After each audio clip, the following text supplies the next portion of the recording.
I still wonder when we circle back to the CDDA run what we're going to do there. Because that run feels done. Alright, so before we get into it, so what we've got going on right now is, for those who missed yesterday's stream or whatnot, we are now in the Ekron gas station. Why is this... Alright, I guess I'm changing the music. Like, I don't mind this, but this feels way higher energy than I'm aiming for. Chill guitars was good, we'll go back to that. Sorry, that was just distracting. But, so we are living in the Ekron gas station for the moment. We've fully gotten in here. We've not fully secured the area, but we've got the zombie population in this part of Ekron knocked down to just... We have a couple stragglers show up here and there. That'll probably continue for a while as zombies get drawn out of the woods and whatnot as we're moving around. But we are starting to properly build our base that we're going to live in for the long term of the run. It'll be the place we return to between, forays into the various cities. But we've got a farm going, and we're starting to do the carpentry. We've acquired a lot of books. As you can see, we've read a bunch of the books. So we're getting all that stuff going. We actually just did finish a run to the bookstore, which was the last thing we did on our stream yesterday. But, so things are going really well for Marisa. As you can see, we got our collection of books here. I'm about to add a whole bunch to it that we've got in our vehicle outside. But things are good. We've got our Jenny. It's connected. We got our car. It's a piece of junk, but it runs most of the time. We've got a trailer, which is a big deal. If we go down over here, you'll see we've been starting to build our home. Like right now, I'm still just framing in where the garden is so that the zombies don't go trampling our plants every day. We start working on various skills. What is your gas at? 65, you're fine. And we've got that running constantly now because we have cabbage.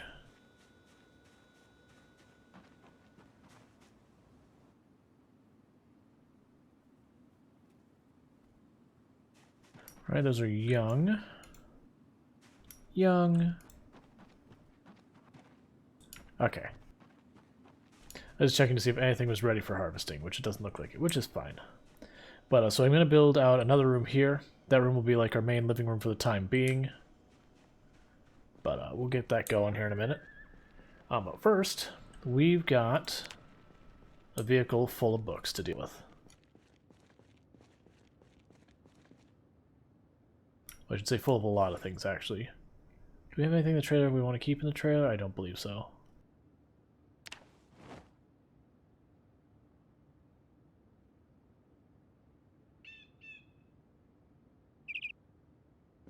We'll two-trip it.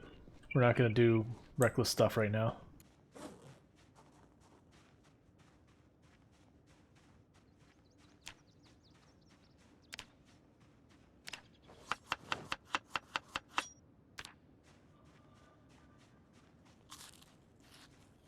We're continuing to lose our weight with our 100% cabbage diet.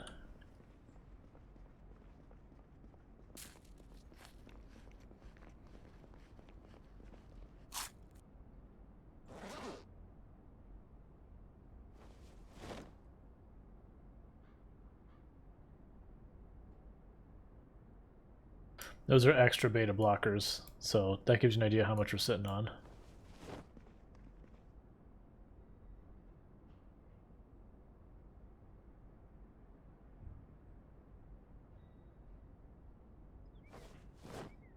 Alright, we'll put all our books away in here. Hey, how's it going, Poity?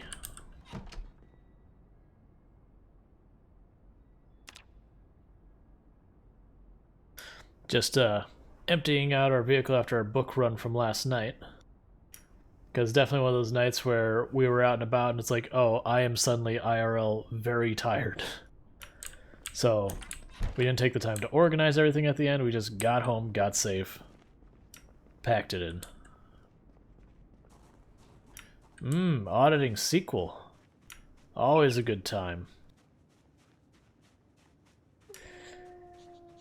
Yep, I don't miss those days. We had a server that was all heavy on stored procedures for everything. Even stuff that has no business being a stored procedure. And I definitely remember having to go through and figure out what was even being used, going through all that stuff, going through all the logs. I remember writing a stored procedure that its only purpose was to check other stored procedures to see if they had been run in the last, month or 2 months or whatever, just to try and isolate which stored procedures hadn't been used anymore. Not good times.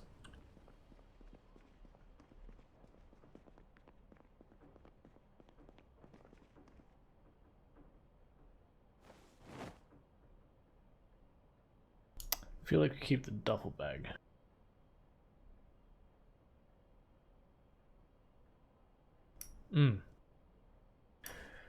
Yeah. Yeah. The one we ran into was so many of the applications were using local time, but without including the, like what time zone or anything they're in. Most of the time that's not that big a deal, but then you get to the occasional one-off where it's like, nope, that did happen at the change over the hour, so we don't actually know when it happened. We can guess, but we can never be confident.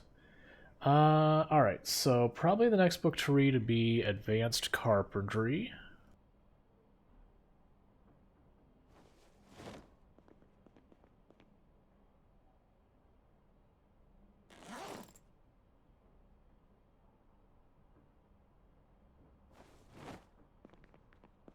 We're going to just knock that out really fast. Well, actually, not particularly fast, because it's getting late in-game.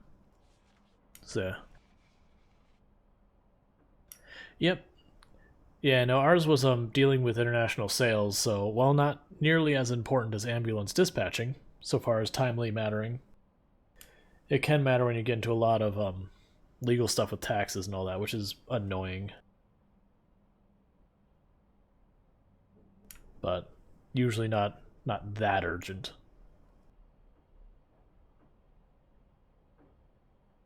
Which almost always the answer for us to pretty much everyone, it's like, use UTC. But we only are based in the US. I don't care, use UTC.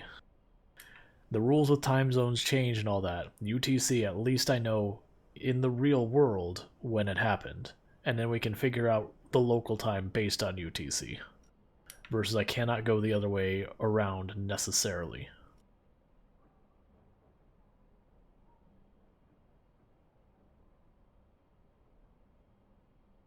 Well, that's good. If they're using UTC, at least that makes it way... Oh, right, yeah, you mentioned the times and dates were separate. Yeah, I've been fortunate that date time, they just keep the whole thing.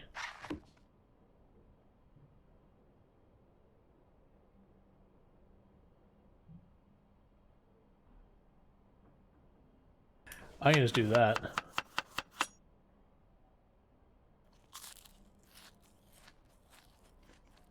Ooh, no, stop it. Why? Why would you do that? Of your data types out there, for storage, strings are the absolute worst.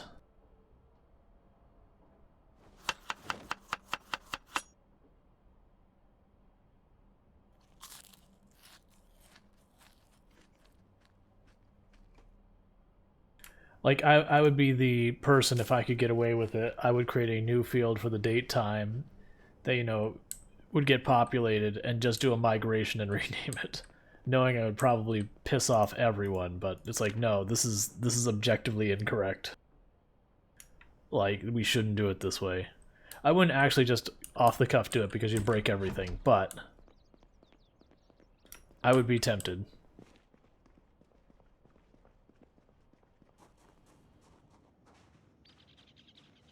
Okay, and the reason I wanted to get that carpentry book read is we're still base building, so I at least want to get credit for all the materials I'm burning.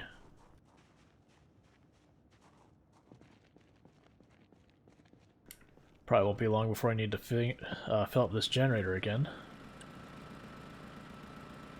No, 62%, that's still good.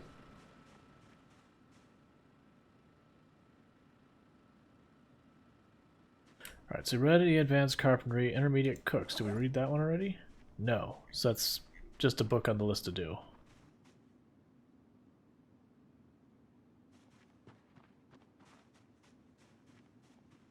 Alright, so I want to say we had a whole bunch of planks laying around here somewhere. Yeah, up here. Because we leveled up our carpentry, we didn't want to waste the planks and nails without getting full credit.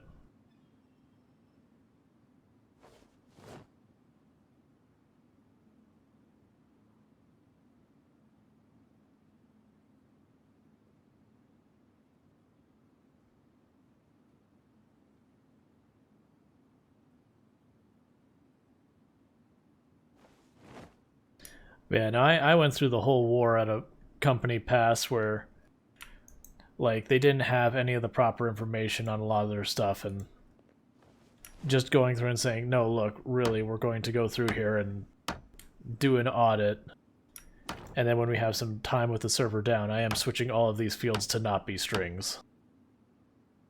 Like, you've got integers for a reason. Or I should say, yeah, it was int, and then you had varchar, then you had datetime. But, you know, like, use your data types. If data is supposed to be representing a certain thing, use the appropriate type for that data.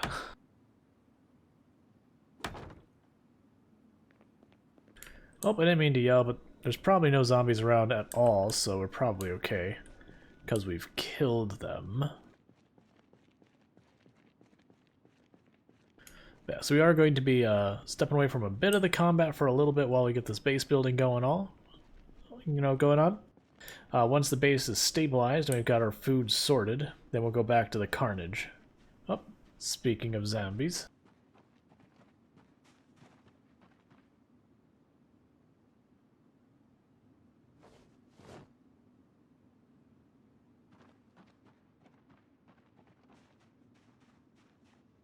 I don't even recall if there's more logs here or not. We may have actually used... No, there's a pile of something there.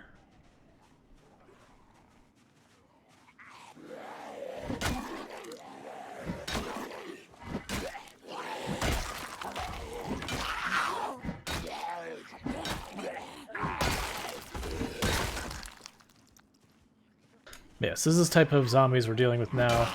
No real heavy presence, just very regularly small groups of them strolling in. And that'll happen until we really knock the population down.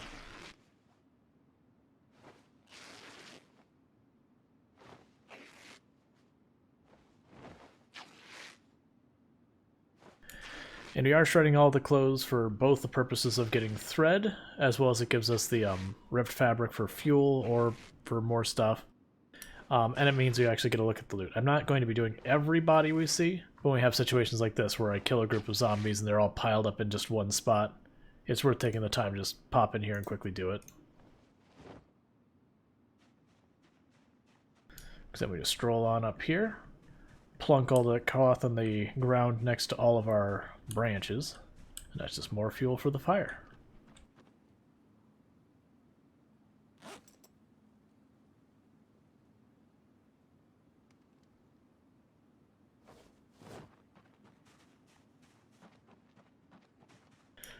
But once we get the chance that start getting this wall built up, then I'll go through and start putting in storage and all that kind of stuff. Because that's really the big reason I need the base, is a place to store all our junk. I mean, I'm not actually throwing this stuff away, I'm just putting in the trash can as if it were a storage box for now. What do we do with our axe? Because we have an axe that I'm going to need to chop down trees with. I have a feeling I put the axe upstairs, so we'll deal with that when we need it.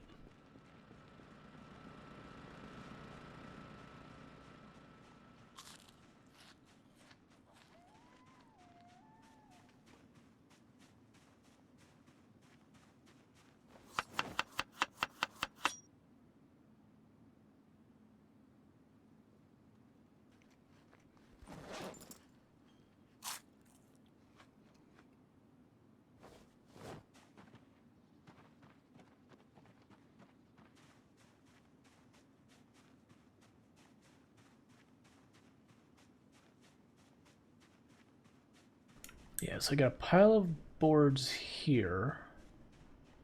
I'm not seeing any more logs, because we had decimated a bunch of trees around this area.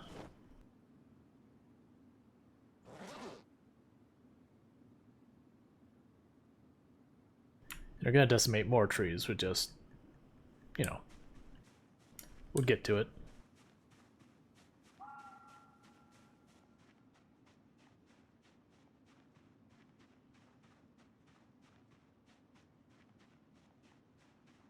And you can see as our carpentry advances, like the really crap walls, the kind of okayish walls. Eventually we'll get legitimately nice walls.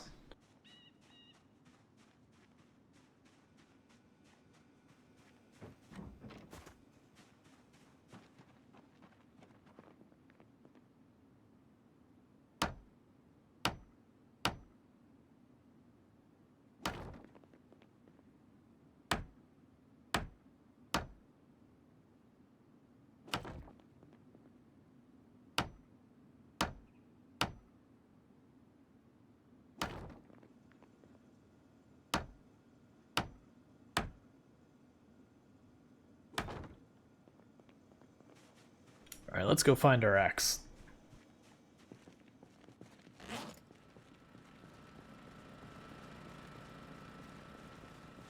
Alright, let's leave the other duffel bag. Let's actually put it in the trunk of the car. Oh, that's where the axe is. It's in the trunk. Okay. Put that there.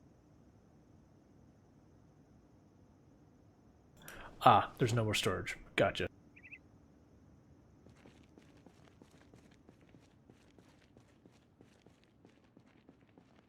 Okay, before we start chopping down trees, let's wander down here, shout a little bit, make sure any zombies that are looming around are dealt with.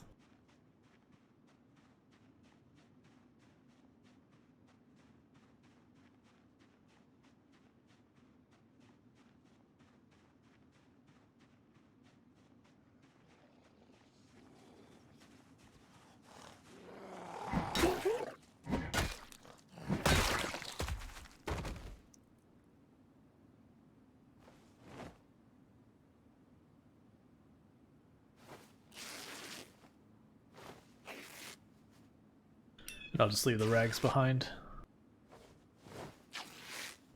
Just want the thread.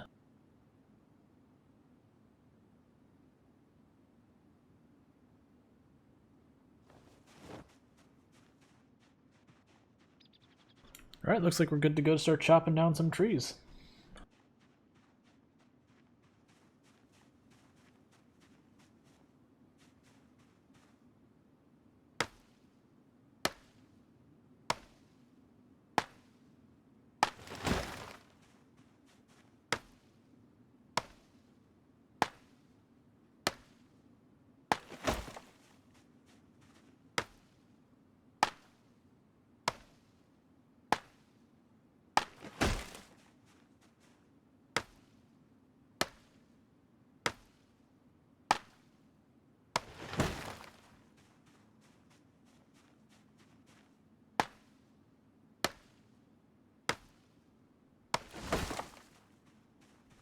Alright, those will be the last two we chop down before we back off and rest.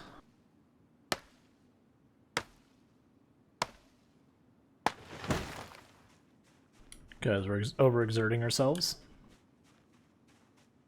We're pretty soon going to be at the point I'll be able to not have to go very far to be safe, that we'll be able to just walk up here and that'll be fine. For now, we're just going to rest by this lake. Pond, whatever you call it.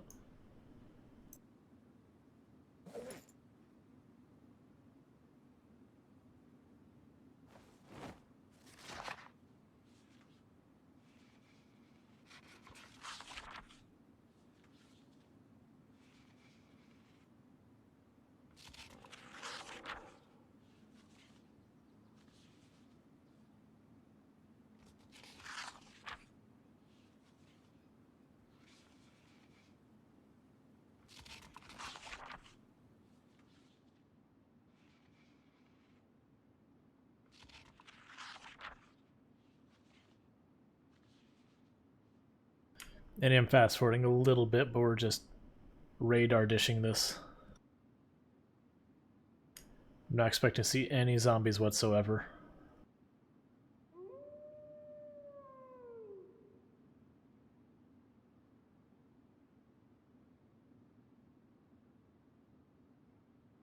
Because once I get that the top area framed off, then we can just sit in there facing the door, and we should be basically safe. Because we're also at the point with our character's capabilities, we can climb tall fences now, whereas when we first started, we were just falling on our butt.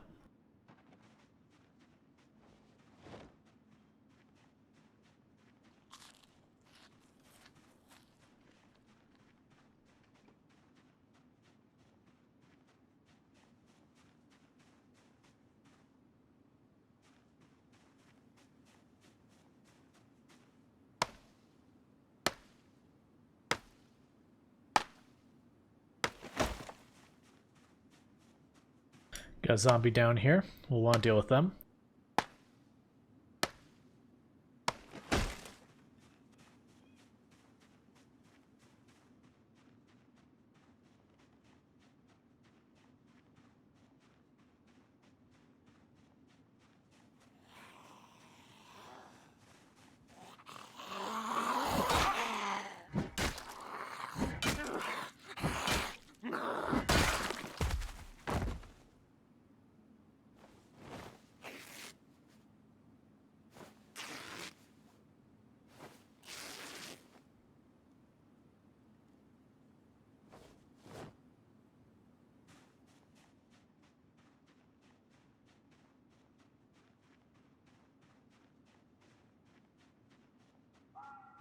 And then part of the reason I'm choosing these trees is basically I'm trying to clear as much of a visible range around our base as possible, so that there's just no angles the zombie can approach us that we can't see. Like, we can't do anything about the gas station pumps, like that's just a consequence of choosing to build at the gas station. But everything else we can work with.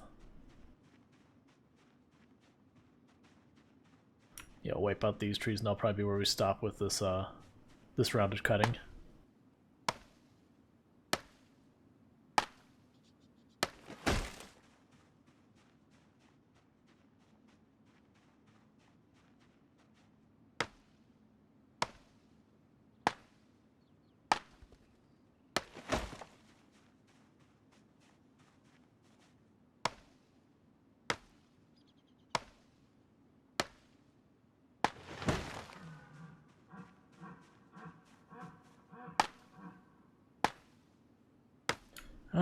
We might just push through till the axe breaks. It's low.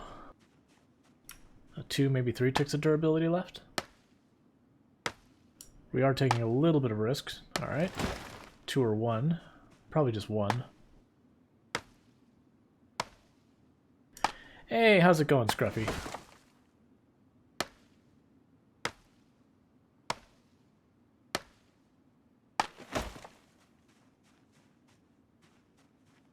Alright, starting to get sleepy as well. Knock down some of these smaller ones.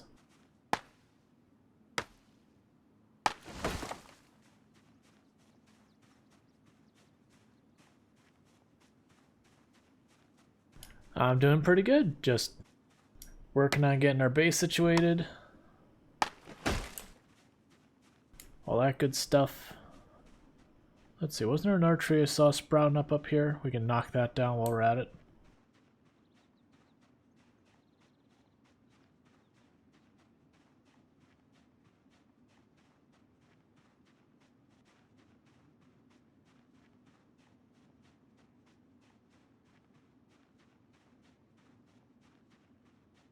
Because yeah, at this point we want to head indoors, but I basically have 1 tick left in this axe and just want to use it up.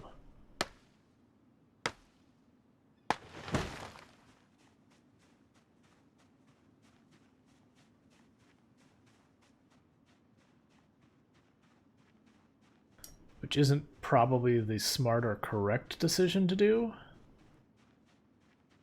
but it is what I'm doing.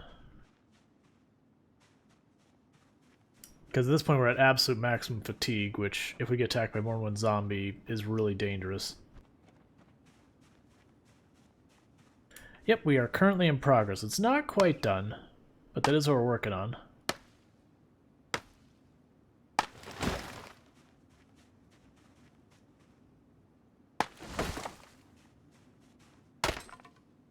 Okay, there we go.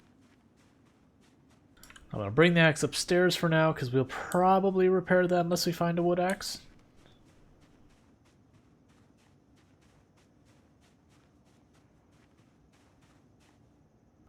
Okay, we've already removed the glass.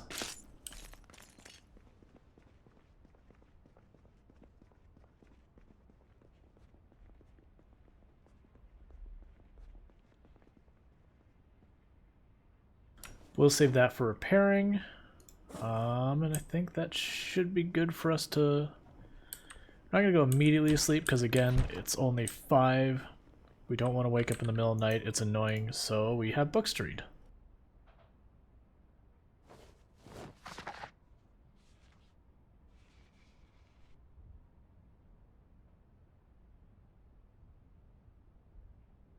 Safe, no. There's always a chance you'll get some injury, but honestly, usually the injuries aren't too bad.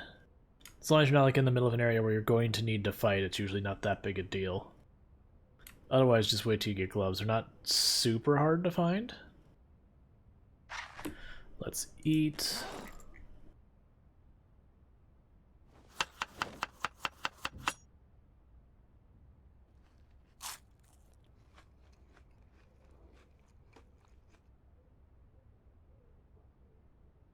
Alright, so I will have to... You know, I'm going to have to grab more of the cabbage here in a minute.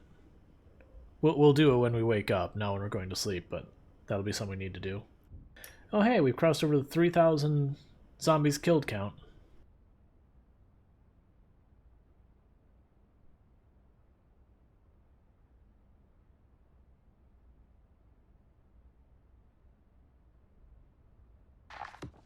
Book done, we sleep.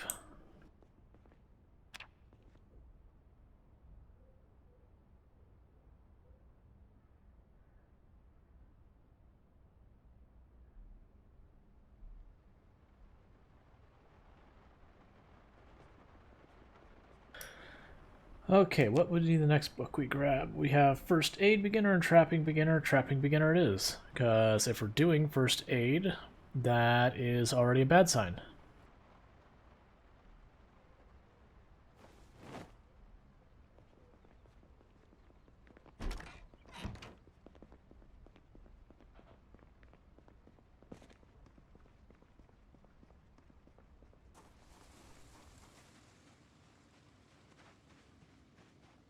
I guess honestly at the beginning of the day I can just run out here now. Like if I do run to some zombies, we'll be pretty much already recovered, so it's not that big a deal. Work on our sprint. Right, first the cabbage.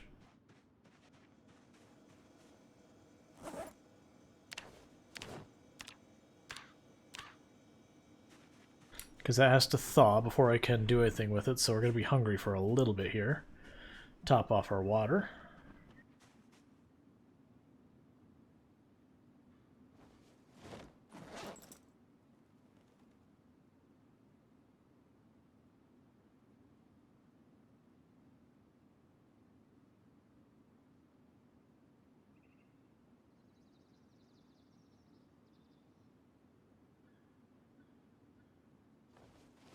Alright, cool. Put the cooking for intermediates in as fuel.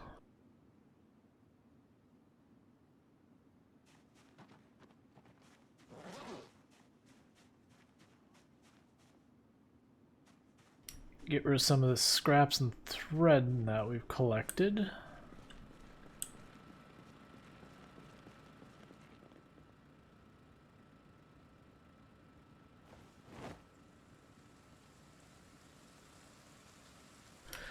Before we start, we're going to go upstairs and we're going to get more nails. Alright, med event, so just got to be careful. Zombies are going to be moving.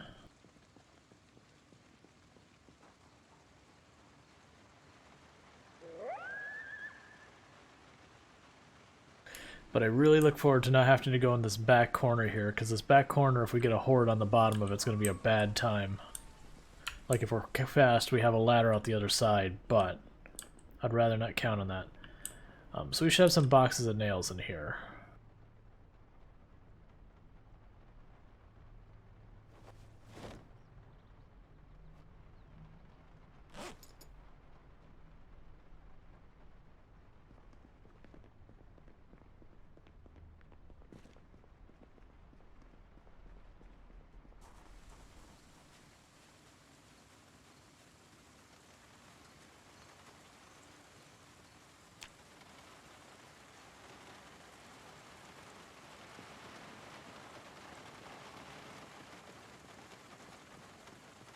check on our fuel. Still fine. Alright. Start sawing up some logs and moving around.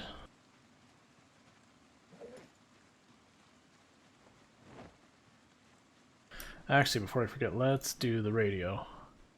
Hey, how's it going, Moo Cow?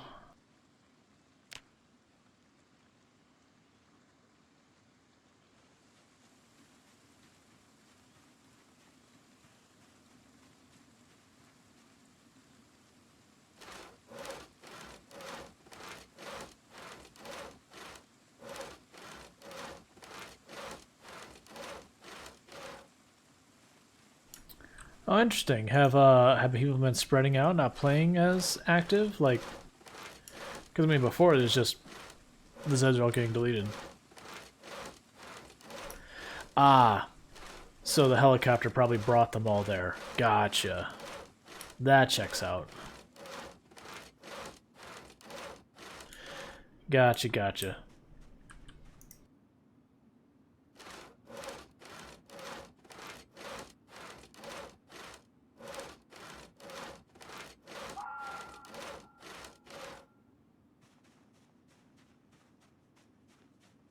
Has it been just not that many people on in general, or just like because the holidays, not many people are on, you know, because they're visiting family or whatever?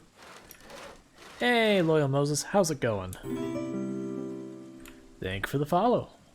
Welcome to the stream.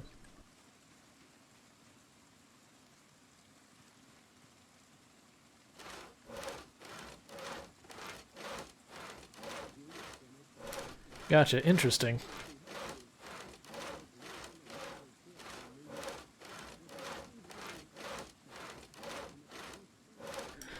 Makes me wonder, like again, it's probably just, you know, with New Year's and Christmas and people traveling to visit family and all that kind of stuff. I wouldn't be surprised if a whole bunch of them are not playing for a little bit.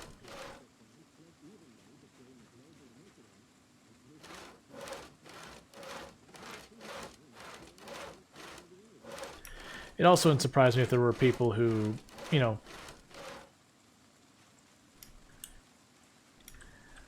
Oh, cool, yeah, I still occasionally watch Buon all the time.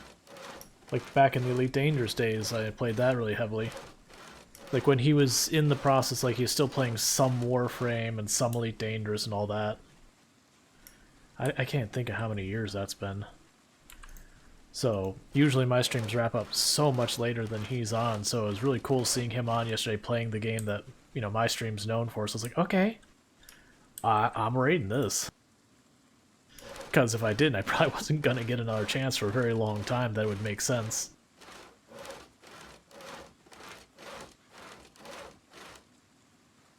But yeah, we tend to play a lot of Project Zomboid, the occasional rounds of RimWorld, sometimes Noita. So roguelites, all that kind of stuff. Aim for an extremely chill vibe. So it's all good. But yeah, welcome to the stream. Yeah, that's what I'm thinking. That's probably the biggest thing. Is family stuffs.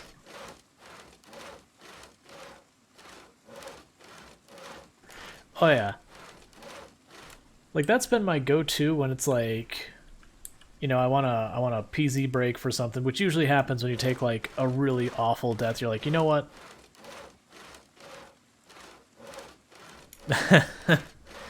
Yeah. Alright, so let's get out our other duffel bag. Put that in our secondary hand. Put our radio away. We'll keep sawing up the logs, that way we don't have to switch back and forth with what we're doing. Get a little carpentry out of this.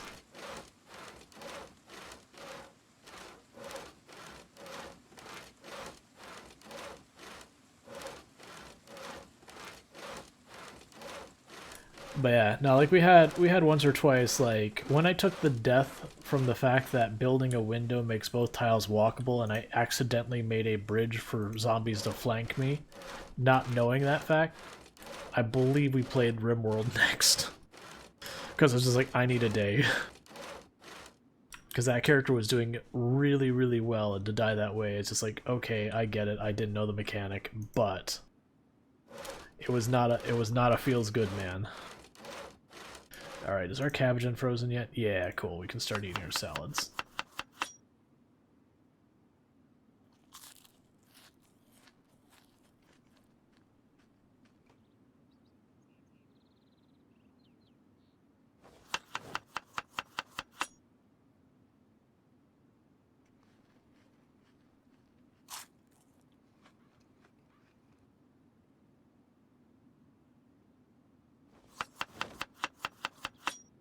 Okay.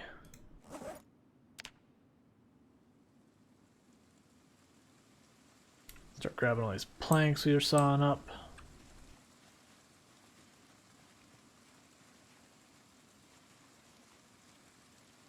Okay, I looted that body.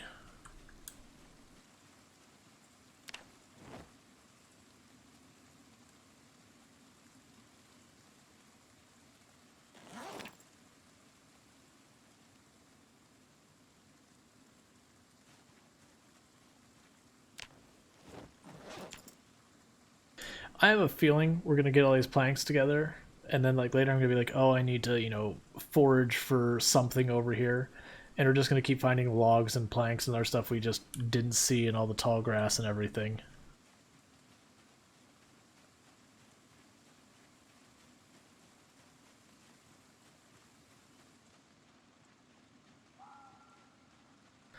Pretty soon it'll actually be worth our effort to drive the car. Not like, I'm not gonna drive it out here, but you know, along the road and start chopping trees along that so we don't have to walk as far. Because we've decimated all the trees.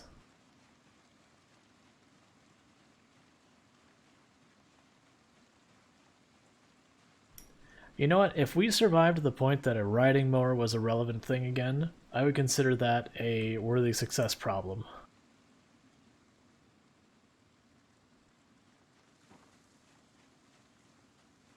So, terrible carpentry skill? Okay, carpentry skill.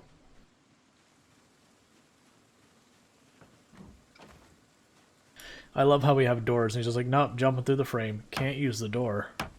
That is right out. So we need to find some hinges and some doorknobs.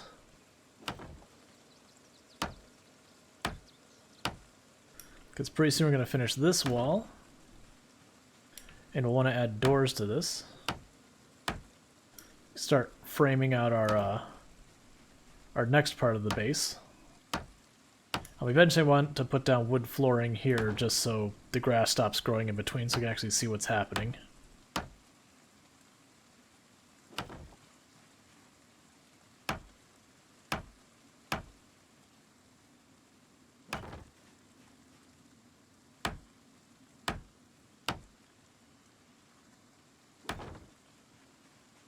Alright, cool. So we got just 3 more spots, and then that's all blocked off, not counting the doors. I think the entrance to this whole area is actually going to be over here. That way it's... Maybe we'll have 2 doors on that as well. Is that a log or something here? No, that is a corpse.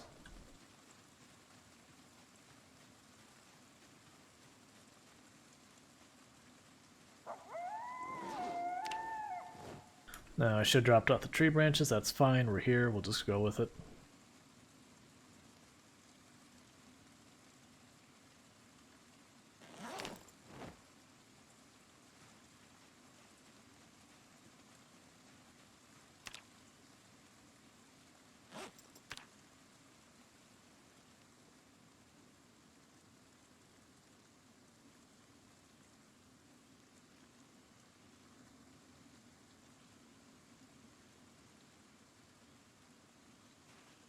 Cool.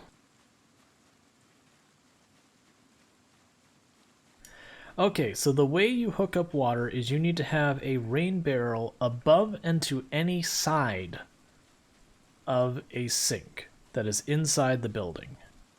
So if we're saying here is the tile and then this is above it, you need to be to one of the sides. It can be any of the 4 sides, but it has to be one to the side. Once you have that, I believe you need a pipe wrench, and then you can right-click on whatever you want the water to go to, and choose plumb. I would show you, but I don't have a second floor ready. How big do I want to make this room? It should be a decent size because I'm going to use it as my main storage. Probably over here? It's like here. Actually, 1, 2, 3, 4, 5, 6, 7, 8, 9, 10, and 11, so we have a spot for a door.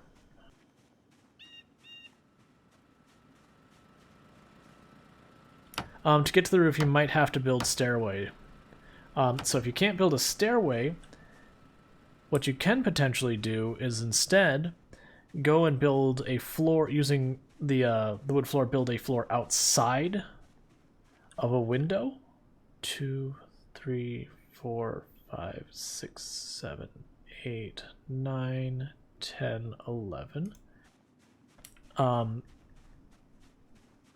does that feel off? I'm going to hold on that. We'll build the frame, and when we get close, we'll put it.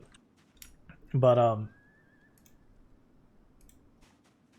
you can basically build floor outside of a window, make a platform that goes over to behind the bathroom or the kitchen or whatever, and then put a rain barrel on top. Now, if the kitchen you're trying to get to, if I remember the Rosewood, the kitchen, that's on the second floor, you would have to have a staircase you build yourself up to be one floor higher. Which is Carpentry 7, I believe, is the staircase, if I'm not mistaken.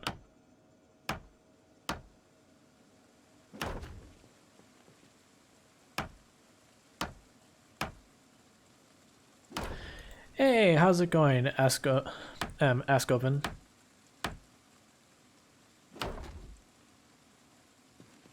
Alright, so we're getting a little bit tired. Eat a little bit of our salad. Oh, right, we need to do those walls still. Okay, that's fine. We'll go and do it in the next run. These are probably still young. Yep. Those are probably also still young. Yep, and those. Seed-bearing radishes. Okay. So we have radishes.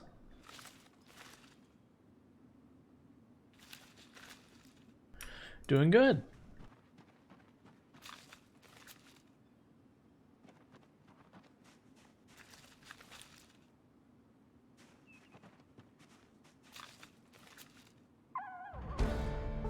Farming is at 3. Yep, farming 3. Nice, nice.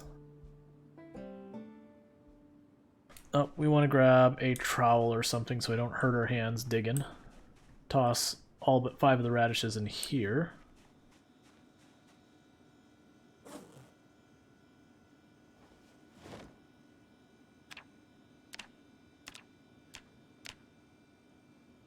So now we can have slightly fancier salads.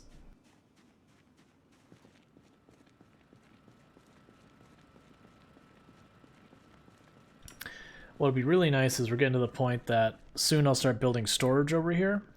And once we have storage down there, then I don't have to run back and forth. We're going to start storing stuff down there and expanding and doing all that, versus this walk back and forth all the time.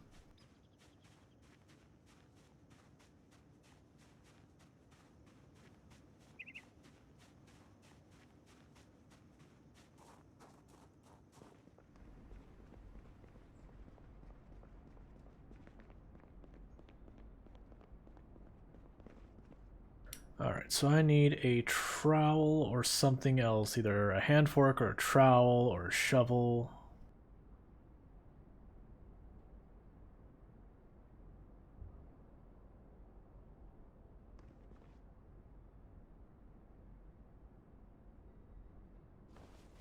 There we go. Oh, we got these twigs. Twigs and branches should come out of here.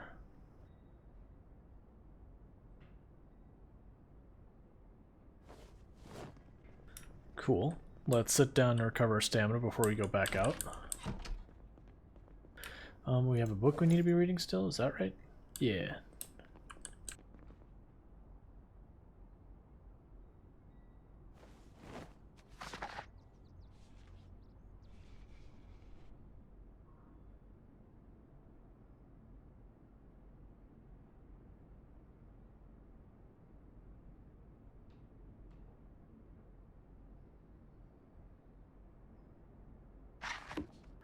Okay.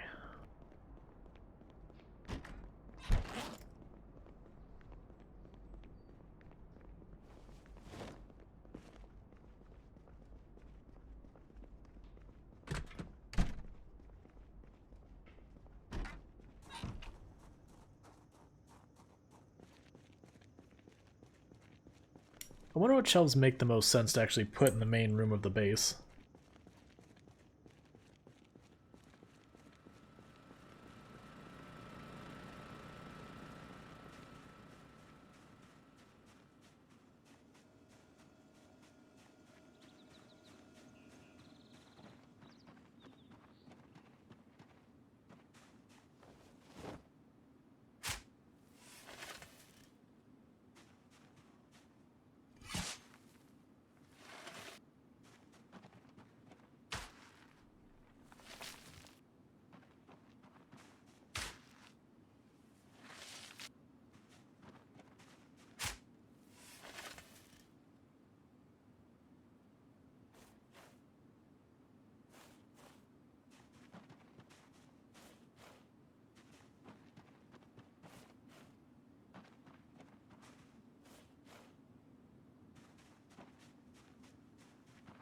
Let's grab our water pail.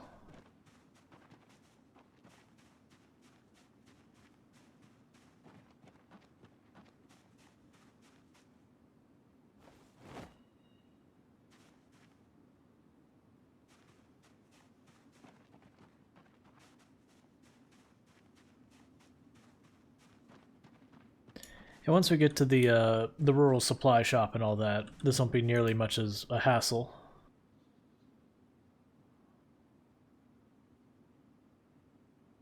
Because we'll be able to grab like 2 or 3 of these when we do the lap. Just do it all in one go. Versus this will be like 2.5 laps.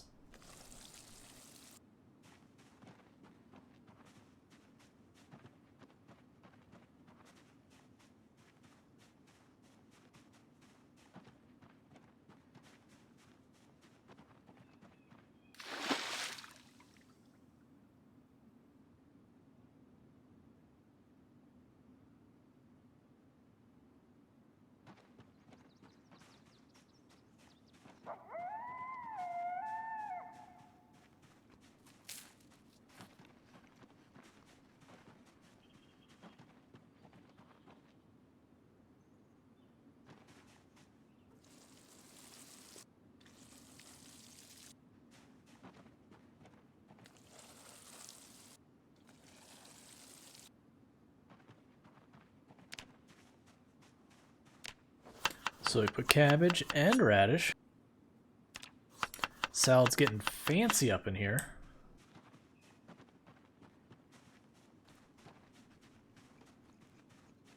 I mean, I don't know about you. If I had been eating for like several straight days, just bowls of cut up cabbage, like no seasoning, no sauce, no anything, just cabbage, putting some radish in there would be a life-changing event. Still highly disappointing, but by comparison, at least you'd have 2 textures present in your food.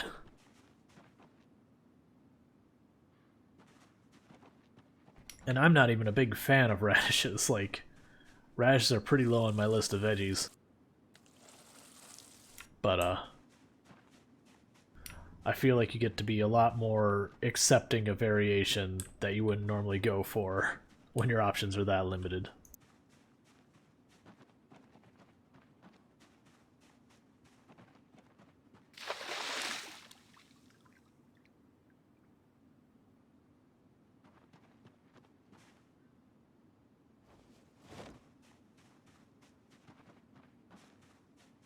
Alright, the worms and the seeds will go upstairs. Will be right about point for us to sleep again. It's all this walking around because how much we have to carry that's just slowing us down from making progress because there's just so much weight these planks are. And it drive the cars through the grass and all that, but I'm really just concerned those tires will blow because they're not in good shape. Rather save the car for actually stuff we need. Might even just throw... On the way down, we should grab our car tools So that way we can start going to Rex and taking some of the parts off and putting them back on for experience.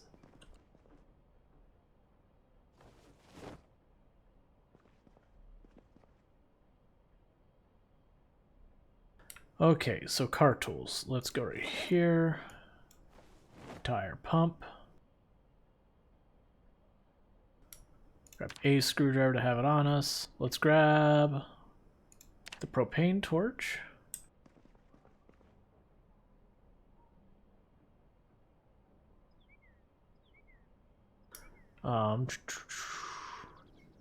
The wrench, the lug wrench.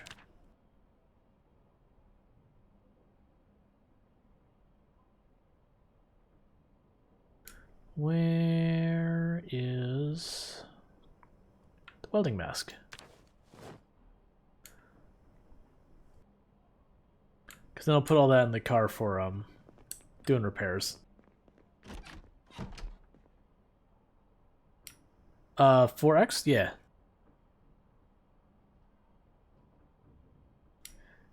Yeah, I've been a fan of a bunch of their games. I didn't get as much into X4 as I did X3. It's good. If you're into X3, it's kind of along those lines. Like, it's definitely a good game. I need to sit down to really get into it, and I haven't done that yet. But if you like the X3, it's kind of the same idea. As opposed to X Rebirth, which was masqueraded as a similar game, and it eventually got alright, but it never got good. At least in my book. Which I'll give them credit, they took a risk, they deviated from their model, it just didn't pan out. But X4 Foundation was returning to their old model that worked really well.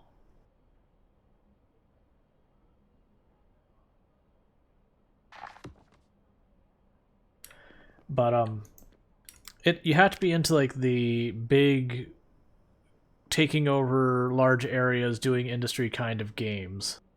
Like if you're going for a fast-paced shooter or something like that, you'll probably be disappointed. Like, it's got decent fighting, but you know, the fighting and stuff like Elite Dangerous and a bunch of those are way better. Yeah, it's more in line with that than what I'd call like a game you'd do, you know, buy for space combat. It has space combat, but its shine is like the sprawling empire / business side thing. Kind of like you can do combat in Stardew Valley, but really that's not the focus of the game. If you're going into it for the combat, you'll be disappointed. Like, it's fine. It's combat serviceable. I'm not bad-mouthing it. The combat's fine. It's just there are other games in the genre who do combat way better than they do, like Star Citizen, Elite Dangerous, oh, what's the rail one? I'm blanking on it. It's not Star Sector, it's, you go between systems, trying to figure out what your past was.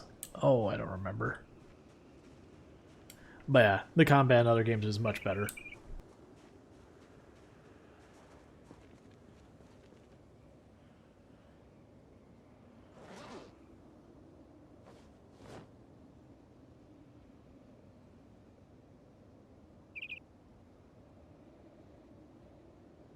Right.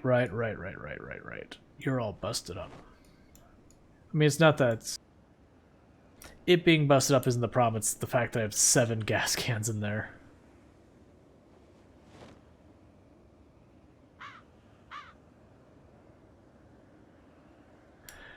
Well, if you're looking for a time sink, it is one of those games that takes a lot of time. There is no denying that. We'll check the tire pressure on this before we go. So let's see. I'm missing a screwdriver. I think that's everything except the tire pump. Yep, making progress.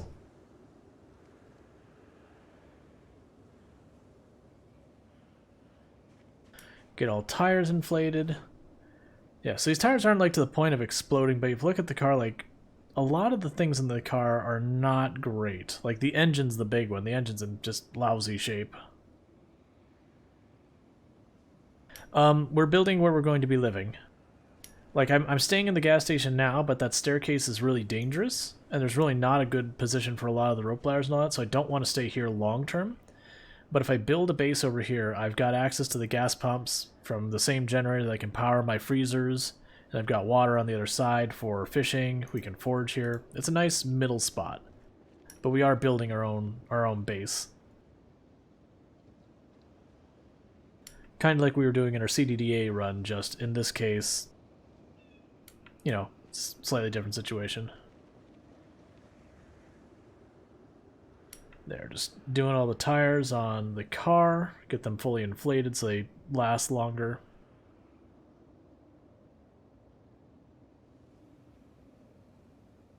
But so it's kind of like where we were absolutely just demolishing the zombie pops. It's kind of slowed down our rate of killing for a little bit here. We will get back to the destroying zombies. But that's once we're set up here where I don't have to worry about food and all that. That's about what I figured. This is a wreck. But maybe we repair it up. I think you can repair these up. I've never tried, actually. We had 8 boxes of nails, or 7 boxes of nails when we started, and we haven't hit up a couple of the places here. Yeah, so we can repair this. 1 metalworking 3. Gotcha, cool.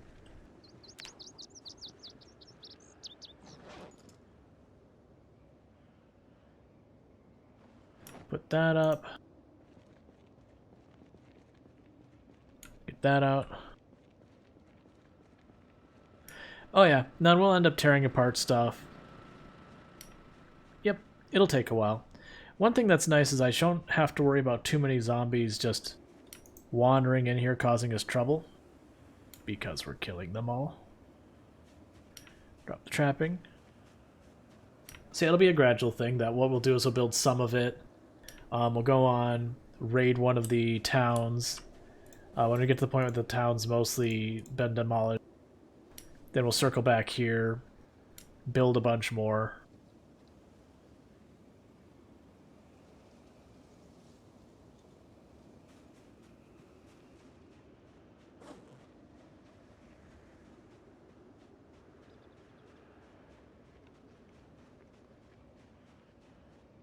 Nice, nice.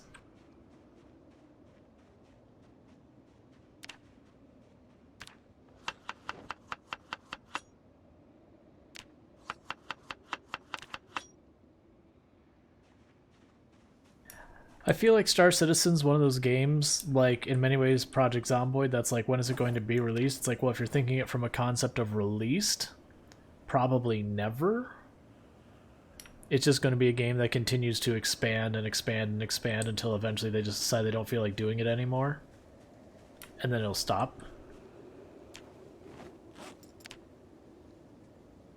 Because that's kind of an approach a lot of games have. Yeah, now that, to me, if the day that Star Citizen says, you know, version 1.0, we are released, is when Star Citizen as a game stops development. Like, it's almost the same time in my book. Just the nature of the early access kind of lifestyle. When you say it's released, it's because you're trying to get out of it. And that's been true for a lot of games.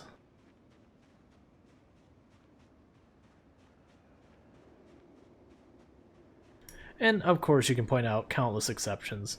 But those games that have the grandiose view, it's usually like, okay, it's basically till the team burns out of building the game, and then they go, okay, well, it's done now.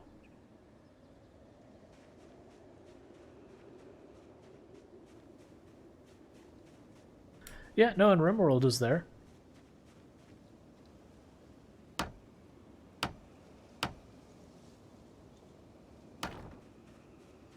Alright, cool, and this will have this fully framed out.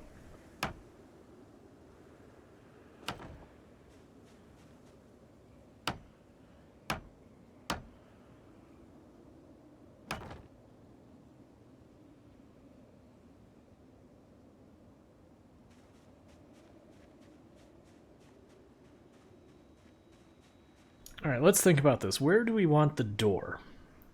Because I'm figuring we have another freezer here, maybe one more here. So at least one more wall here. Maybe the door at this spot. So then more wall over here.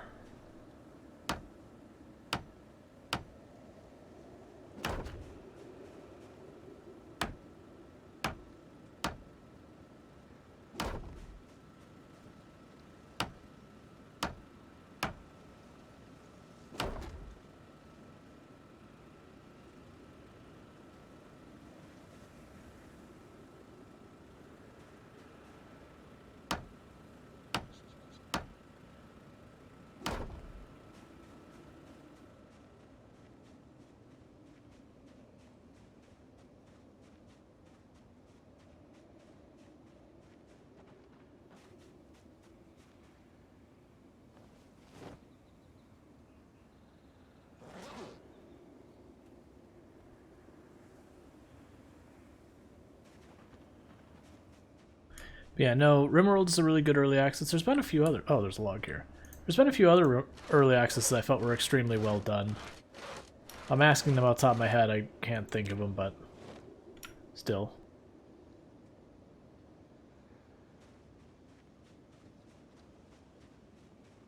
Like, it's one of those things I'd look at a game and be like, oh yeah, that was a game that's really good. Oh, that was a game that did a lot of early access. Sure.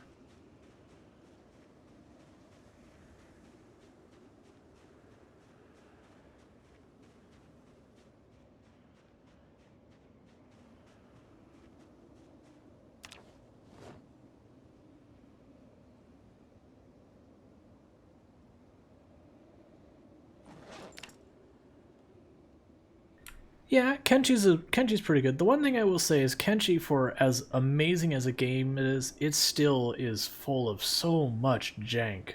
Like, it is a fun game that I have sunk tons of hours in, but there are times that game just does not work correctly. Yeah, Factorio was. Factorio is a very, very good game. That's not like I've done the whole thing where I got all the achievements. Noita is another game that was early access. I feel did an extremely good job. If you're into roguelikes.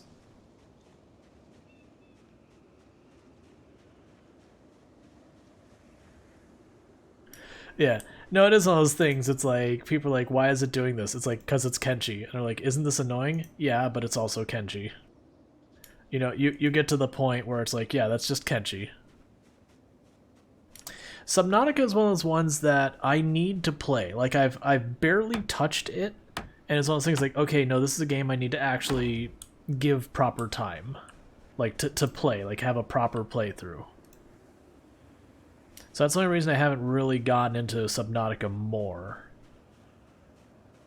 I think I want to put the door right here for coming out this side.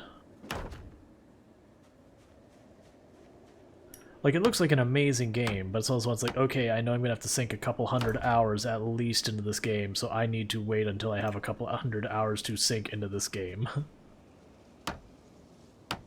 Like, I've bought it, I own it, and I booted it up once or twice and going, okay, I don't have the time for this right now. And then, you know, I get into games like Project Zomboid, it's like, well, I don't have time for any games now.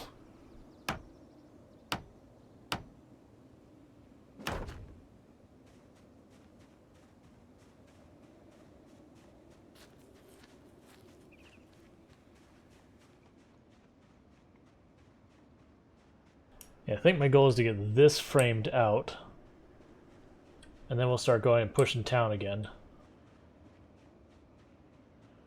Because it might even be we go into town, we start tearing apart stuff as well. Like, loot a place, tear it apart, drag stuff back by the car, because it'll be probably less effort in regards to dragging stuff around, just pull the car up, grab all the planks out of a building that we've stripped of everything, than it is for us to do this walk back and forth every time.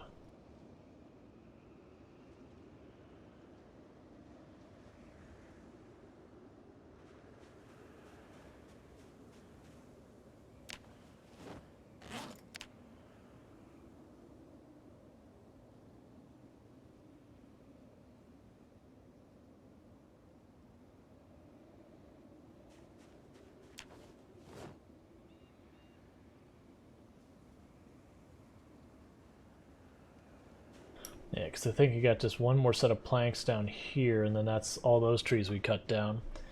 And I'd rather not have to scavenge for all, like, a bunch of stones to endlessly forage to try and get a bunch of axes. It's going good. We've killed 3,000 something zombies at this point. The north end of Ekron is basically a ghost town at this point. The south end is getting fairly depopulated. We basically stopped to try and get our long-term base situated. That way we have food and we have all that kind of getting figured out.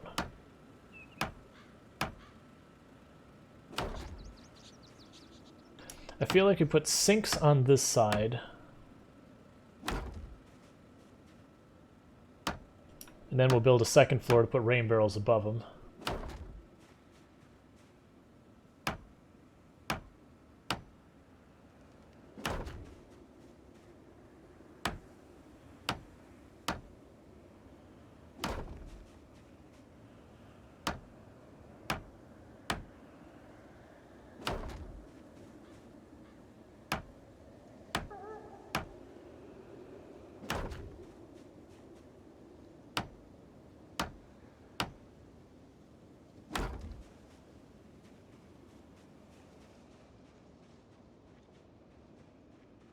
We should be stopping to recover our stamina, but I just want to grab these last planks and do it.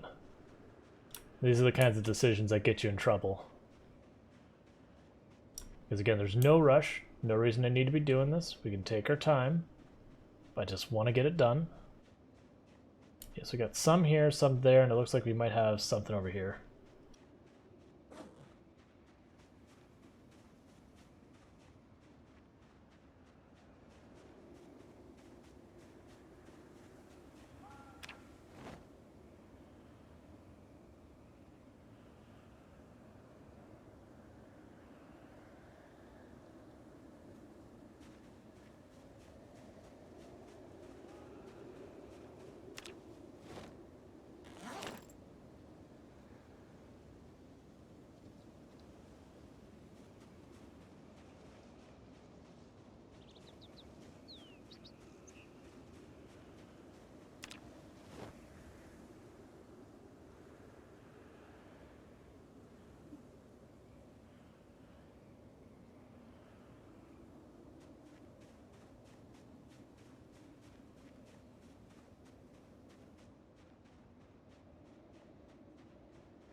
Yep, once we, so I think we'll end up trying to loot the main drag, get that knocked out. Once the main drag's down, we'll go to, there's a couple of side streets to wipe out. And after those are wiped out, there's basically nothing left of the town. At that point, we'll do the whole thing where we roll up and down the town, honking our horn, until we stop seeing zombies pop out. When we stop seeing zombies pop out, we know we've eliminated Ekron. That probably won't get to that point in today alone. We'll see. But we probably will do a pretty good number on the population today. Get it down to the point of just stragglers. Alright, that's Carpentry 5.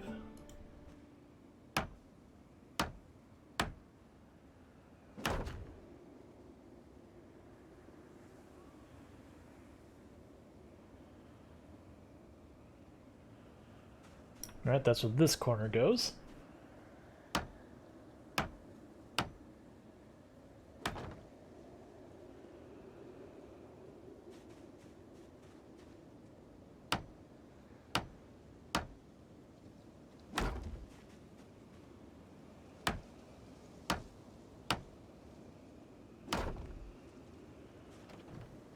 Nope, we were at Carpentry 4, and then we stopped to read a book.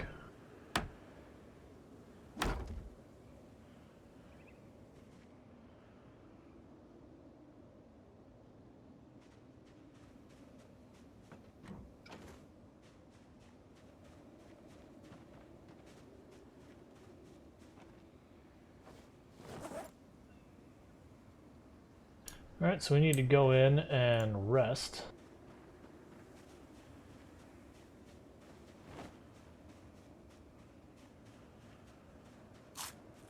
Check how our generator's doing. Alright, still at 50% fuel, so that's fine.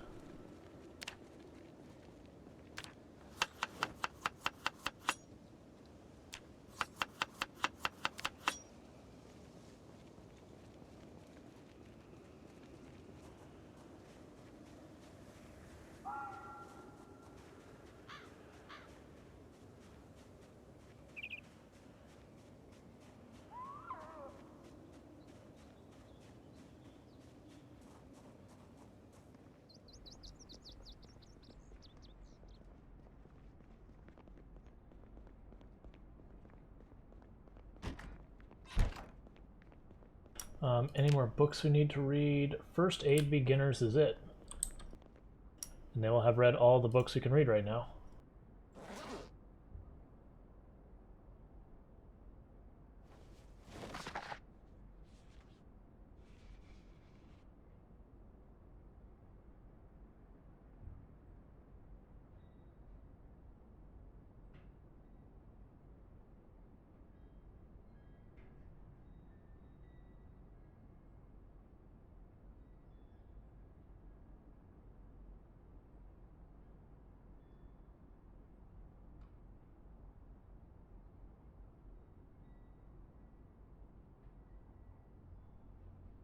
Alright, one thing we'll probably do when we go on our next trip out is we might, some of the car wrecks we see, we might just pull off their tires, put them back on, that kind of thing real fast. Now try and give ourselves just a little bit of mechanic skill. Because we can get to mechanic 2, then we can start hot wiring cars and get rid of this piece of junk and get like a legitimately decent car.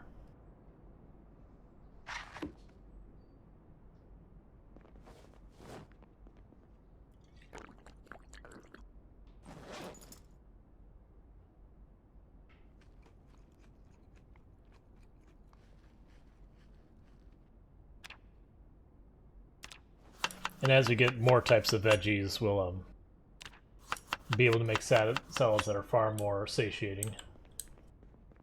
So I don't have to make salads quite as frequently.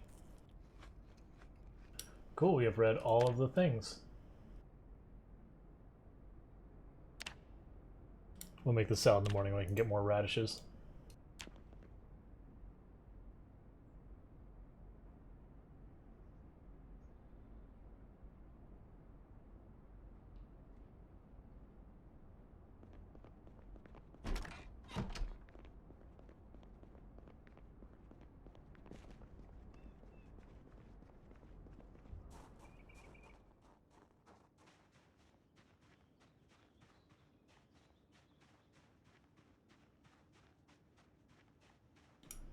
So we'll do the quick look around, make sure there's no zombies nearby.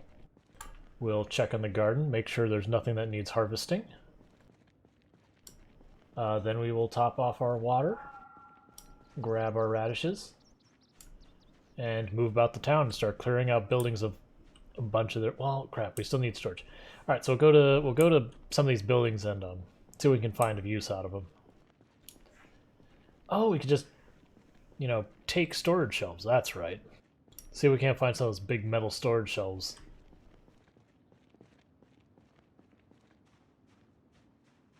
All right, that all looks good. Let's get our water.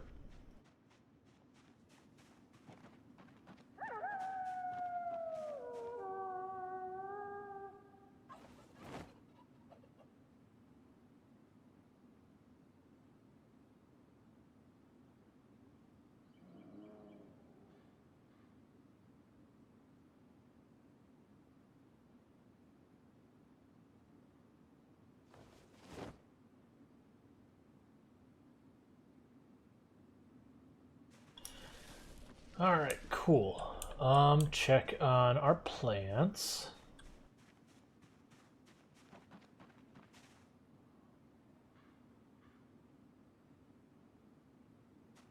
Those aren't anywhere near ready. These aren't ready. The broccoli doesn't look ready. Okay, nothing here is ready, so cool.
Saw a bunch of zombies over here. Let's get rid of them.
I was hoping to find a couple of watches, but it's not looking like it.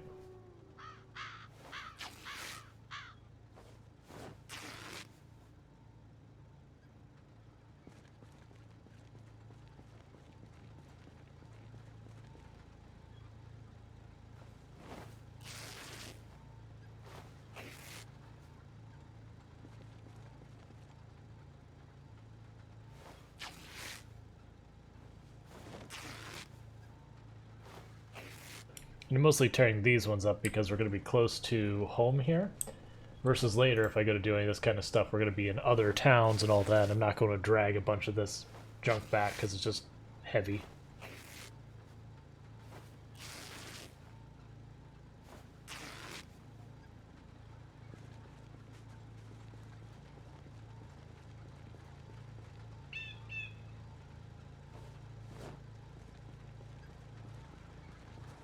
Okay, so I think in the back we've got the giant metal shelving units. So those would probably be pretty good for our purposes.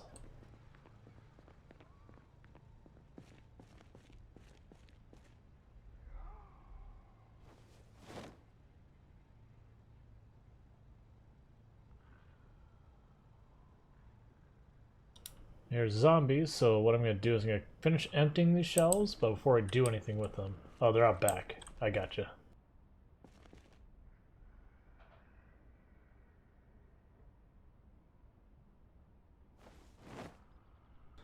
So what we're going to do is walk around the outside because I don't want to open the door potentially right into a horde. So walk around the outside. Go kill whatever zombies are out back of this. There's a zombie right there. That's fine. They're hitting the back door as well. That's okay.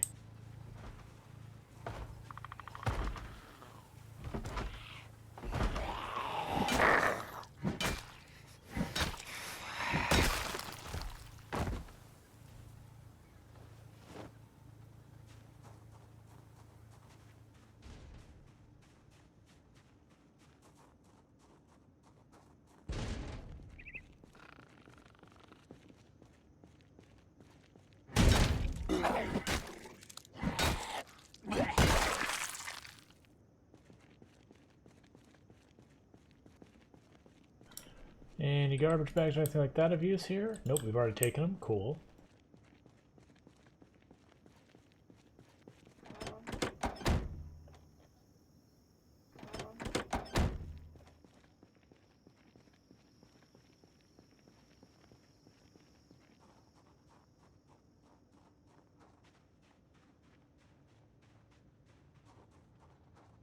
Alright, let's grab those shelving units, because that'll give us storage back at the base.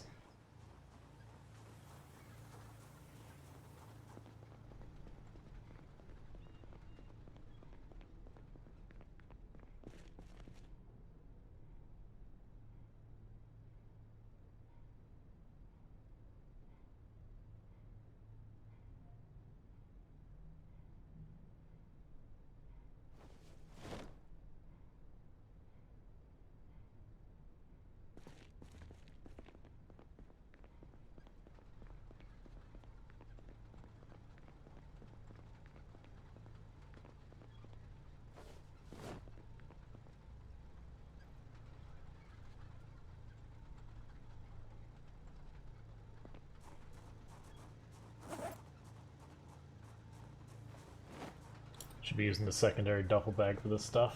Make it safer.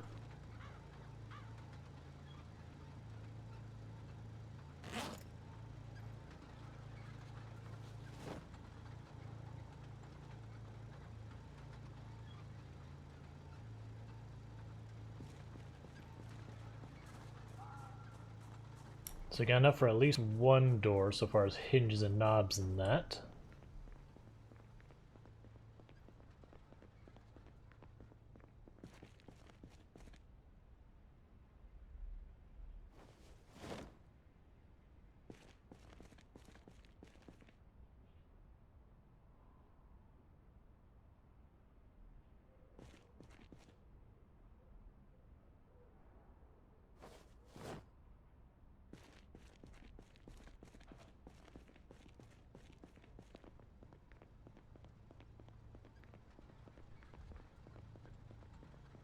Wonder if it's worth grabbing those shelves as well.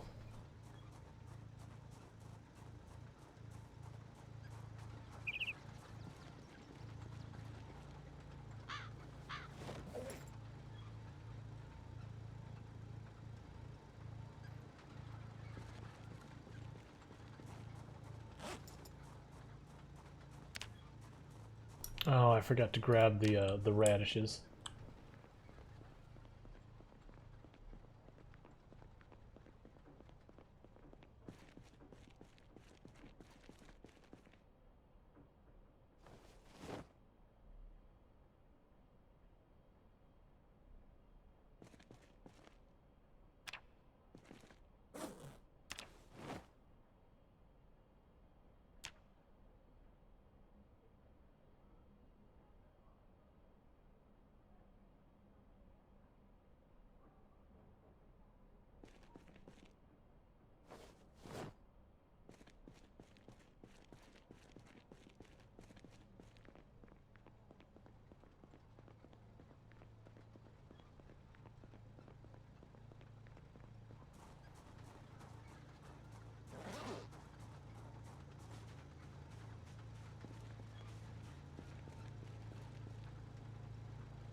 Alright, trailer's about full. I actually just noticed that the trailer's got 130 storage. I'm used to only seeing 100.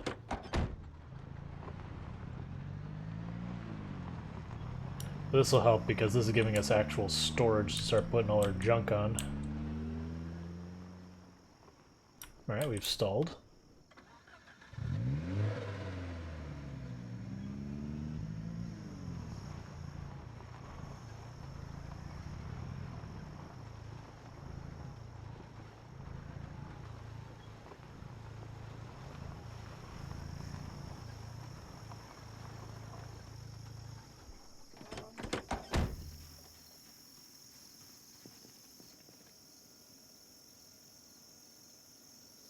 Alright, so we'll start with these. Grab one of those. One of these. I say we put them along, not that wall first. Let's start with this wall.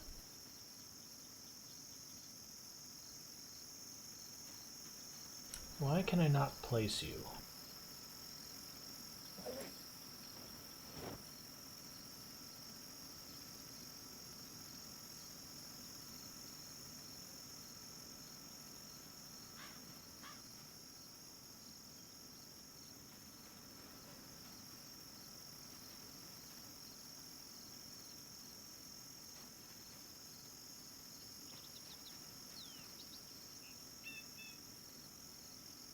Not exactly how I intend on placing it, but it'll work.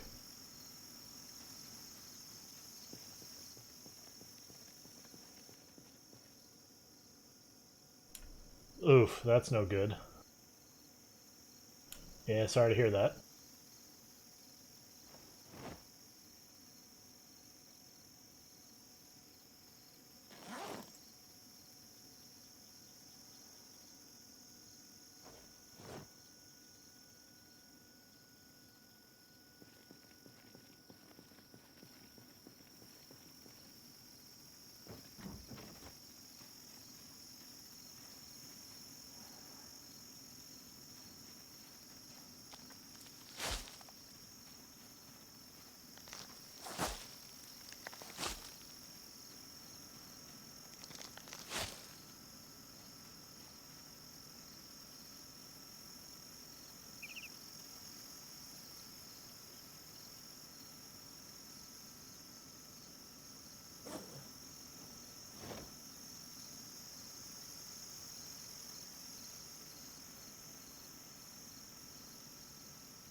Gotcha. Okay. All right. So this is a good start. We're starting to get our stuff set up. So let's start picking up stuff and moving it over there.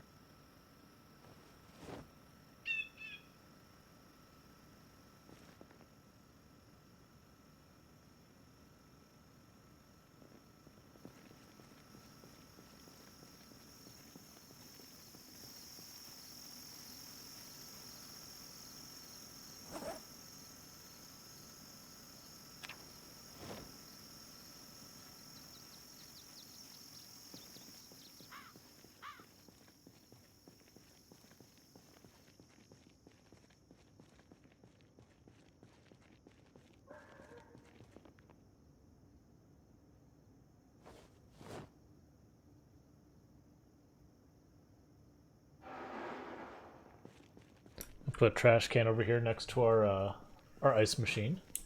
Hey, how's it going, Bartek?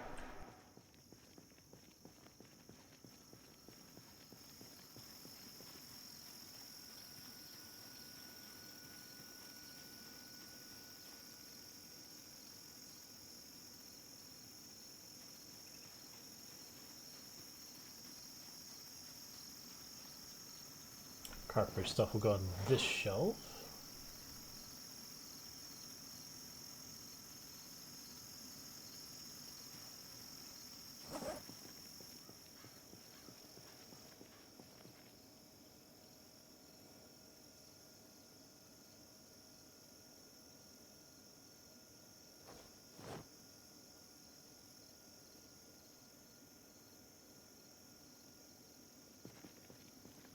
Cool.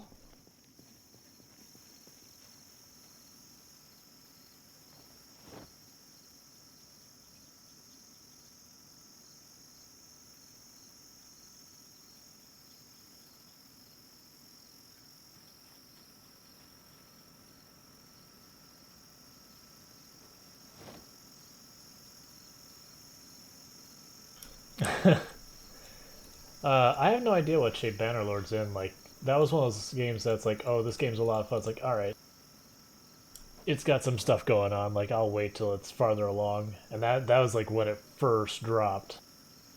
I hadn't really given a chance to look back at it. I heard it's way better, but, you know, I gotta actually stop and check it out to find out.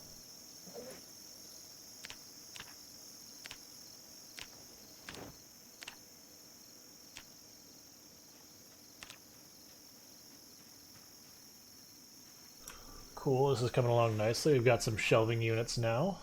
Make sure we got no zombies in the area. Looks like we're clear. I think that's everything out of the trunk. Or the trailer, I guess, is technically more correct.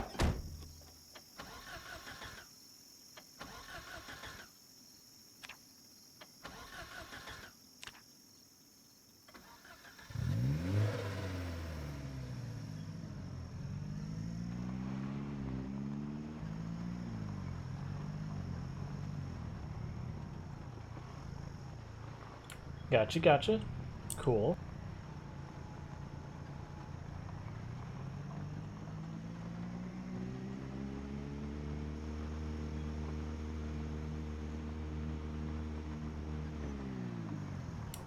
Gotcha. Well, I do hope it's like continuing to improve because it seemed like an absolutely fantastic game. There was just it's one of those things that's like, okay, there's some stuff like back then you could just cheese the AI so hard the AI couldn't really fight back. It's like, okay, there's a certain amount of fun in that. And there's a certain amount of like, okay, this is kind of lame.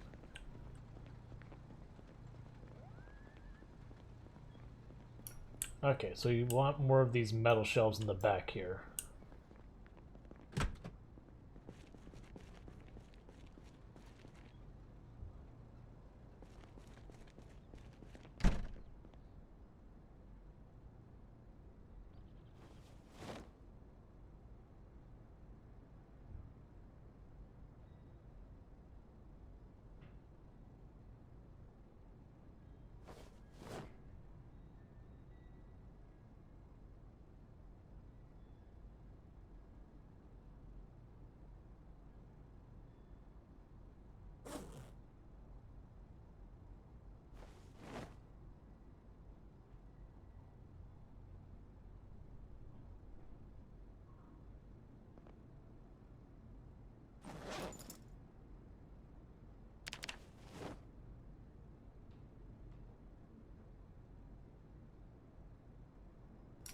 Yeah, for me, the biggest problems that we had at when it first came out was mostly AI stuff, where just no matter what seemed to do, like the economy would effectively crash after a while.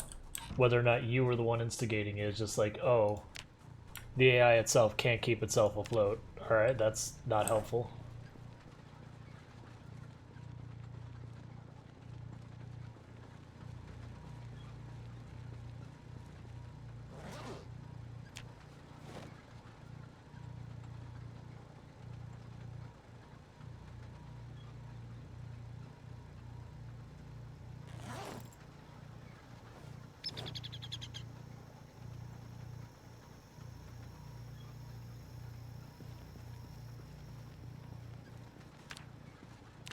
I really need the radishes to thaw.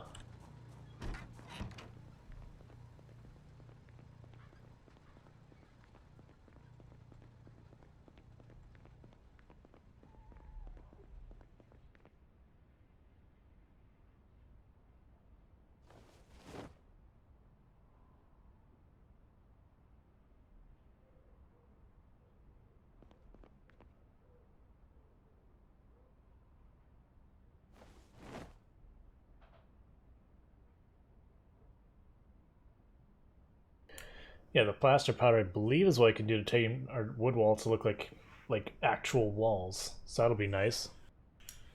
Make a base that actually looks nice. I wonder how far, plaster powder even goes in this game.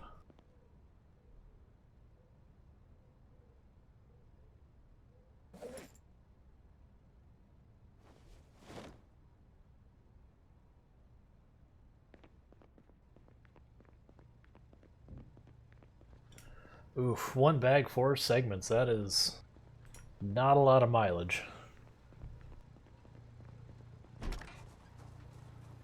Means we have to do quite a bit of looting just before we can actually, you know, plaster off a good amount of area.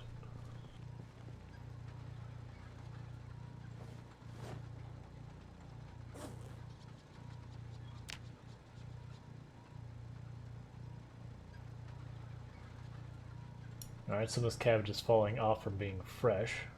Oh, cool. The radishes are ready. So we're going to deliberately use the not fresh cabbage first.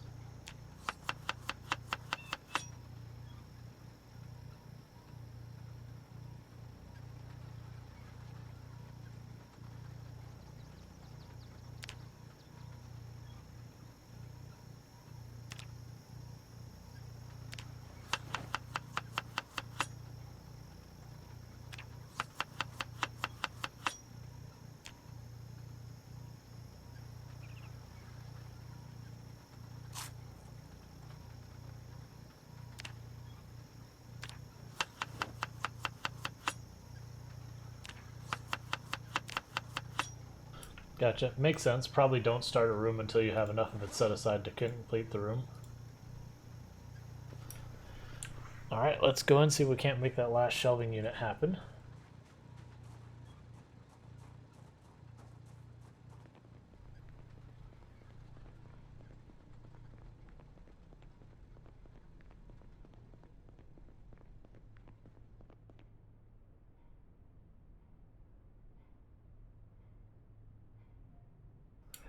Wonder what the difference between the concrete and powder. I'm assuming it's just for different types of materials showing. All right, let's drop it all on the floor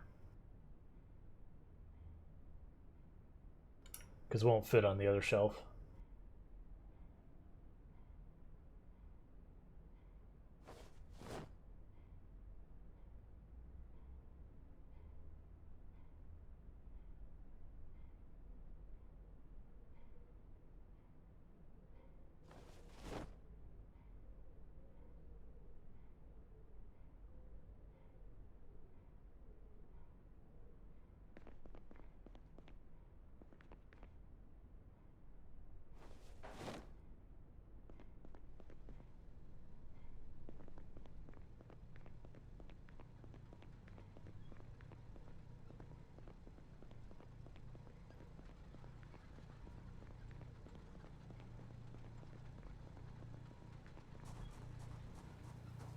Cool, we'll take this back, put these up. That'll give us a bunch more shelves. We'll be able to start dragging all their stuff down from the other room here. This also gives us enough planks that we can put one of the doors up.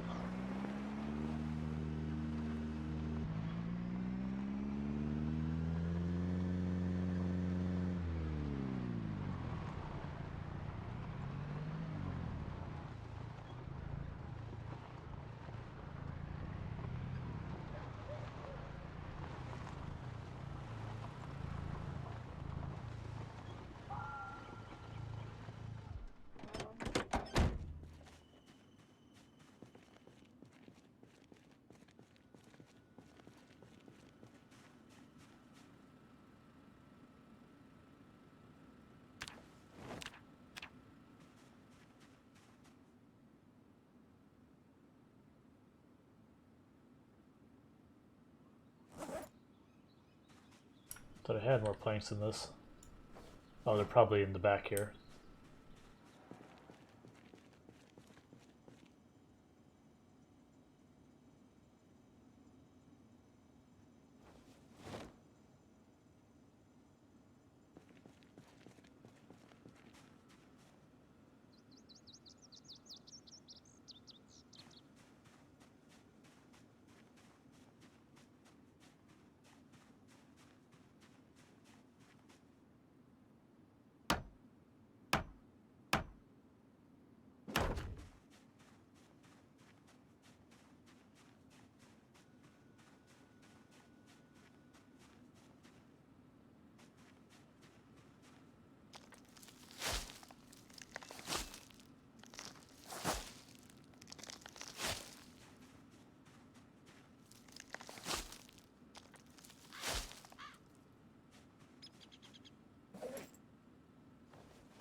Okay.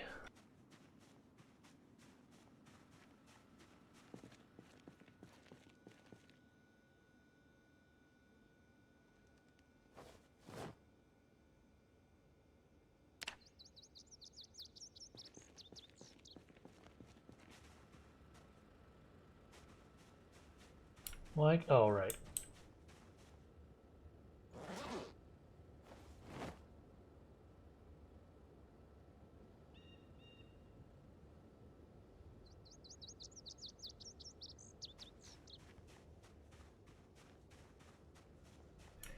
Hey, how's it going, Growlcore?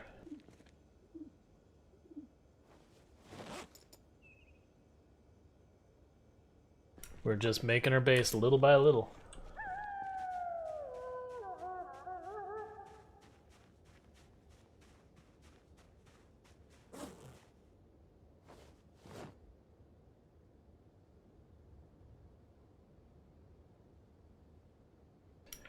Going good, good.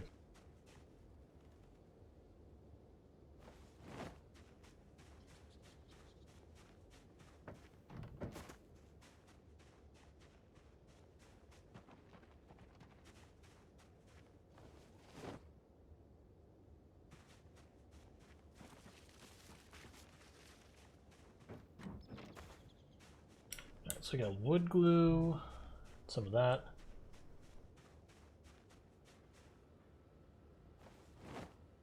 Put like that kind of random stuff here.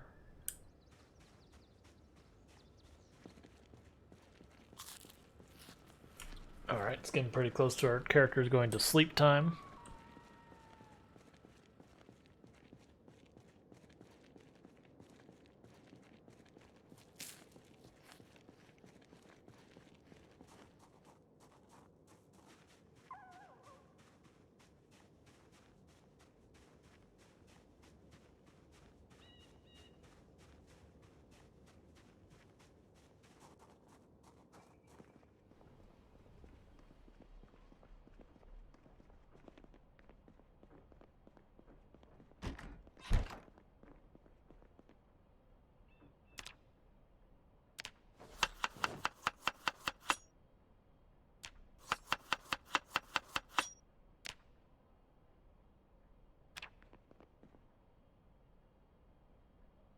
At this point, we don't have any more books. Alright, we woke up having a nightmare.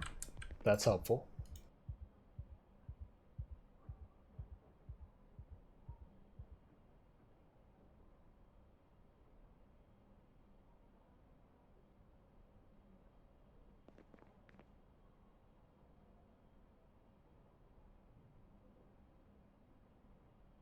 So you stay here for a minute, let ourselves get a little tired again, and go back to sleep.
Alright, so let's grab our car. I think we're good on shelving units for the time being. Oh, I should have grabbed a bunch of stuff off of our shelves from there, but that's fine. We'll deal with that the next time we're up in our little apartment thing up there.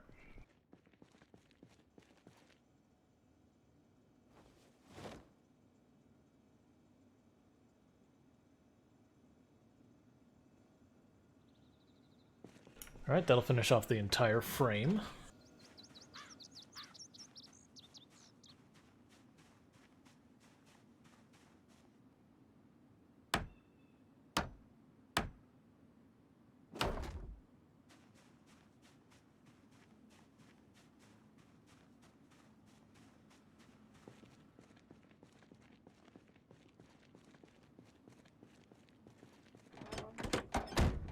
Oh, I should check on our plants before we go.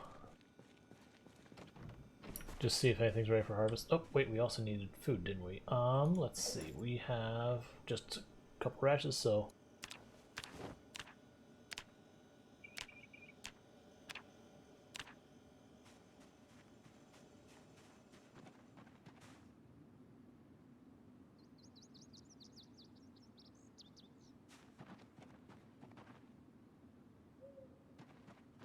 Yeah, none of this looks like it's anywhere near right for anything.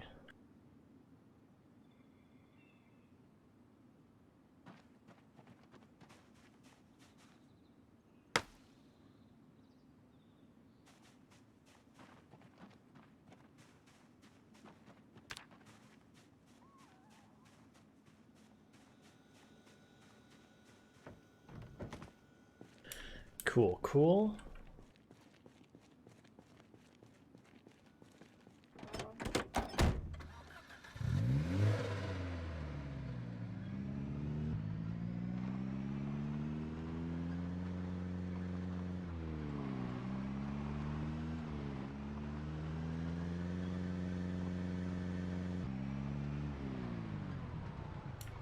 Took the shells from there, we took the shells from there. We've stalled.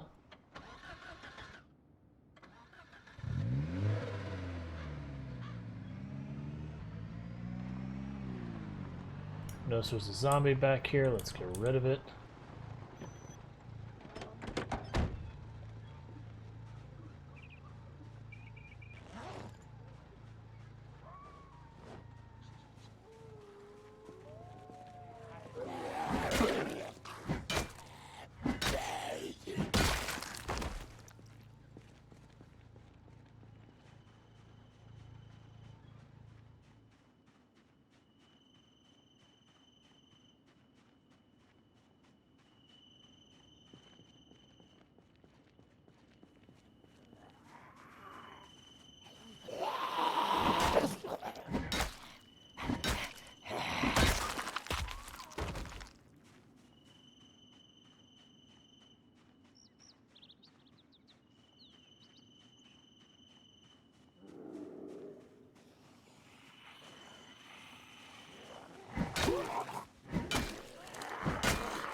Wasn't ripping them all, I was just looking for any watches, and I was going to tear apart that one leather jacket because it's basically spent.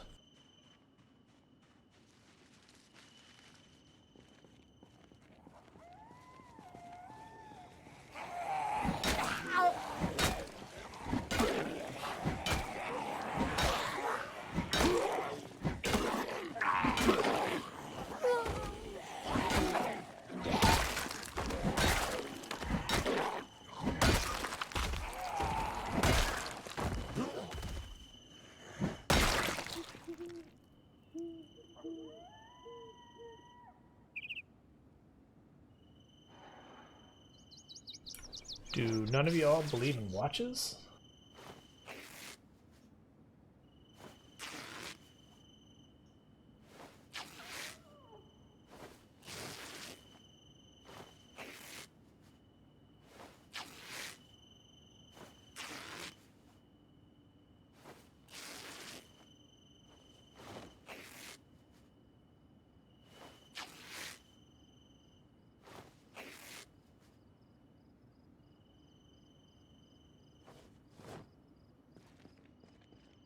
Let's pull the car up, and what I'm going to probably do is do a little mechanic on this, tear apart those picnic benches, because those are usually good experience for carpentry.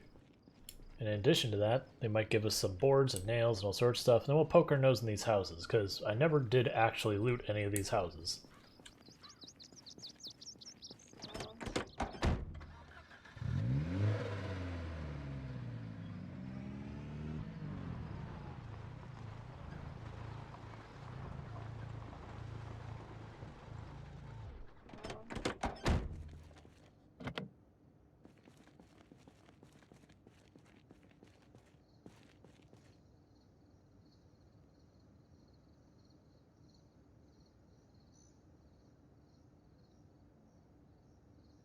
Okay, sure.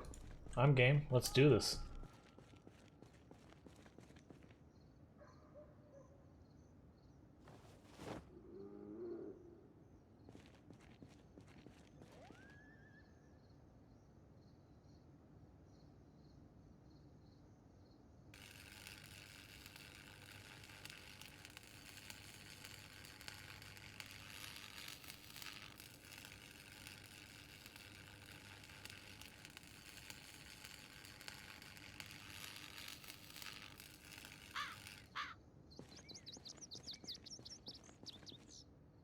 disassembles an entire car, gets 2 pieces of metal.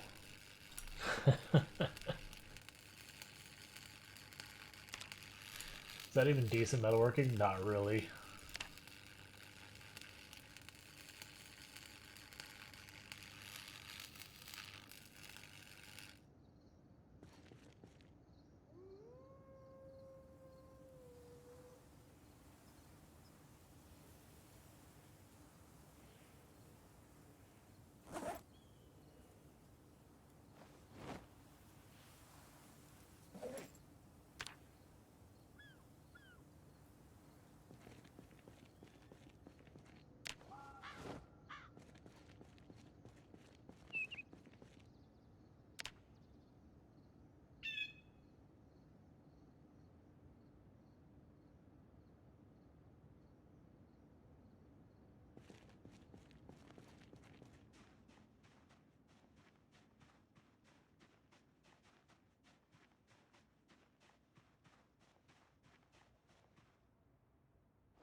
Big group of zombies on the other side there, but it looks like there's a bunch of buildings. We'll just come around from the other side when it's time. That's probably where the church is, I believe.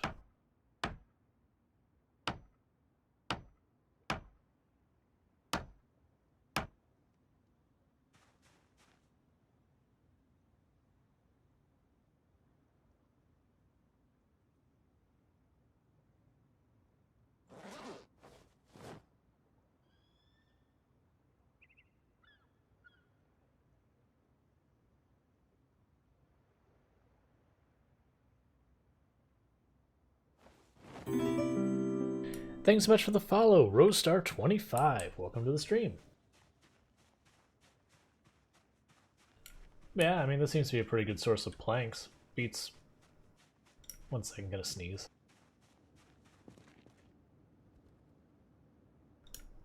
Beats having to go around foraging for crafting your own axes and then chopping down trees and then dragging it from half across the map and all that.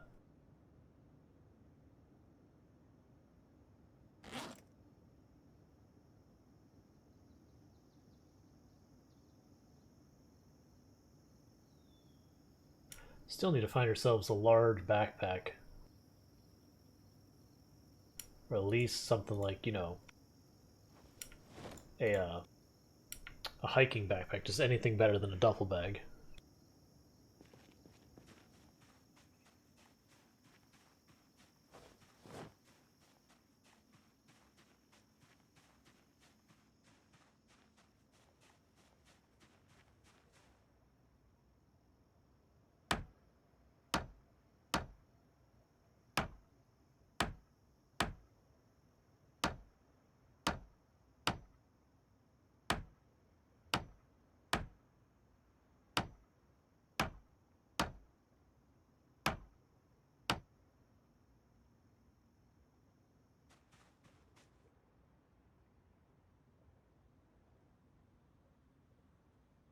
I don't get by with the wood scraps. Usually I take them as like fuel and that, but eh.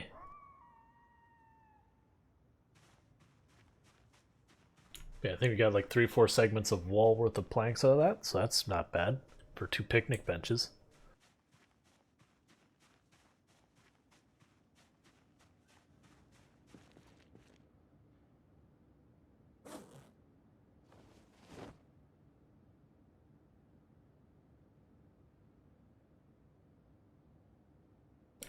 Not particularly. The only fast ways to get rid of corpses involve just letting fire go out of control, but then, you know, you've got fire out of control, so the corpses are no longer your problem. It's your newfound problem of fire. But otherwise, it's just grab one corpse, move one corpse. The closest you might be able to do is if you get a vehicle with a big cargo space and a trailer, you might pull it up right next to the corpses, grab a whole bunch of the corpses at the same, like one by one, dump them all in the trailer. Oh god, I would never take, like, the only time I've ever gone and taken the time to bury a single corpse is when I did have a world. I went back in after a long-living survivor and just buried the survivor. And then, you know, basically didn't play that one anymore. Yeah, you've seen how I deal with corpses. Is that I just don't. Like if it's in the house where it's a problem, I'll pick up the one corpse and take it outside. But all the others, I just let them sit there and decay. There's just too many to deal with.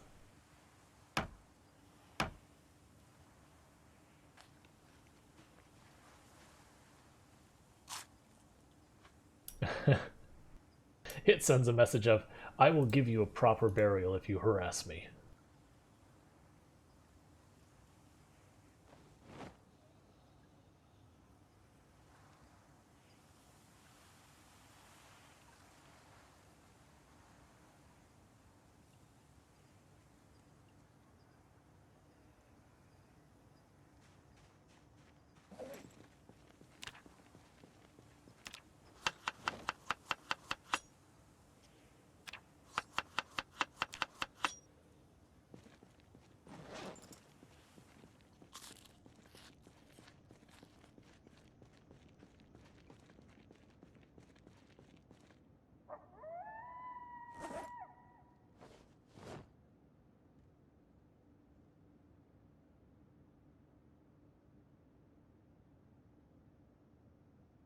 Oh yeah, and that's fair. Like there was definitely a time I tried to manage the corpses on previous characters when I wasn't playing on these pops. Like when I played on Apocalypse, I did more to manage the corpses. But that was more just taking the corpses, putting them all in one pile in one corner, and that kind of thing.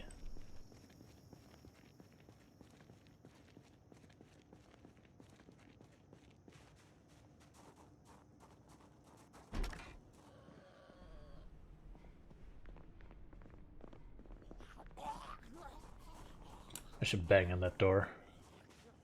Yeah, it's pretty much what it was like. Look, man, you smell bad. Go in the corner.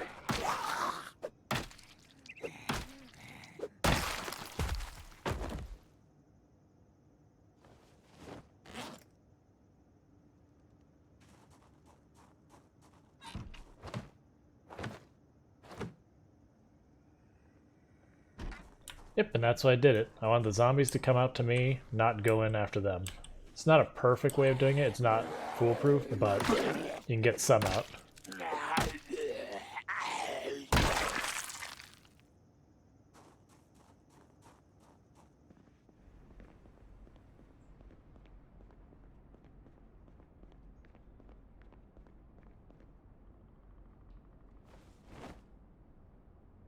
Perfect quality 36 revolver? Yeah, I'll take that.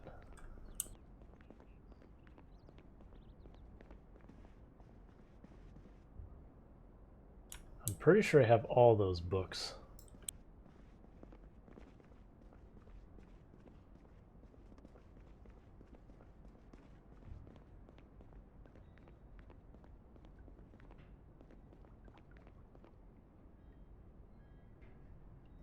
Ooh.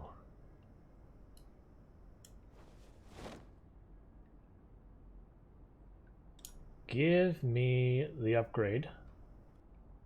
You can keep the shotgun.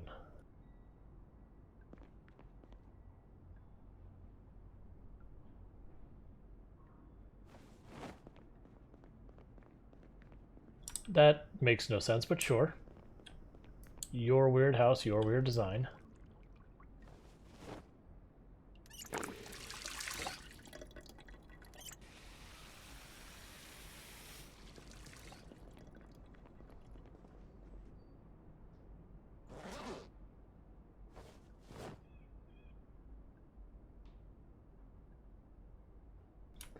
How is that fresh? We're 2 months in. That soup has been sitting on the counter open for 2 whole months, and it's considered fresh.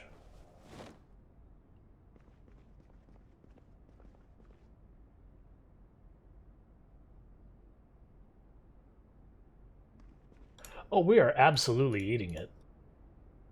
It's clearly fresh soup.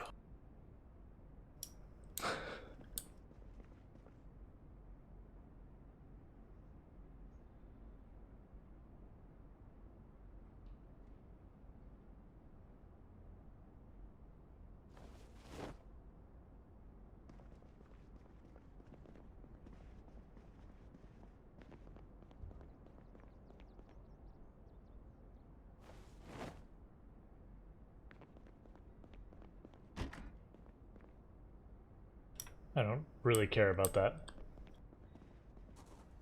I'm gonna call that house looted.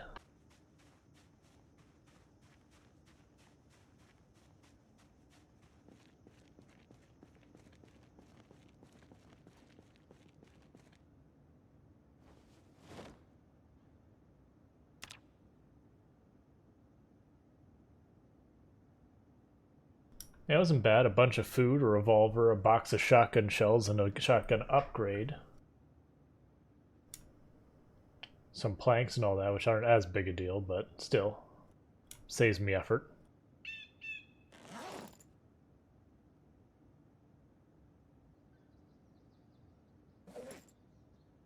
And our quote-unquote fresh soup.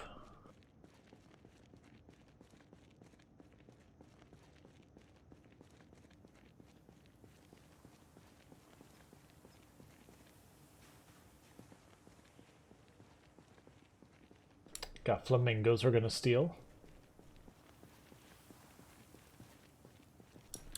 No sign of zombies there.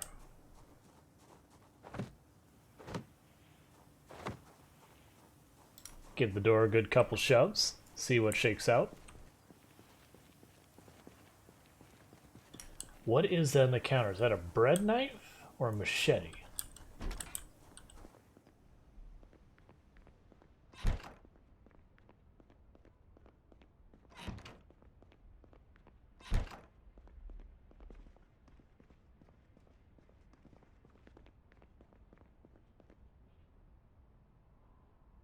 Don't care about any of that. What are you? A bread knife.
Another crowbar, always a good time.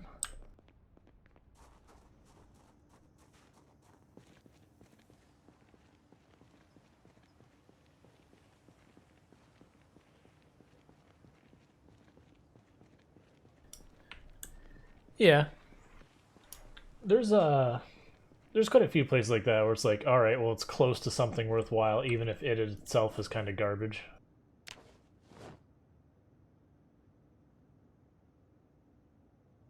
And I picked up the rotten milk because that's one of the things you can use to treat certain plant problems.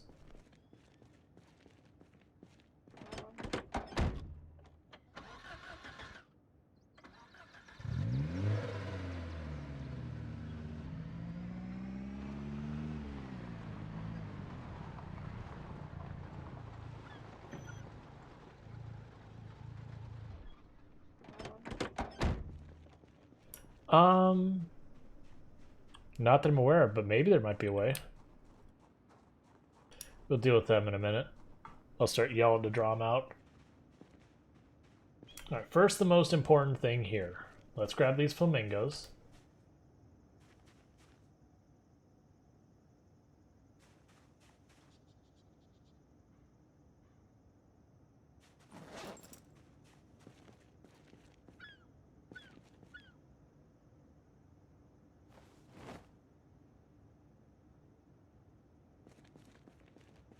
Because those absolutely had to be brought. Alright, so all the doors and windows in this place are smashed and everything, so we don't really have a good way to draw them out.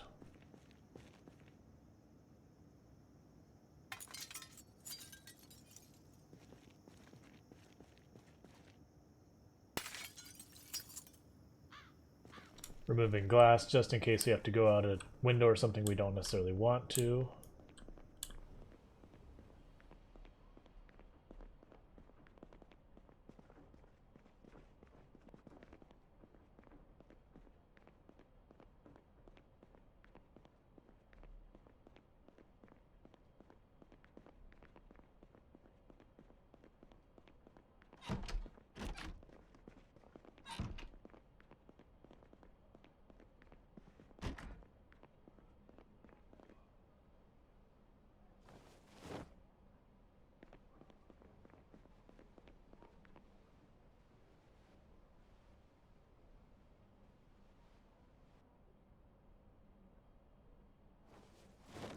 That'll be a radio, just leave in our house to play stuff.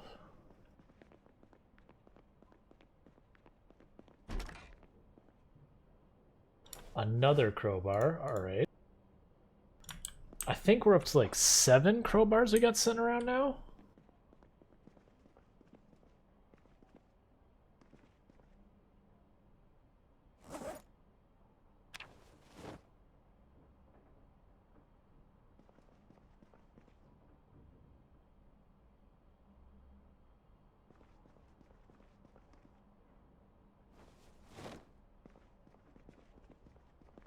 Okay, so we've looted all of the goods out of these houses. I'll check that room. I think we may have left some tools back there that we couldn't carry because we saw the generator, and the generator was our priority. No, it wasn't there that we got the generator. It was a different one.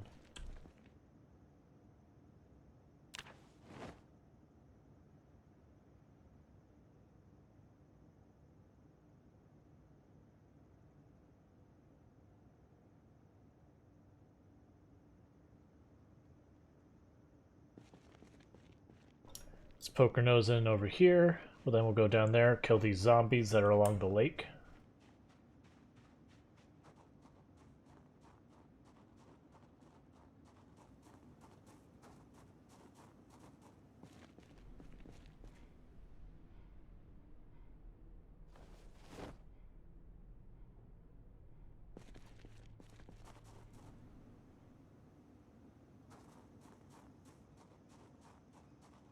Alright, no more tools I care because I wasn't going to grab those trowels. We don't need them. But that gave us stuff for most of another door. That's good.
Okay, I'll take all this crap back.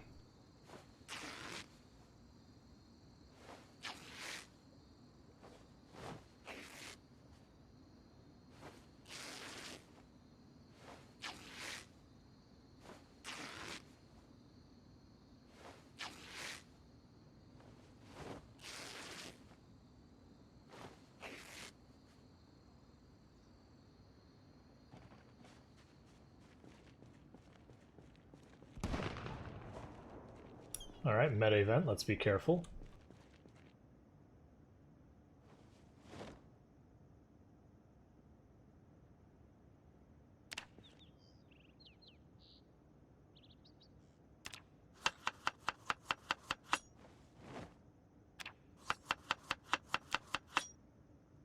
We should have some of that soup.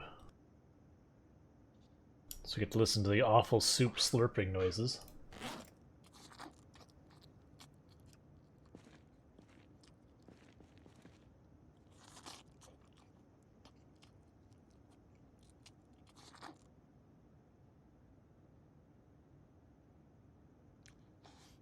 I just love that.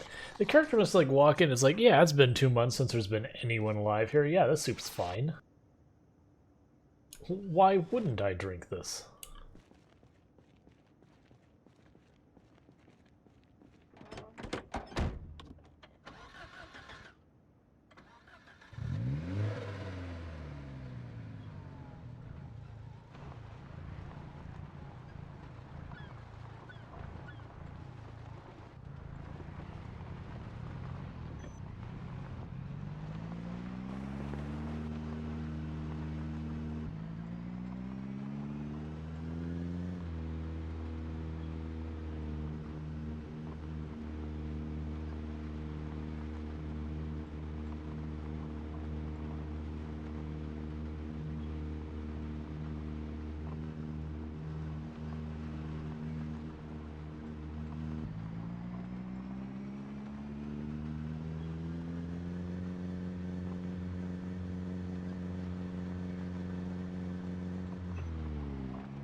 Alright, first let's check in the generator before we do anything else. Alright, fuel's still fine. Okay, let's start with weapons.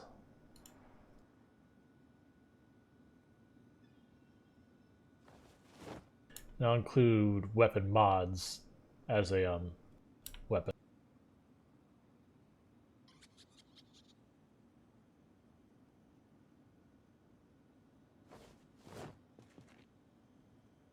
And their ammo. Alright.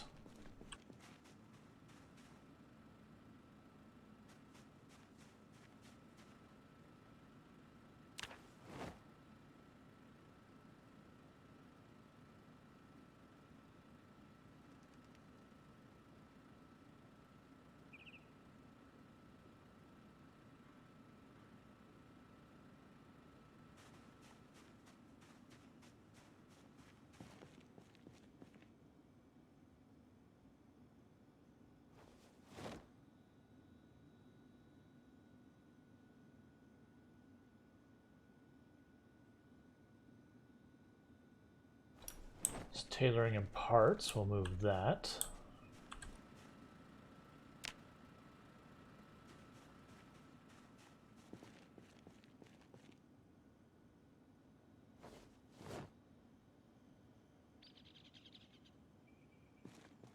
We'll put this at the glue.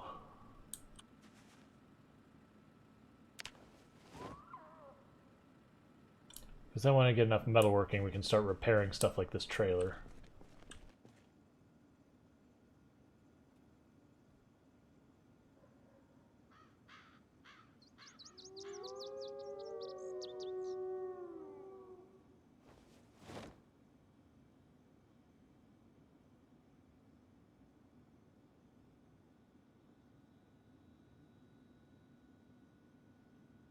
Alright, so this is all food, that's food, corn, flour is food, baking soda is food, okay.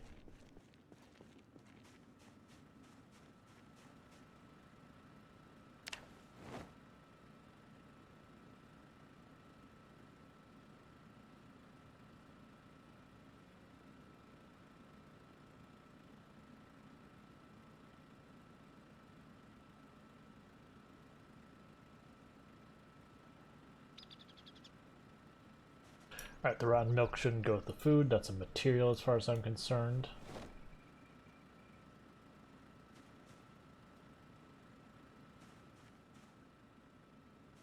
We will have a section for gardening stuff, which will be here. The raw milk will go with that.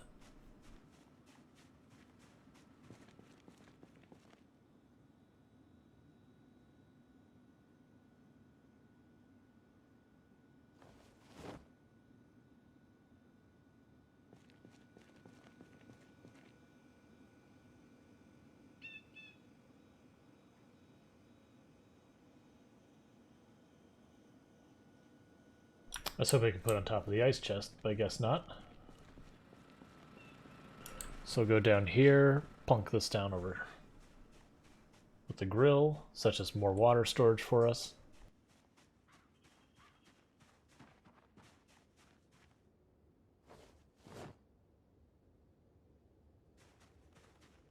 I guess for the time being, I'll just put the radio on one of the shelves. But eventually I'll put like a box or a cabinet or something for it to be on. Let's go ahead and just go in here and grab everything else that we don't want to keep on this.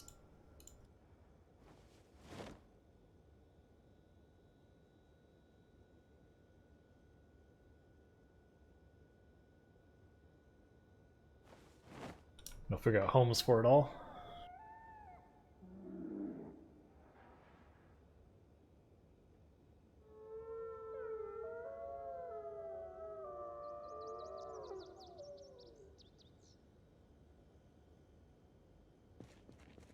There's our door.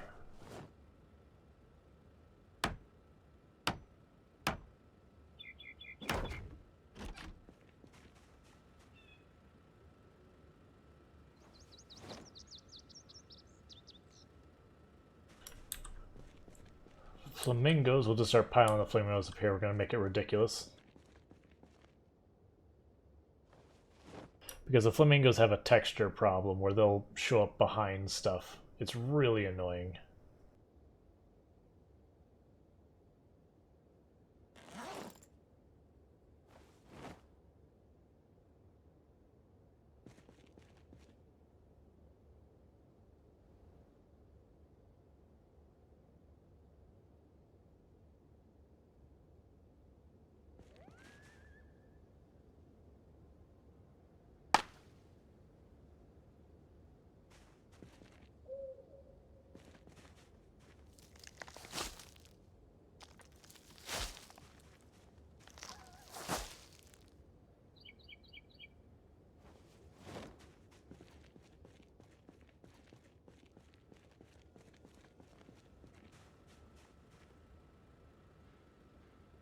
Let's see. So look in our bag.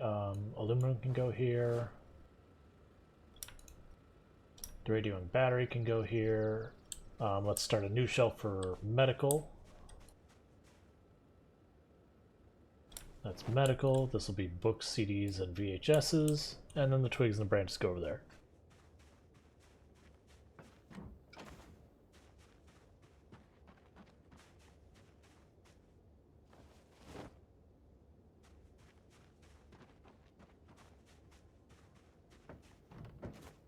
And I believe we have a whole bunch more planks on here, so we can start just putting chunks of wall up.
And in one trip, we have finished one whole side of this this wall here.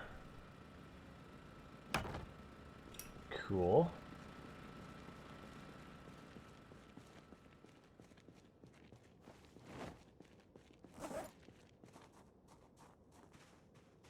Slurp on our quote-unquote fresh soup.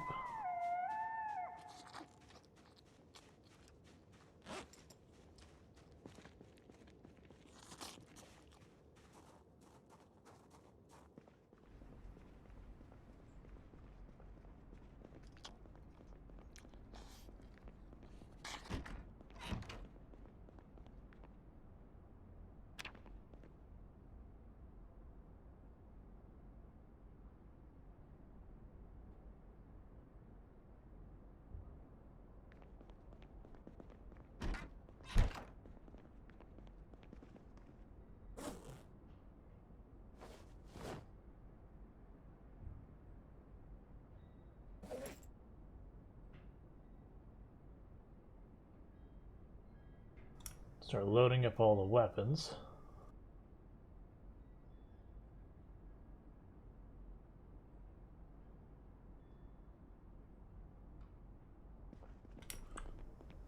Because we'll just make it a point that each time we leave, we'll grab one bag full of stuff. That way eventually we just get everything out of there.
Yep, so our weapon stockpile is getting pretty awesome, so that's good.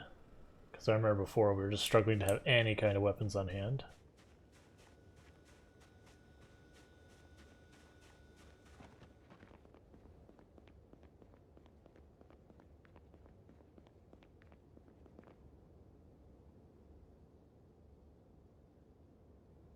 Sit down for a minute, recover our stamina.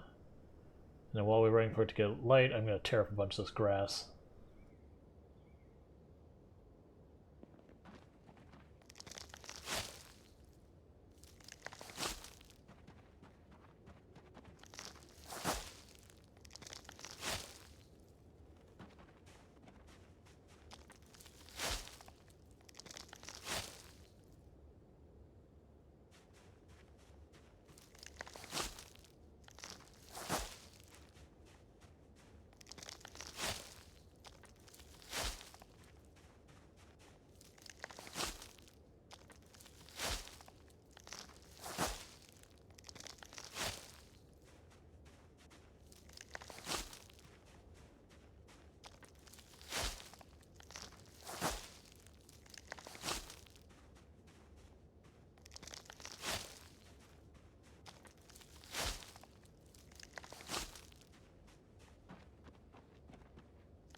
So young, those are definitely not ready. These are greens, they're definitely not ready. Young. Okay, nothing's ready out of those. That's fine.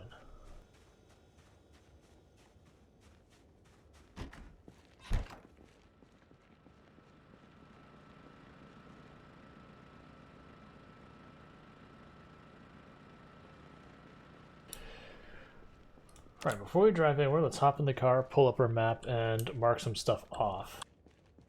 so we don't wind up circling back and stuff we've already done. So map is coming up, so that's going to be a bright screen. I apologize, it's just bright.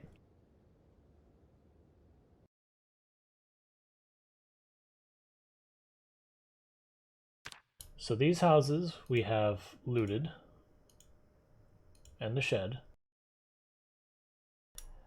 We are not going to mark that as looted because there's still good stuff in there. Same there. So it's just those ones that you're going to mark as looted. I don't know why there's a circle over there. I'm assuming we cannot erase it. Remove marking. Ah, we have to find an eraser. Gotcha. Cool, cool. Makes sense. I've never had to remove one.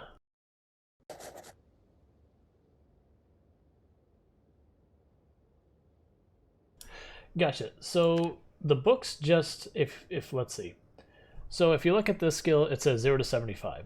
So what the book does, if you notice on this one it says multiplier 3, and on this one it says multiplier 8, that's what the book does. It gives it that multiplier. So the books don't give you any skill within themselves. They require less skills to gain a level. The way you gain skills and everything is to do whatever corresponds to whatever it is. So for carpentry, building walls, tearing apart furniture, that'll build up carpentry. Cooking, you go here, you choose cooking, you make stuff. Farming is you grow stuff. First aid can only be leveled by healing yourself, which means you got to get hurt, which is one reason why if you're actually getting any real amount of first aid, something is going wrong. Electrical is like disassembling electronics is the primary way you get it. Metalworking, disassembling metal stuff. Mechanics working on cars. Tailoring is tearing apart clothes and then patching up clothes. Fishing, trapping, and foraging, or fishing, trapping, and foraging. Nimble is your combat stance movement. Lightfoot and sneaking, you do that by where you crouch and you move around. Sprinting is running. And then fitness and strength, you gain those through doing a lot of different activities. Like carrying more than your character can carry, for example, help with strength.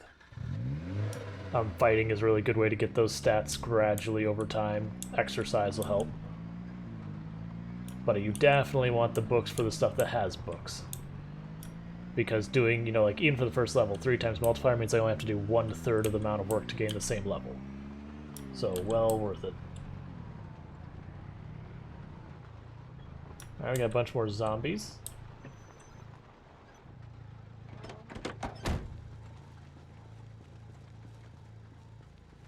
Every time we see the zombies, we kill the zombies until we stop seeing the zombies.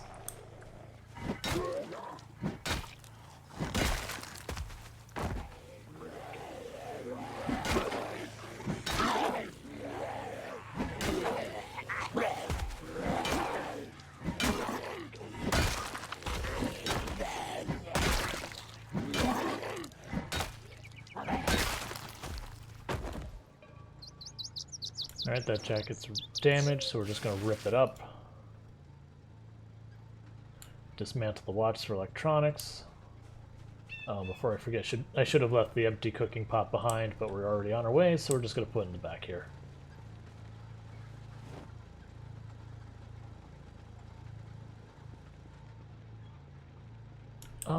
I believe this is all food in here. Let's just keep going. Oh, wait, we missed one. Because our goal is to eradicate all zombie life, so, gots to eradicate.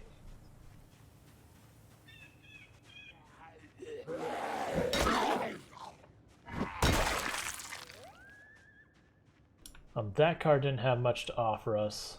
There was a van back here, because this car is junk. We're using it because it's what we've got. But we definitely want to find a different car. Alright, more zombies over here, so we kill them.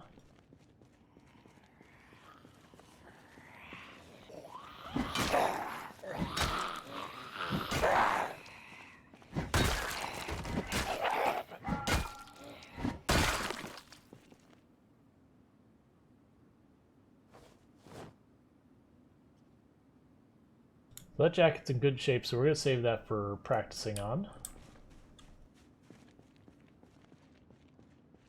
Gonna move the car up.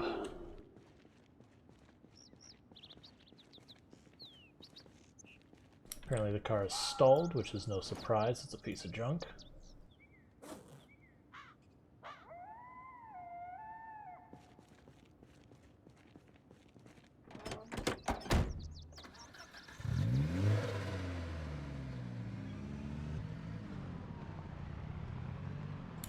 So this place is a place that's probably worth us stopping by and seeing what we can find in here. I'm also going to take apart these two wrecks.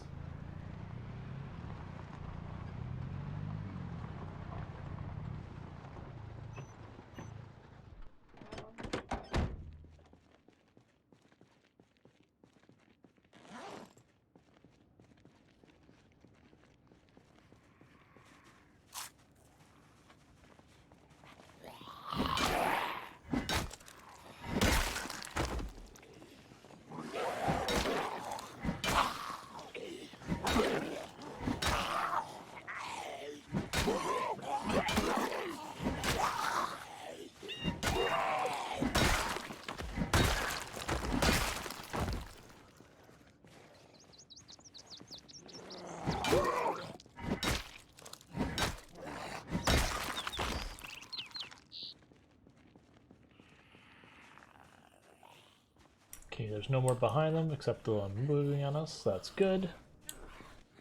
So that'll be another horde of zombies just gone from town.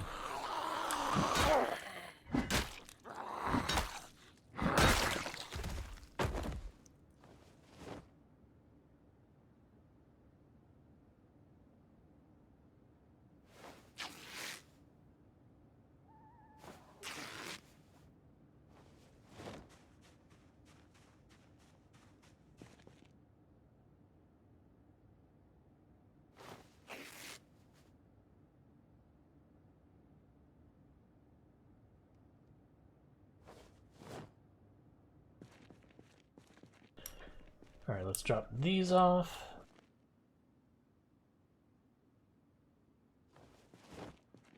Take apart the two wrecks real quick. Double check there's nothing in them. I don't think... Yeah, there was nothing in them because I remember I pulled a body out of them and I was like, what?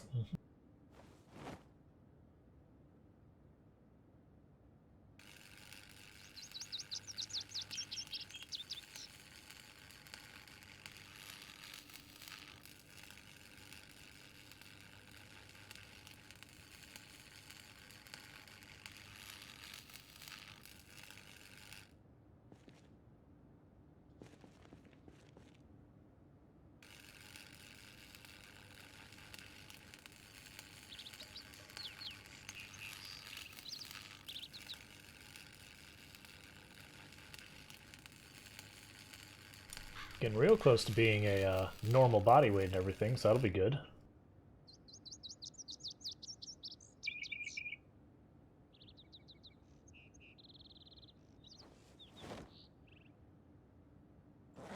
Alright, so disassembling wrecks absolutely decimates your propane, for the record. Alright, these ones gave us way better return on materials. The other ones, like, the one just gave us 2 pieces of metal and that was it.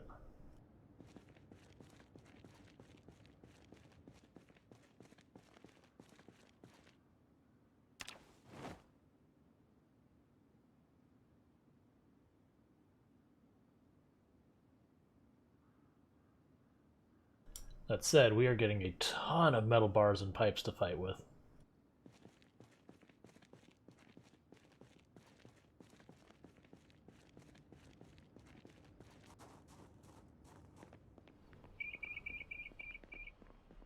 Alright, first step is to make sure the building is clear, then we'll worry about all the other stuff.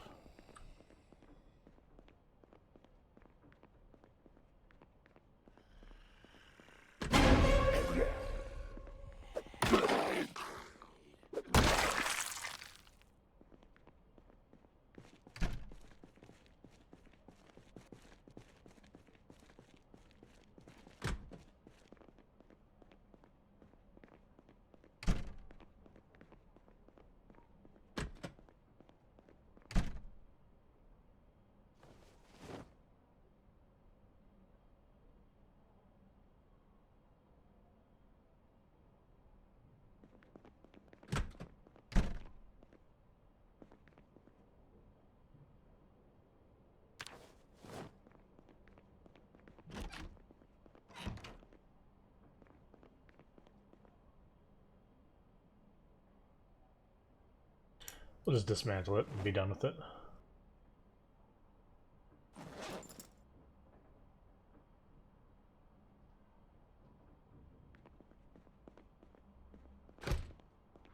Alright, so we didn't find a key for this place, so unfortunately that door's going to stay locked. This area is nice because that's all guns in there.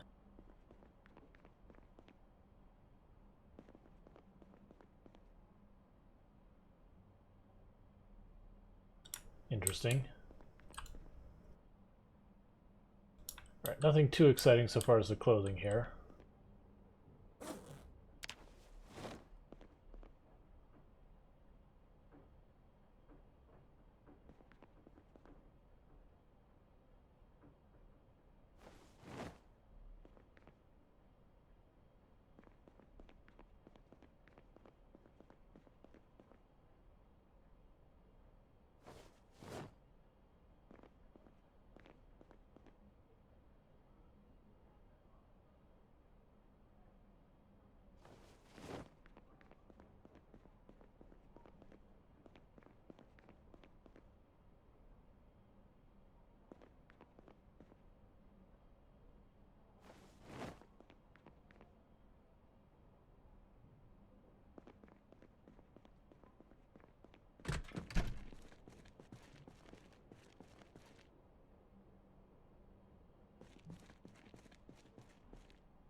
Another duffel bag. We really just don't need duffel bags anymore. A tent kit I'll actually take. Because we could find ourselves in a pinch that might actually be useful.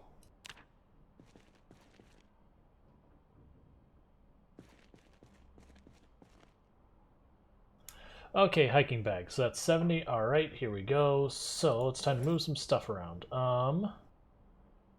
Put that in your primary hand. Put this on your back.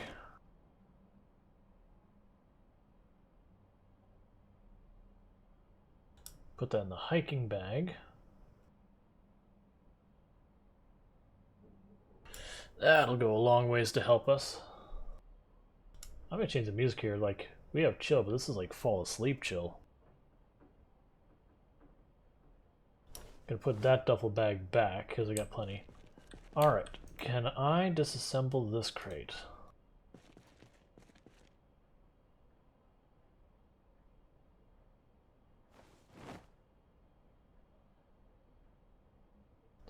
How are our clothing doing? Anything damaged? We should check that. We haven't looked in a while. Nope, looks all good.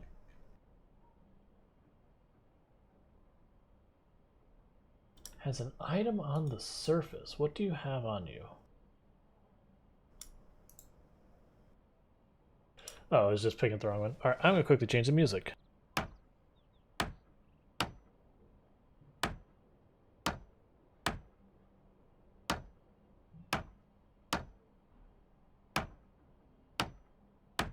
Let's put it back to our usual playlist just because, like, that was like, oh, this is like super, super chill to the point of nappy time chill. Alright, so those boxes didn't give us anything we really care about, but still. I'll take the nail. I'm not going to bother with the plank. Let's top off our water. Oh, you need to be in the secondary hand.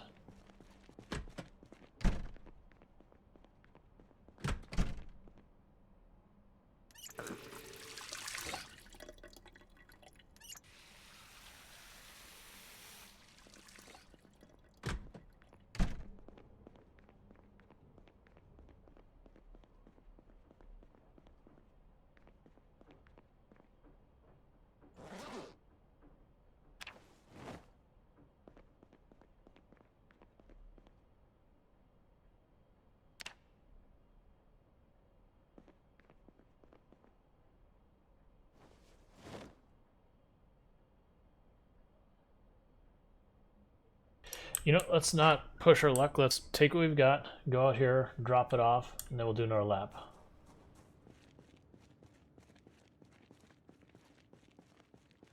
Because we're getting a lot of good stuff out of this.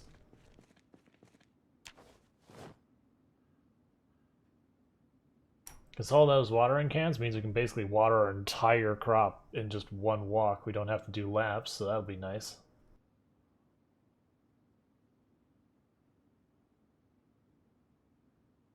Unfortunately, this will be another building I can't really mark off that we fully looted because that gun store thing in the back area is well worth going into.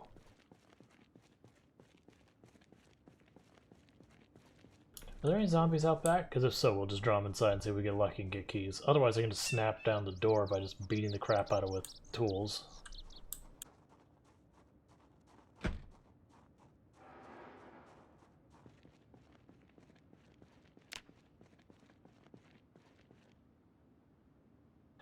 I was expecting to see a bunch of zombies over there because we haven't cleared there. I guess they just kept moving in here. We kept killing them, so they're just gone.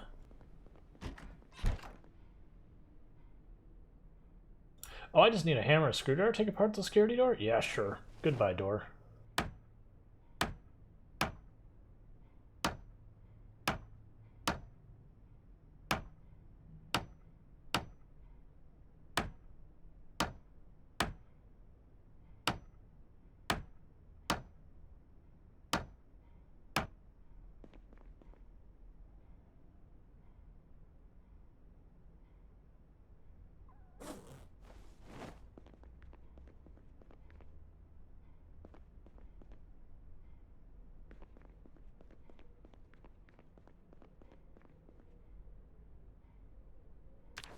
And this is why I was not going to mark this building as looted, because this back area, we got guns.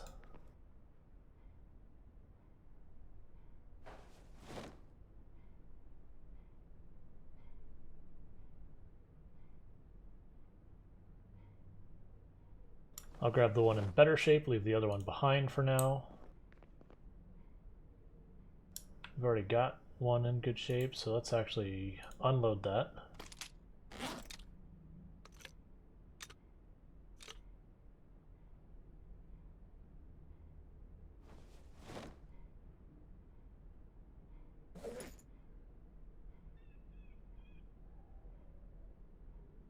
I don't think I have one of those. We already have one. Already have one. I have one, but not that nice, so I'll grab that. Those magazines are all empty, so I'm not worried about it.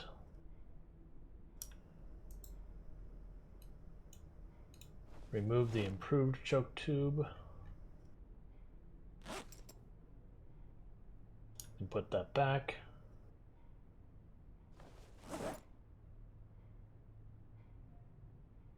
Grab all the bullets.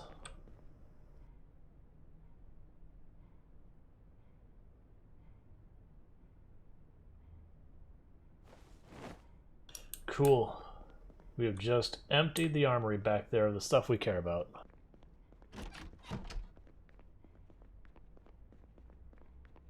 So let's drop this off because we have an entire, like, armory's worth of guns and bullets and all sorts of stuff on us. So that'll be real good. That may be when we go to move into a new town, how we take the first part of it, we just start blasting until we stop seeing zombies. That is a lot of guns and ammo. Alright.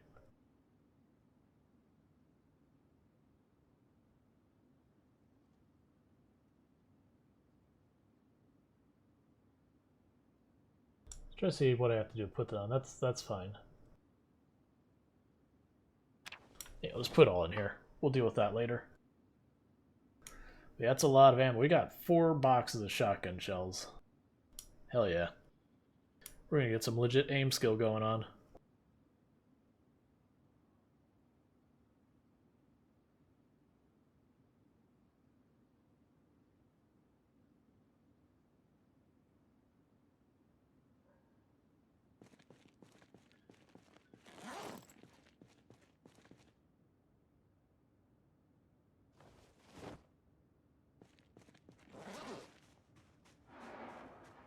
Oh, right, we got another box of shotgun shells because it didn't fit in the other thing. So we have 5 boxes of shotgun shells. Why do I not? Where did my bowl go? Did I put my bowl in the wrong place? I bet you I actually put it in here.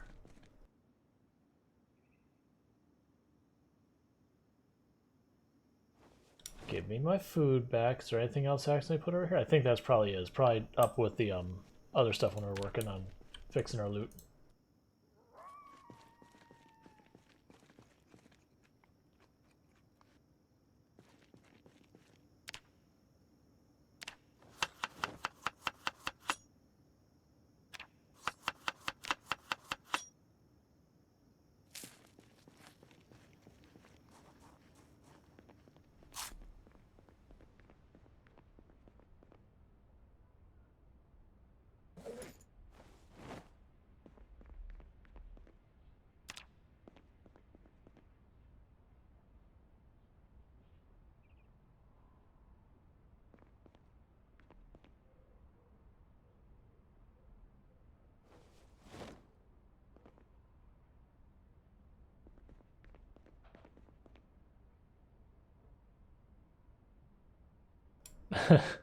Yeah.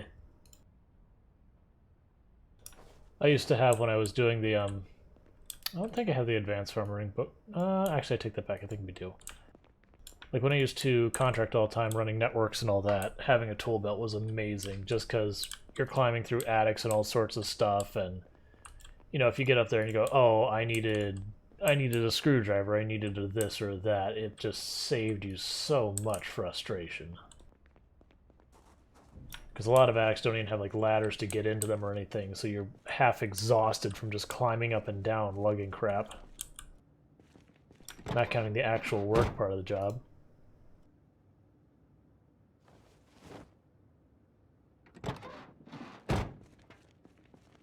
What kind of shape are you in, Van?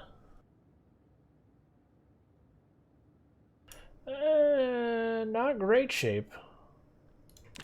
Definitely not a car I'm going to worry about trying to keep for any reason.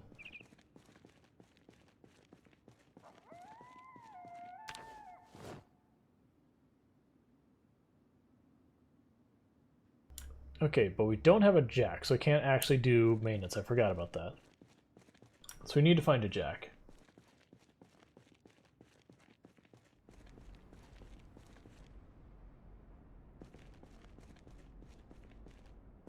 Got a whole bunch of fertilizer between all these. Oh, I don't think... I may not have looted this the first time through because I didn't see it in the corner. That's junk anyways, there's nothing there. Well, let's not worry about driving the car around. Okay, so we got more zombies. Let's sit in our car for a minute, recover our stamina. No, I've learned my lesson. Let's not do that. Let's just sit out in the open where we can see.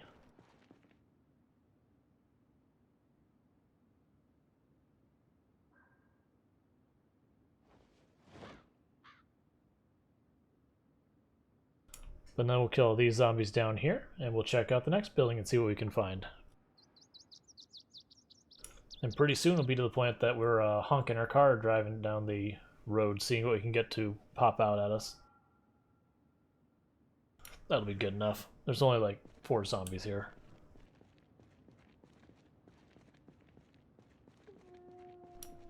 That building's probably going to be okay for books and paper and pen and all that. Not stuff we particularly need. Like, honestly, we really don't need anything. We're just grabbing materials and all that that'll be helpful.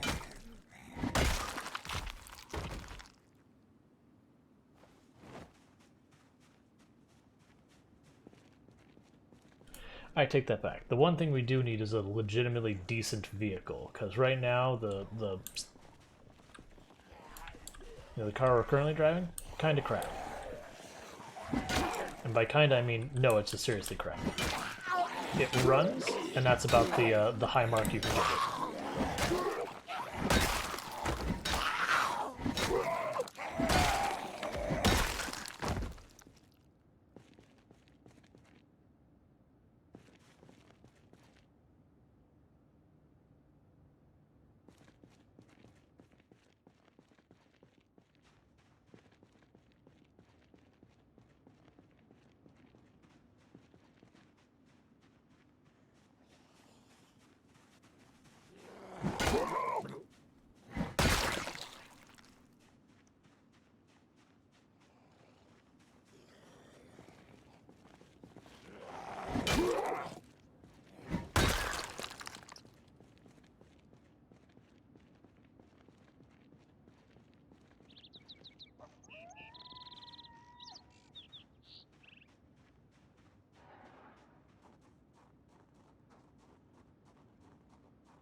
Alright, we should recover our stamina before we start actually fighting groups. This is the medical place, and I really don't need more medical.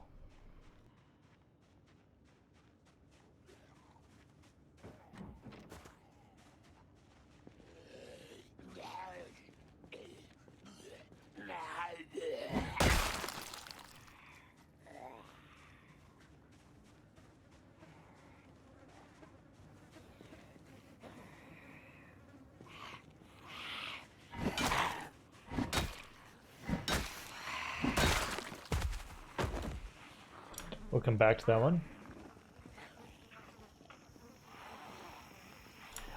So before you get backpacks that are really good, the carry weight can be absolutely horrendous. If you especially roll a low strength build, it can be really, really bad.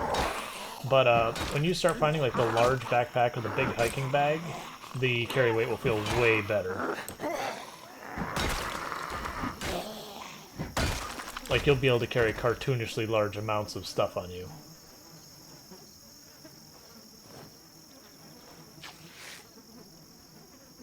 But yeah, if you're just walking around like with a satchel, was that electronics 1? Is that what happened? What are we getting? Electrical 1, cool. That's one of the skills we need for hot wiring cars. We just need mechanic 2. But yeah, until you find like a large backpack, it can feel pretty rough. Like this hiking bag we got is going to make a huge difference for this character.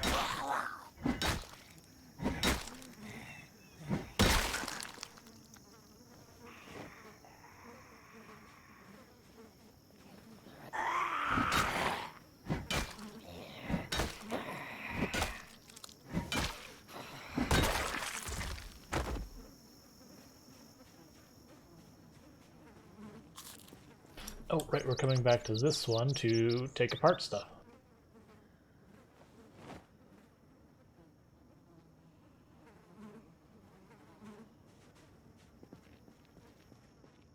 Okay, so we're starting to get sleepy, so it's time to take our car home. Yeah. Duffel bags are okay. They reduce the weight of stuff by 65%. The regular hiking bag is 70%. I think the big hiking bag might be 75 or 80%. And I think the large bag is 85%. So you can imagine reducing the weight of everything you're carrying by 85% goes a really long way. And I think there's a military bag that lowers it even more. But that one's really, really rare.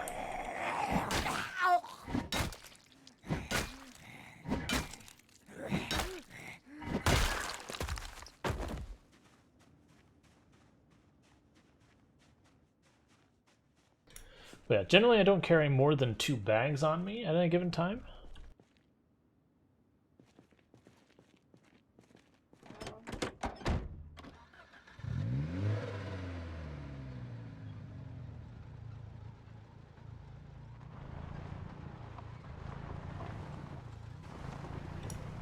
Generally speaking, so when you look at the weight reduction of your bags, those only apply while they're equipped to you, the character. If you take a really big bag and then you put in a container, it doesn't have any weight reduction anymore. Not till you put it back on. The only advantage I could potentially give for putting, like, you know, a bag inside a bag kind of thing is if you have a bag that's stuff you want to be able to drop and pick up easily.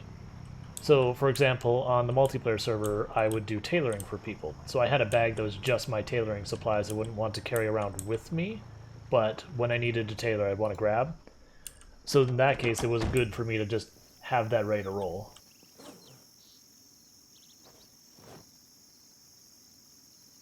But it wasn't advantageous for anything beyond just that organizational purpose.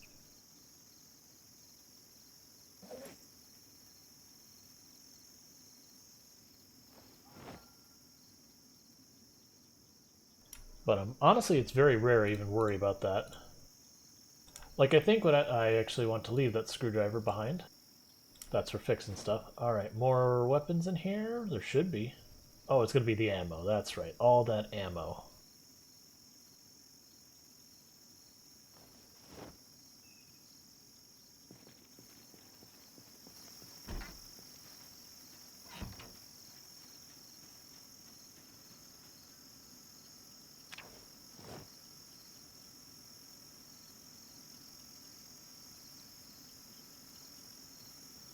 Alright, we're already getting to the point that we're going to need a second shelf just for weapons.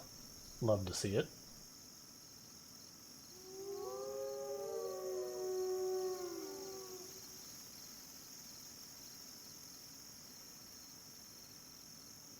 Yeah, that's not a bad strategy.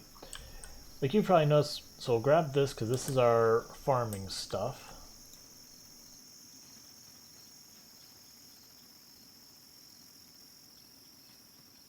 But yeah, no, it's not a bad idea to do something like that. What I end up doing is I have my one bag that's my looting bag, and because I have a trailer, I just walk up to the trailer and I just, you know, quick to like dump everything in the trailer. Alright, let's see. Farming. And we'll consider fishing and farming. We'll put those in the same place.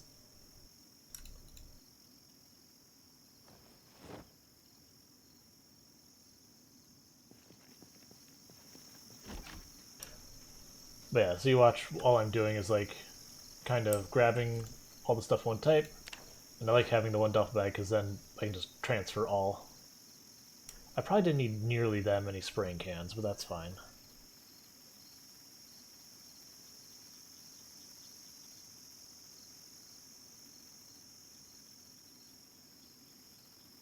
You know, what I'm going to do is grab these watering cans off the shelf.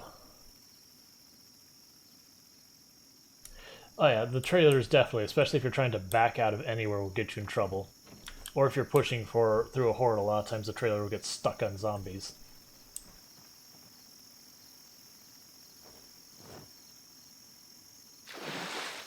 So that's fair.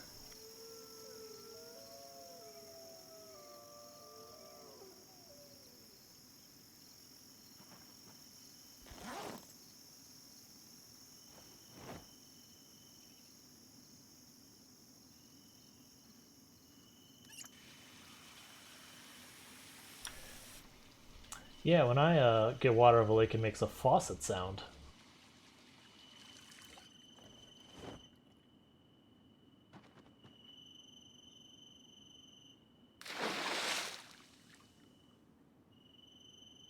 Yeah, no, I need to...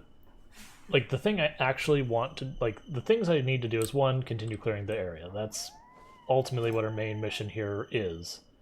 But I do need to get ourselves a better vehicle, which realistically is going to require me stopping and taking the time to take the cars that are just in bad shape, do a bunch of mechanics on them, making them even worse shape until we're able to hotwire. At which point, once... Oh, it looked like I had put down my bag. It's like, what? But once we're able to hotwire, we can just grab a better vehicle.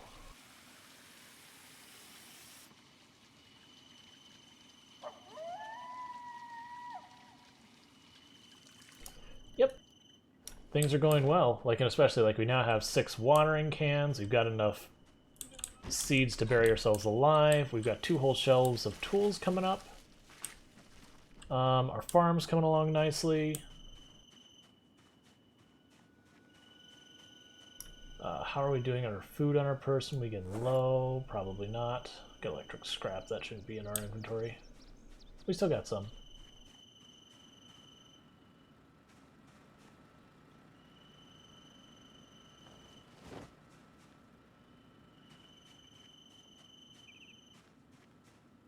That's our weapons.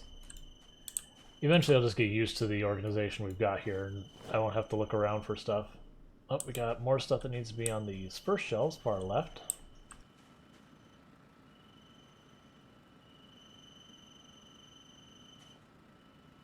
I put the lighters and all that with the carpentry. It's not carpentry at all, but there's just not a place for it itself.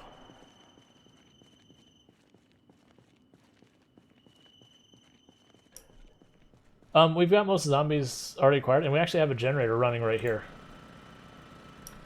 Fuel's still good. So this generator right now is running these 2 pumps and that ice cooler. We've had it running for a good couple days now, I think. Alright, let's see what else we've got. Most of this is stuff that's going to be... Alright, so let's grab our ammo.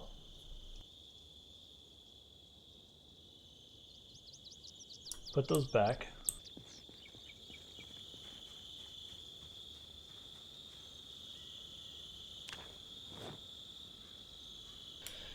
We might have some shotgun shells.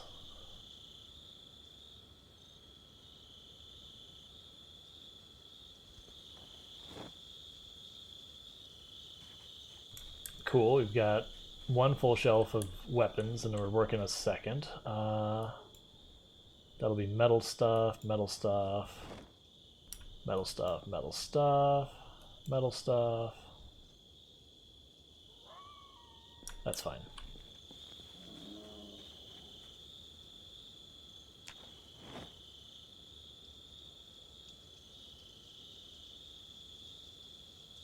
My character's like, why won't you let me sleep?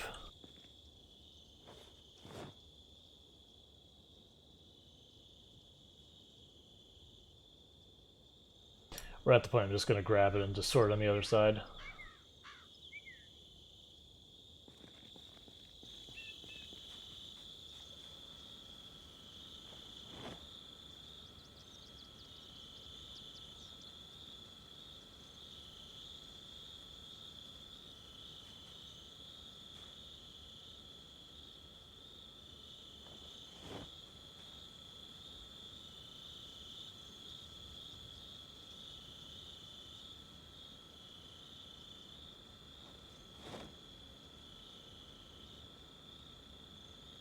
Okay, so we got enough hinges to make another door, so that's good. Grab a garbage bag. Put the medicine stuff with the medicine stuff. Oop, that's not it, it's this shelf.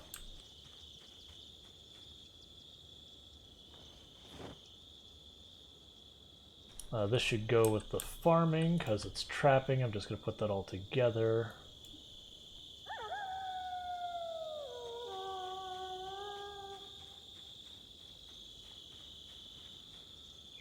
Oh yeah, I am a huge fan of making bases at the gas stations.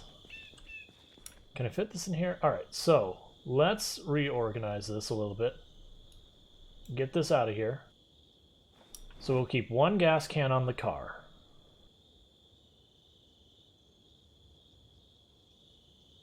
We'll put the tent in here.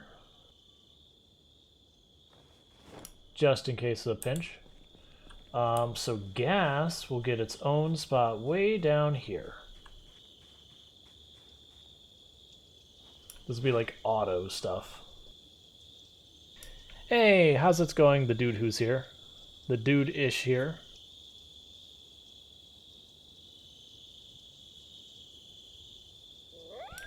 But where do we put the duffel bag?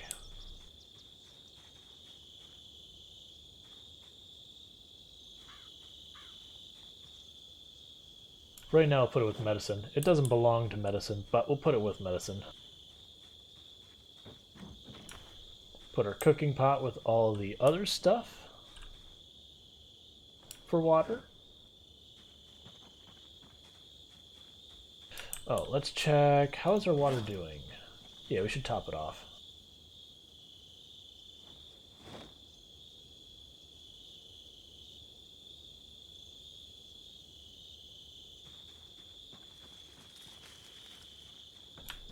The closed captions should be working. Are they not working? I'm seeing the thing on my screen that are working. Maybe the service just hung for a moment, I didn't notice it.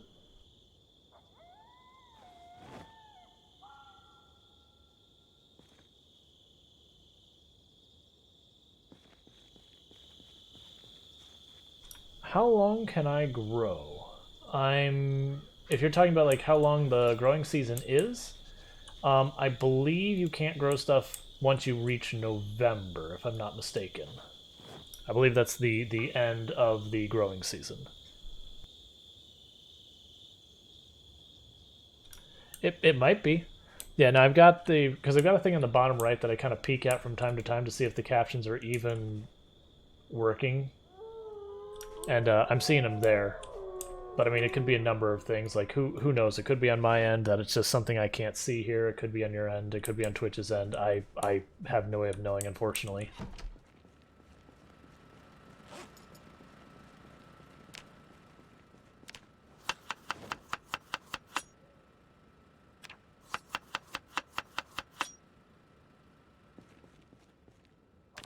Okay, that's working on your laptop there. Then, yeah, it's gonna be on your phone, something.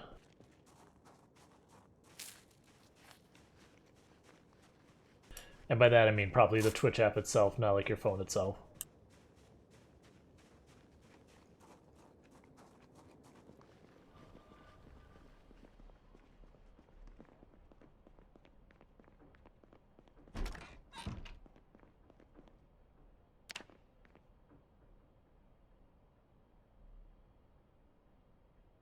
Okay, I mean,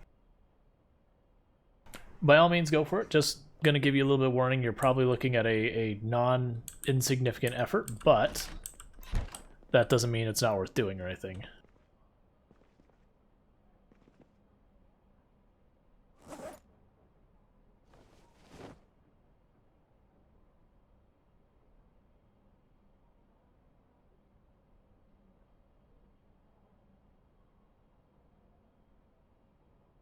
Grabbing a bunch of weapons, because we've gotten to the point since we got the storage down there.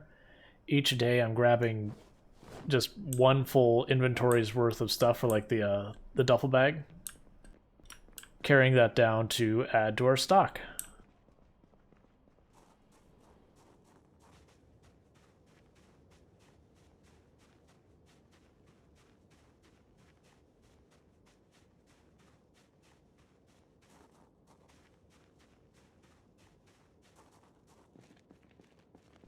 Yeah, no, it sounds like an absolutely fantastic idea that progressively the zombies get tougher and tougher based on different stimuli, whether it's just killing the zombies or the longer you survive, like however you mechanically make it work.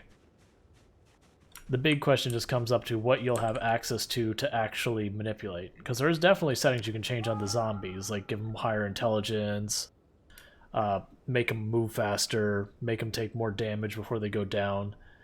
The damage they do to player, in all honesty, I personally find an insignificant thing to change, because if you get hit, you know, that can get you killed in a minute. It's going real well. As you can see, we've got a frame of a base here. I've got another area where we've got a farm set up. We're on our second shelf that we're almost entirely full of weapons. We've got a car, we've got a generator, we've got food.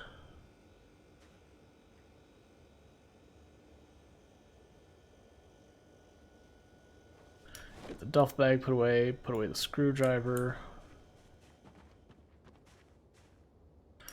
Let's take a look at the inventory and see. Young, these could be young. Yep.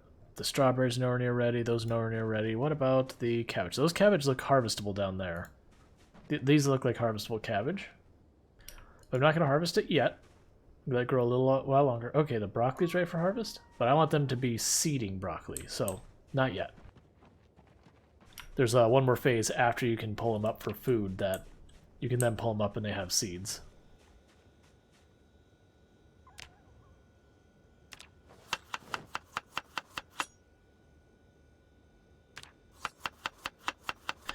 Yep, that is the plan, that this is going to be our main base, and that we will have secondary bases that we are just... Like, those bases we're not going to do anything fancy with. We're just going to kind of have a place we board up the windows. We're not going to hook up... Like, if we find a generator, maybe we'll hook up. We're probably not going to worry about that part of it. It'll just be a place to return to that we know we can sleep at night and not die. You know, in all honesty, I take that back. We probably will have a generator we bring in a vehicle with us when we start those sieges, and we will stop at a place that has a fridge. So that way we can grab a bunch of like these cabbages and everything, take it over there, and have food for a while without having to worry too much. Yeah, that's all it is. It wouldn't be a base that we have any long-term implications for, just we go there, we start using it as our foothold, and we push into town, killing the zombies. And that'd be the entire plan for that base. Alright. Before I go on our crusade, we should just quickly go over here to this corner, see if we see any zombies in this direction at all.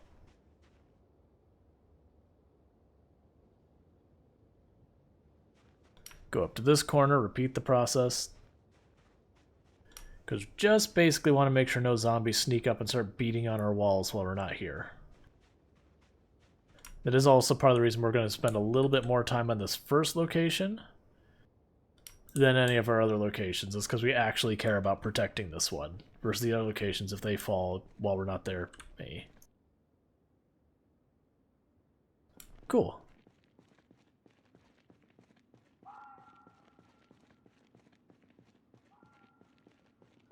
Yep, and I'm not particularly worried about the zombies at this point. Like, when we go into areas that are hostile, that's fine. But we've been killing the zombies here long enough now that, like, you can look. We've killed... This area, we've probably killed 2,500 of the 3,000 zombies, is, like, in this couple of screens. Like, you can see all the stains in the road, and that's only 10% blood decal. So... It just gives you an idea of how much we've killed, that we're only seeing, like, the occasional trickle of bodies on the sides of the road and all that.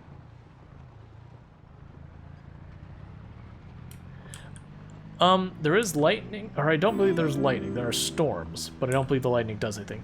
Thank you for the follow, Ghost of Luke. Welcome to the stream. Nice Undertale reference, by the way.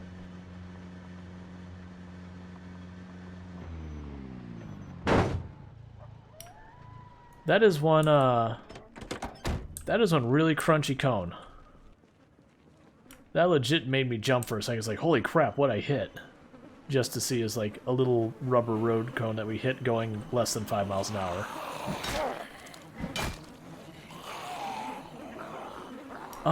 I don't know, honestly. I mean, in the real life, absolutely, but I don't... In Project Zomboid, I think they have a timer on them. I could be wrong, but... I often avoid using the microwaves just because they're really loud compared to the ovens. You know, you do what you gotta do and all of that. Like, it's not that I've never used them, it's just... I only use them in a pinch. I thought I saw a leather jacket, that's fine, I don't care.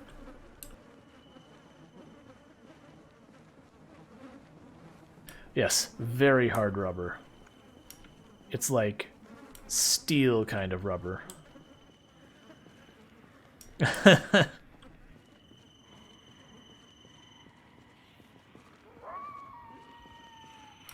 Gotcha. I mean, if the school burned down, ultimately the things it could be is someone turned on an oven. Maybe there was something cooking in the microwave that couldn't be in there. Not like like I don't think the game has like where in real life if you put metal in the microwave, bad things happen. But I could see, you know, putting something that would catch fire in the microwave, like tissue paper or something. I don't know. I don't know if that's a mechanic in the game, but it wouldn't surprise me. Or someone is doing a burn nearby because of the high populations and a zombie wandered away.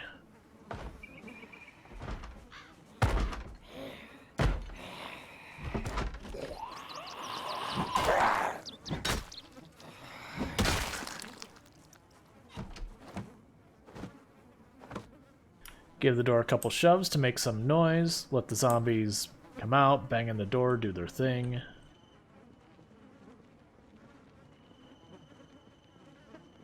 Yeah, or someone did a campfire indoors. There are a good number of ways of starting fire. Maybe the microwave can. I don't know. Like someone could make a new game, start in a trailer, just run the microwave and see what happens.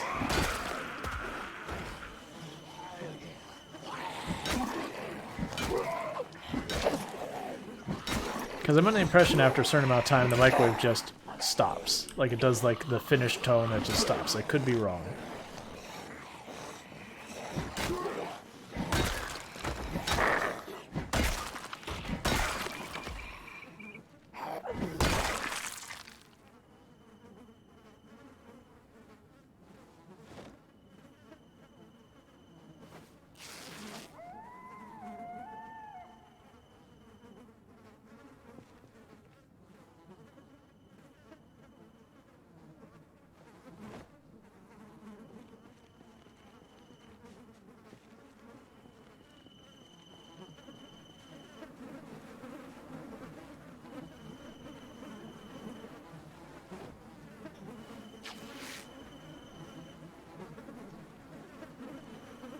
Okay, so we killed that group of zombies. Let's see what we've got going on. Well, actually, let's check the backyard first, make sure it's not like a horde just waiting right there or something.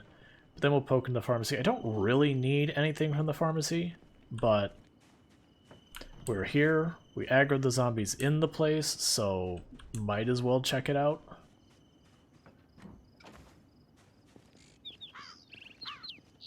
Yeah, I've used the microwaves before. It's just, I've never used the microwaves where you sit there and you just turn it on and forget about it kind of thing. Because that's your concern with fire in this game, is if you turn an oven on and you just leave it, bad things happen. Wait, can I take the plaques? Come on, tell me this is a thing. Oh. Who's gonna challenge me on my doctorate?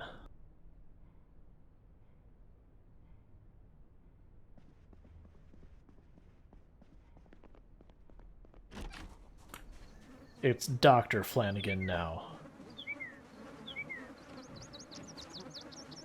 Just takes a pen and just like crosses out the name that's already there and just writes her name in below it. That's how this works, right? If you kill the previous doctor, you become the doctor. Some Highlander nonsense.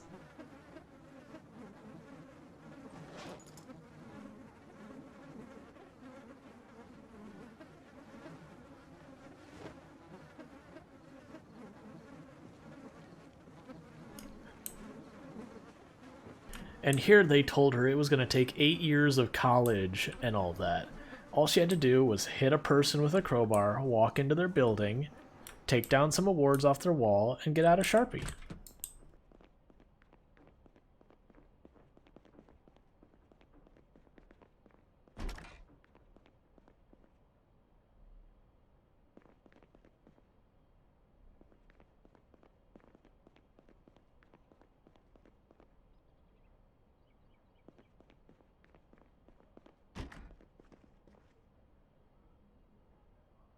I don't really need those antibiotics. Oh, here's what I should be doing. Switch up our weapons, go here, duffel bag out, put in secondary.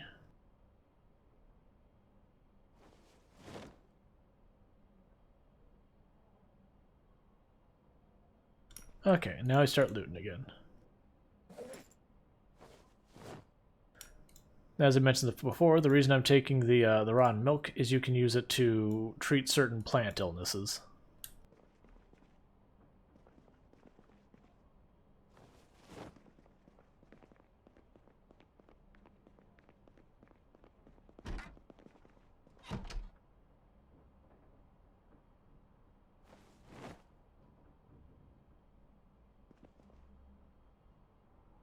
A medical corset? Alright, that's new to me, but sure.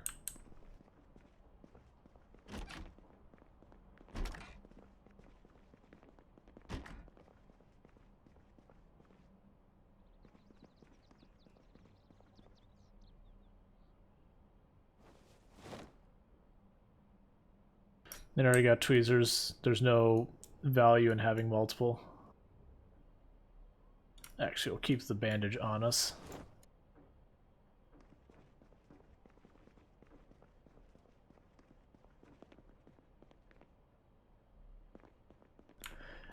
Yeah, that'd be neat.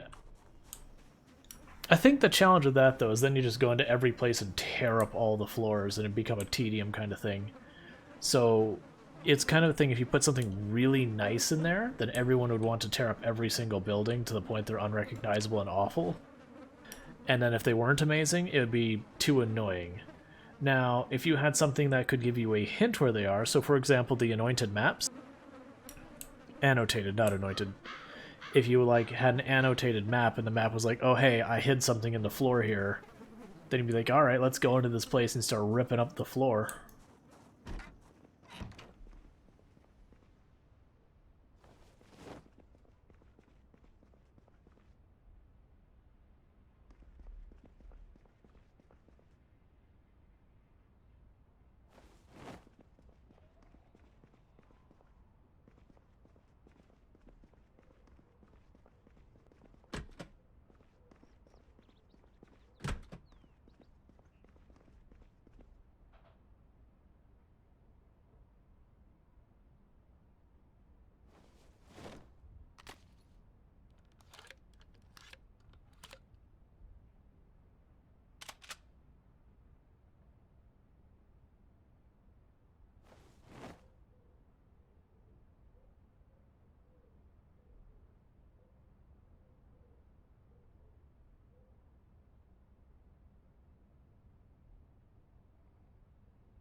We got more ammo and the belt to make you reload faster, so that's cool.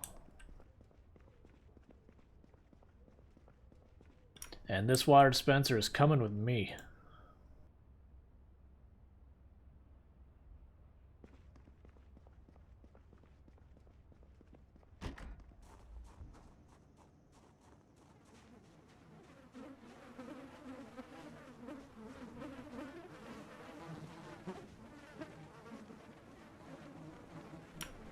Yep, no, like, I agree. It would be neat to have stuff like that, because right now the annotated maps kind of feel a little weak in what they offer. Because, like, you usually just loot the town anyways, so who cares?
Alright, let's keep the library clear of zombies as much as possible. Not library, bookstore. I just keep treating it like a library because I don't pay for anything.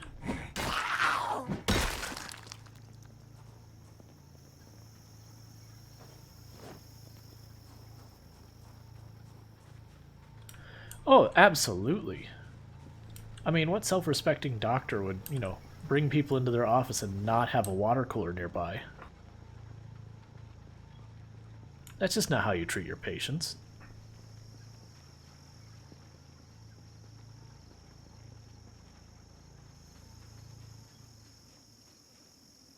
I will do the hydrate. In fact, I will pause. I will do the stretch. Give me one moment.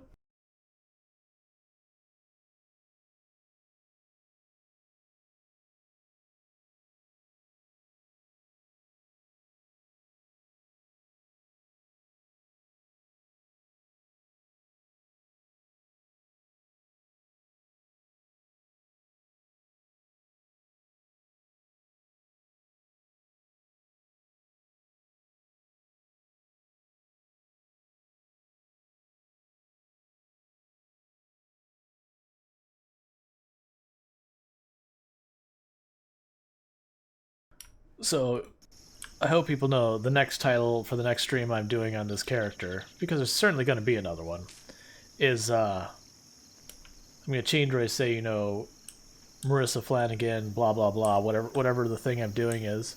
It's going to be Dr. Marisa Flanagan. Because, you know, you do have to give proper recognition for titles that have been earned. You want to normalize that. Earned, in this case, though, we're using in a very relative manner.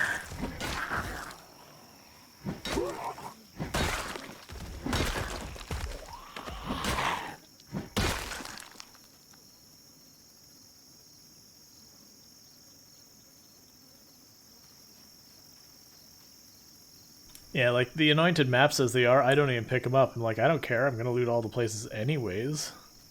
It's not gonna change, like, me skipping a bunch of houses to go after the survivor house is a good way to die, because then you get the zombies, you know, folding in behind you.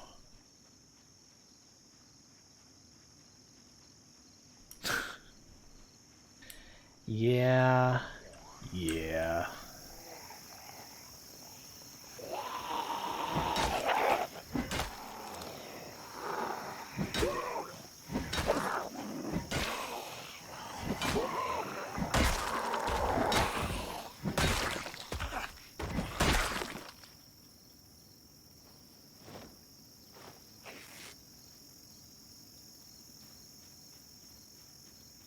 Alright, even though I got an open door in the back... Yeah, I did my own research. Not all research is conducted equally. Okay. I was going to go to the front so I could bang on the door to... I hear zombies.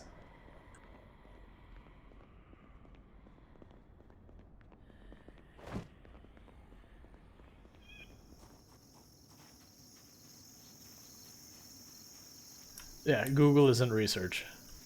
Google can be the start place of research, but Google within itself is not conducive of research.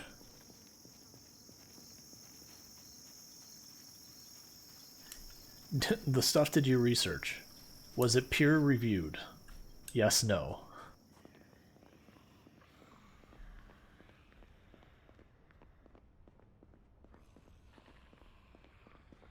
Nope, this isn't a new... Well, it depends on how long it's been. This character we've been playing for almost a week now.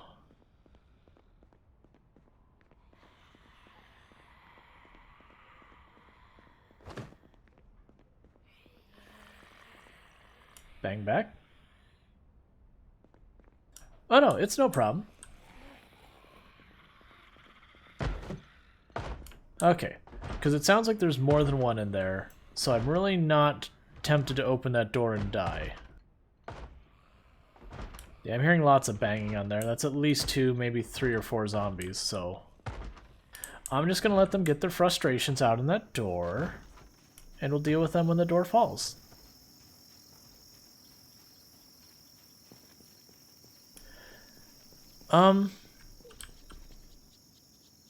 Oh!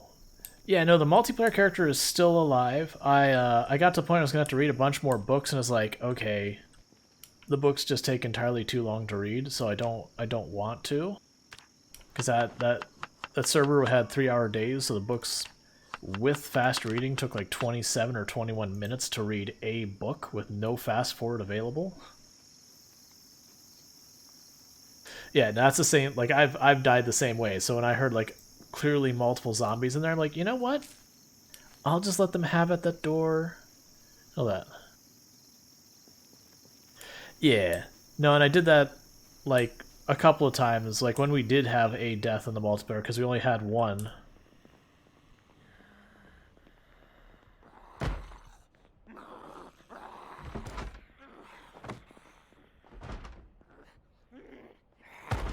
But I did do that off stream where it's like we read all the books. Like even then, starting when I woke up and then just reading the entire day, I still had like half a book I had to do on stream. And I just like, I don't want to do it. So I was like, alright, well, I want to do another challenge. So the challenge we have been doing, which has been fun so far, is we set the zombie population up to their absolute max it would allow, but no respawns. And we have been depopulating the rural Kentucky.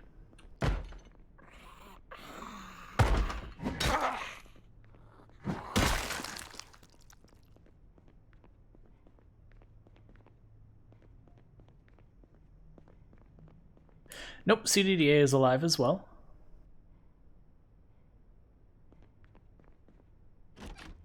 Just it came time, it's like, okay, what do we want to do? It's like, okay, I can go back to the CDA character, but I was like, I don't know what to do with them. Like, other than just throw them into danger for reasons.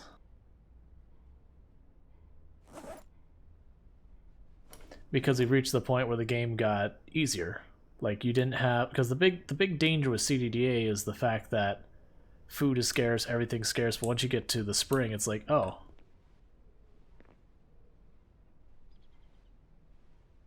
Yeah, so we'll just take this apart.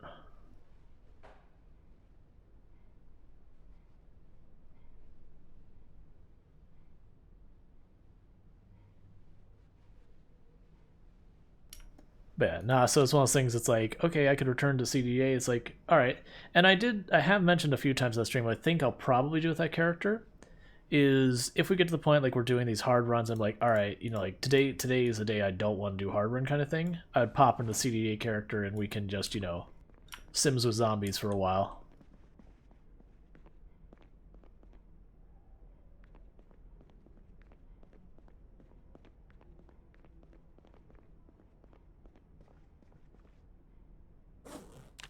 Yep. And the only problem with CDDA is you have normal respawns, so you can't clear cities. So it made it very difficult to find something that's like, that is something I want to do that feels like I can make progress in it. Most of the other stuff I came up with to do, it's like, well, I can do it, but the moment I blink, it'll go right back to the way it was.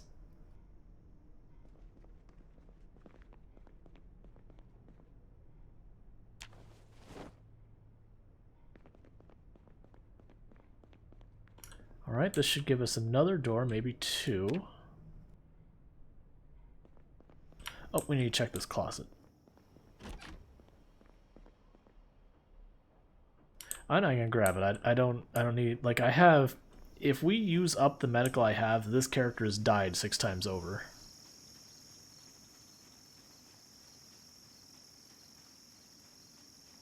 By default, the zombies will just continuously respawn forever. And it's something like every 72 hours in game. It'll respawn 10% of the population of that chunk, or of the cell, I'm sorry. But where they will be respawned is based on the chunk, which is a subsection of a cell.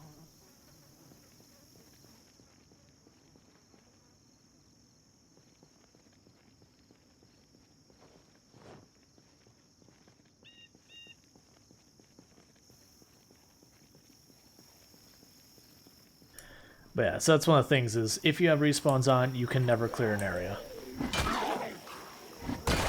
You can temporarily get the zombies out of an area, but they will come back.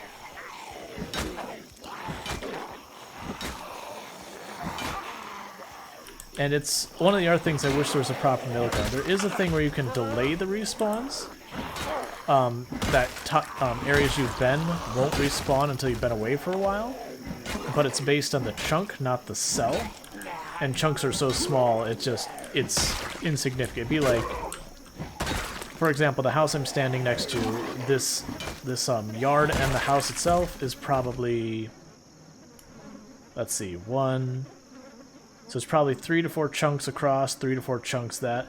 You'd have to walk through each and every chunk to prevent the respawns, and you'd have to do it at something like every 24 in-game hours, where so it just means every morning I have to walk through and just do a grid through the area, but do that for all the surrounding areas.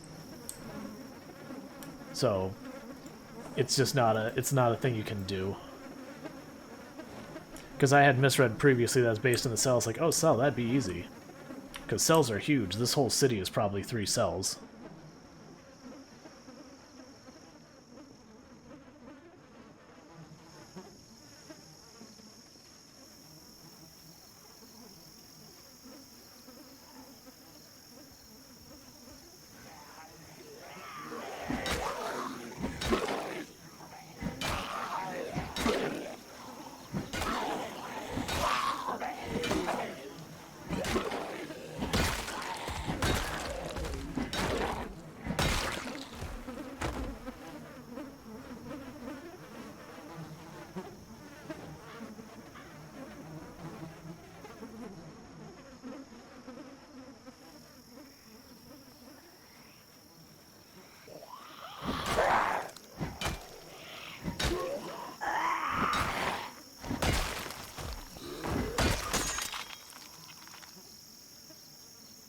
Alright, we finally broke our crowbar. We've been using that for a very long time.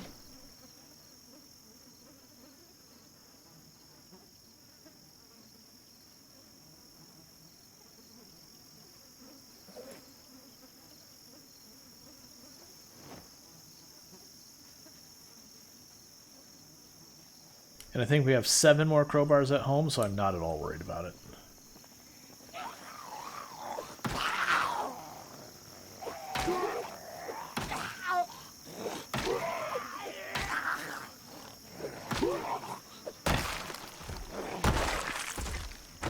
We got antidepressants there.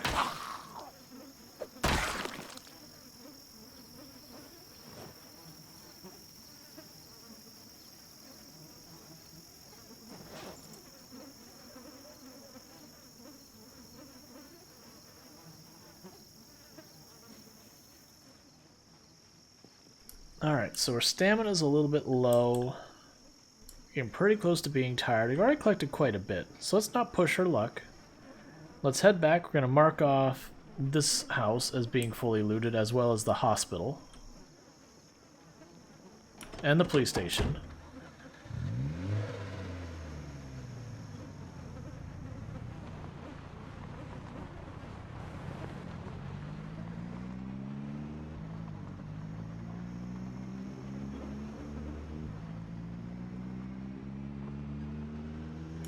Some zombies showed up at the police department. We got some behind the shed there. Okay, so we got a bunch of zombies that worked their way out to the street. That's good. But that's part of the plan of driving the car up and down the street. Cars are loud.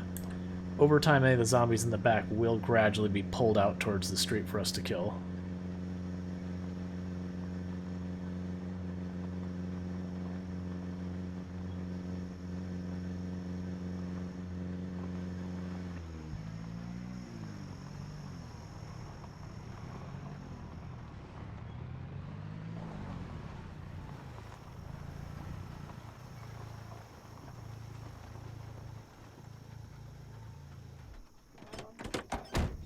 We got our flamingos. Absolutely important. Could not leave them. Alright, so let's grab this in order like we've been doing. So, where are our medical stuff?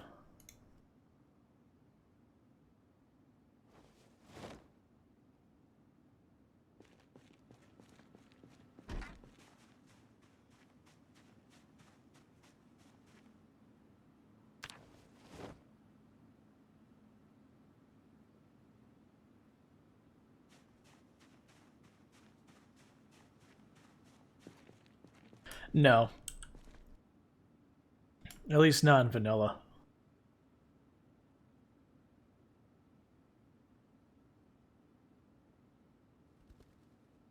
Let's grab the water dispenser and set it up. Where do we want to put the water dispenser? I feel like it should go...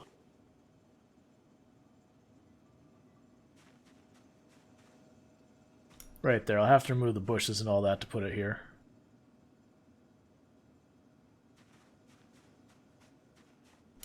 Yep, the way you can sometimes get to downshift is if you let off the gas, like tap the brakes for a moment and then start going again, a lot of times they'll shift back to first, at least temporarily. It depends on the speed you're going, though.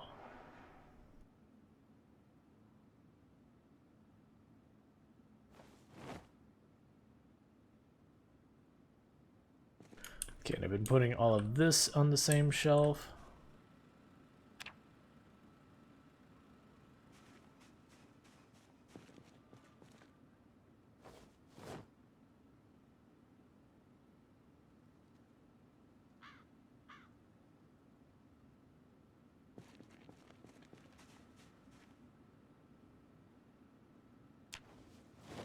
Alright, so we need more planks for doors, but we have enough hinges and doorknobs for the other two doors. We just need planks. Cool, that's an easy problem to solve.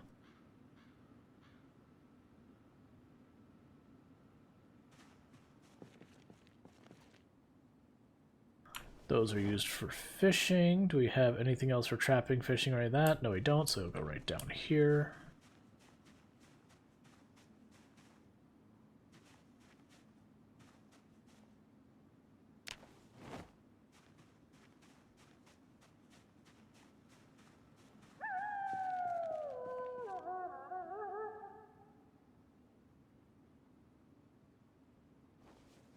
Oh, the rotten milk should have gone there, because we use that for that stuff. So that was... this one is food? Yeah.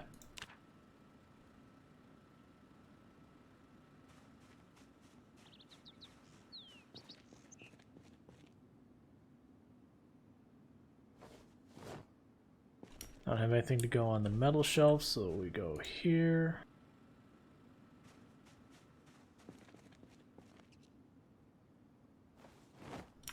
That goes in the fishing and farming shelf. That's the medical.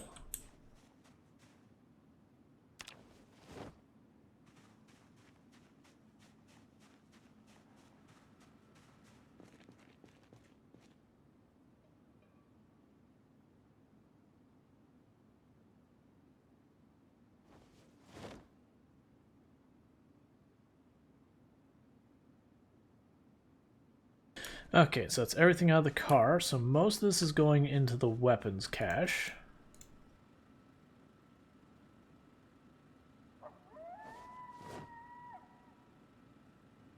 It's 0.3 equipped, which is still a decent amount of weight.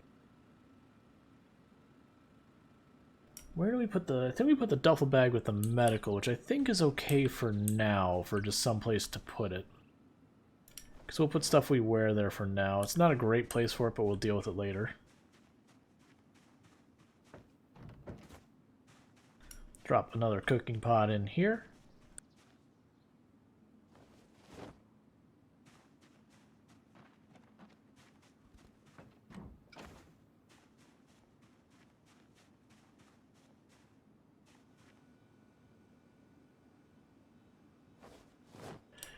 Alright, just gotta put my degrees up on the wall.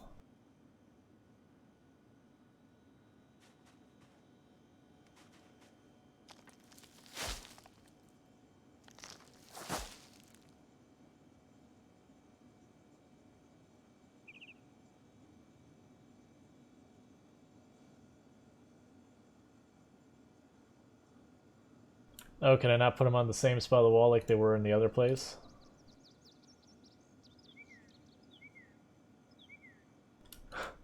That's funny.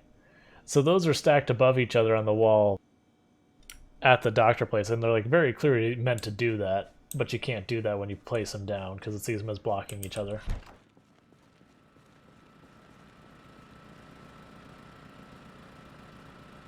We're still doing all right there. Okay, so let's grab a replacement main weapon.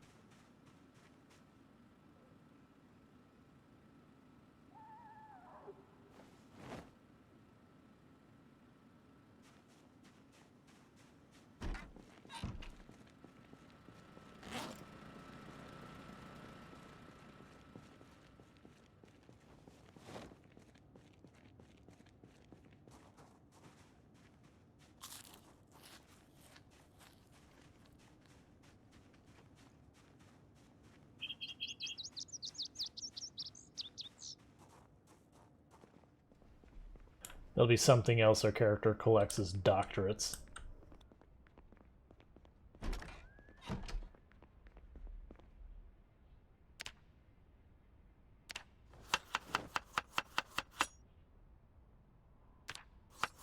Oh, hey, it's almost 9.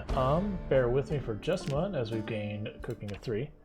Because I need to get some dinner in the oven. I lost track of time. So, what I'm going to do is we're going to sleep real fast.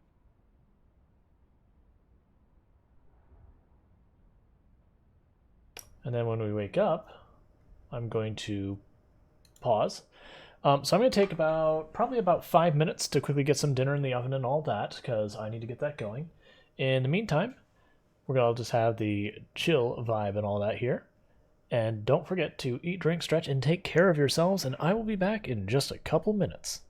And knowing my luck, this will be the exact moment that someone raids, because that's what happened last time. I came back with a whole bunch of people laughing how I wasn't here as I got raided. Alright, I'll be back.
Okay, so we have to go back down to pull it out of the oven in 20 and 30 minutes, because there's two parts, unfortunately. But that is 20 and 30 minutes from now's problem. So we just need to eat.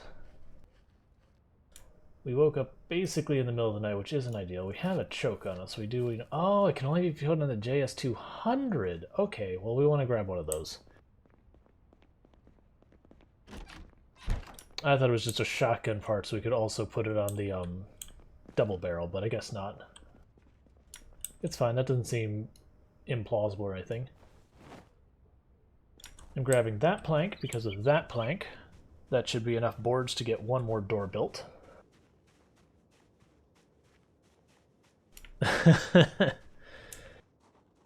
Yeah. Do you have your days set longer than the default 1 hour? Because I've found if you turn up the length of your day, the helicopter just stays forever. Well, that's not what I meant to do, but sure. We'll go with it. It's fine.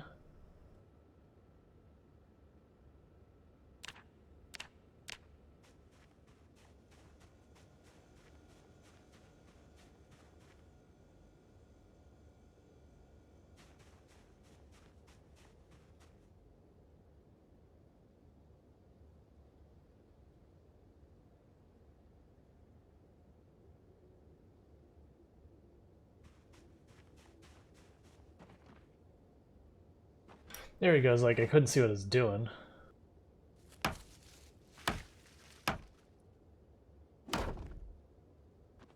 Gotcha.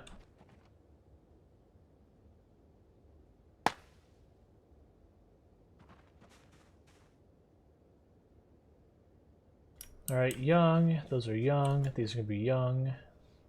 Yep. Those are ready to harvest, but not seeding yet.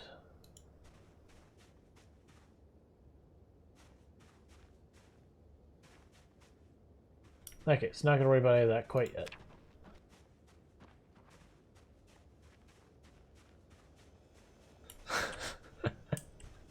Yep, falling is a thing that gets us all at some point in this game, and it will ruin your day. Okay, so let's see.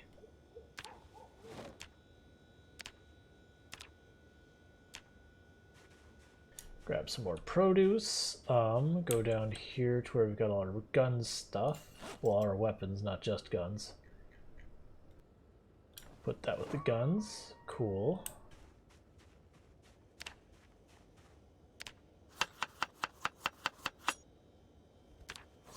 Now, what you actually meant to say is you wanted to train your medical skill?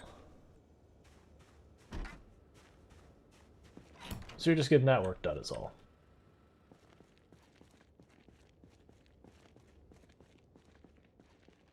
Oh, we can actually kind of see. I was worried as about to say, it's like, oh, I would look out to see if there's zombies coming, but I can't see anything. But now we can actually see pretty well right now.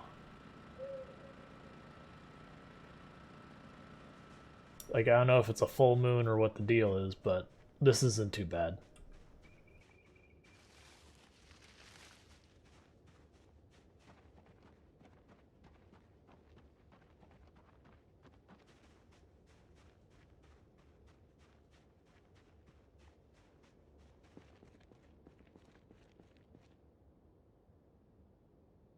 Group of zombies over here. They gotta go. If we can see it from the base, we drop everything, we kill them immediately.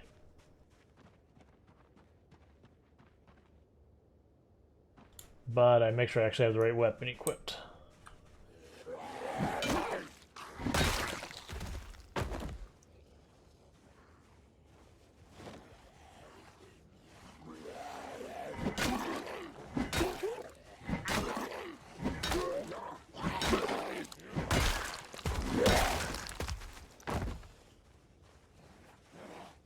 Alright, that's my wife getting home.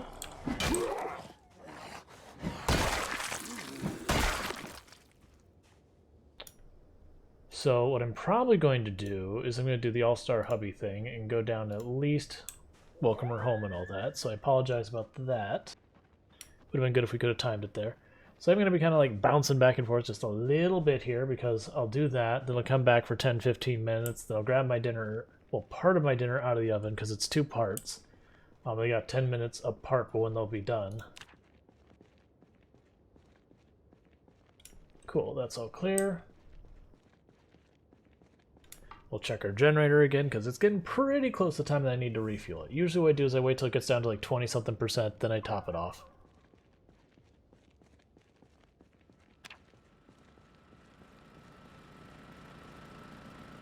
Yep, we're still good.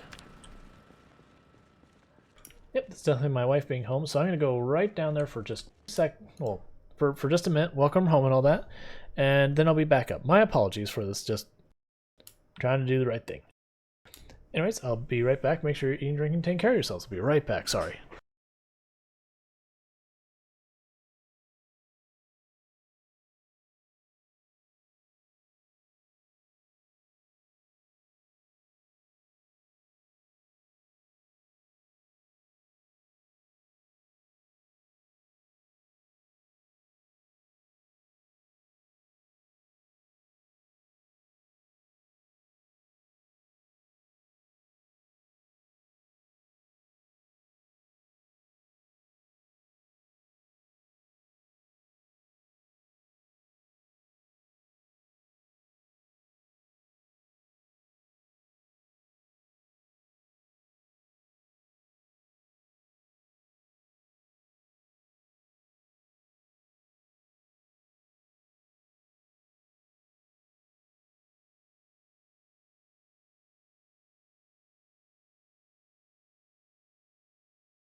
Okay, and I'm back. Sorry about that.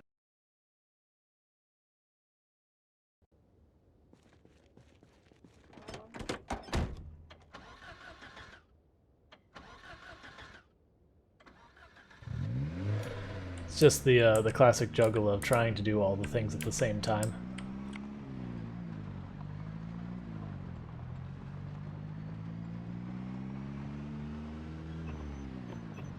Actually, before we move too far, bright screen coming because I'm bringing up the map, so bear with me for a moment.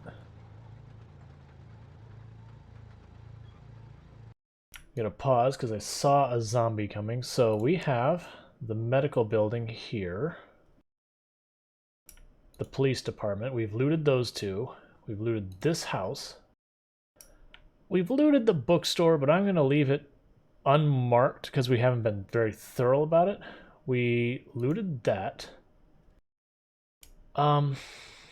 We still have fertilizer in these buildings. We never went in there. We still have all the concrete and plaster there. We've got a bunch of food and stuff in there. I don't even remember what this building is. We never been in this building yet. We did loot its shed though. Cool. So, awesome. Just trying to inventory where we haven't cleaned out. Yeah, there's a zombie over here somewhere I saw.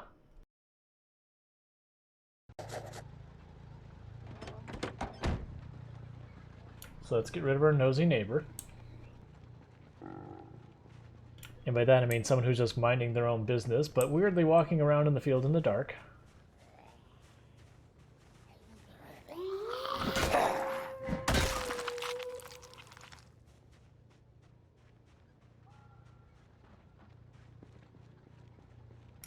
So we got another 5 minutes, so I have to pull out the first food, unless my wife gets up here first, and, you know, then if she's interested or willing, she'll probably be fine with it.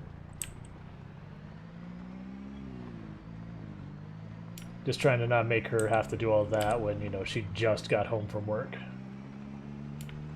That doesn't feel like the cool thing to do.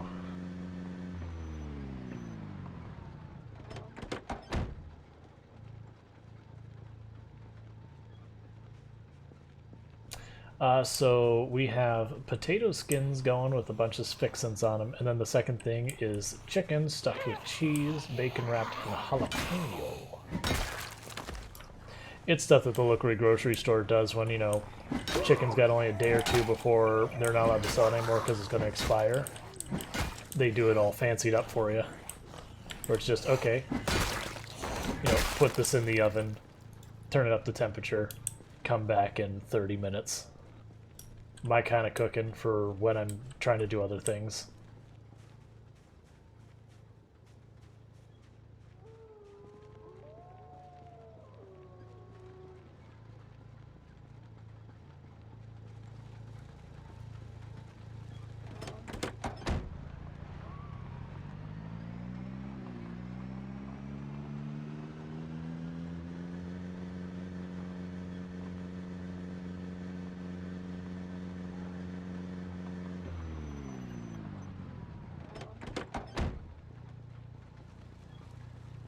I have two police op.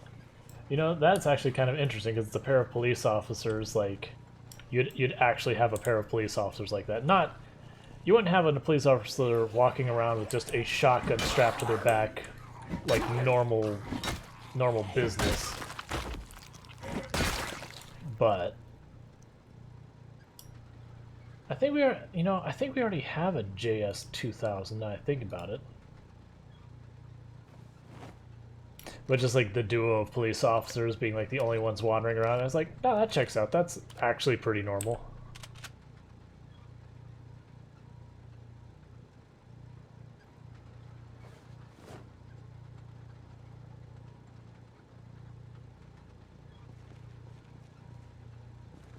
This car's engine is making the sad noises.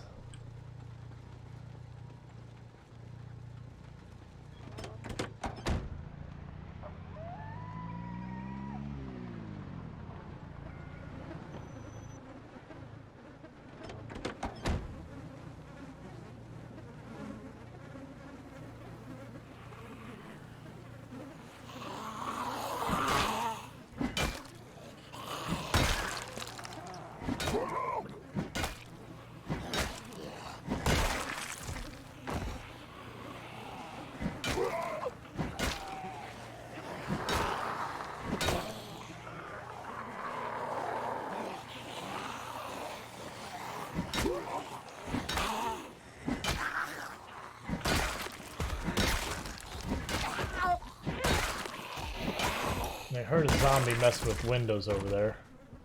Pawing at them. Never mind. Window is apparently gone.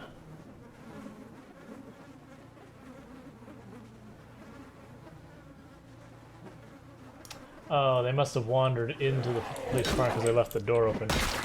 Hey, how's it going, Lobie?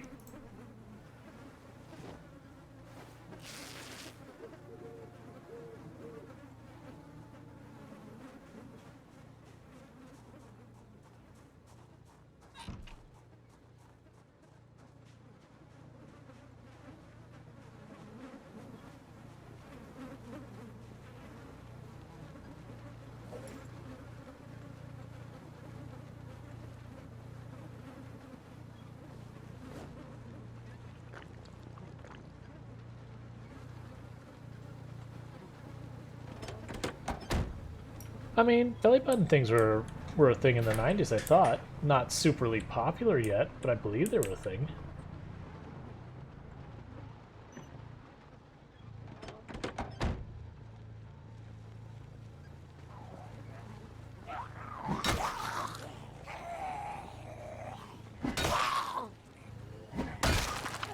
If I go silent, my alarm is about to go off for the first thing I grab off, and I'm not going to be able to stop it while fighting, so I just won't talk till either it ends or I'm able to stop it.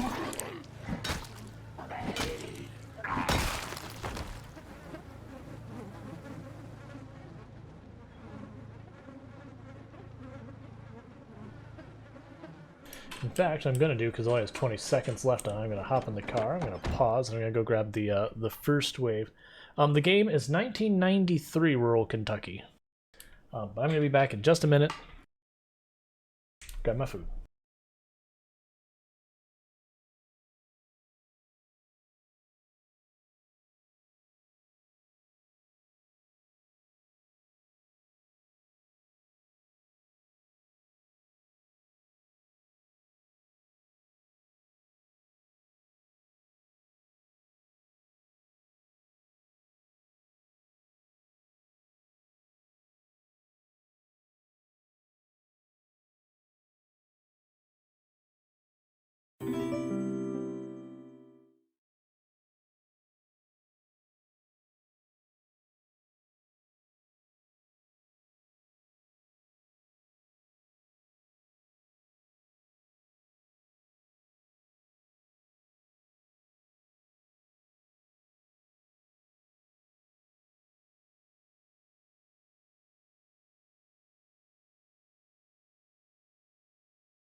Okay, and I am back, and my wife is has offered to do the next run.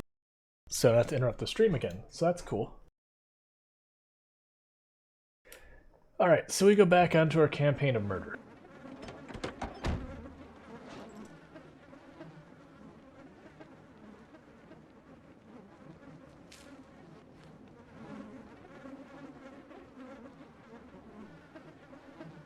And the good news is, with that, if she's running down to do that, that's the last time I have a break beyond just running to the bathroom or something like that. Oh, we got more zombies down here. We'll kill the zombies, then we'll move the car up. Oh, I thought I saw a nice backpack there, but I did not.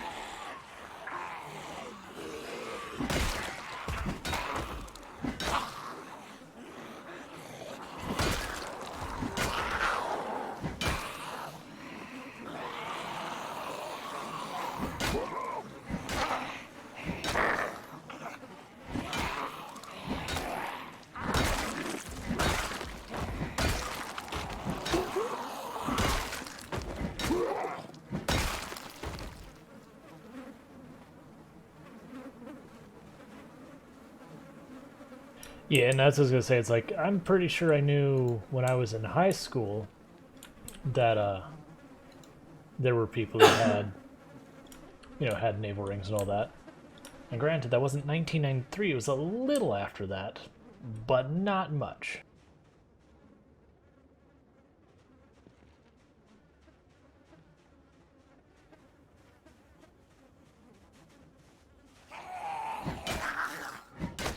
It is thinking that also when you think about 1993, that's like the point that we first kind of started having people using the internet at home. Like really kind of the very first time you had that on any real level.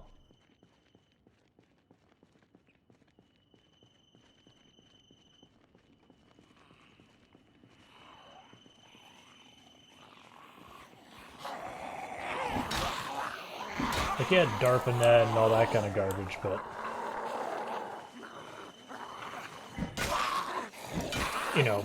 actually using like the internet, so people hopping on America Online and all that kind of stuff. That was like 1992, 93, somewhere in that ballpark. Depending on where you're at. Yup. Well, you had to work your way up to 56k baud. What was it, 24.4? Was it 28.8? I don't remember. And I was like, 56k was what you were advertised. And you'd keep trying, like, you'd have to connect several times to actually get that connection speed, because it'd be like, oh, here's 14.4. It's like, no, unacceptable. Disconnect, reconnect. Oh, 28.8. No. 14.4. No. 48.8. Alright, 48.8. Like, I can live with this.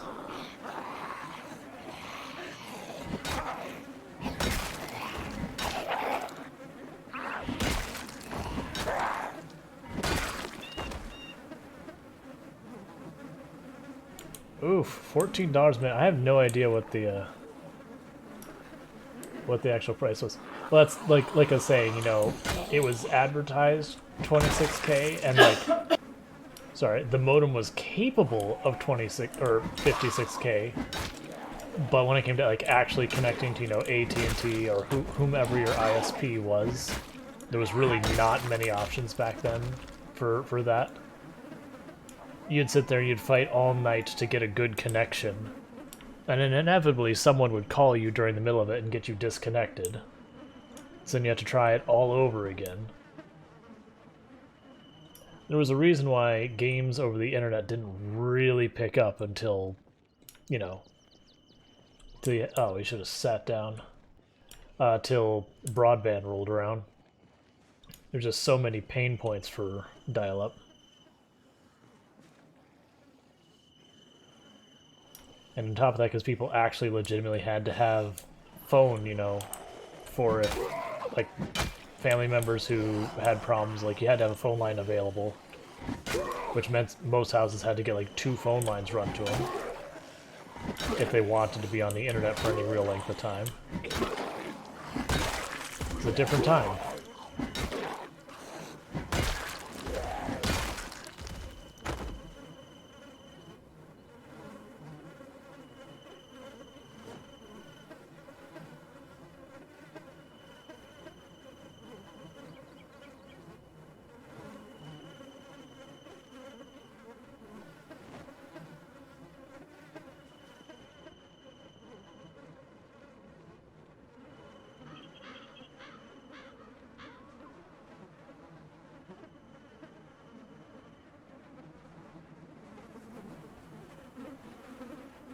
You're going in here because I want to top off my water.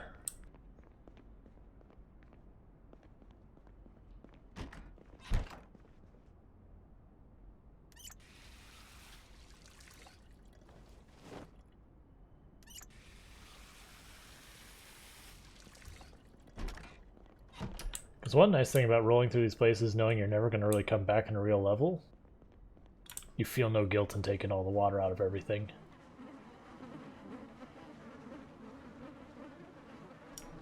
Let's be smart. Let's duck in here and sit down. And bear with me for just a moment. I got an alarm about to go off. That's going to let my wife know that dinner is ready. I don't want to sit right here. I want to sit in between the couches, because that way I can see if a zombie comes in the window. Because that'd be a crappy way to die.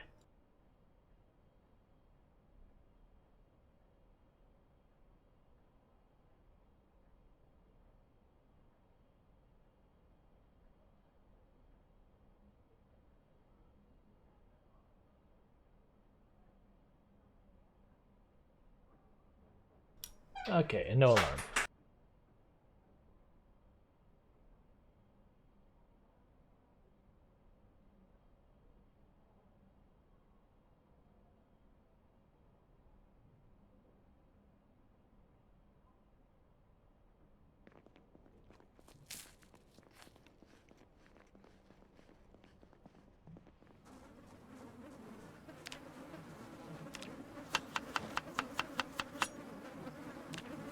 I can't wait to expand our diet from just cabbage and radish to cabbage, radish, and broccoli.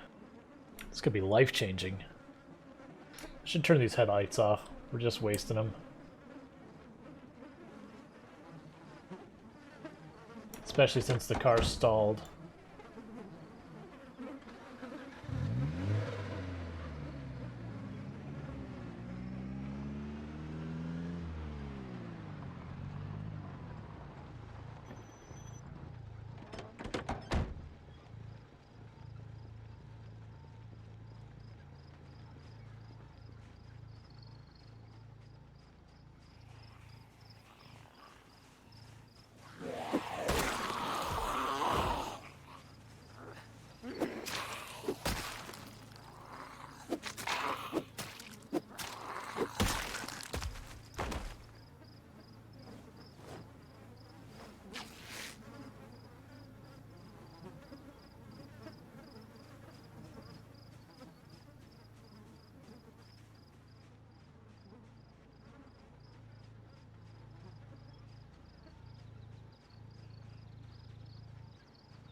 Got another group of zombies over there we'll want to kill. Zombies first, loot second.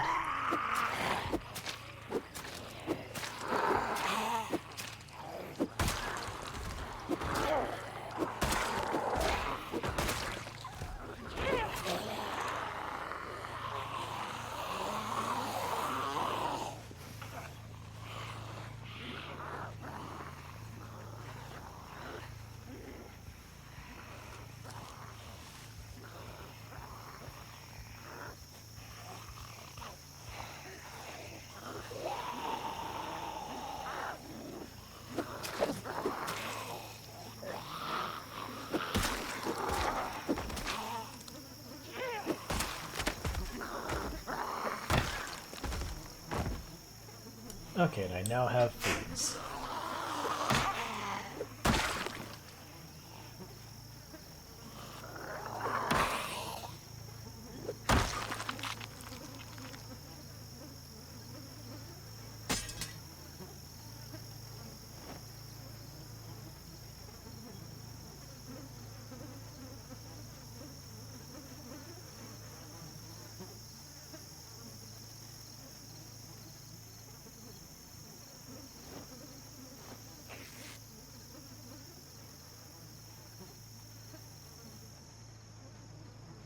Alright, we're doing good on stamina and all that. We'll just keep killing the zombies.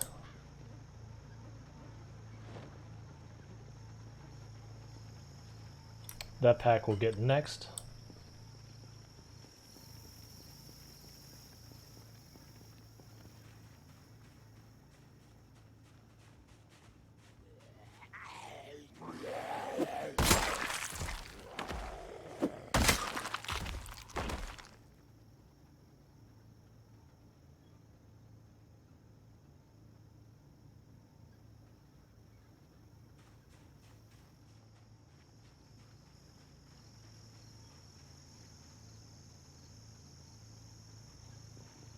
Noticed at least one of them up there had a hand axe, so that's always a plus.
Alright, that's another horde knocked down.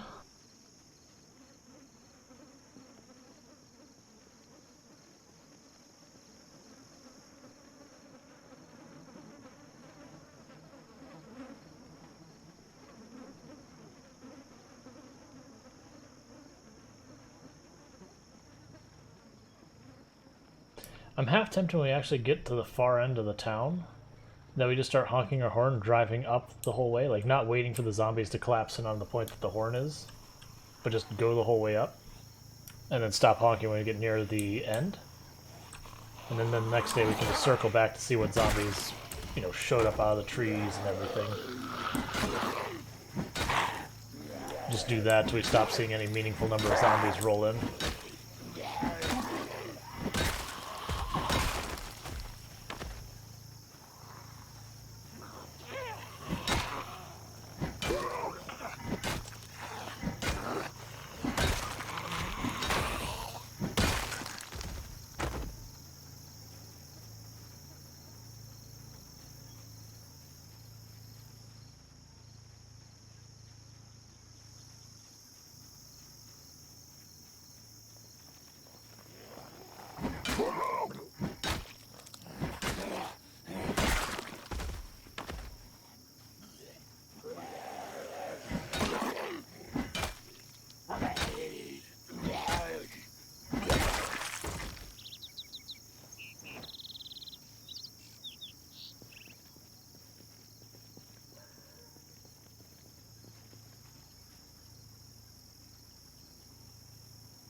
Right, feels like it's time to go into this house.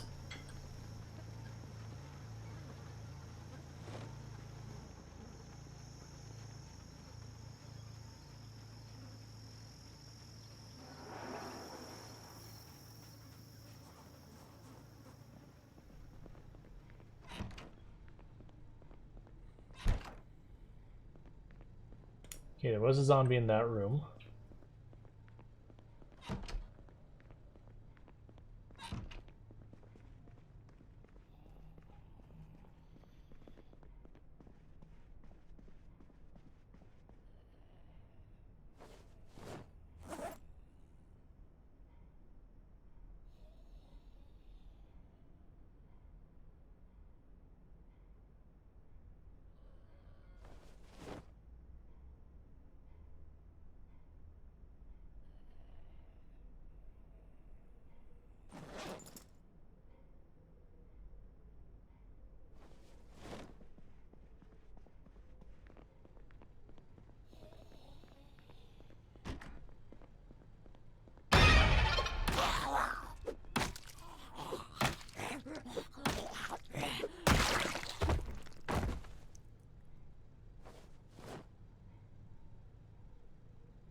Okay, apparently the granola's not spoiled yet, so we're just going to eat it right now. Basically 2 months later, granola's still good.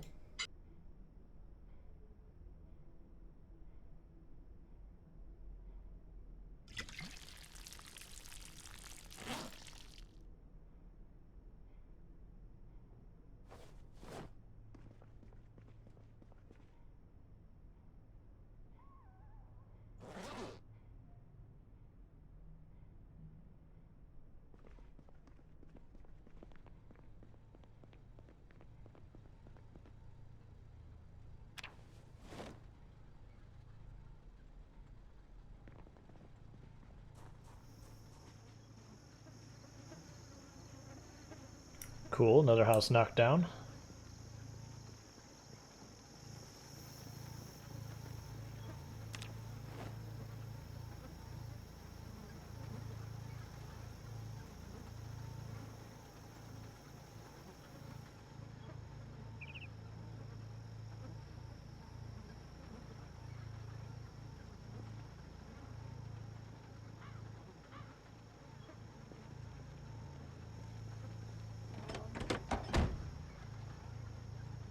Yeah, send the car to recover some stamina, then we'll kill the next pack.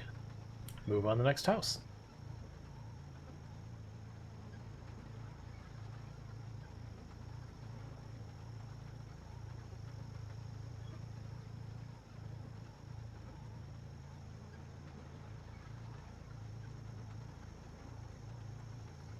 Ah, right about to fall asleep. I was like, man, it's taking for us forever to recover. Maybe changing plan. Maybe we back out and we come to the rest of this tomorrow.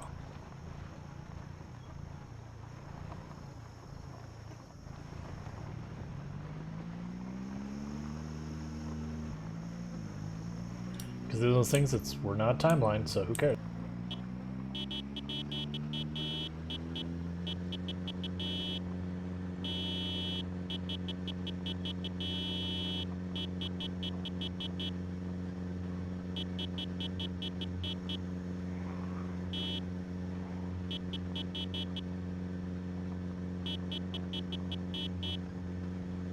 Okay, and we don't honk past this point. Because I don't want to draw them to like the actual like gas station. I just want to draw them to the street.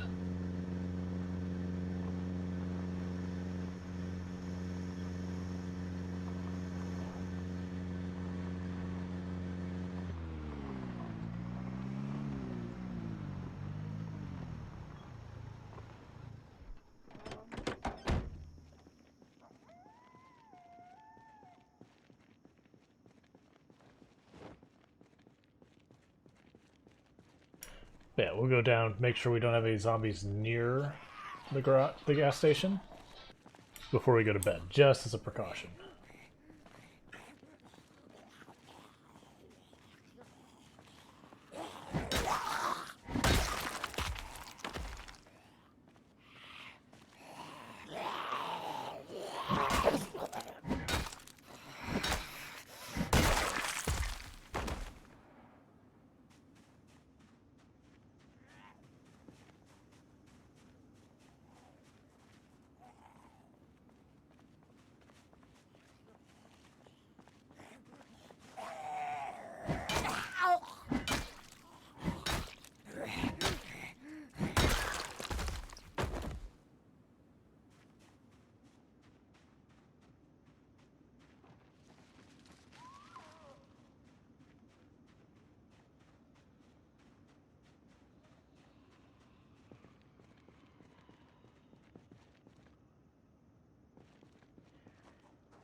Here's a zombie over here somewhere.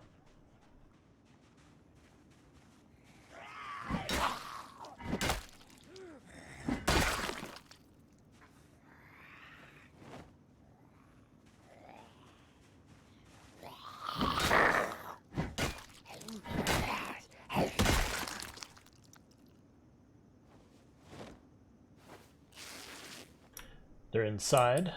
I do not know when they got inside, but they are inside.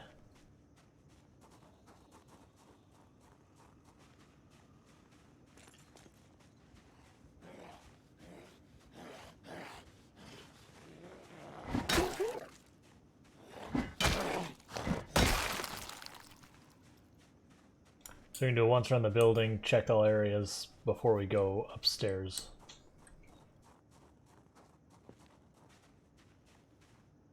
The door's intact, so they didn't come in the front part, they came strictly through this back part. So more than likely when they're chasing... Hi, zombie. More than likely when they're chasing the car, they ran to the gas station when the door was the only way they could find, so they gotta be real careful on the stairs.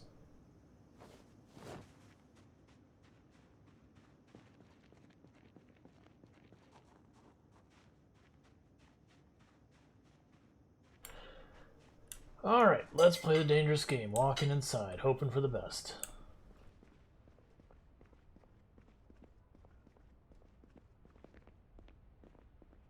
Okay, we're good.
Alright, that's the last of the weapons we have in there, so that works.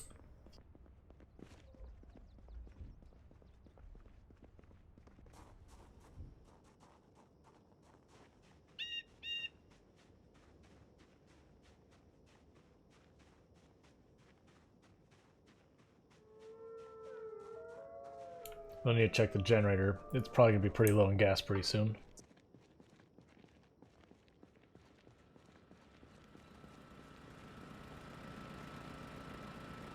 Well, 35% still not that bad.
Just getting all stuff out of our inventory real fast. Get all stuff in our base.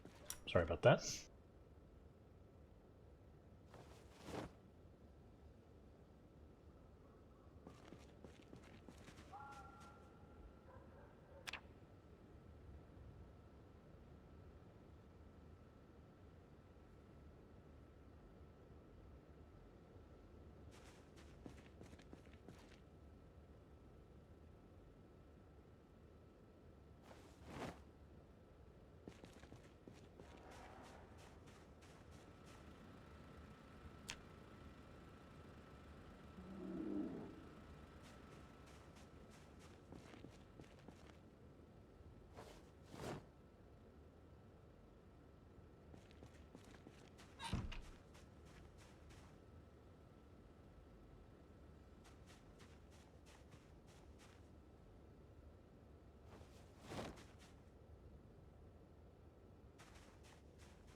Alright, drop this in here.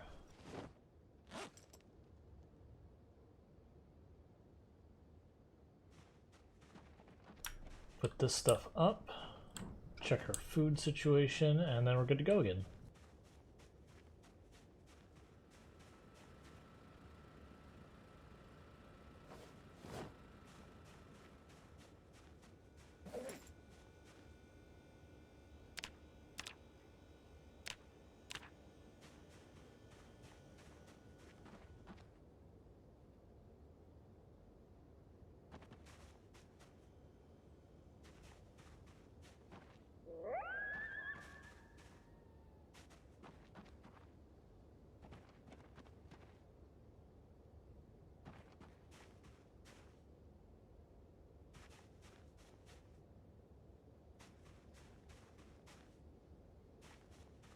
Okay, so I need just a little bit more time to get seeding, and then we'll pull up the broccoli, and then the cabbage will be about the same time.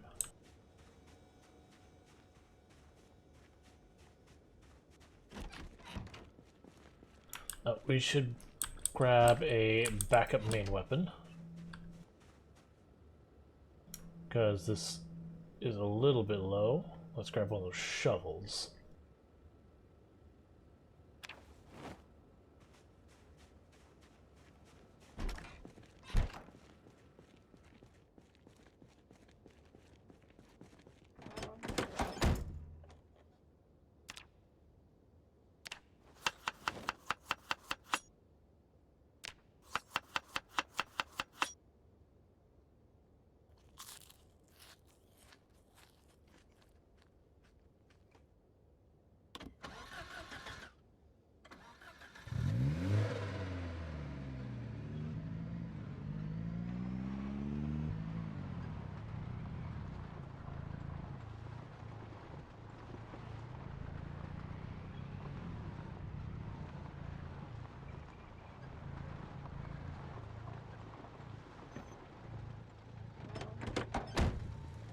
Because of what I did with the horn on the last trip out, we should have a lot of zombies in the road area. That's the reason why we're going a little bit slower.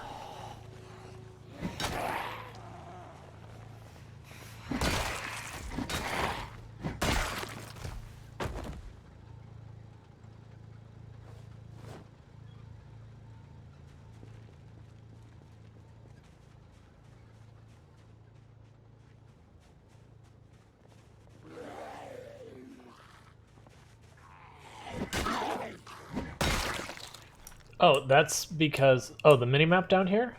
That's not even a mod. When you create your world, you'll have 3 settings when it comes to your map. One is if you can use the big map. The second is if the big map is like already fully populated. And then the third is a mini-map. But you have to do it when you're creating your world. Once your world's created, you'd have to like alter save files or something to get it to show up after that point.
Yeah, when I first read it, I was like, what is this minimal? I'm like, no, there was lots of zombies here once upon a time, but then we killed them. Oh, one thing we should be doing. Boop, boop, boop, boop. Grab those.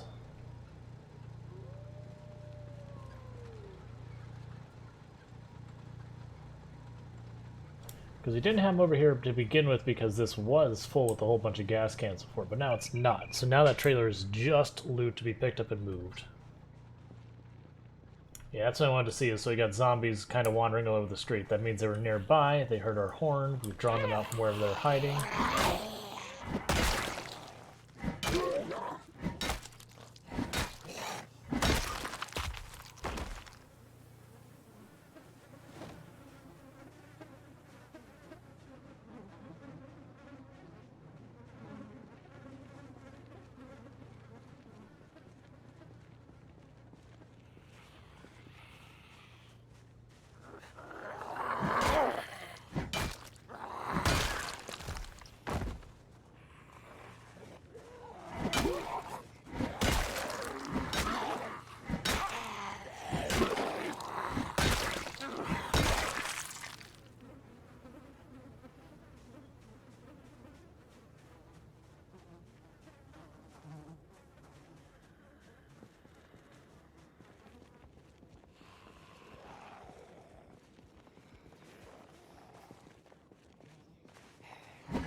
We're at that point where literally we're just hunting zombies.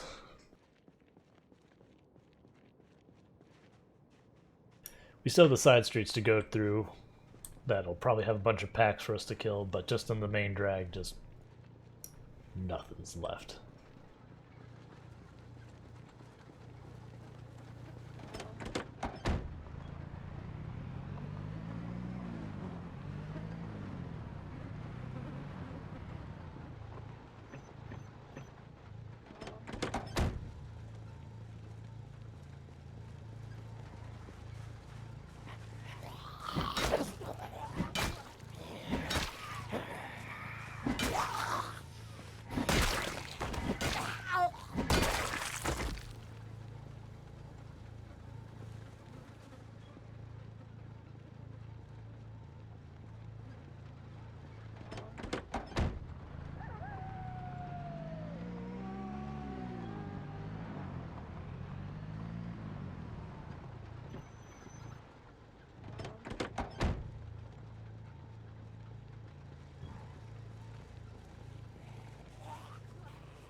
That's leather. There you go.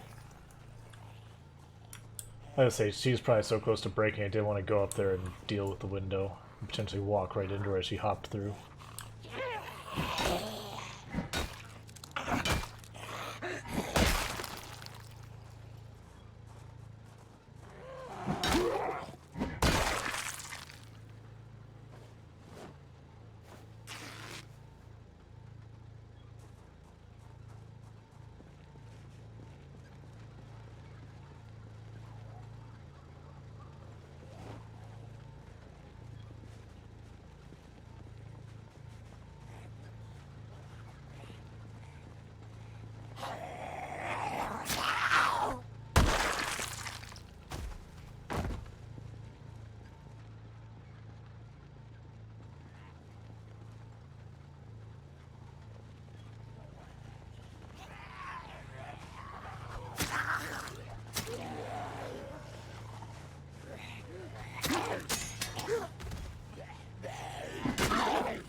Oh, we've already aggroed, so let's go ahead and deal with them. I was hoping to sit down in the car for a minute to get her stamina back, but that's fine.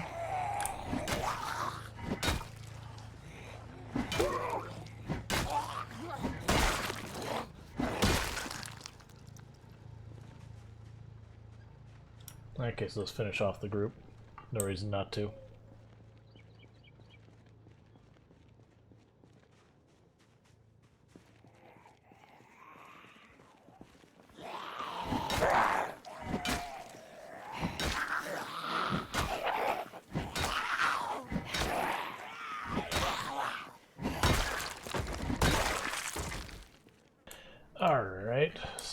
not finding much in the way of loot. Was there another one over here? I couldn't tell if there was one hanging by the window.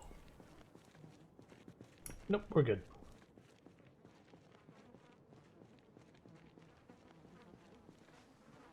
And it's almost daytime, which will be much nicer to deal with. Because I can turn off the headlights. We got a good look around us then.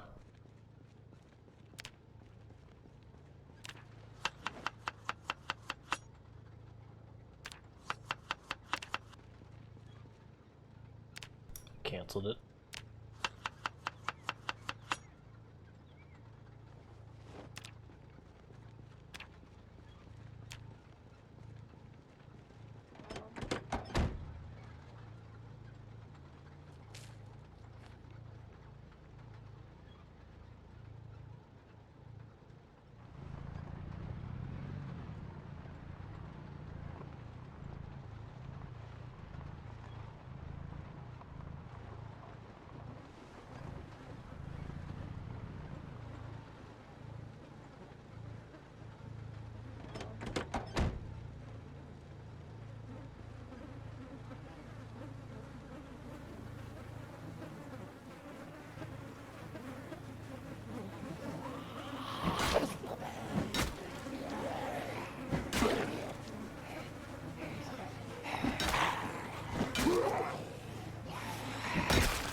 Why is it always saying that we're hot the moment I get in the car, yet the temperature in the car is still only 71?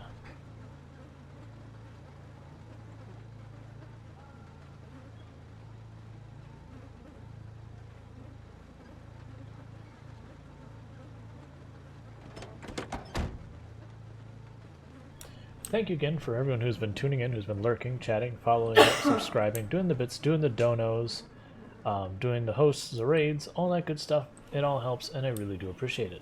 I do hope you are enjoying the stream.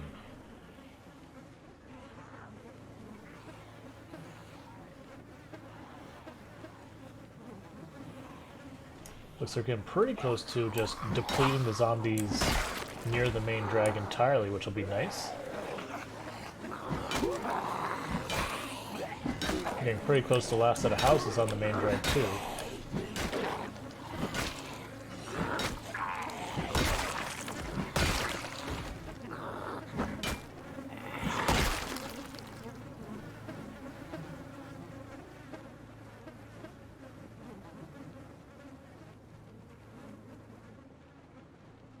Yeah, so I don't think that was a bad idea to do what we did with the horn, because it drew a lot of zombies. These were probably, you know, all up in the trees and closets, all sorts of little places back off the main road. A good chance if we do this a couple of times, each time we'll get a couple of zombies, but fewer and fewer each round, until we stop getting zombies at all.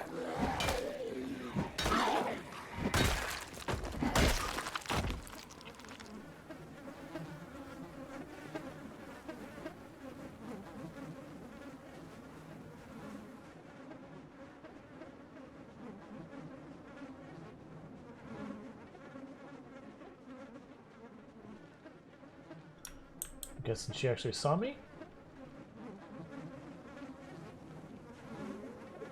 Yeah, she saw me.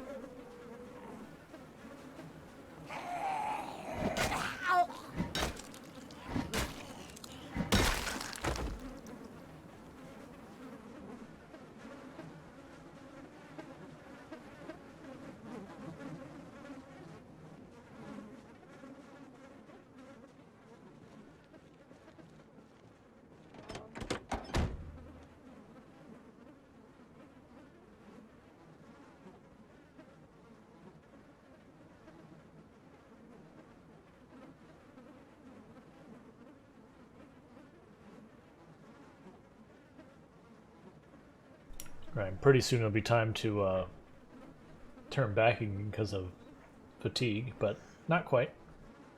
It's just taking us longer and longer to recover our stamina, so that's, you know, always an annoyance.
Alright, another busted crowbar.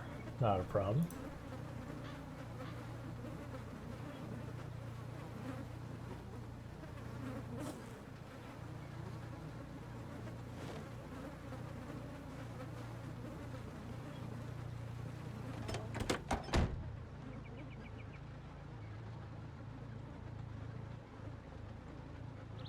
Okay, so we got a big group back here, another big group over there. Our stamina's taking forever to recover and our fatigue is high, so I think it's time we turn around.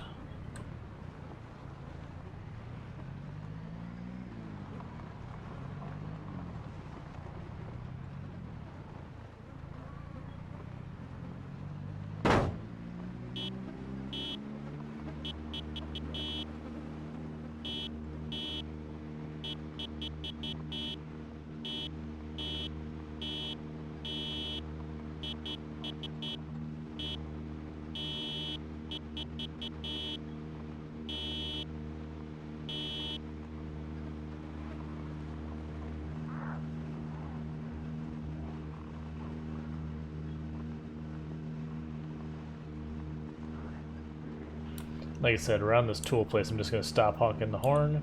That way we're not drawing them too close to the gas station, because I actually kind of want to draw them away from the gas station.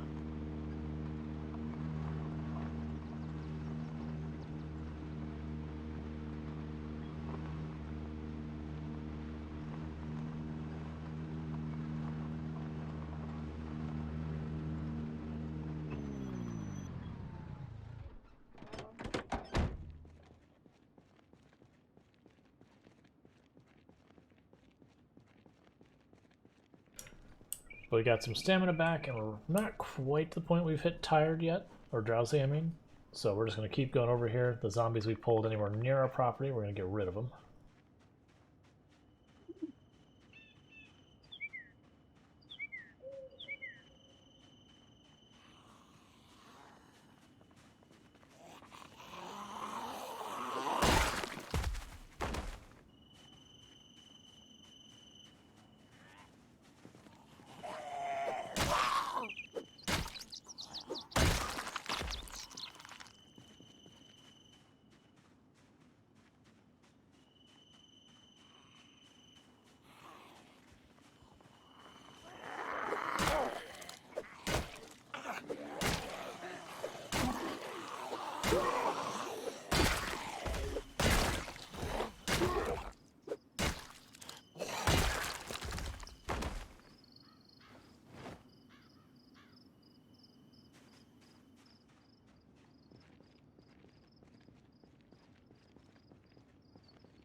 We'll kill this set of 3, then I'm going to loop behind the building and go back.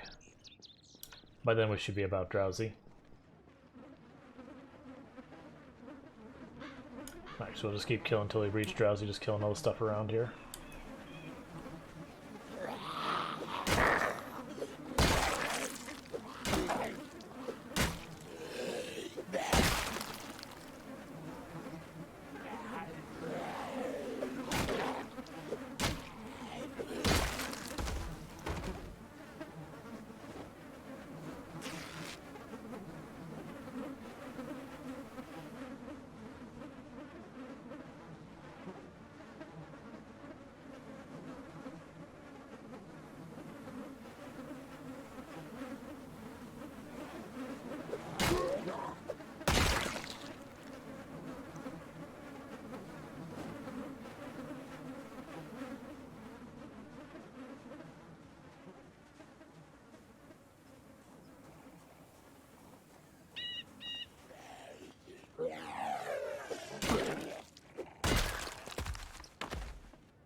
And there's drowsy.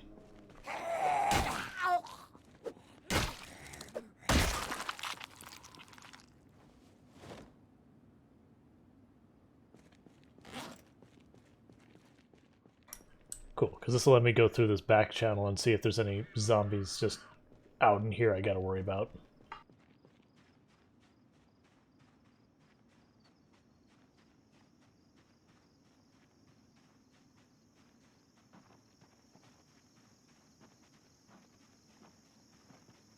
Alright, we did have one zombie who got all the way up to our base. That's lovely. And there's no one over here. Let's kill them both.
Alright.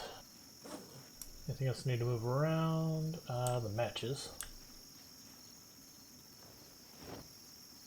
Everything else looks good. Let's top off our water.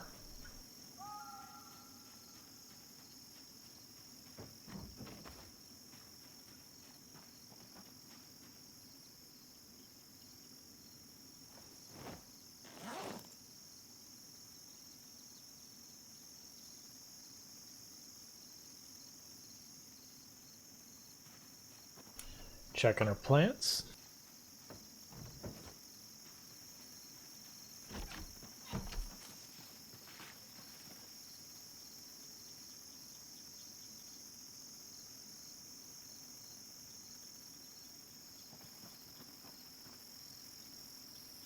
It says I can harvest them, but I don't know blooming, like I would imagine seeding is what I'm waiting for.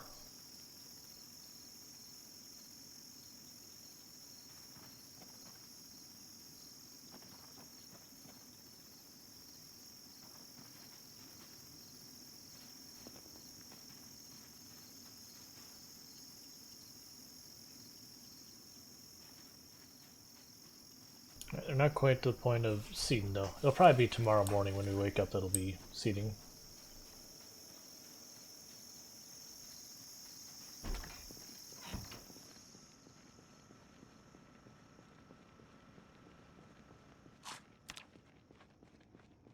Alright, we'll want to be very careful when we go inside, just like last time we had zombies come into the actual area we're worried about zombies being.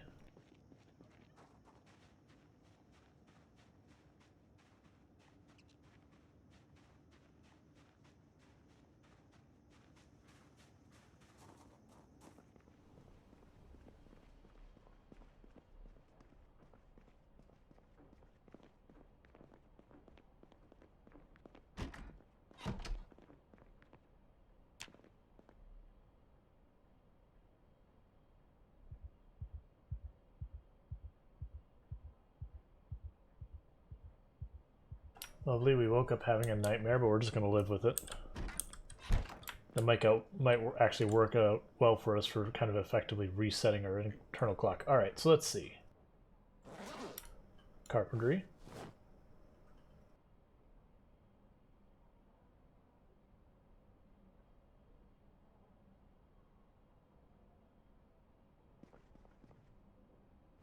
Let's go with the carpentry stuff.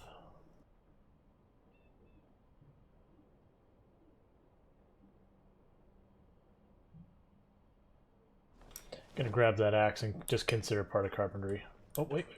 We had more nails? Yeah.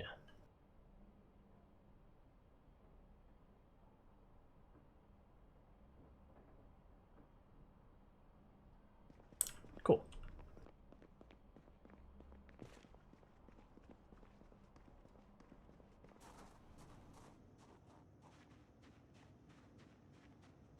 Yeah, we've got tons of little trees starting to show up. That'll be the only annoying part. We'll probably end up having to sit there and put like gravel or stuff around our base just to keep the tree line back. What's your fuel at, little generator? Still at a third. You go, little generator.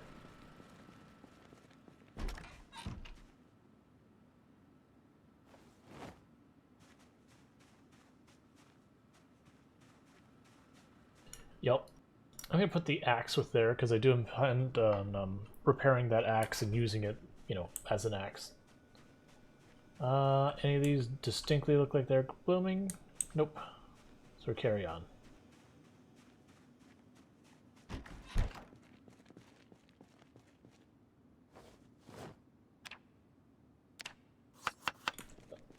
Oh, we need to grab more radishes.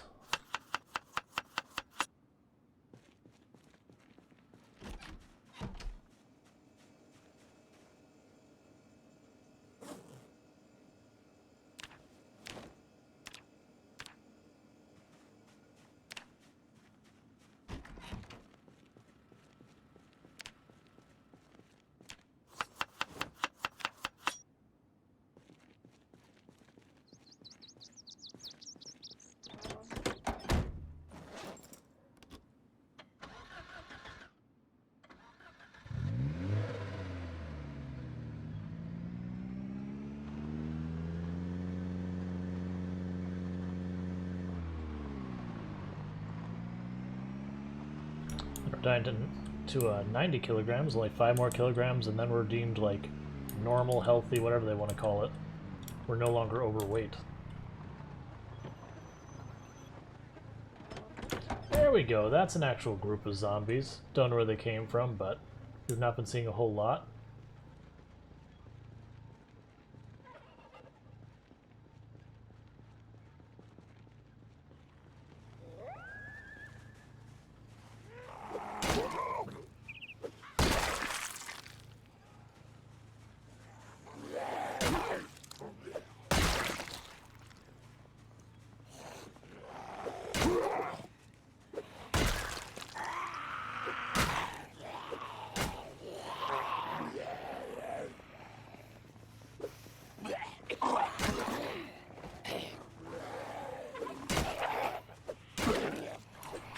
Missing with the shovel is extremely dangerous.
Stamina's good, shovel's good. We are good to knock out zombies.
Bet we pulled all these from like the church.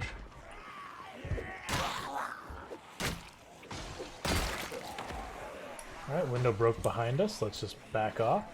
Not get ourselves flanked.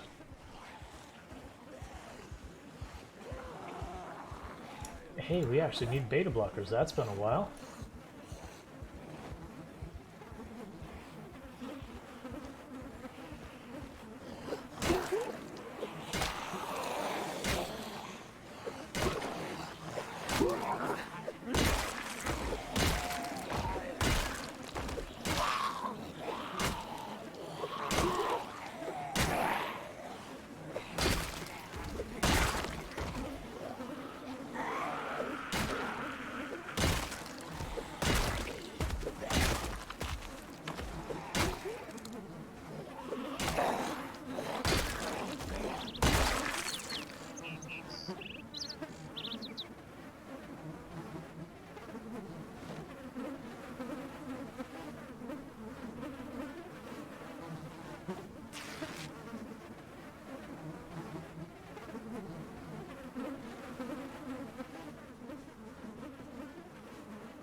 Just leave the kitchen knife with her. She can have it.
Okay.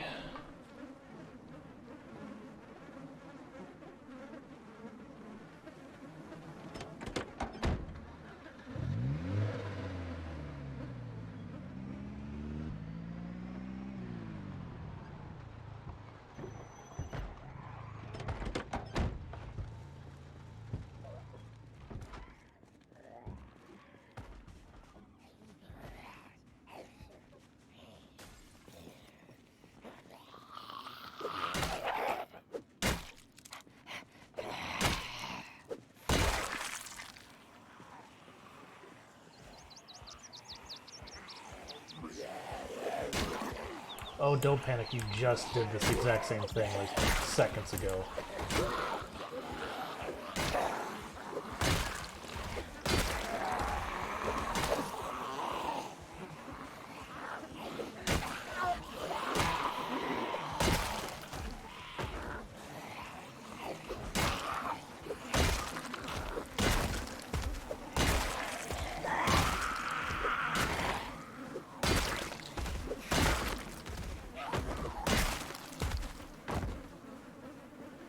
Cool, there's probably a pile big enough to be worth going through to just shred clothes and all that. Get you away from this door.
And the reason we keep tearing up all his clothes is to get thread and all his materials for tailoring later.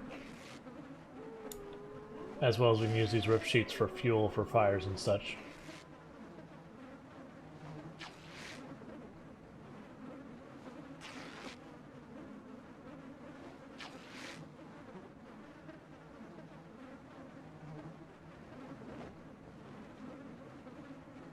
Alright, let's kill this one down here, and then the group that's up there. Keep clearing out the neighborhood.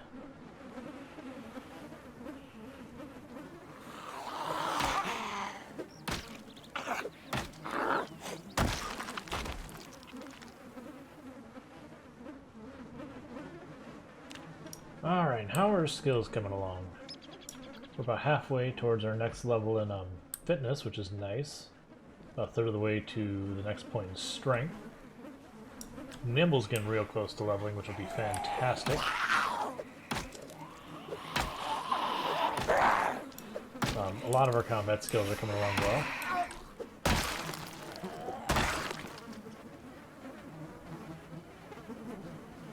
Can leave the extra screwdriver in the ground. Don't need it, don't want it.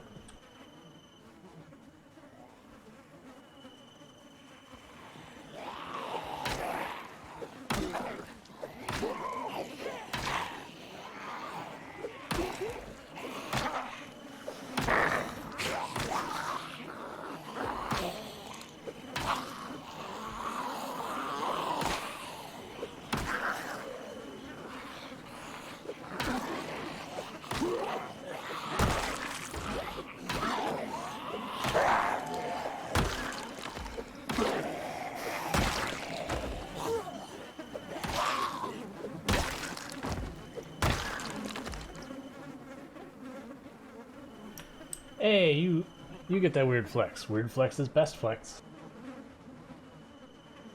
Also good seeing you, Jet. I'll get back. Oh, we're already getting. Oh, right. We woke up with a nightmare, so we didn't get a full night's sleep. That's right.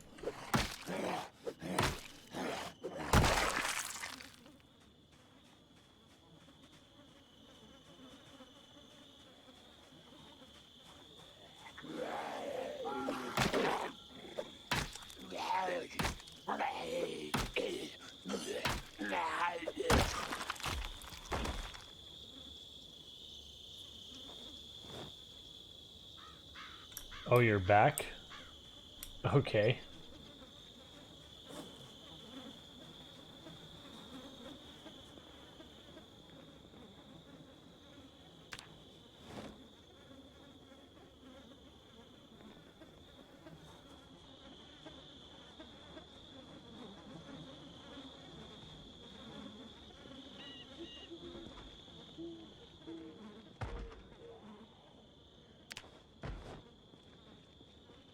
Oh.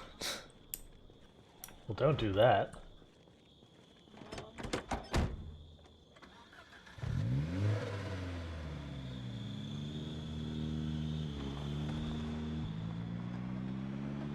Not gonna bother with the horn, we're basically here.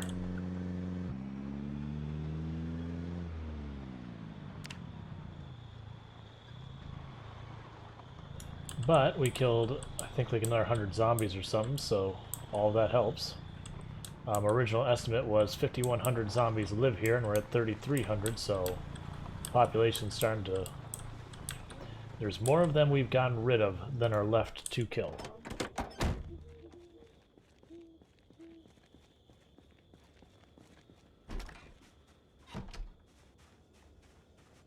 Alright, so let's start putting this stuff up.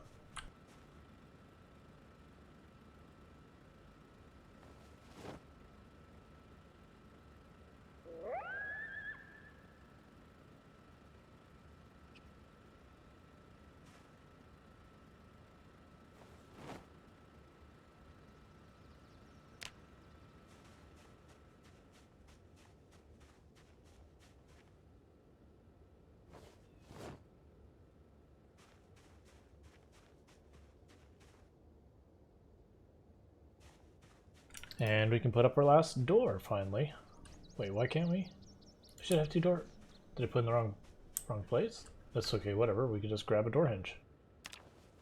I may have moved before we finished grabbing it. All doors are in place. Now I just need to put in the last of the walls.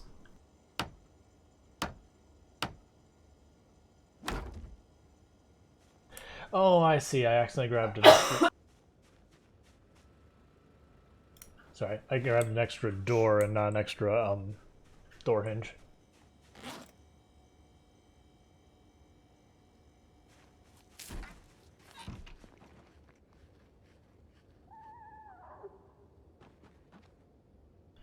Blooming, that doesn't imply seeding. Still young.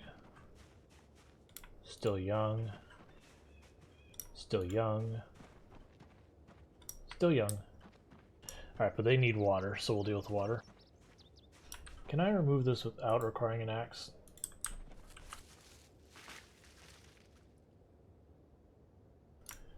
That's annoying.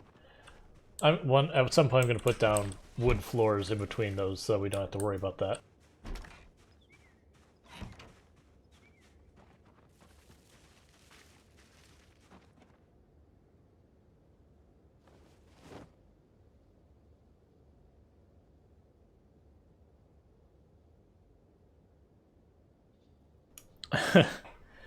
I mean, yes, but we're grabbing materials for the doors. I'm like, we'll do the doors because they're the more complicated things to make so far as material-wise.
Must have missed watering that at some point.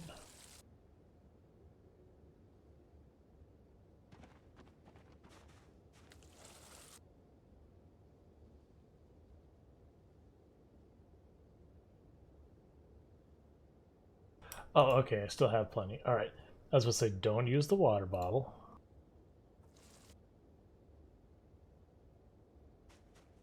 Because when it said 10, I was like, don't use my water bottle. I would prefer to keep my clean water in my water bottle. Cool, and that's the reason I was happy that we got all of those watering pails. While they're ridiculously heavy and tire us out, we can do the entire, basically, farm in one sitting.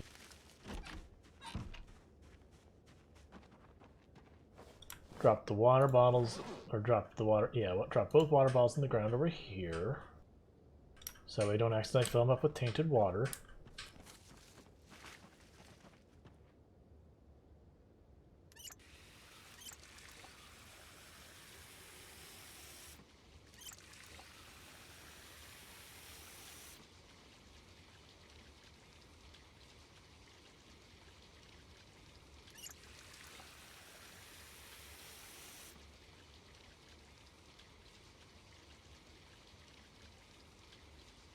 Thank you for everyone who's been tuned in, who's been lurking, who's been chatting, who's been subscribing, doing the follows, doing the bits, doing the donos, hosting, rating, and all of that good stuff. It all helps, and I really do appreciate it. I do hope you are enjoying the stream.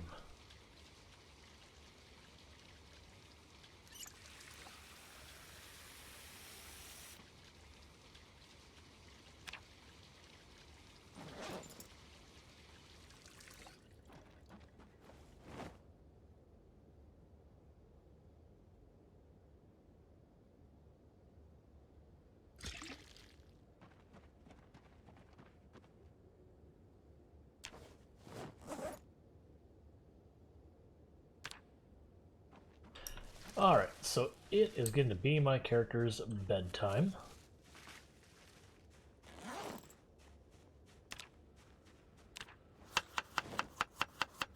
Marisa Flanagan had a good day of driving a little ways up the road, killing a whole bunch of zombies, and then watering some plants.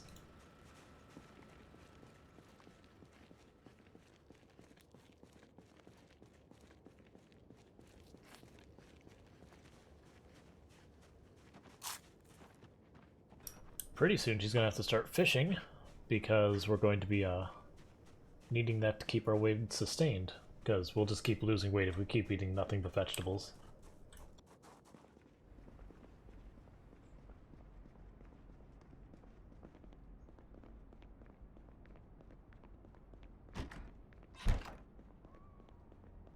Make sure there's nothing we need reading. Nope, we are good.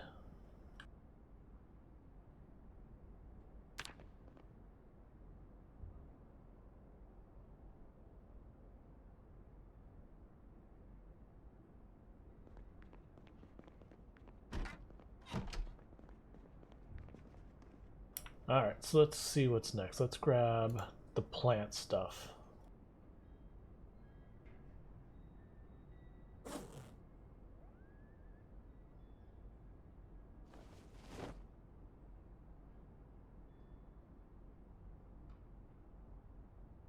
Fishing and farming go on the same shelf, so grab that too.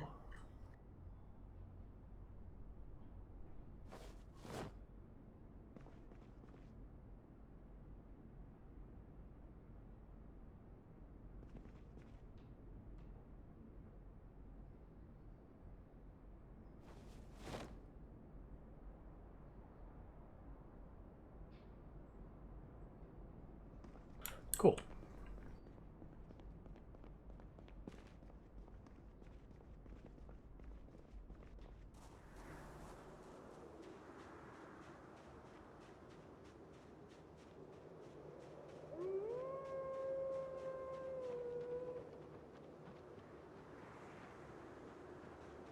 Got a couple of zombies down here we want to get rid of.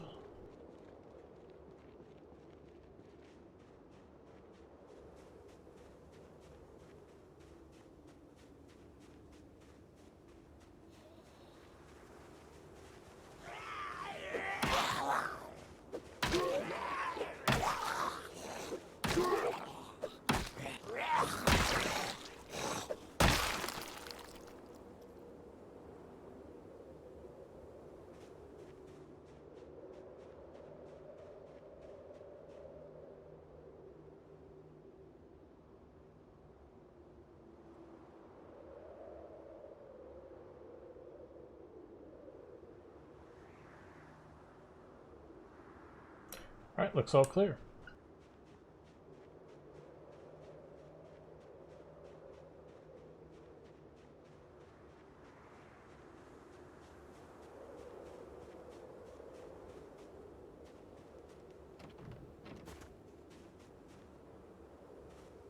One shelf too far. I've done that a whole bunch of times.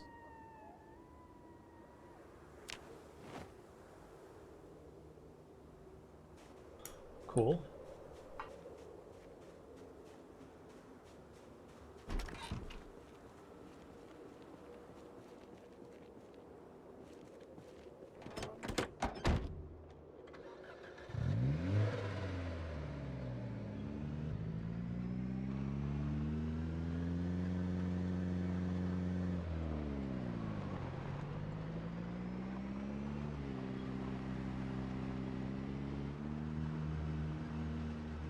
Alright, let's see who's gotten riled out by the last time we were driving up and down.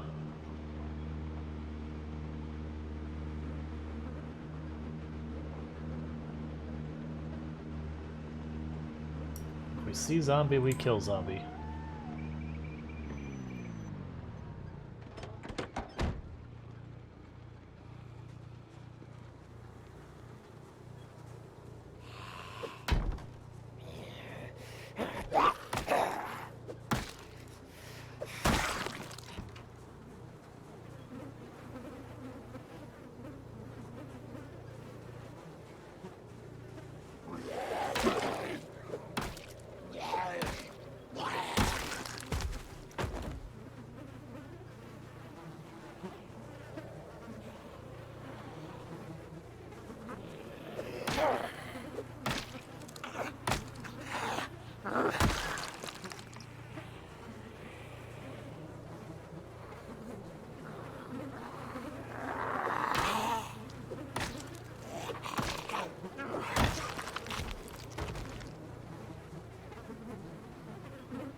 And as always, rotate out the weapons as needed.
Alright, we'll just keep bouncing around with all the zombies we see, killing them all until we don't see any more, then we'll move the car up.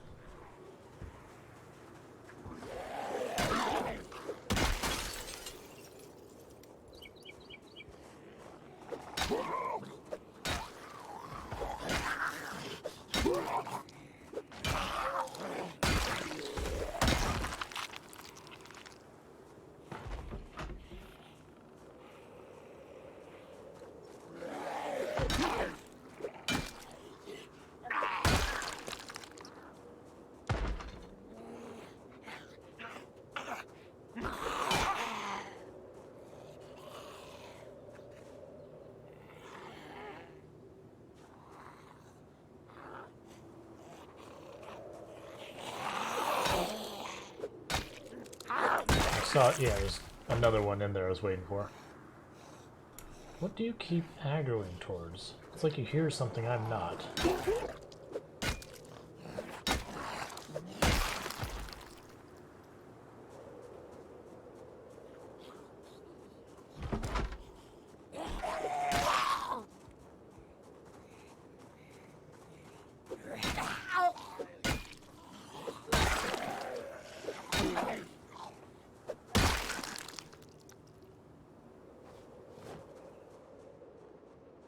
Alright, not seeing any more zombies here, so time to move the car up.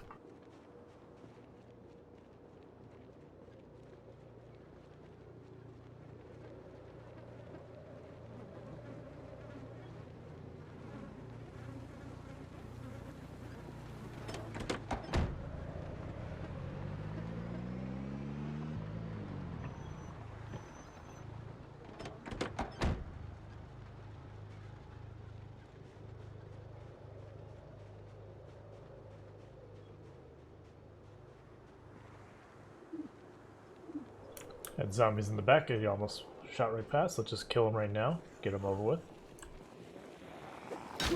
I saw the one to my left.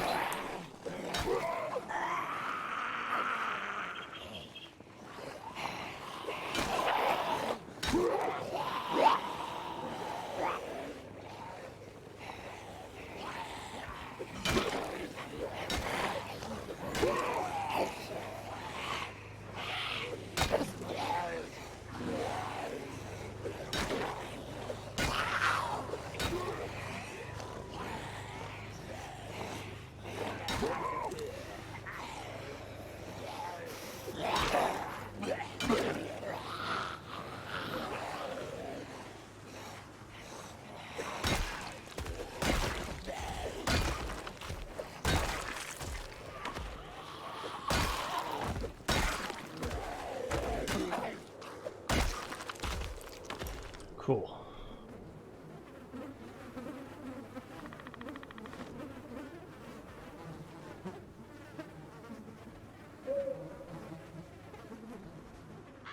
And there's one banging on a door in here. Is it the front door or is it one of the other doors? It's one of the other doors, so I'll just let them bang away. They'll find their way out eventually.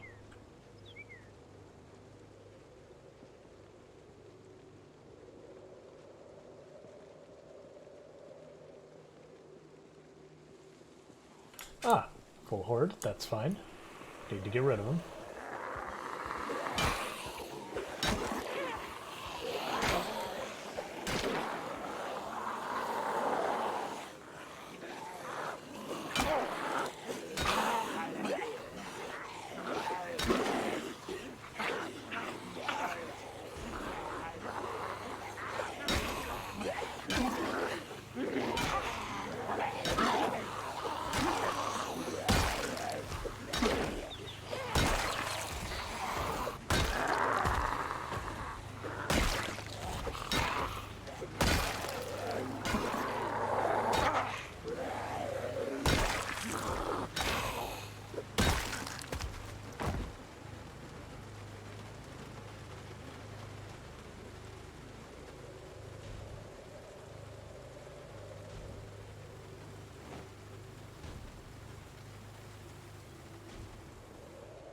Okay, I want to check out this van, because I don't remember if we ever actually went and looked at it. Because it'd be really nice to get a much bigger vehicle than what we're currently rocking, because that car is a little bit of a piece of junk. Good storage in the back.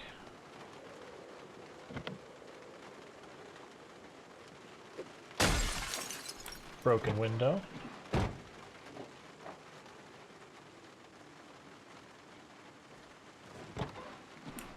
What shape are you in, van?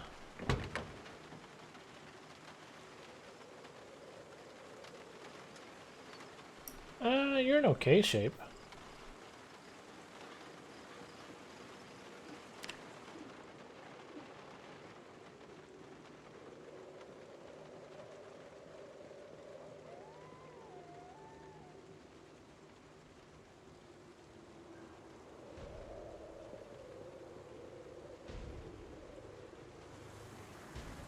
Yeah, but I'm just gonna keep letting them beat on the doors Let's keep going up and down this road, killing the zombies, making noise.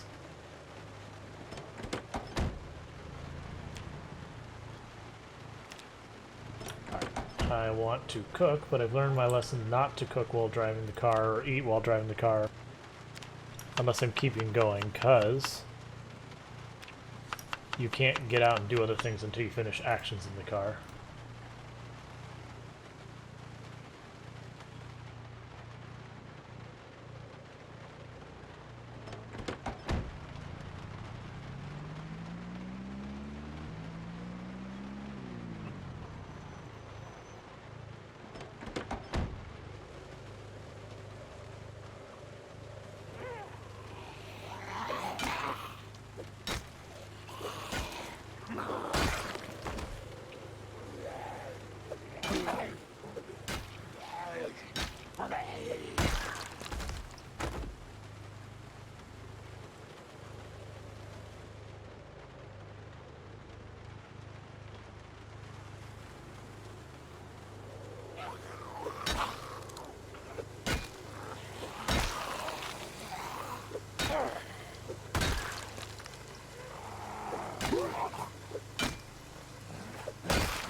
Just gonna step inside here long enough for us to grab a little water.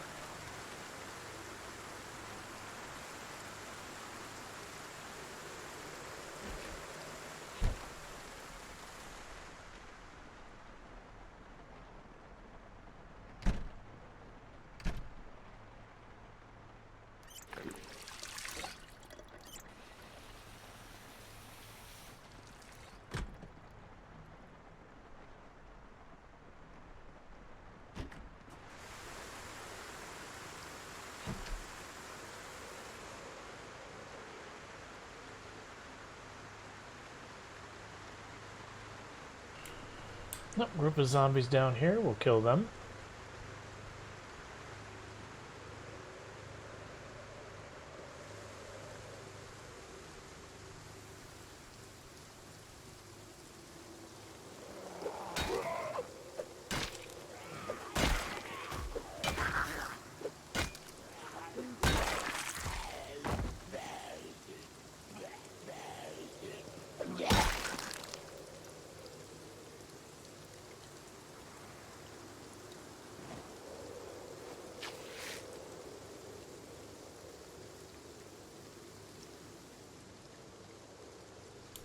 Cool, just wiping everything out. I think probably the next day I'm going to go ahead and start working on that residential street in the backside.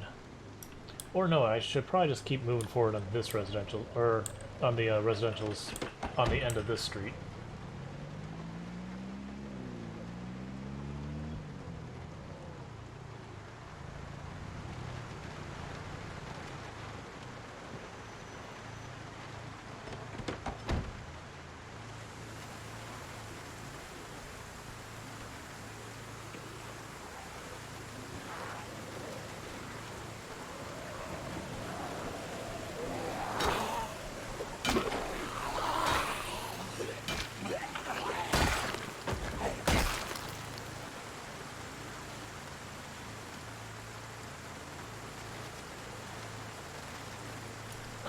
Don't know. The thing to keep in mind is you're not aiming at the mouse, you're aiming at the circle below the mouse when you're holding right click.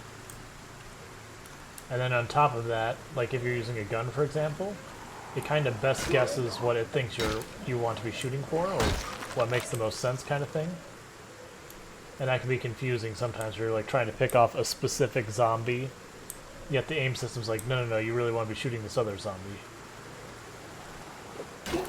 The other thing is, like, a crawling zombie, the aim system will prioritize a zombie that is standing back up over a crawling zombie, which I personally disagree with, but it is what it does.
Yeah.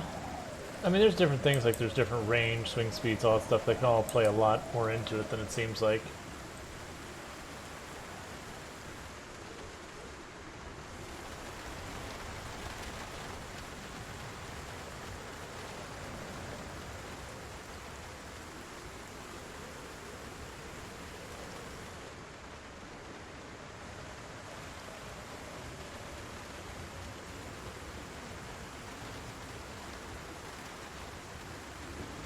Yeah. I don't know. Like I've grown accustomed to it at this point, so it's hard to go and say how would I change it or anything like that.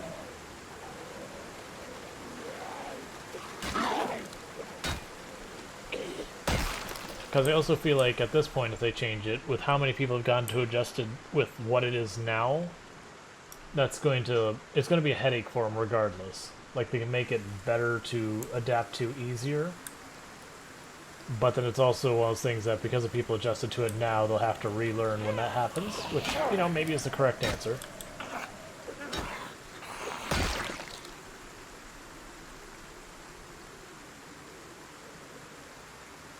Gotcha, gotcha.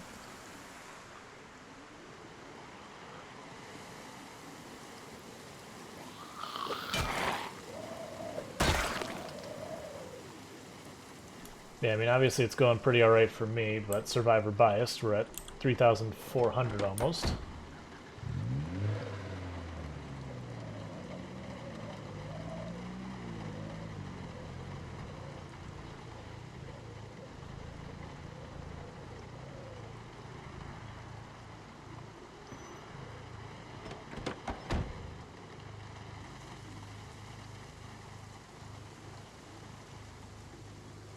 So that house I don't believe we've looted yet.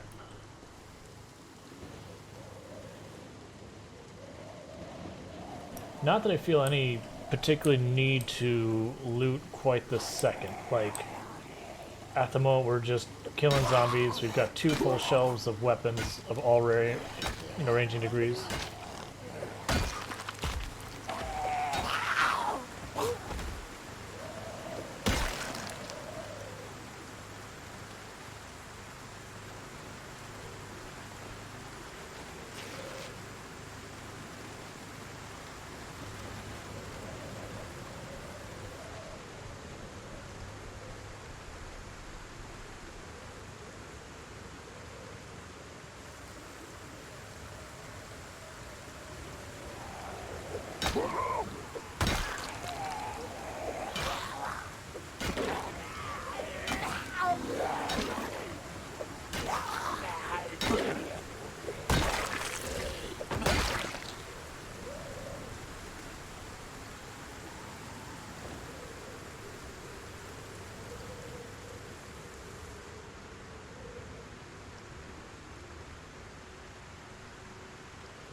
Gotcha.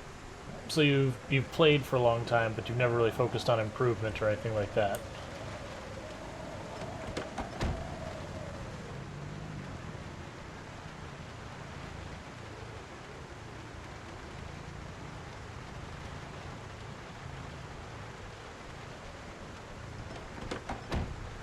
Okay, so this is looking good. There was a couple zombies down here I saw. Let's kill them, and then let's start ransacking some places, because we're here. And I'm not seeing all that many zombies in the area. Probably some zombies will be in the buildings that we can potentially draw out.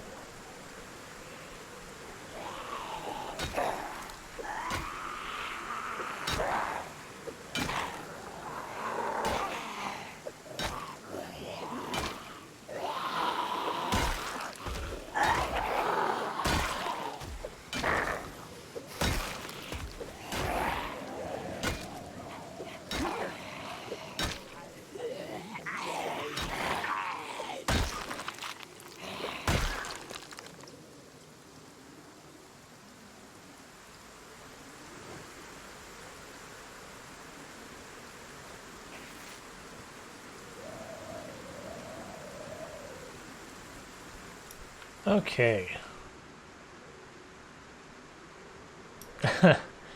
Gotcha. Yeah, I mean, it all depends on how we play. Like, sometimes you have to put yourself on additional challenges to force yourself to improve and that kind of thing.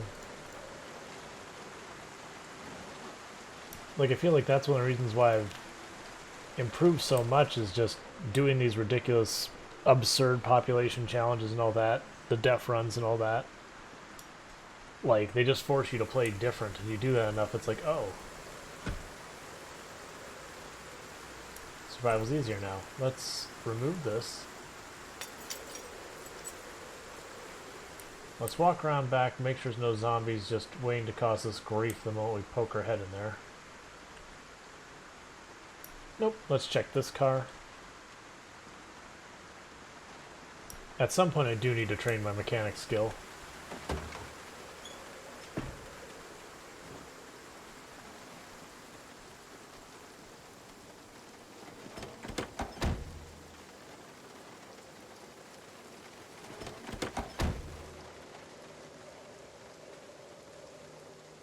Now, I'm not expecting to find anything meaningful in the laundromat, but, you know, might as well peek in there.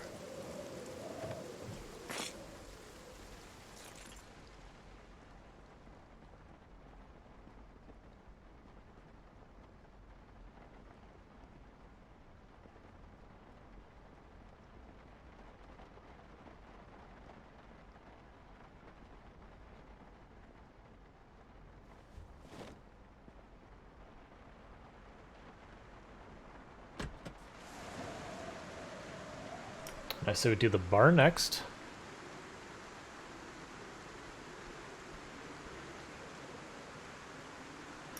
Oh yeah, there's a bunch of really awesome businesses.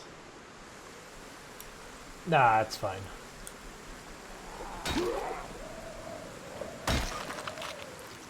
Riverside also has a nearly identical laundromat too.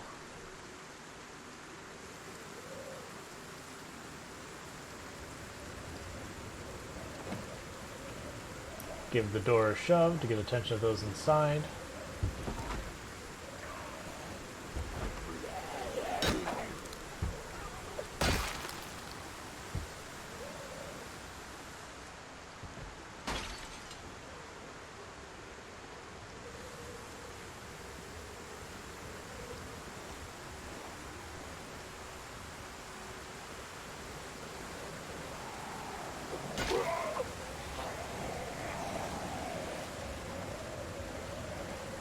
Oh yeah, no, I've seen people do that. Like, I've seen people choose the burger flipper profession or whatever it's called, and then their whole thing is they have to set up at a spiffo.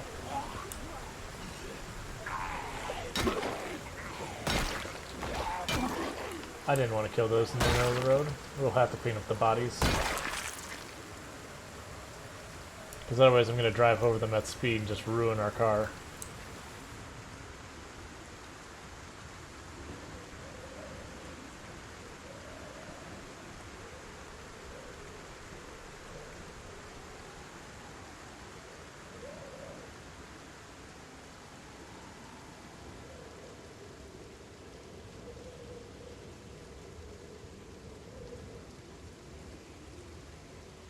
Yeah, normally what I try to do is, once the zombie situation's under control and we've skilled up a bit and all that kind of stuff, you'll notice, like, you look at the road, I'm trying to kill them on the sidewalk, that kind of stuff, just so they're not on the road. Like, I don't mind putting them on driveways and that, but the main drags, I try to avoid it. As long as I'm anticipating going on that road again in the near future, that is. If it's someplace that I'm, like, leaving, I won't worry about it.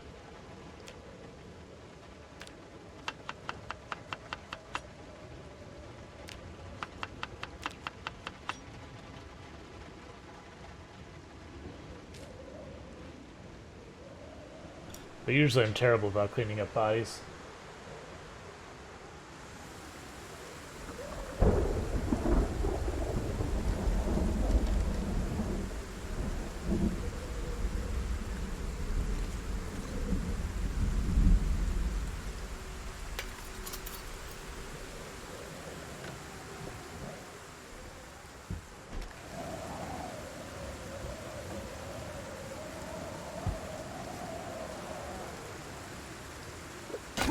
And the reason I'm immediately drawing them out of that alley is because they can come up behind you and you get very little time to react because that wall right there. so I don't want to be there any longer than I have to.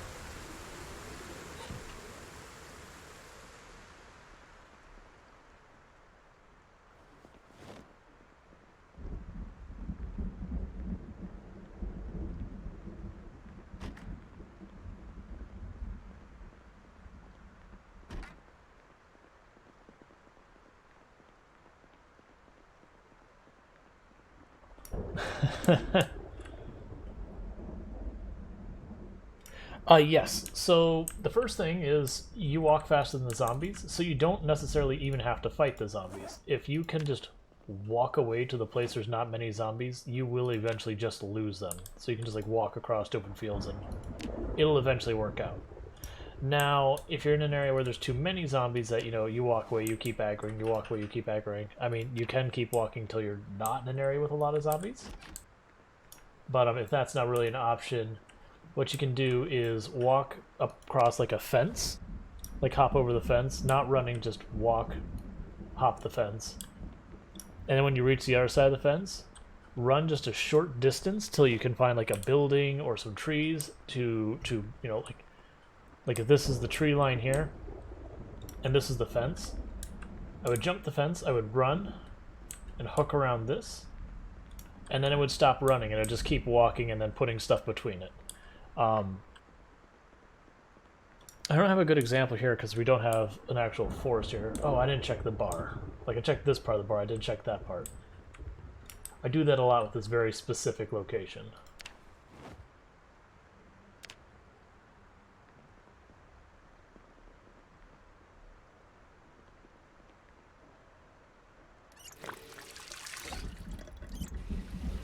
But, the idea is once you get enough of a gap between you and the zombies, which it doesn't have to be that particularly big of a gap. Where did you see? Oh, the wine bottle's on the table.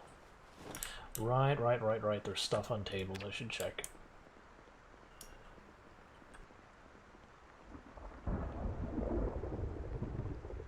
Yeah, now if the zombie pop's really high, then one of the ways you can deal with that is to get away from the places that zombie pops are high. So get away from major cities.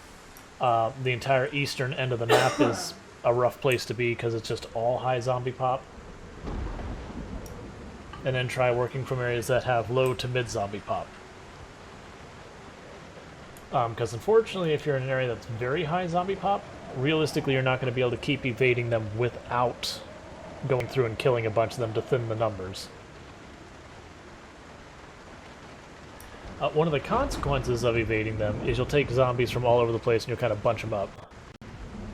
One second, my sound's being dumb.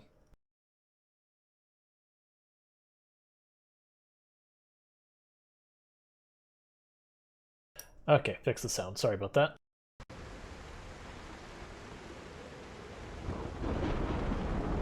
Yep. Nah, if have you seen when I start one of these 444 run? Or sorry, not 444, 16x pop runs. 444 is what we used to call them. It literally is. We loot this first house, and we walk out of town. You know, it's dodging bullets because the herd is just so thick. You know, you have to like kind of maneuver through it. So it's basically playing bullet hell, but with zombies. But that's what we do, and we just wander out of town. And we just try and get ourselves to the very first, like, farm or any place we can find that is low zombie pop.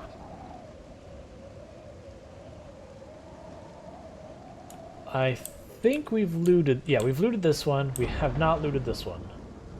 This is like a legit thunderstorm out here. But yeah, usually I'll start walking out of the city right away. The moment we, like, if I can get one or two, I'll fight them, but the moment we get, like, proper aggro, I'll walk out of town.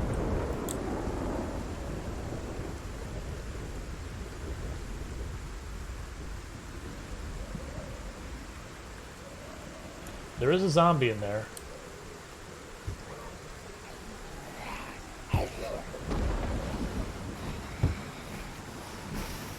I'll go around. It's fine. Or not. Yeah, you break that window. Do it. You don't want to know what that window said about your mom. It's really not cool. The window should apologize. There you go. Where are you going? I'm right here.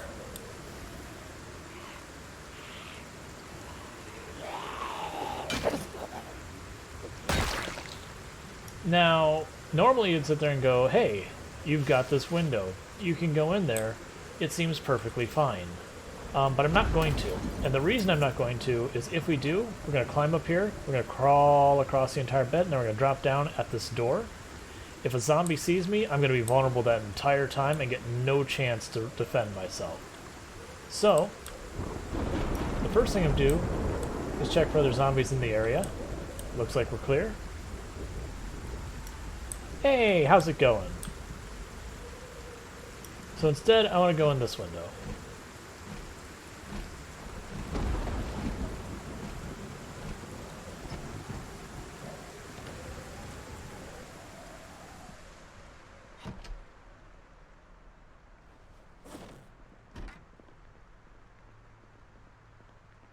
Cool, cool. Yeah, at the moment, we've actually wiped out most of this town. So the goal is to wipe out all the zombies, and we've got one town that... We estimated the number of zombies in this town was 5,100 when we started. We have killed 3,410, so it's getting pretty quiet pretty fast. Ooh, melted ice cream.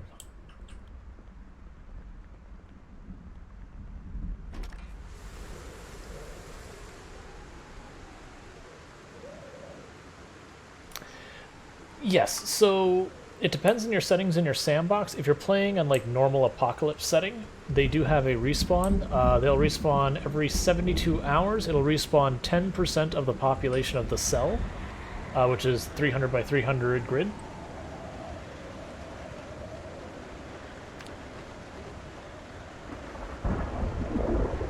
Yeah, I don't remember what the survivor settings. I would be surprised if it does not have respawn. I'm pretty certain it does. It may be the same, it may be lower, it may be higher. I honestly don't know. You know, we're right at the point. Yep, there's drowsy. As they were right at the point of turning drowsy. We're right on the edge of being exerted. We've looted a bunch of buildings. We're in a really nasty storm, so let's just take our wonderful bounty and the fact that we pushed up so far on the street and go back home. But yeah, when I first came to the city here, every one of these yards would have like 5 or 6 packs of 20. Oh, we got one strolling across the road. And this one back here. Let's kill them.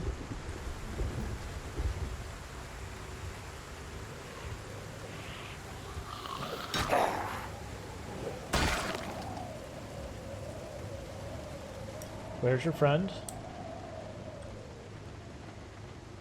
Yeah, I think they keep hearing the thunder, which is the reason they're walking all over the place, is they're trying to chase the noise. Oh, you have more friends. That's fine.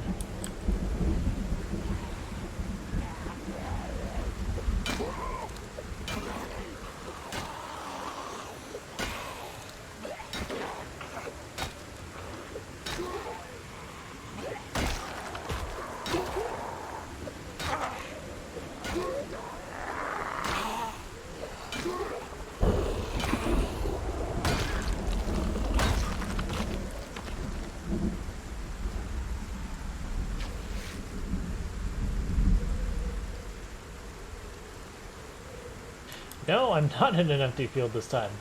I'm in an empty neighborhood because we're killing everything, but...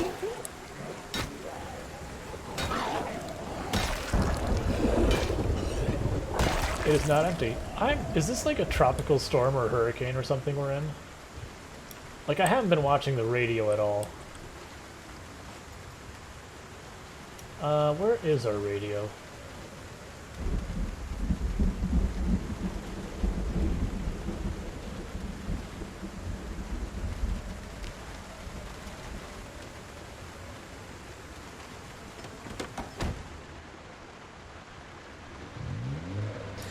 Yes, so certain bags can be... so if you look at it, I have this hiking bag, it's on my back, whereas I keep coming out where I have that duffel bag in my secondary hand. Now, bags on your back will not fall off you for any circumstances. Like, they will just stay there.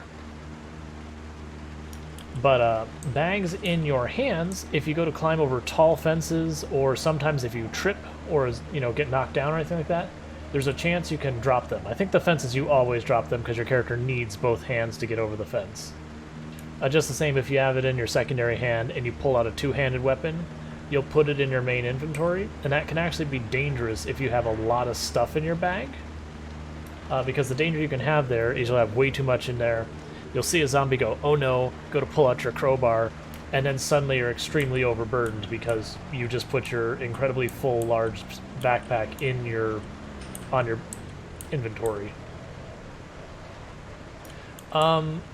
We may have murdered them all.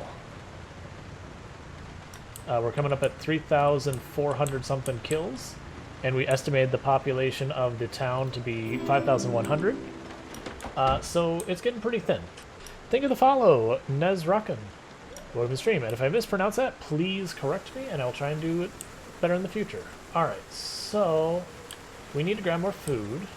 Oh, we also need to... I'll wait for the radio. Okay. If you don't know, every hour on the hour, there's an emergency automated frequency. It changes every round, so you have to find it. But if you tune in, it'll give you the weather. It's going to be all garbled because we're doing it in the middle of some type of ridiculous storm. But it gives you a lot of really useful information. Alright. Yeah, so it's just staticking. Can't see when it's ending.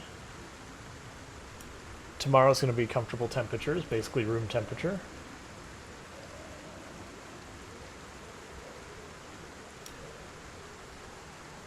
Yeah, so it says tomorrow's going to be a thunderstorm as well.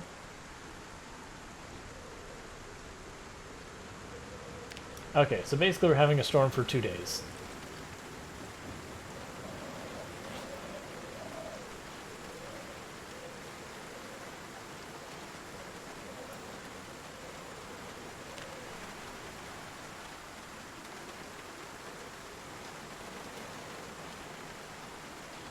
Yeah, I think the most we've had on stream is we had a character who killed 7,409 zombies. I have killed more, but it was only on Apocalypse setting, not the... like, is before I streamed.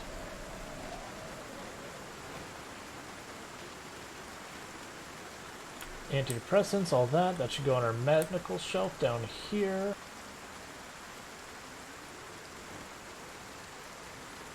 This is all food, so I'll put it up here.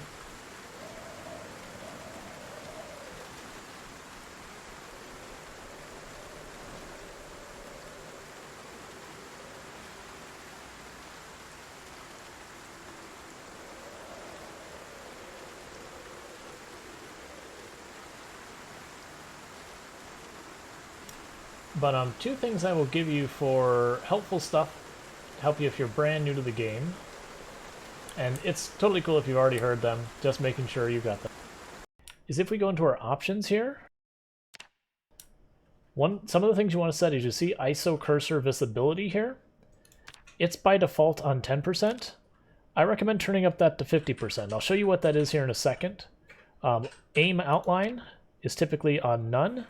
Change that to any weapon. That'll put a border around the zombies when they're in range of whatever weapon you're using and all that, as well as let you know what zombie you're going to hit. So it makes it much easier to know what the actual range on weapons without missing and getting yourself killed. And another one to consider is blood decals. By default, it's on 100%. If you kill any realistic number of zombies, eventually the blood decals will come up to haunt you, and it'll hurt your performance. Like, it may take a while depending on how good your computer is, or it may happen really fast. But if you're having performance issues, that's one of the first places to start. This is not what we want.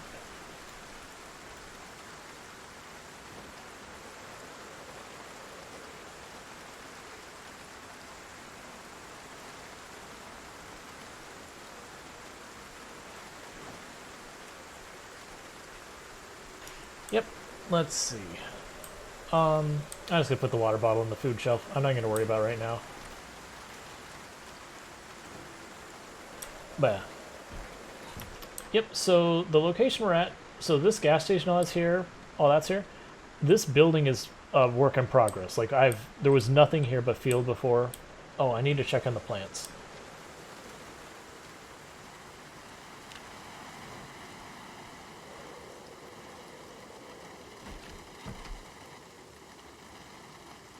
Put the red wine on the shelf. We'll keep the baseball bat on us because our lead pipe's getting close to breaking. Put up the pool cues. I need to check on the generator's fuel.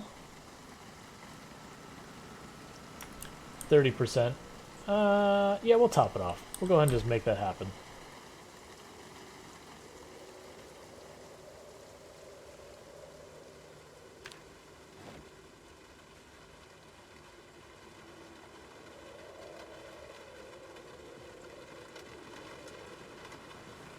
So we turn it off. We'll add fuel.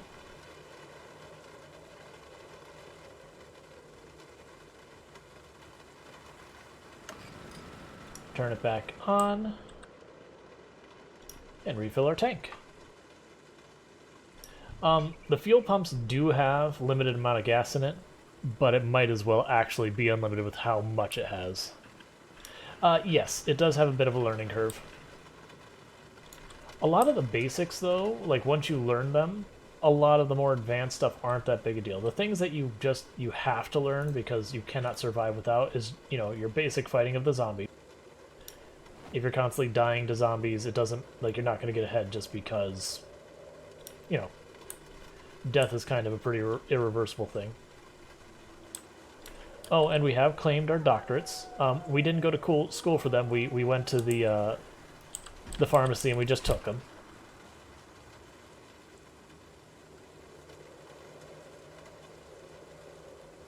Alright, so info. Oh, if you're only on your 5th person, alright, then you're new. Gotcha. Death is a very, very normal part of the game, so do not get discouraged, because you're going to die not. Okay, seed-bearing tomatoes? Cool. So it's time to get these.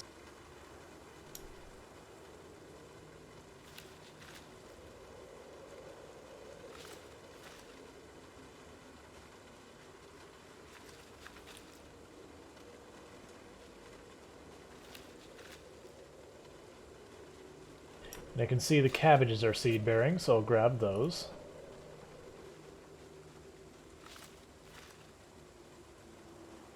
Gotcha. Well, if you have any questions, feel free to ask. Almost all the streams I know of for Project Zomboid are very beginner-friendly. Yes, I am at about 800 hours.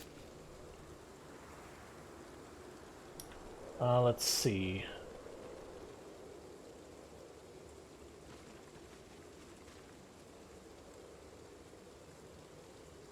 Yeah, those are... Oh, interesting. We have more information showing up as we look at these now. Okay.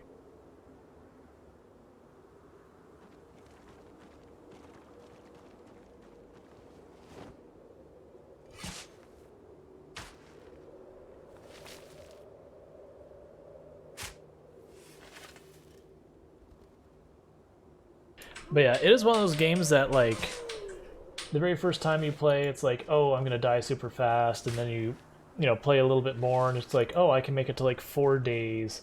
And then after a little while, you'd be like, hey, look, I can make it to a week. Then you learn about the helicopter event, and that'll usually stonewall you for a little bit, because it kind of makes it so you can't just sneak around, you have to learn your way of dealing with it. Then after that, like once you got to the point that you can survive the helicopter event at a fairly reliable rate, that's when your runs start going from a couple of days to very quickly adding up to real time.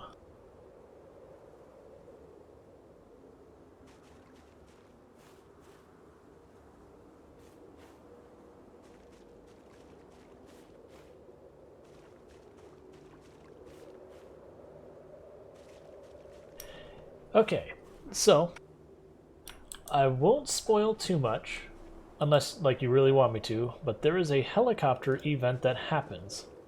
It will happen sometime between day 6 and day 10 usually.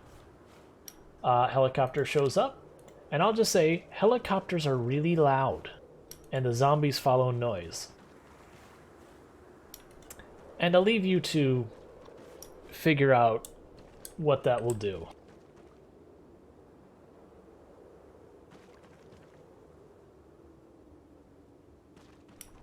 Okay, I was going to say, I'm not going to bother watering these because it's going to just rain, so that takes care of that problem for me.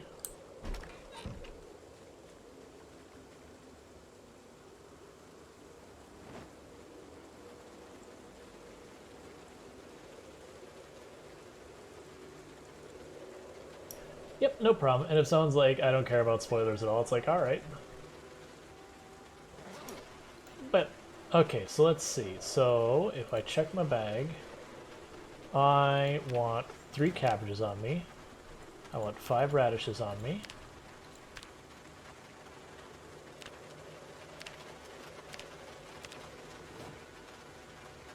And 3 tomatoes. Cool, our salads are getting a little bit fancier. Alright, let's take the farming stuff where it needs to go. Oh, it's down here. No, it's down here.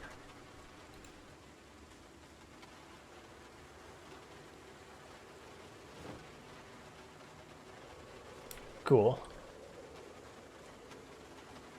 Oh yeah, so this is just our perishable stuff in here. So if we go over here...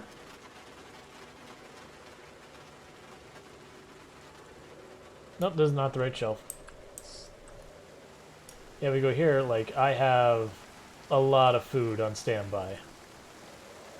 The thing is, I want to save this food for winter, because that food will go bad. And winter can be pretty rough at times. Alright, so let's see. What I think I'm going to do, because it's supposed to be like this. I didn't mean to do that, but here we are. I didn't mean to do that, but here we are. Yeah, like you noticed earlier, I dropped my duffel bag on the ground.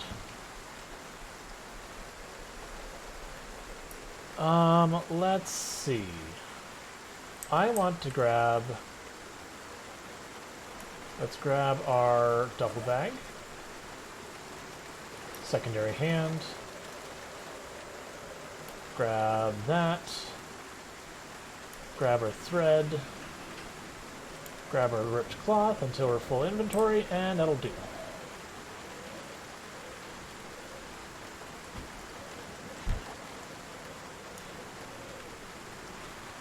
Oh, does it still throw the bag in the ground? That's annoying. I held right mouse button, that way we couldn't climb because we're aiming. And the thought would be that we wouldn't climb over.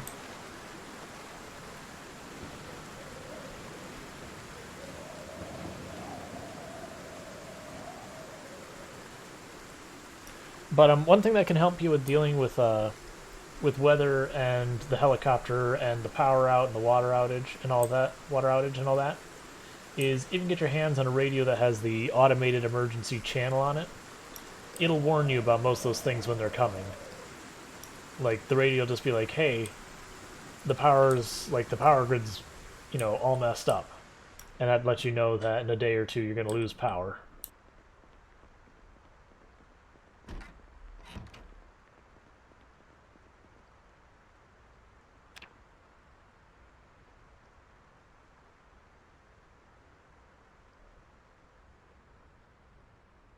Give me 1 second, I'll be right back. Gotta take care of something. In the meantime, make sure you are eating, drinking, stretching, and taking care of yourselves, and I'll be right back.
Okay, there was just some confusion around a Excel spreadsheet. Okay. I need to eat salad.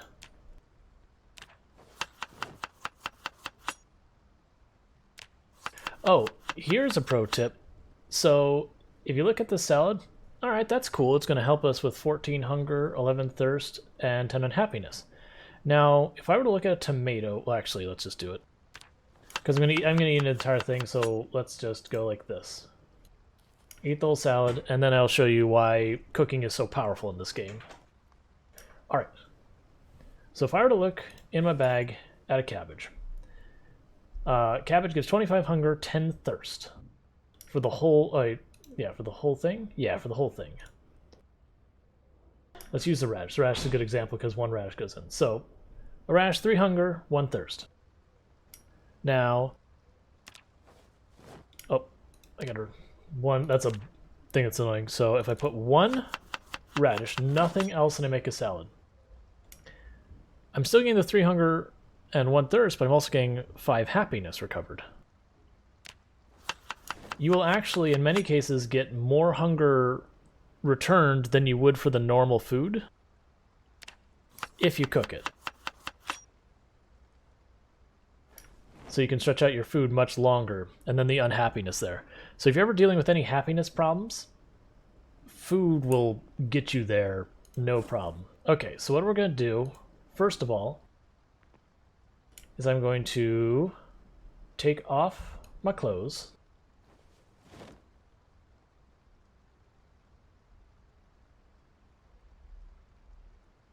Duffel bag in the ground.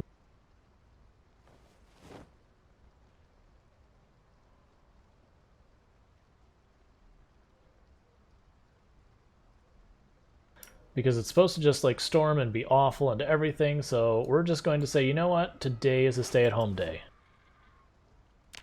So you can go health, exercise, burpees, full hour.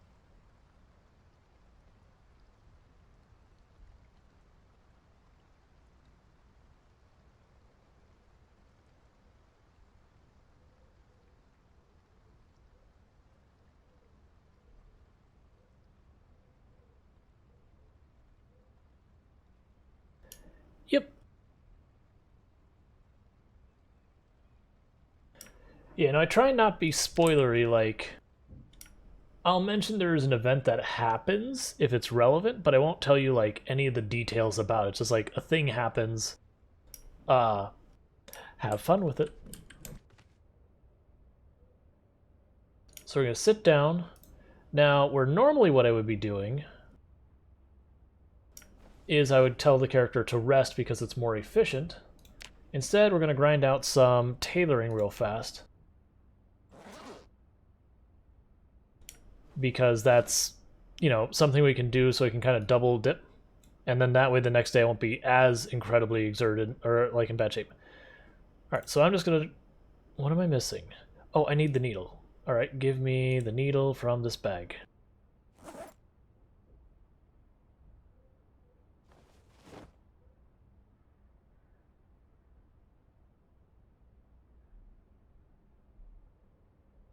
Yes, this high exertion up here, that is the enemy. The only thing more dangerous than this are the zombies themselves. Yep, yeah, so we're padding it. So right now, because I'm just putting the crappiest thing on here and I have very low tailoring skill, it's just giving us 1% scratch resistance on each section. But if I were to use leather strips, right now I give us 1 there, 1 bite resist, 2 scratch, 1 bullet.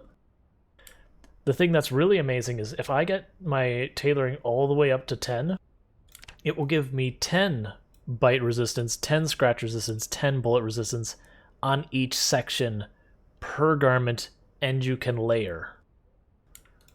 Which means where I'm looking right now and I have no resistances whatsoever, you can get yourself so you will have scratch resistance of 100% on every single section except your shins and your hands. Those are the only ones you can never get to 100% scratch resist. For bite, I think you can get around... There's a couple parts you can get to 100%, and then there's a lot of the parts you get somewhere in the area of like 70-ish%. So I mean that means between like a 2 and 3 and a 3 and 4 chance that you take a hit instead of, taking an injury that potentially puts you in jeopardy of dying. Instead what happens is your clothes just get torn. And I mean clothes can be replaced.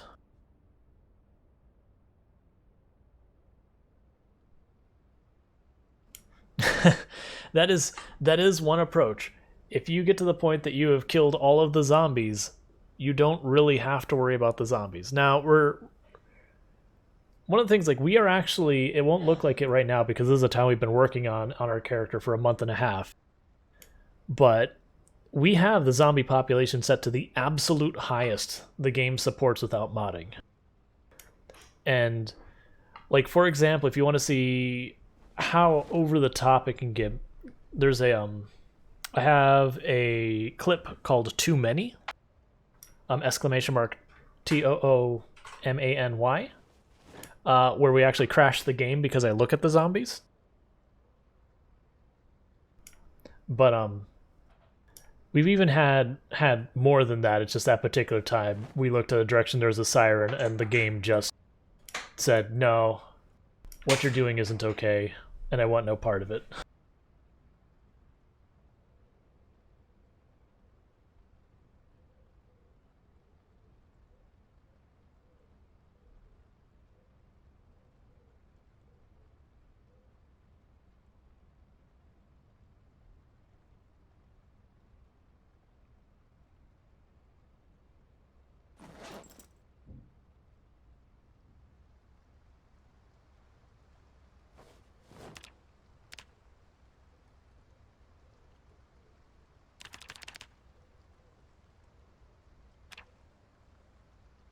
Yeah, no, and we've had worse. Like, I actually have some clips that are way, way, way higher population, or like way, way, way more zombies on the screen than that. Like, I think my favorite one that we had is I've got a clip of Long Prather, which was one of our longer surviving characters, just maneuvering through a helicopter event with just absurd number of zombies moving around him, and just being like, "Yep, we're with the zombies." We and the zombies, we are one and the same, just maneuvering around it.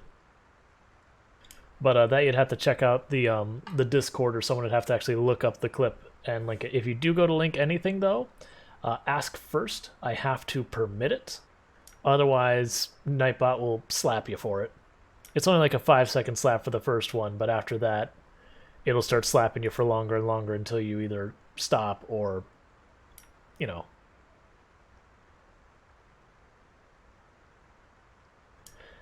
But exercising, as you imagine, helps with your fitness and strength. The more you do it, the higher that regularity goes. The higher the regularity goes, there's a consequence for working out, which is that the next day your character is extremely sore, in pain, and fatigued, which really, really undermines their ability to fight and all that. So that the more frequency you do it, the lower duration time you have those penalties.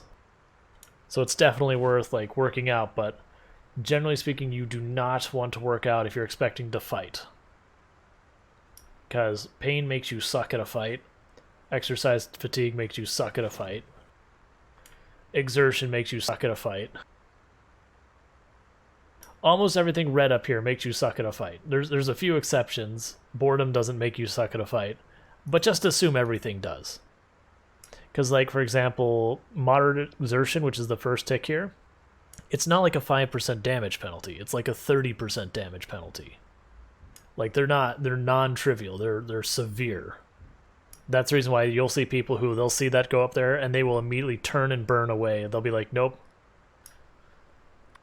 You know, we see the Moodle. It's time to go. The one piece of advice, though, I will give every new player is slow down. Most people who play Project Zomboid, they run from point A to B, they run around, they see zombies, they get scared, they run. That just gets this to show up faster. And this kills you, because you get tired, you get slower, you don't hit as hard, and it overwhelms you.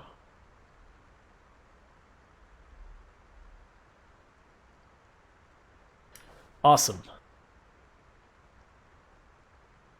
That is, some players will play like that where they just go entirely on the sneaking strategy, and that's not a bad strategy. Like it is a legitimately decent strategy. That there's a lot of players who are used to stuff like Left 4 Dead and State of Decay and all these other zombie games where it's like, yeah, just go up and start killing the zombies. Let's go. But this game, you'll just get exhausted and overwhelmed in no time that way.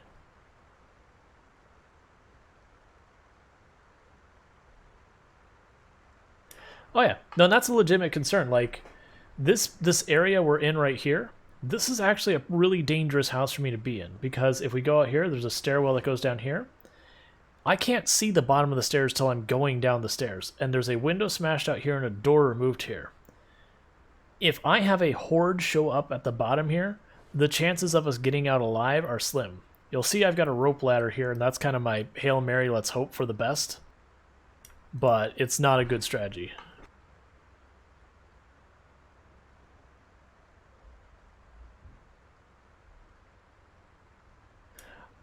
Unless something changed, I believe the zombies will only destroy player tall fences. I could be wrong because I know there was rumor that they were changing that. The tall fences that exist when you join in, the zombies will walk around.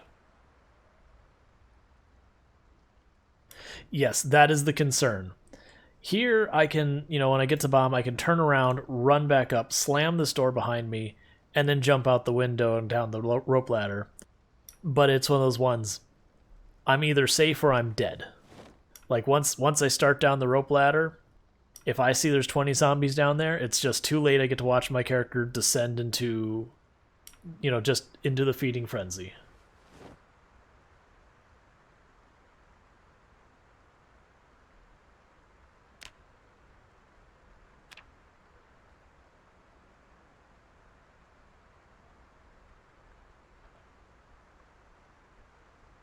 Oh, we fully recovered our stamina, so...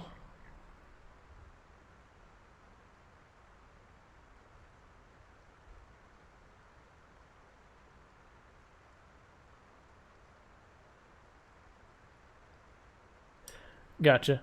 I mean, I don't know. It's one of those things that it's been a rumor that they've been going to make them breakable for a long time.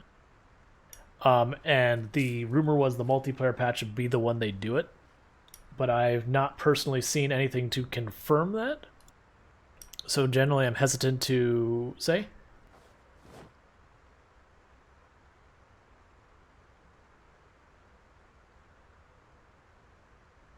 Yeah, so today is a chill day for our character.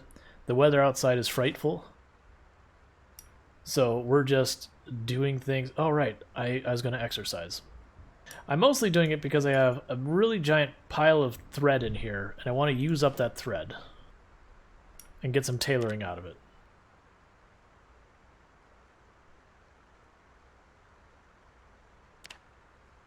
And then we're doing fitness things because fitness things.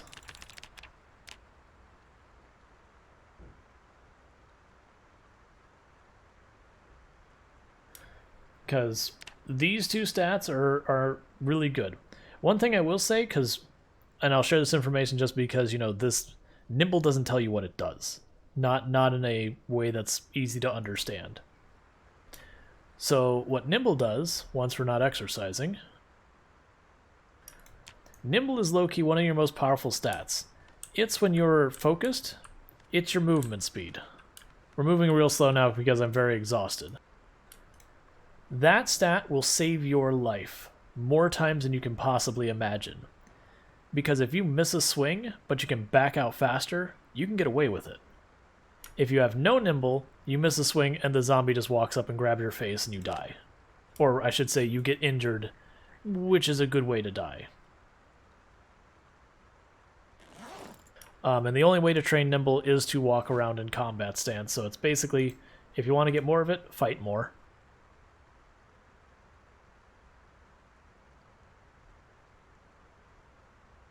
Yep. Keep making salads. That's what we did, was we went to our farm,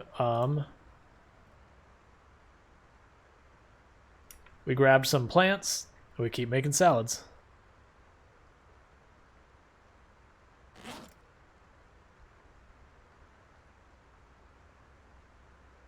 The downside of salads is you're going to lose weight, but that can also be a plus side. Like our character, we started them as obese. So salads are perfect because we're almost to the point of considered like normal, healthy weight. And it's been a long, long road to get there.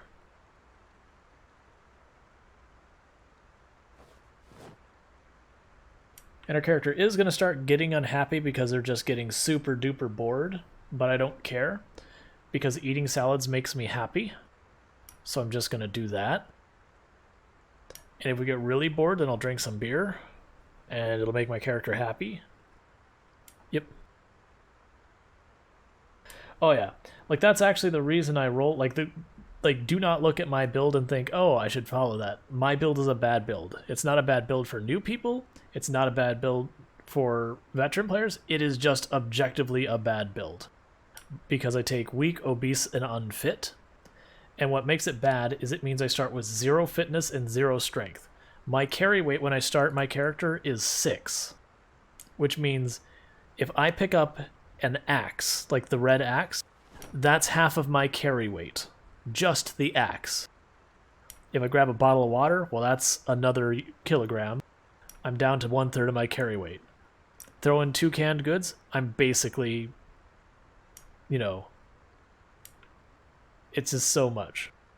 Yeah, and you'll learn over time. And some of the descriptions on the stuff and what they do aren't exactly clear. But the reason I like to go this build is when I start, there is nothing here. This whole thing is empty.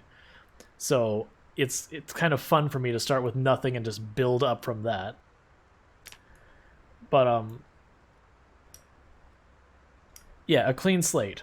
But the reason I would say it is not a good build is you're weak, so you can't carry anything, and you hit for very little damage.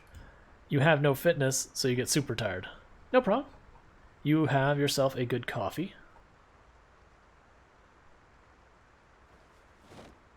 Oh yeah, no, it is 100% a hard start. And people go, it's mid-maxi and therefore it's good. It's like, but it's not, because you have to survive to the maxi part of it. And that's easier said than done. And even like a veteran player, it's like, but yeah, the benefit you get from doing that is so minor. Like you get a couple more of these positive traits, and half these traits you can work around not having.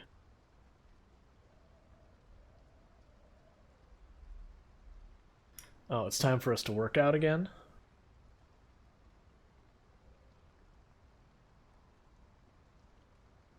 Yep. But most of the time you don't, because like if you get caught off balance, you don't have the ability to recover if you don't have the fitness to get that stamina back. And when you're doing like no damage, cutting your no damage in half just makes it even less damage.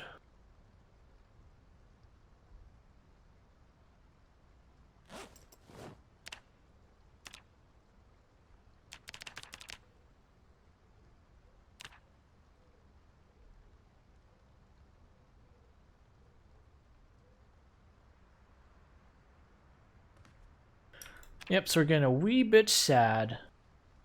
And the reason we're getting a wee bit sad is our character's getting bored to tears, sitting in the room in one spot, taking all the patches off of their clothes, and then putting all the patches back on their clothes.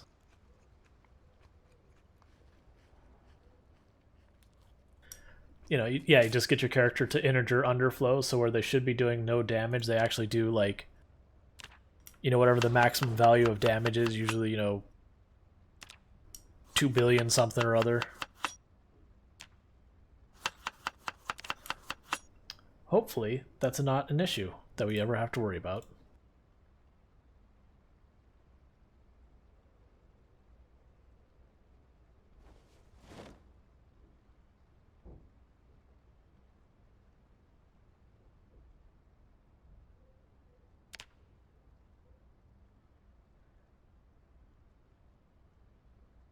Again, pretty close to leveling up and tailoring again, at which point we'll stop, because I don't want to try and level stuff without reading the book. The book multiplier is just too powerful.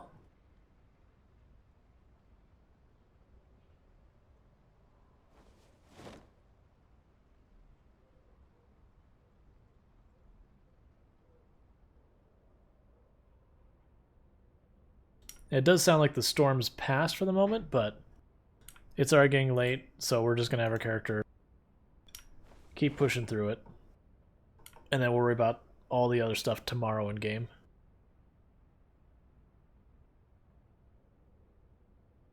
So we need our farming book, and we'll probably need our tailoring book to be read.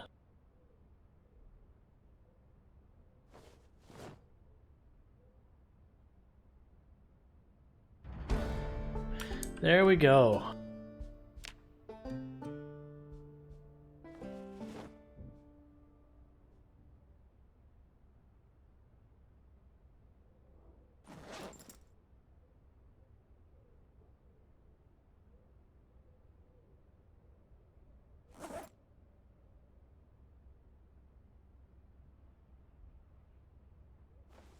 Put all our stuff back on because we have our stamina back. We're not quite to the point of sleepy, so I'm going to run downstairs, dump everything.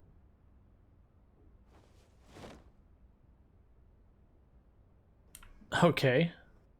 The 7-month scenario. I'm trying to remember what the 7-month scenario is. Because I haven't done a bunch of the random challenges.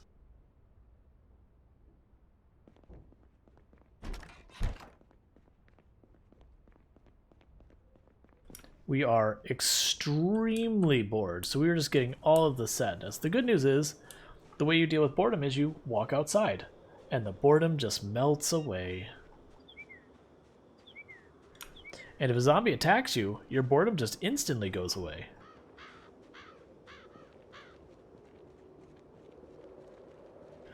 Gotcha.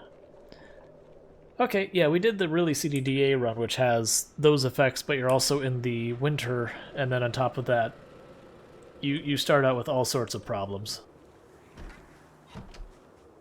Let's see.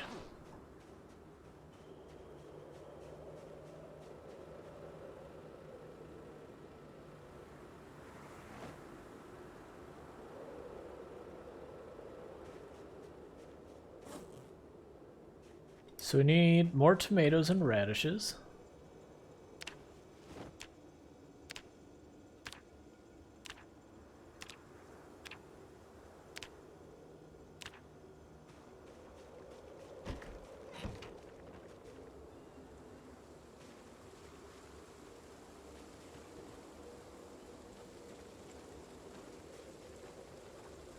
Hey, the broccoli seed bearings, that comes out.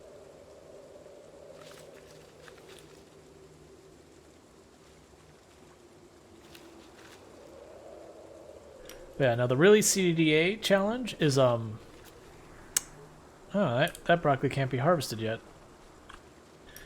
It starts you off in the middle of the winter, 6 months later, so you have insane zombie pops. On top of that, when you... Oh, and the loot is set to extremely rare, of all loot types. So the power is and water out is when you start, and then on top of that, you start with your character who has a piece of glass lodged in their groin in a deep wound, so they're bleeding out from their groin. They are absurdly drunk. Let's see what else they have going. They have a whole lot of bad things going on for them. The house they are in is on fire. They have an extremely bad cold. They're soaking wet. So basically you start the game as miserable. Yep, sick and naked as well. Yeah, so it's bad time all the way around. And that rain should deal with all that. Let's get rid of this bush or grass, whatever it's called. Get rid of it.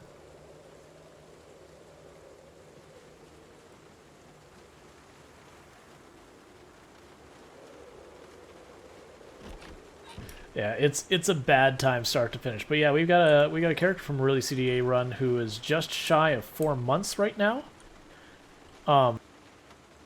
That we just basically stepped away for now because it's just like, okay, I mean, we can live forever. Yeah, no belt or keyring, which the belt you can solve. It's just really annoying because you have to find one and it takes a while. But the keyring is, there's just nothing. You can never have a keyring, and that feels bad.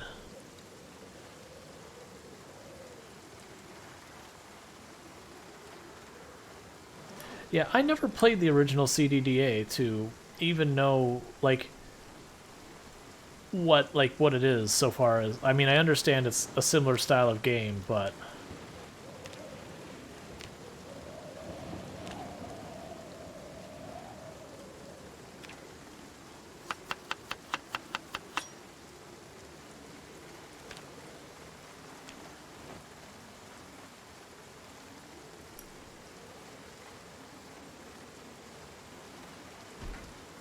I need to put a light next to this door. That's the thing that needs to happen. Because I can't see, so I keep trying to climb the wall.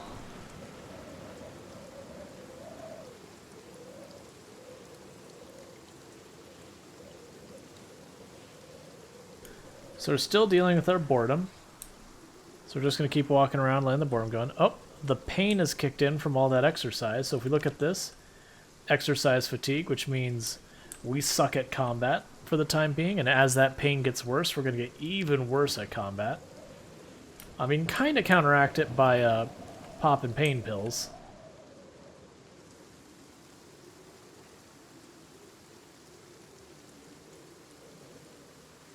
Oh, that is not at all what I expected. Yeah, so like right now, if I got into a fight, it would be a very bad time for us.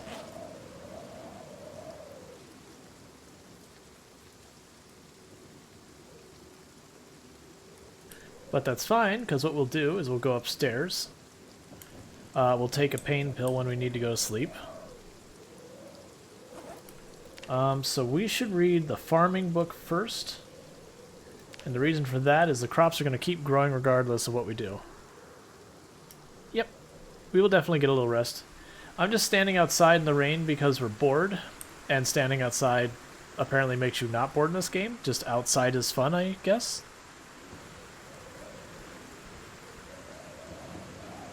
One thing I will warn you is I am a trait outdoorsman that makes weather not bother me much. Normally you don't want to just be standing out in a storm.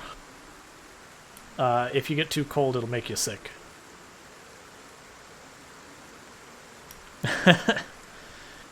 I don't think there are pina coladas in the base game. But whiskey's about the same thing, right?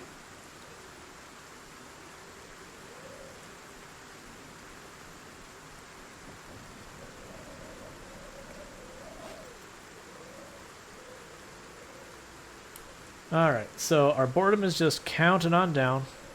Then we'll go upstairs.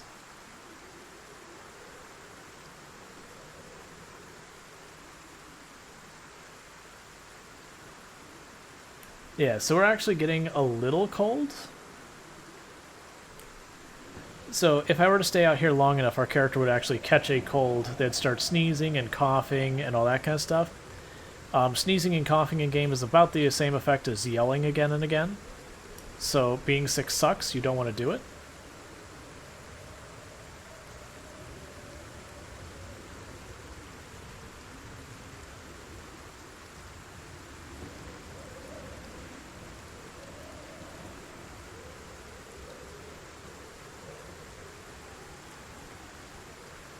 Okay, just a little bit longer and our boredom will be completely cured.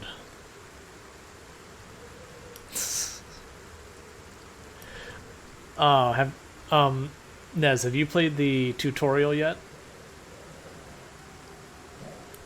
Or for that matter, is there someone who has not played the tutorial yet? Okay, and I'll still avoid spoiling it, but the part where it tells you to push Q at the end is excellent. I was a big fan of that.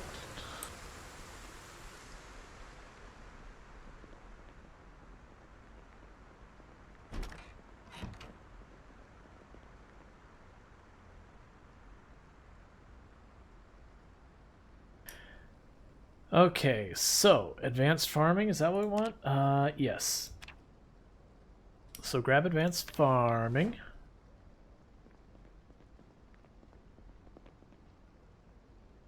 Yeah, no, it's the song.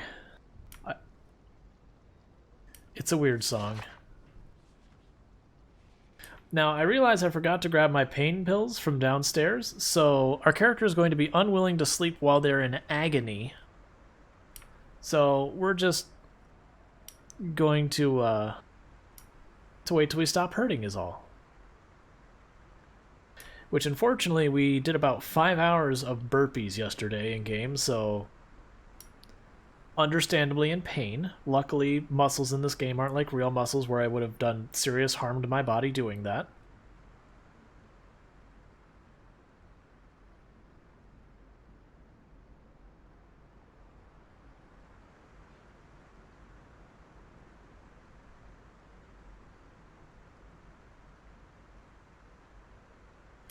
Oh, our bottle of water is empty, but that's actually not that big a deal. I keep a spare on me at all times.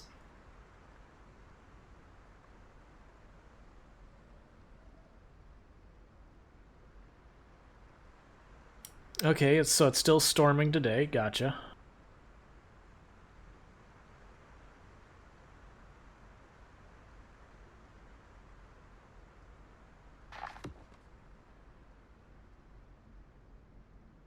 So first we're going to gobble down our entire salad. And our salads are getting fancier and fancier by the minute because we're getting more and more stuff to put in it. So you notice that where we were feeling a little bit weepy, we've gotten down to feeling a little sad. So our mood has improved.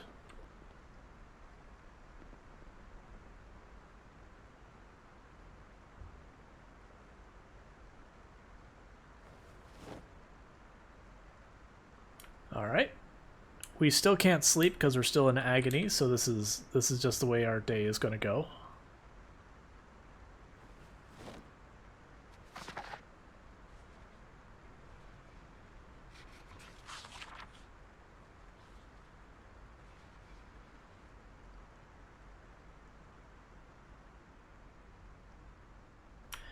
Oh yeah.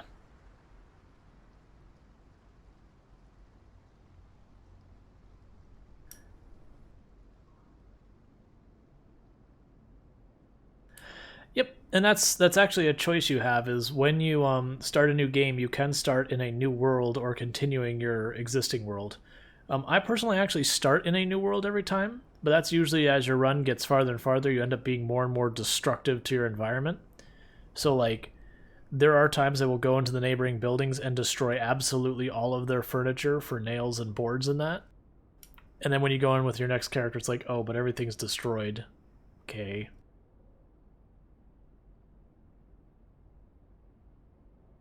Hey, we're no longer in agony, but I'm going to go ahead and push through this book.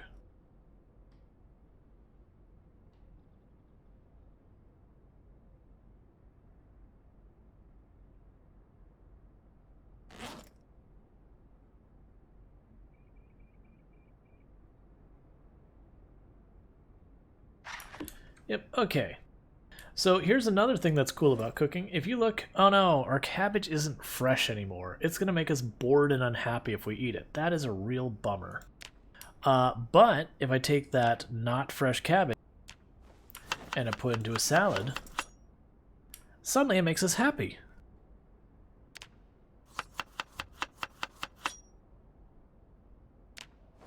And the salad's also considered fresh, so you get a little bit more time out of that food before it goes to rotten.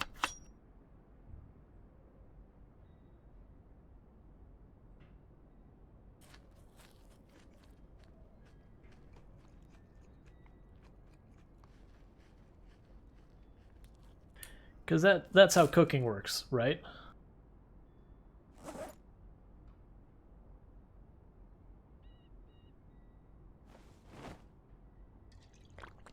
Yeah, if only cooking stuff works. You can even abuse it farther where it's like you can take food that's not super fresh, and there's one way, like there's ways you can cook it and then actually technically cook it a second time by making an ingredient of something else.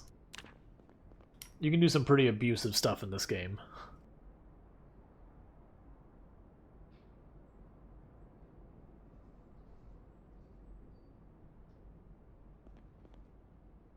I mean, a lot of times if you have vegetables that aren't fresh but are still safe to eat, you cook them.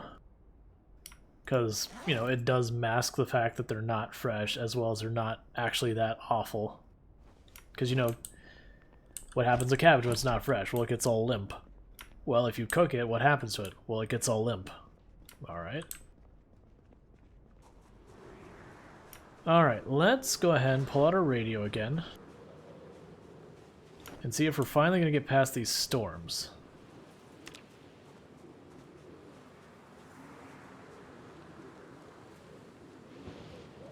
So tomorrow it's going to be slightly cool.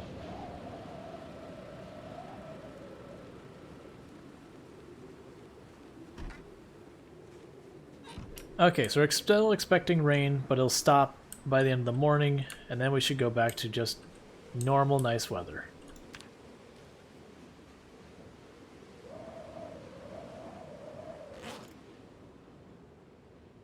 Okay, yes, so I have books I no longer need.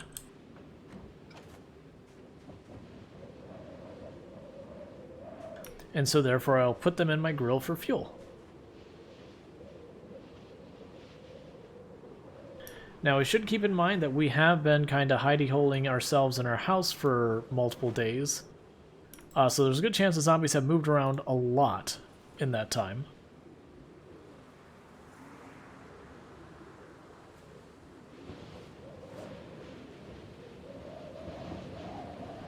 So we shouldn't take for granted the areas we cleared previously.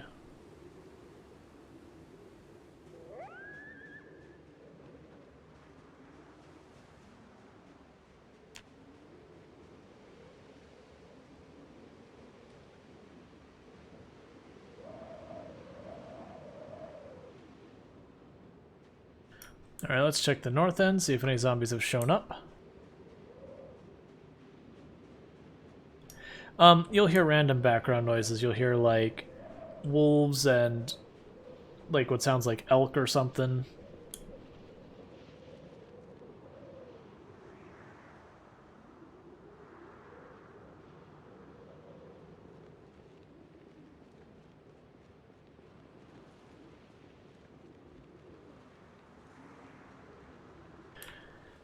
Yep. So, actually, the next major update they're bringing out with the game is supposed to bring wildlife that you can run into in the world as, you know, a new thing. There's also supposed to be gun rework that goes with it. There have been some that have said it's going to involve a more complete combat rework, but I haven't seen them say that. So I'm hesitant to, you know, say yeah, it will, until I see it from them. But either way. Nope. This is still an early access game. It's been in development for about 10 years, but it's still an early access game. But I mean, this, like, as it is, it feels like you're buying a complete game. Like, all the extra stuff they're adding is just nice stuff.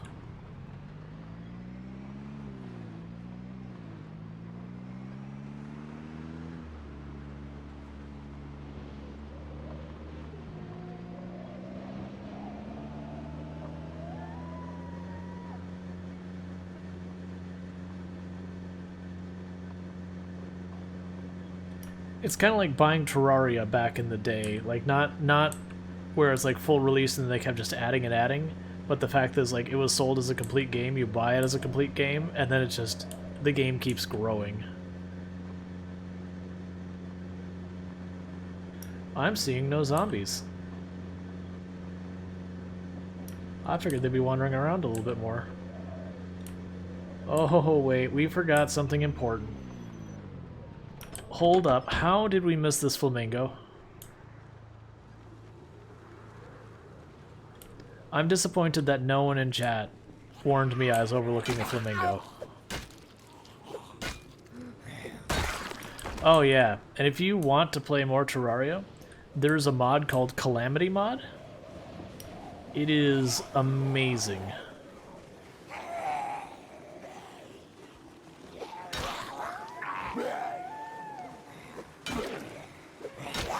Like, the music in Calamity Mod is something you just jam to.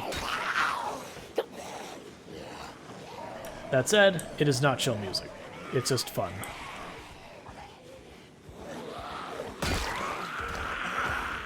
Hey, sneaky zombie. Why are you being so sneaky? And where it seems like there's an extreme danger there, it actually wasn't as bad as you would think. If you bear with me for just a moment, I'll kill all but one zombie.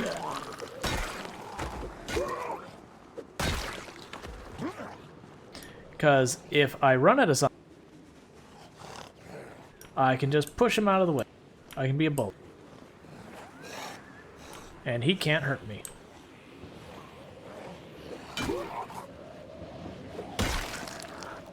Oh, you've got a big old spear stuck in you.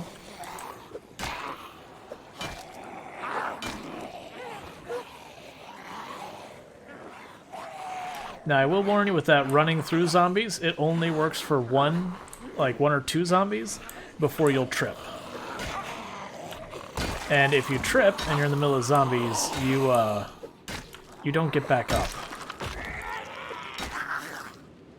Another useful tip that isn't obvious. This zombie, I'm now standing on it. It's not a threat to me anymore. I'll go have a little salad, don't mind me. Excuse me, I was eating a salad, zombie, and demonstrating a point. But yeah, as long as you or another zombie is standing on a zombie, they're effectively out of the fight. That's dangerous, don't do that. Missing a zombie is not a good time, especially when you're standing on it.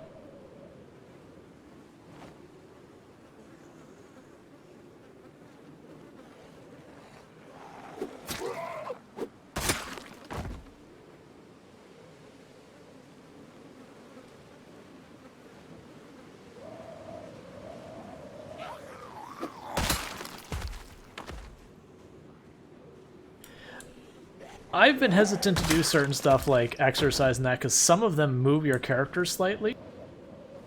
And I always worry to like slightly move my character so it's not considered standing on it. And it's like, because then you know you're exhausted or whatever. Give me that hunting knife. People will talk badly about the hunting knife and they have no idea what they're talking about. Short blades are absolutely fantastic. Don't let anyone convince you otherwise.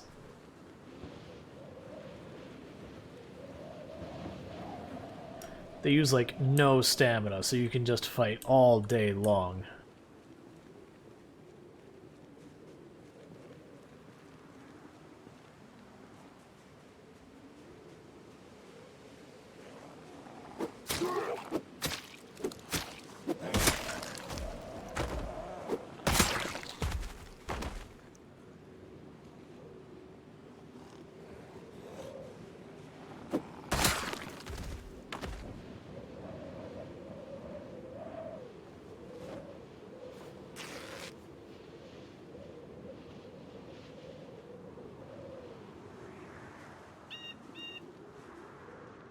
Okay, so we looted that house. Yeah, it was this house down here is the one we haven't looted.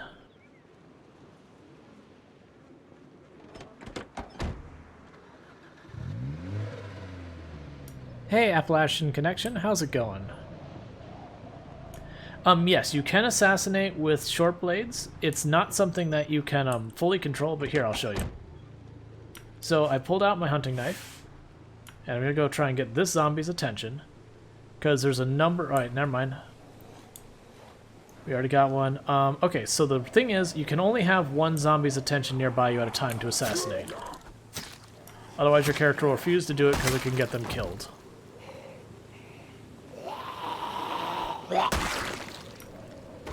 But you have a chance when they get close, and you go for a stab, you'll assassinate instead.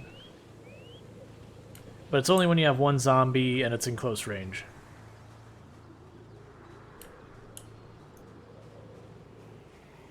But it doesn't always do it. Sometimes you'll just poke them with it. Yep, you will get to the point that you only need the assassinate to one-hit kill stuff. Oh, and spears? Spear slap. Spears are amazing. Their durability's crap, but they will absolutely destroy zombies. I think I have one skill in spears. But we'll get lots of one-shots quite often with a spear, even with one skill.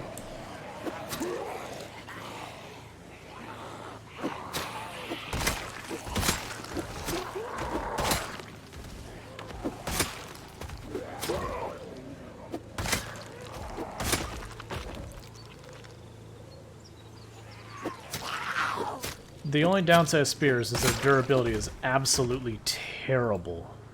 So until you have good maintenance skill, you'll get a couple of hits and it'll just break.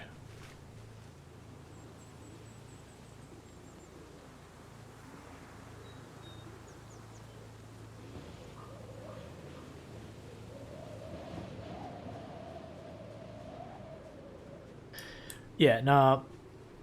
Assassination's fine. But, I'm a strong... Like, there's a lot of people who talk badly about short blades. I personally think short blades are perfectly fine. Like, they're not meta or anything like that. There was a time that was true. So I shoved the door to make a bunch of noise. And the idea is that there's zombies in there, I want to make noises so that the zombies come out so I don't deal with them. But when you're low fitness and you're worried about getting fatigued, then short blades are amazing because you can keep in the fight without getting exerted. Versus like if I bust out a crowbar or something, I'll be exhausted in no time.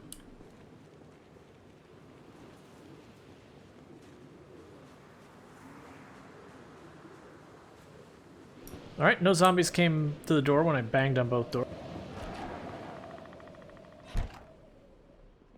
Just be careful.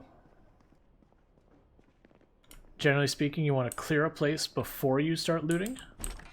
That way you don't overburn yourself and then suddenly realize you have like 10 zombies coming down on you.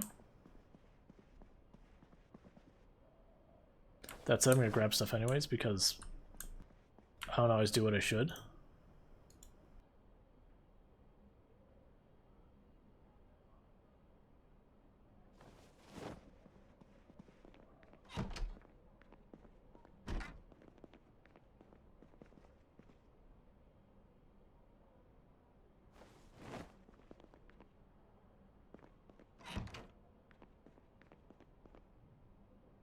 Oh, weapons and backpacks can both be on your back at the same time. They don't take, even if they're both on your back, they don't take the same slot. So like I have my spear on my back, and I also have a hiking bag on my back.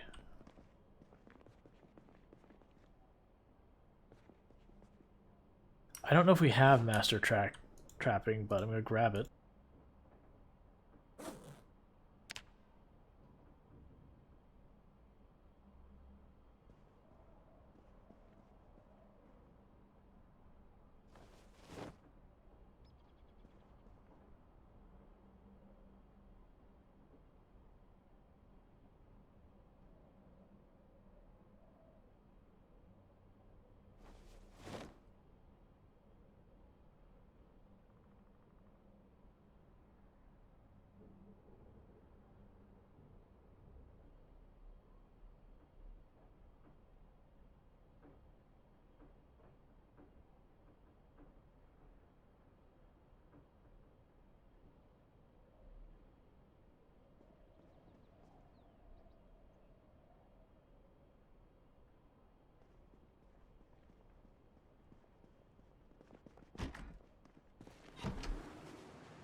I've never experienced that before, but I mean, I could see it be a thing in the past that maybe.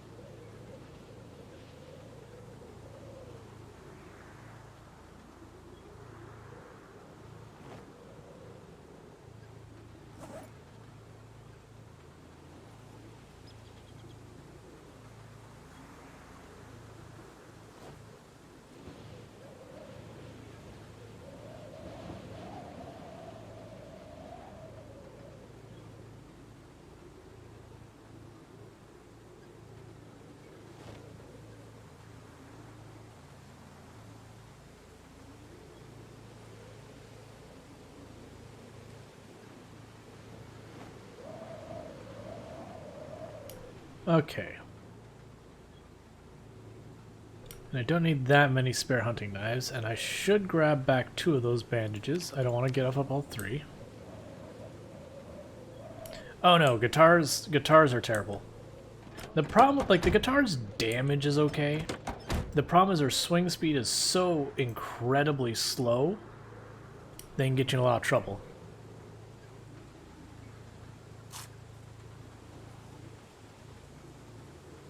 One thing you have to do is you have to get far enough away from your traps. That could be your problem. You generally want to put them in with, like, trees and all that in wilderness. I'm not going to chase them in the backyard. I don't, like, this alley is a bad time because you could have zombies over here. You go over there, the zombies closing behind you, and you get no warning until they're on top of you. Like, I like to avoid that alley as much as I can. So this is the far end of Ekron. Oh, I don't know. I haven't actually done much trapping, honestly. Like, food has never been desperate enough that I have ever felt a need.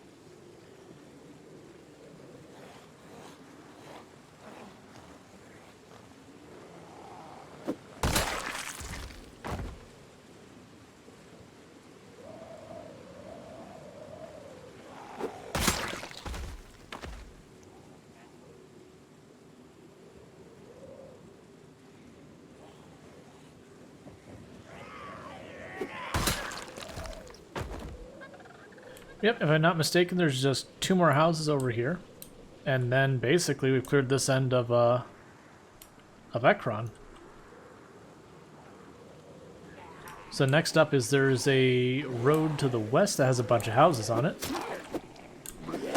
There's also a road to, or there's like 2 eastern paths. We've already done one. The other one has a church and we haven't gone to the church yet.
Yep, I'm not even, like, because I'm fighting the zombies, I haven't been able to keep up with chat to even see about the trapping. I know you're supposed to set up bait. There's certain baits that go for certain animals.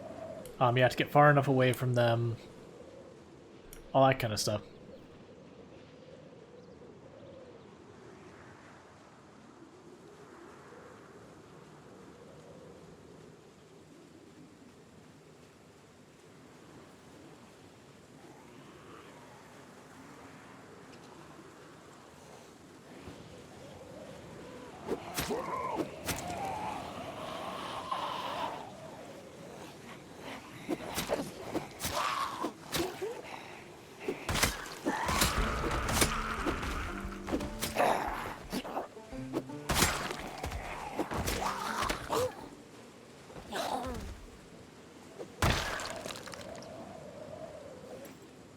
Alright, so we finally broke that spear.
Okay, this is a beta blocker situation.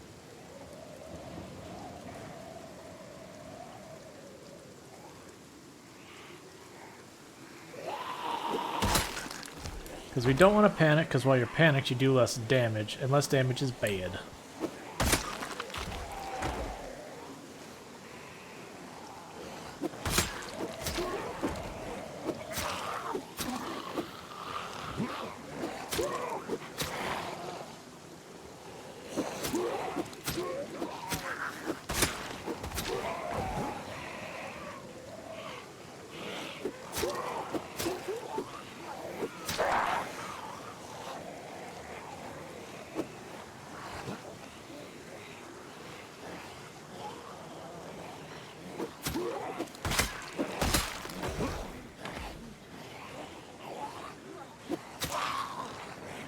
Alright, this spear is actually holding up way longer than I anticipated.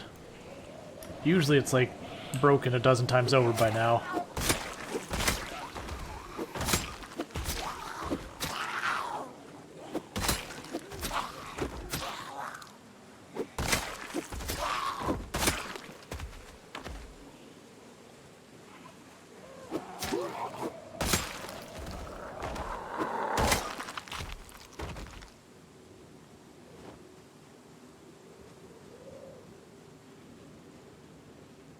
Cool. So that, like I said, spears slap.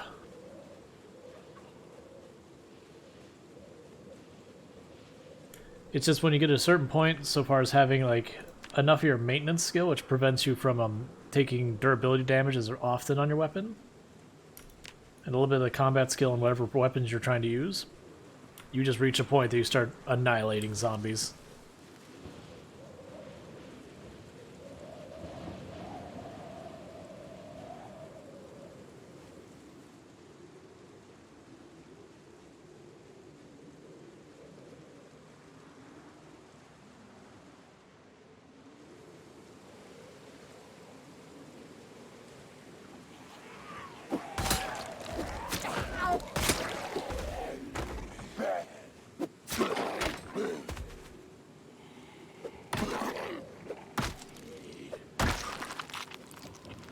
Okay, spear's finally busted.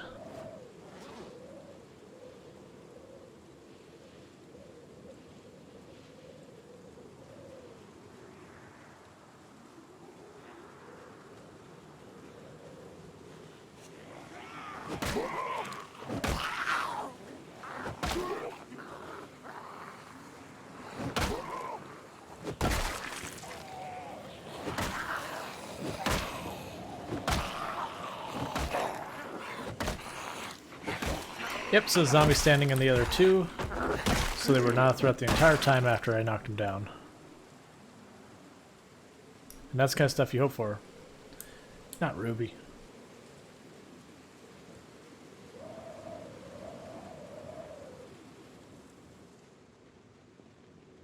Got a loner here, so let's kill them. Oh, I got some pretty big bunches of zombies down here. Interesting. That's fine. We'll kill them all. Because this is the last house on the south end of Akron.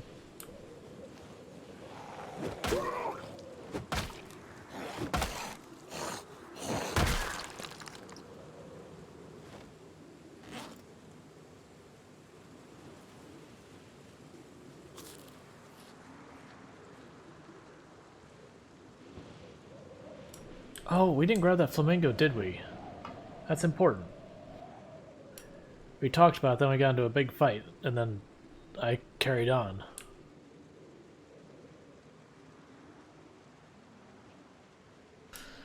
More zombies in the backyard.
Cool.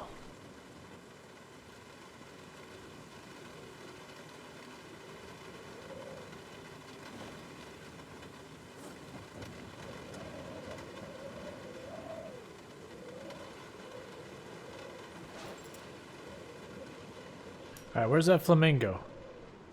Because we missed it. There it is.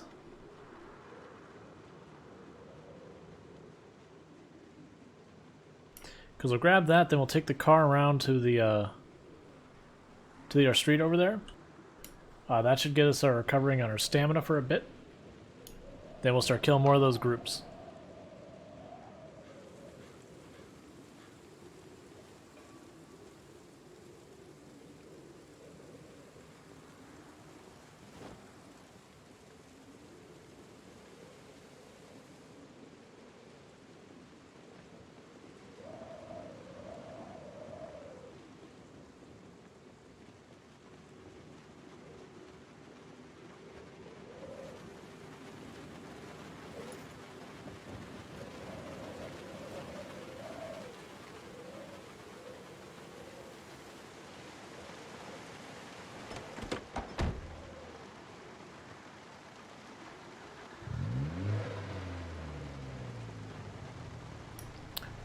Just gonna wait on stamina for a minute.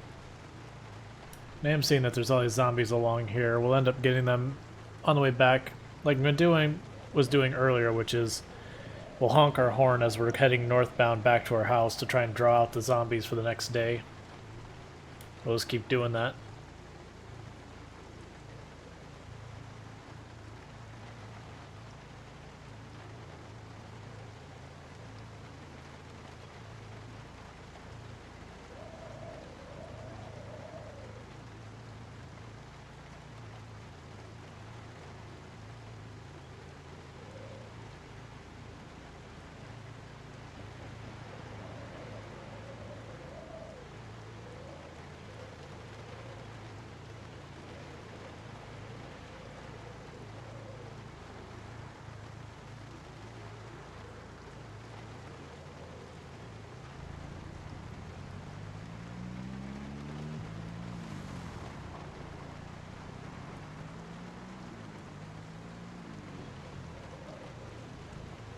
So we looted that house, but it's these other ones we haven't touched yet. We looted this house, right? I'm second guessing myself on everything now.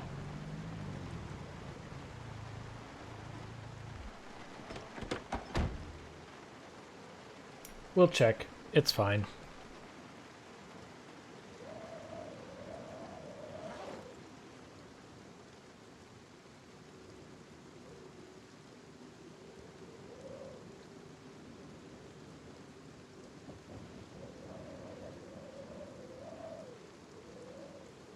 Pretty sure we looted this house.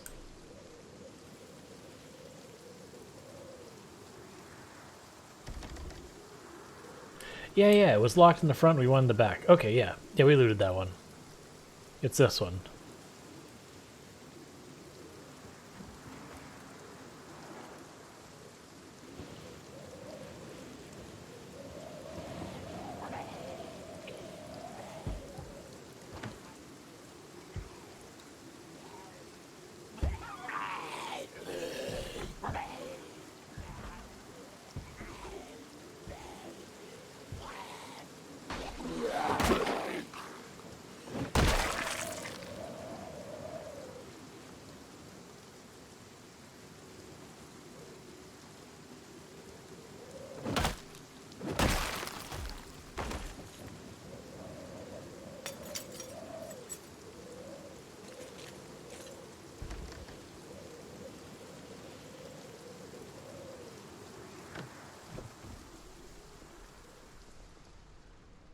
There's the herbalist. We already have it, though.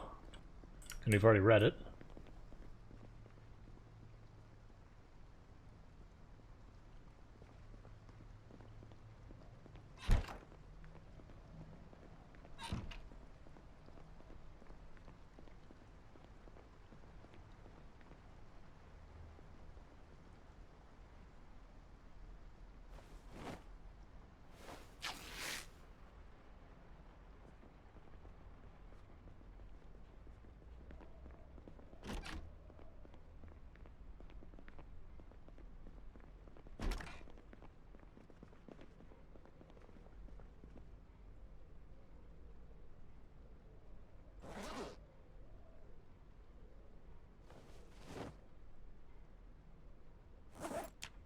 when I'm looting, one of the things I try and do is have the secondary bag. And the reason I do this strategy is a lot of times with looting, you'll end up with more than you can actually carry reasonably. And with the extra bag, you can quickly toss it on the ground real fast and drop all that weight so you can keep fighting.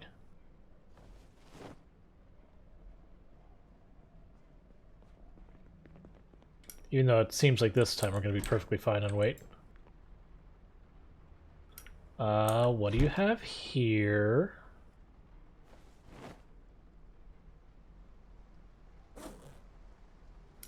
Ooh.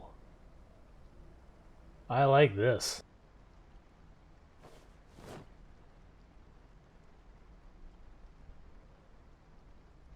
We're nowhere near capable of using it worthwhile, but we have it.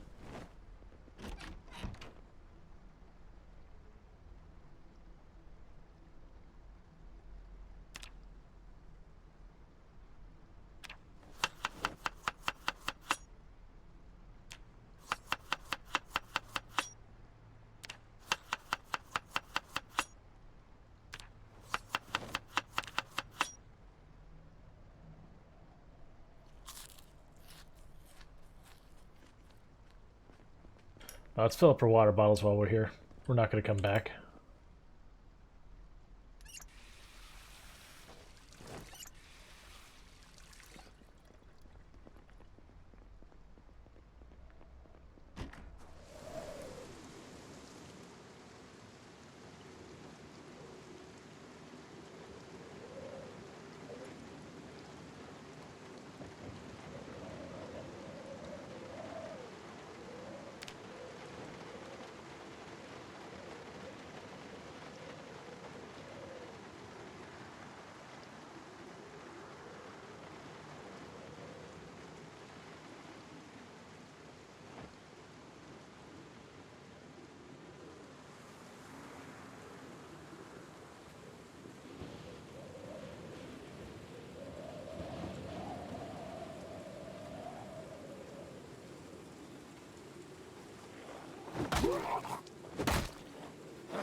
And get wrecked.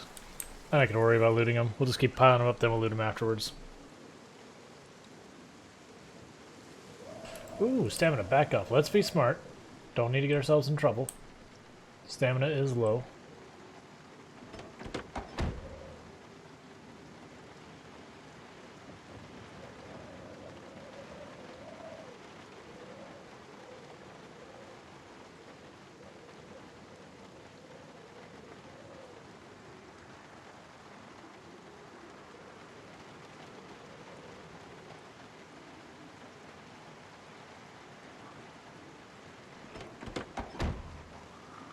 Hey, don't be sneaky. Sneaky's bad.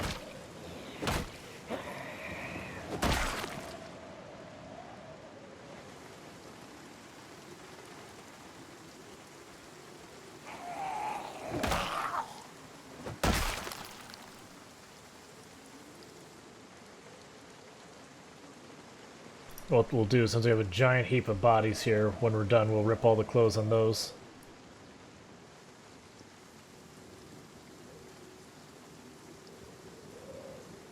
Yep, we're getting pretty close to 2 months. Just about a day and a half, a little over.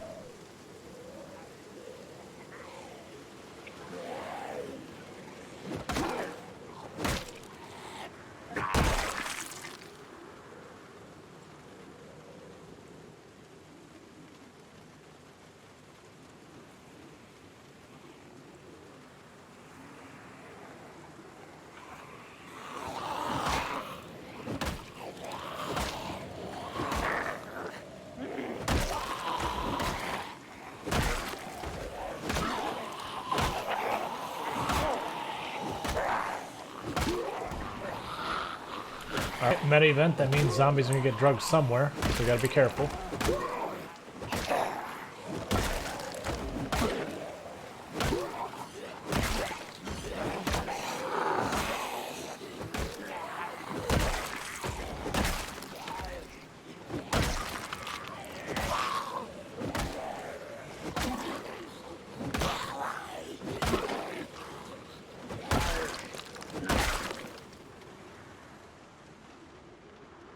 Looks like they're dragging west. That may be good, bad, or otherwise.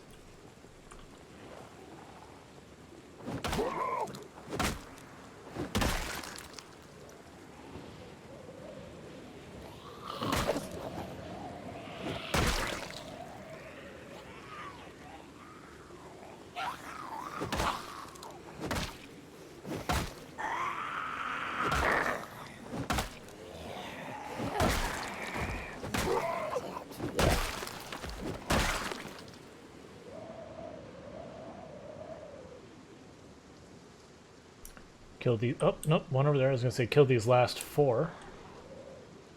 No, I've killed all the zombies here.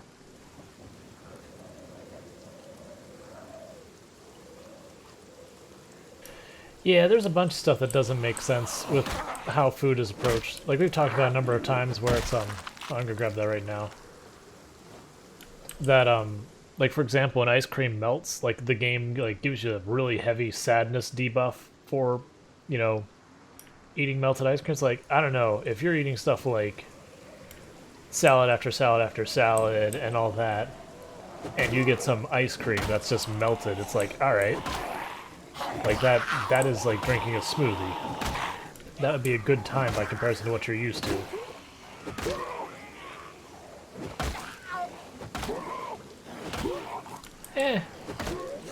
I mean, I personally don't mind it. My wife actually legitimately lets her ice cream melt a good ways before she eats it.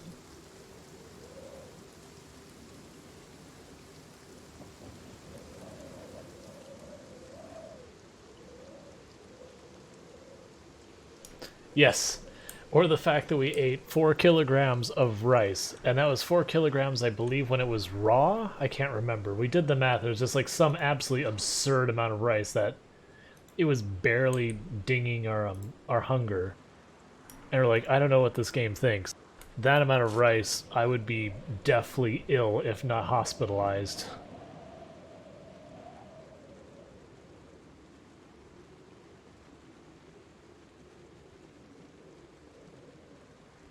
Alright, let's just loot this last house here, because we are very fatigued. We should probably have turned back a while ago, but, you know. Like, who wants to make good decisions?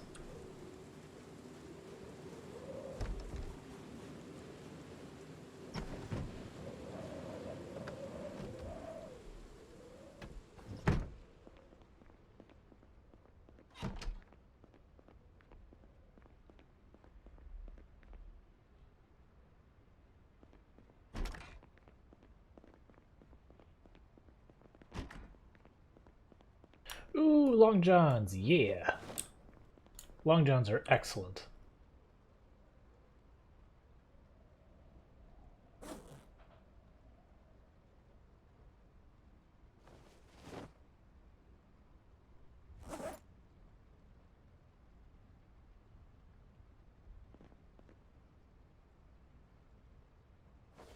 Oh yeah, it was probably a game balance decision, but it's one of those things that you look at and go, but it makes no sense. Alright, so we've looted the entire block. Basically, the entire main strip of Riverside, other than like the City Hall kind of place, had been looted because there's just nothing I cared about for City Hall.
Ooh, the brakes in this car suck.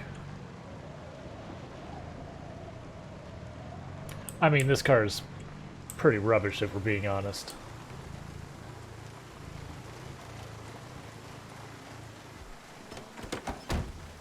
They're not going to fill up right now. We did just honk our horn and try and draw a bunch of attention to ourselves.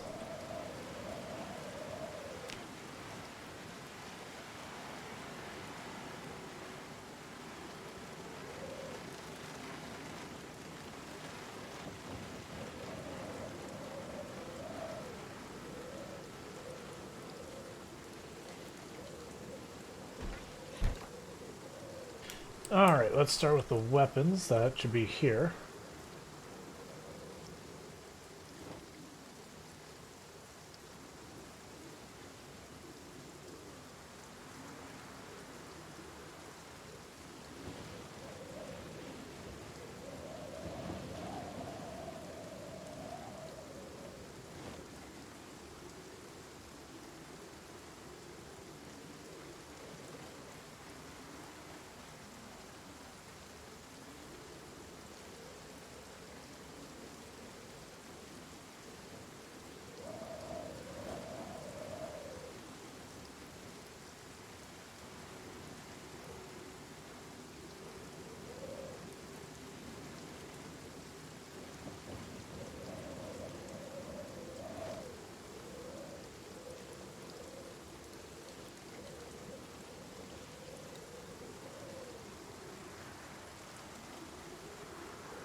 Okay.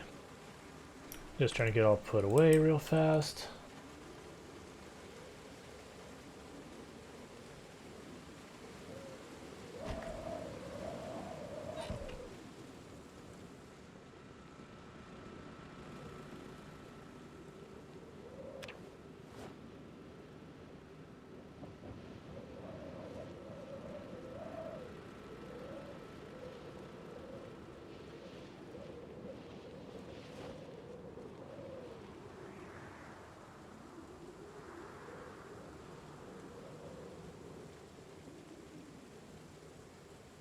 Put down the all-important flamingo.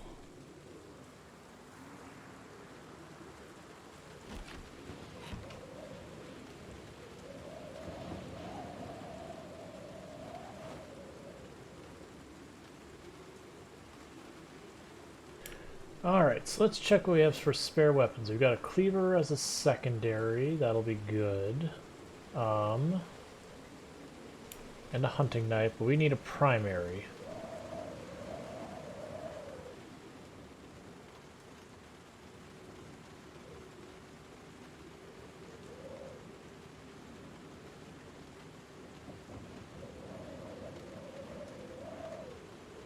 Let's go ahead and just grab a crowbar. We'll just keep using the crowbars till there's only one left.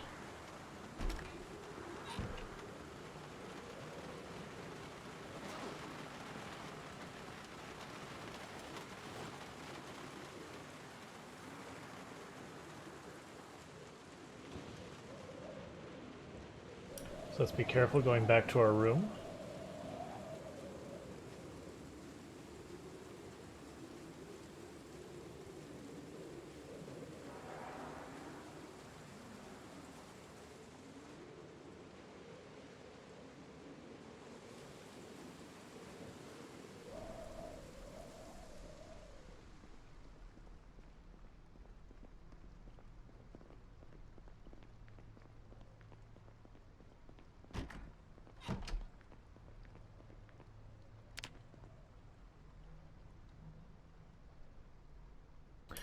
Oh, that sounds very familiar. I don't know. I know I played a couple games that were like 2D's Dark Souls-esque, but I don't remember which ones they were. But that name does sound super familiar to me. So the Long Johns right now, I'm just going to toss in here. Those will be great when it starts getting colder, because if we look at the Long Johns, I'm going to actually pull them out. They cover just about every part of your body. You know what? Actually, I take that back.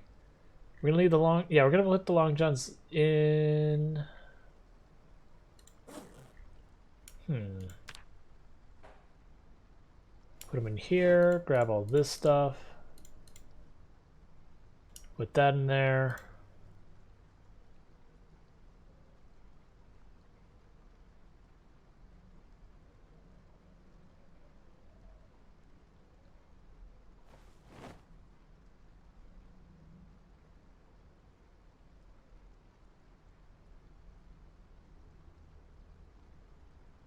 Interesting.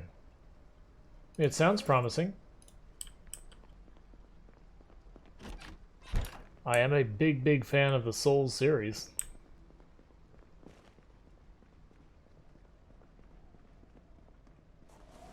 Like, there were games that I went through, I played them all, I got the achievements on all of them, and then, you know, played through them with someone else and did what would have got us all the achievements a second time, so I played a lot of the Souls games.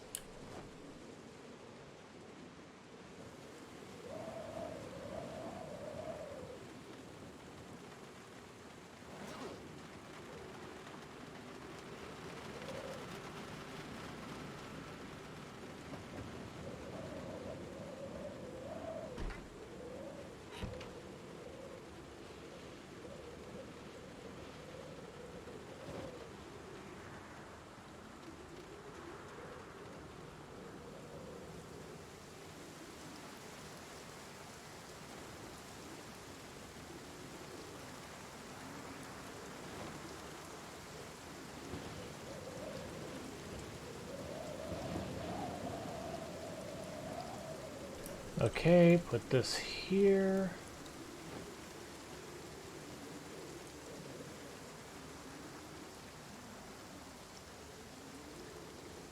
That's how you take care of books, right? You just leave them fully out in the rain on a metal shelf, just in the open. There's nothing wrong with that.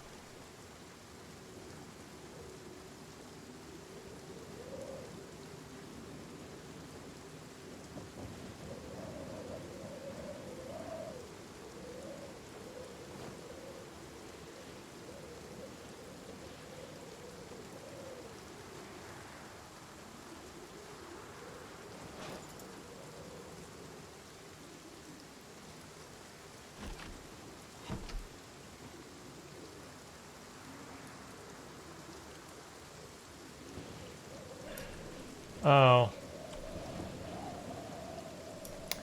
I guess when it said blooming, that was the same.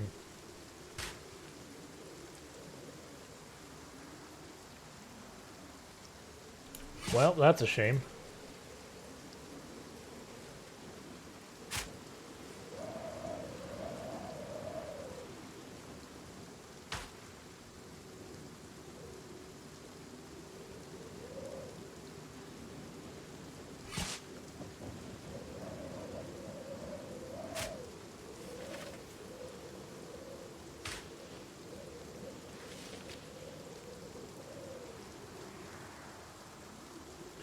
We have to get an axe out.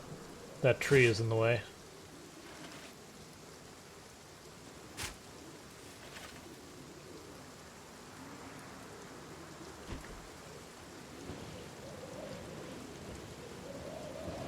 The potatoes. I didn't take it as blooming meant they were ready for seeding and all that. It's okay, we've got more seeds. It's just a shame.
Ah, we don't have carrots planted anywhere. Okay.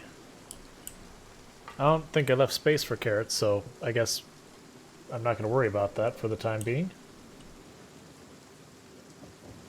Maybe later we expand out this way, but we'll worry about that when the time comes.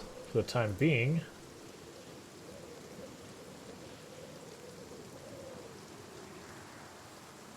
I want to get these in the ground so they start growing, plus they get as much of this rain as possible so I don't have to water them.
And use those planks and little saplings we knocked down and build some more wall.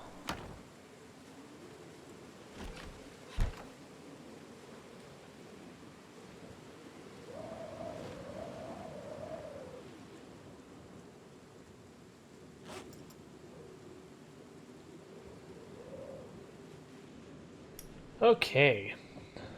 So that's all well and good.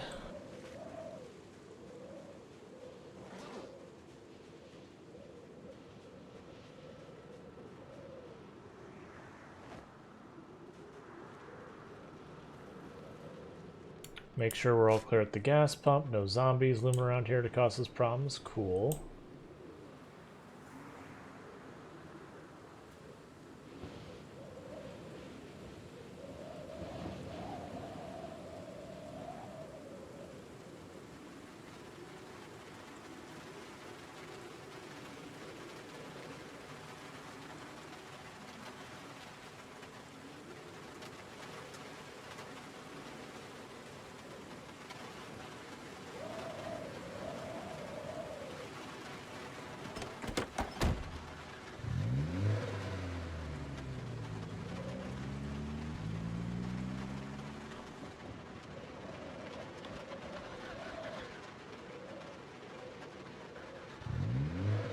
This poor car. I need to replace it.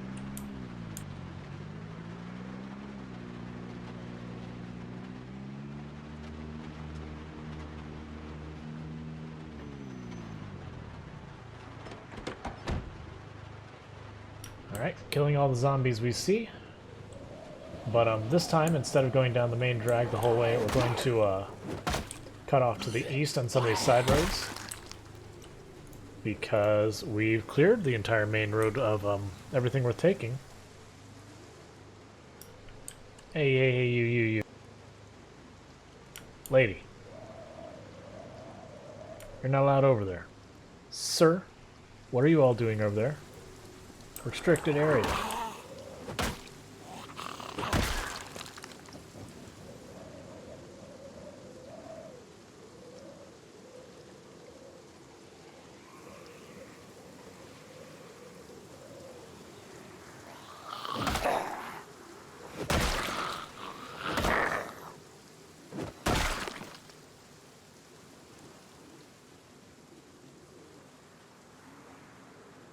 Oh, we never went to those bodies and tore up all clothes. That's fine. There's gonna be no shortage of zombies to tear up the clothing on.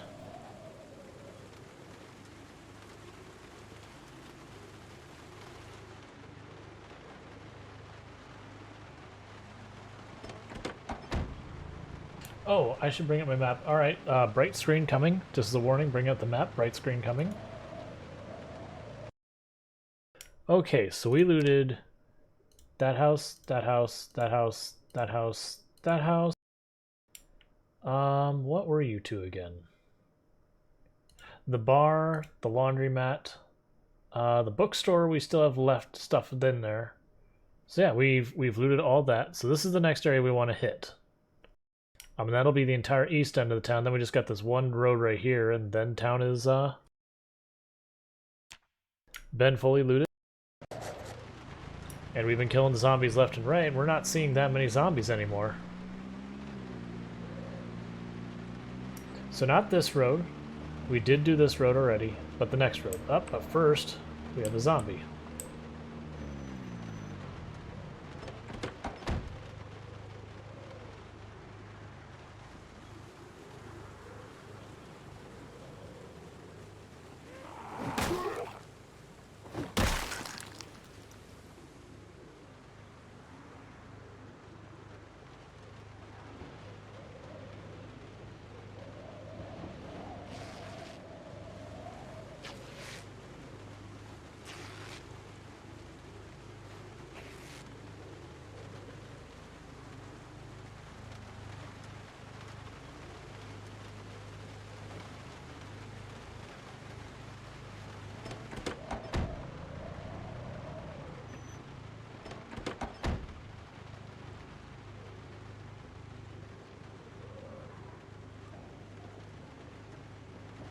I saw one with the fireman's axe go by. I'm not sure if we were able to catch him in time with the yelling.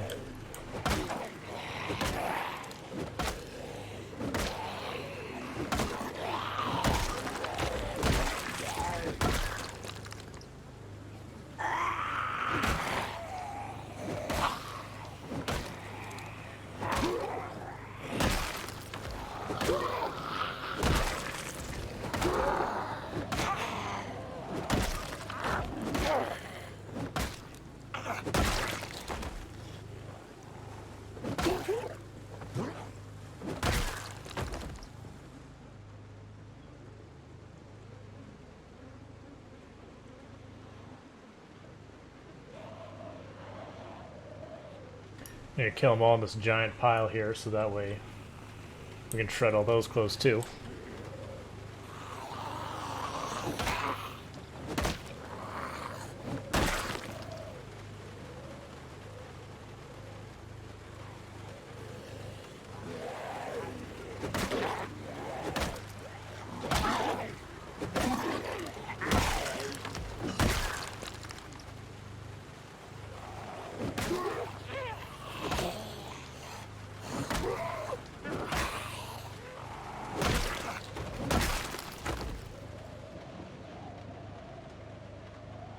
Alright, looks like they're all gone.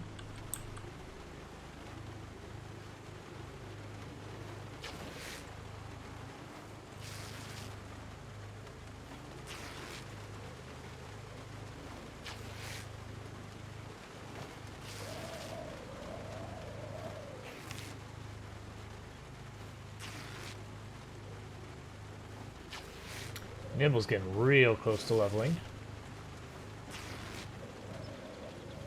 Maintenance is coming along nicely.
Got to stock up on more veggies. That's okay. We got enough for another salad.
Herder coming from the side. Want to be safe.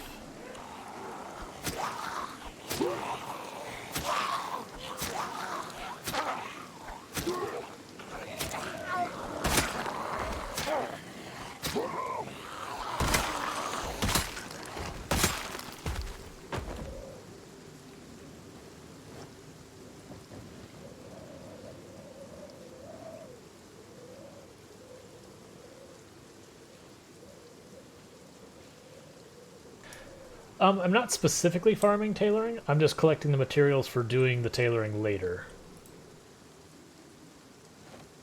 So it's mostly when I see giant piles of zombies that will shred all the clothes. Alright, let's move the car up. Oh, let's kill this one in the back alley.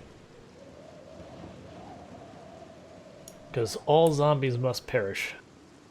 We are eradicating this town.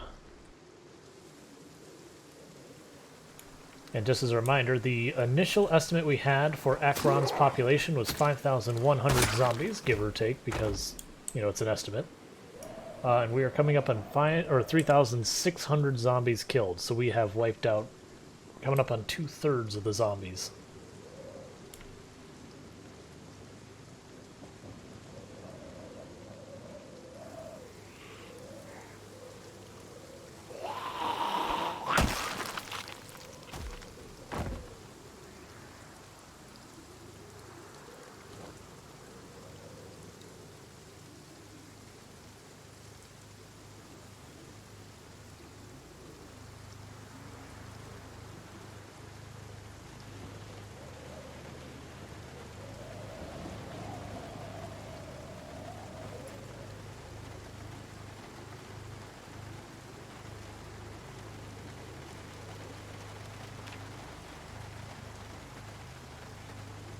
Oh, let's ditch the fire axe for now, because we have the crowbar. We'll save the fire axe for using it for actual axe things.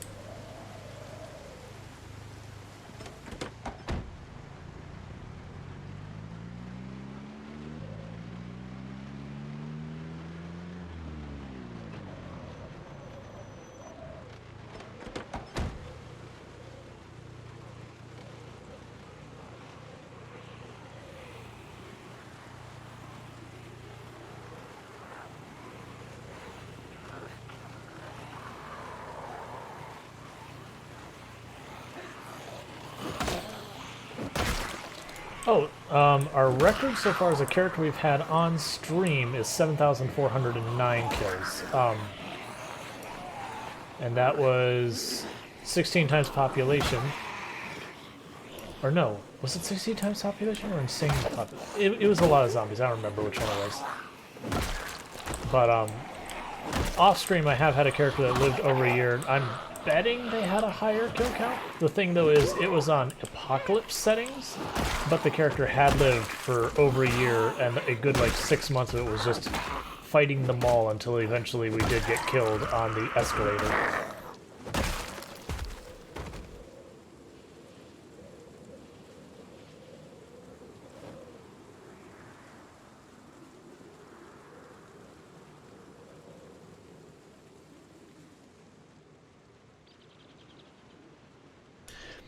No, that's all good. Like, don't ever try and gauge yourself against someone else. Like, one mistake you can make in a lot of games is watching other people who stream it and go, "Oh, I'm not as good as them," or something like that. Because like, I have 800 something hours in the game, and even if we were at the same hours, like, settings make a big difference. There's other stuff. Like, it's one of those things you just don't do. It's to compare against how you were doing of you of yesterday.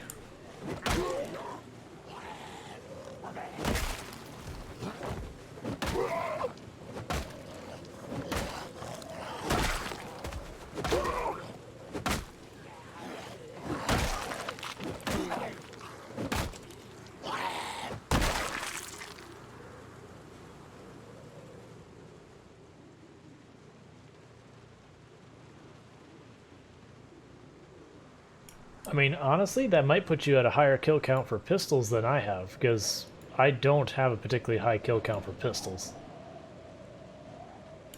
Like, only recently did I even start using guns at all.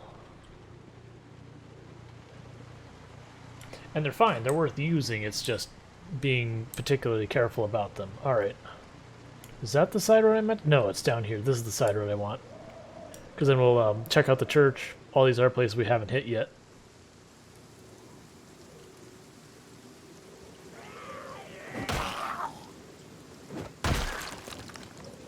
Okay, now you need to keep in mind, I want to watch for the stainless steel grills, because those have propane tanks, and I want to take the propane tank. Yep, that they did. And I mean, we've got ourselves a nice little arsenal. I'm actually very strongly debating when we go to push into the next town, bringing the shotgun and a ridiculous amount of ammo, and just, you know, starting at one in the town and just keep blasting until either we get sleepy or we run out of shotgun shells or we stop seeing zombies. Like, basically see how far we can push into the town with the shotgun.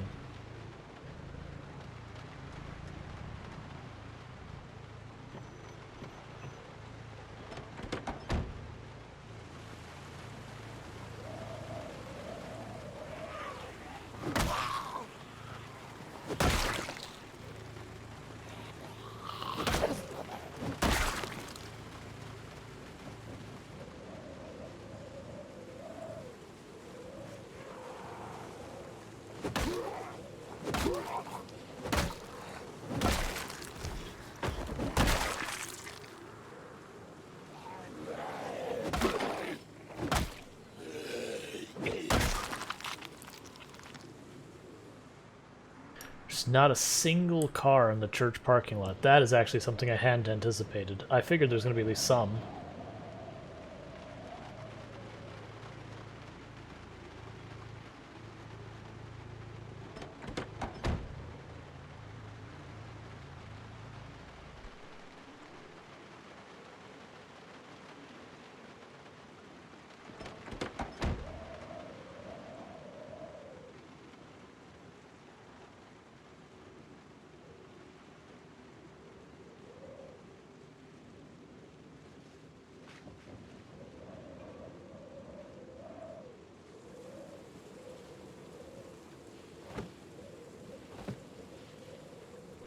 Give the door a little shovey shove.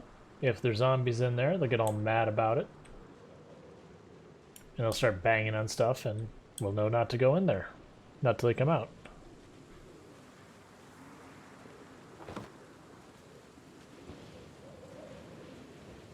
Yeah, I don't think suppressors are in the base game.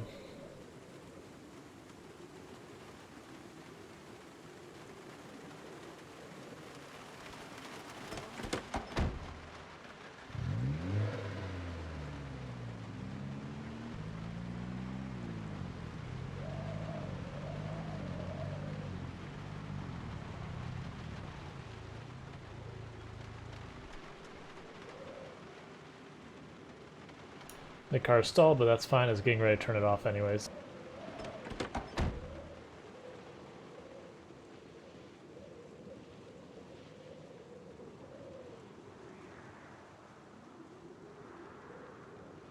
There was a giant group of zombies we saw up here.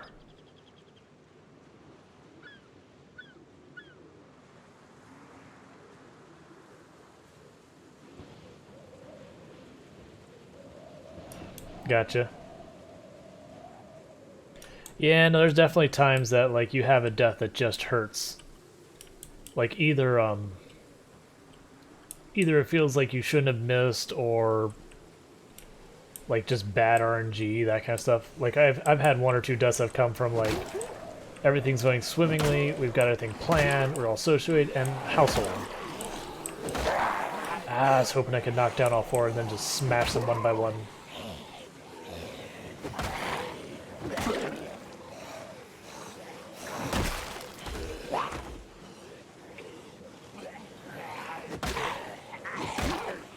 But yeah, the way I usually go is when I join just by anyone's stream, like I'll ask them how the run's going, and when we get a raid, I'll be like, hey, you know, hopefully the only deaths were the zombies, and if they weren't, hopefully it was a death that you got to learn something from. Because if you learn something from it, that means like the next time you're less likely to have that same death. So at least it's not like you don't feel like you've lost or wasted anything. Because it's like, all right, yeah, we died, but now I know something that I didn't know before, and I can act on that information. Versus when you get a death that's like, okay, I knew not to do the thing I was doing, but I did it anyways, and then I died. Then you're just like, that death feels meaningless. Other than as like a reoccurring lesson of your hubris.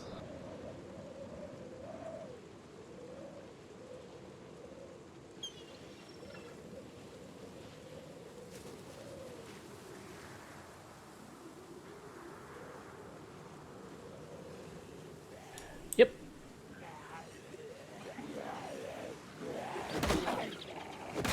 Yeah, basically, I'll actually use the road specifically as a place to kill the zombies earlier on. Just because it's a nice open area.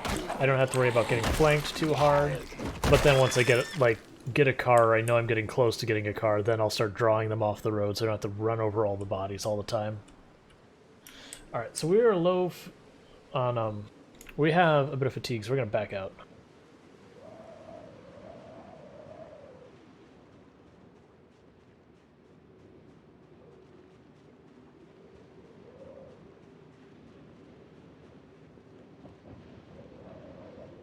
Gotcha. Yeah, there's a lot of ways you can learn to herd the zombies to work better to your advantage and all that.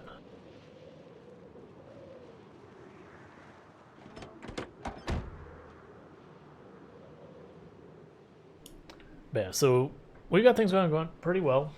This run, we are trying to wipe out all of the major cities on the highest zombie population settings there is, without counting mods. The city we are in, we estimated the population to be about 5,100 when we started, and that's using information that might be outdated, but that's our best guess. And we're just about to cross 3,600 zombies, and where this place used to be absolutely swimming with the zombies where you couldn't barely move around, you can see how it looks now. Something about culling the population by about 2/3 makes it a lot more peaceful.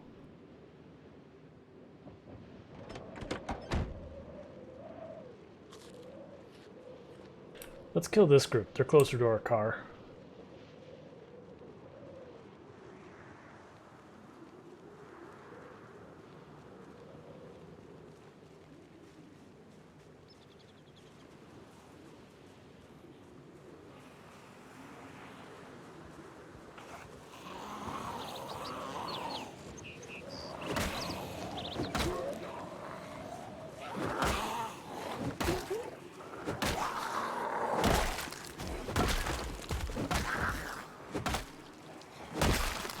Expected him to die in that last hit.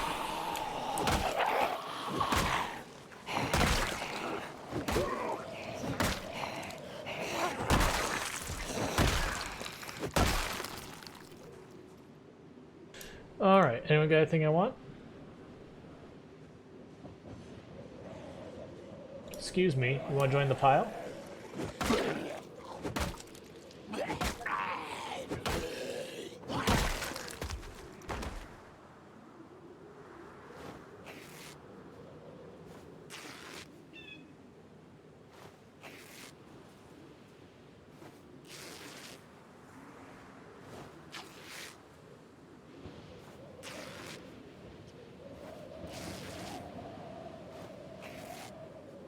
I started at 16x. Peak pop or peak day was day 1. So right from the beginning, we were at maximum population. We started at the Dixie Trailer Park, which we looted the trailer we were in, got unceremoniously evicted, as all 16x pop runs go. Wandered out to a farmhouse to get some food, get some weapons, and then this is Ekron. Did a sortie to try and get into the north end of Ekron, got rebuffed because we didn't have enough food, so backed out, did some more took down some more farmhouses and all that. Then turned around and took our newfound supplies. And now Ekron is 2/3 dead.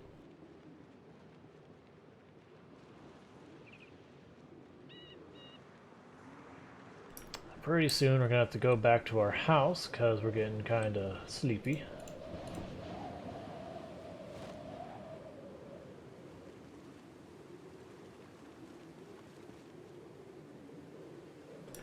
So if you look at your health, if you get a laceration on your neck, the big thing is that you bandage it right away. Like, more than anything else, it's just you bandage it right away.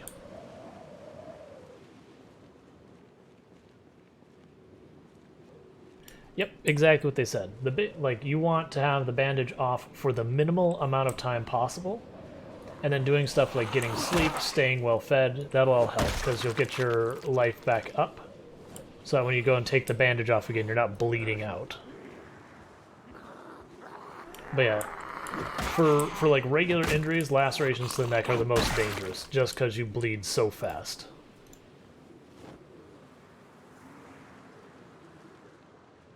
And that's obviously not counting zombie infection, which guarantees death.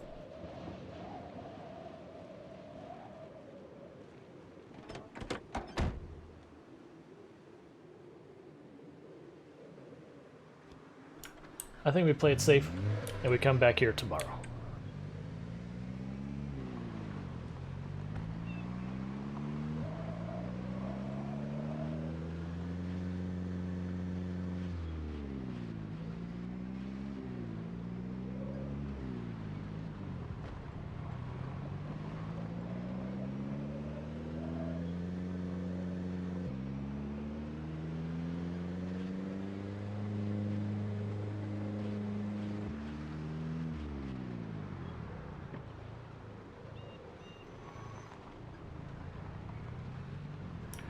No.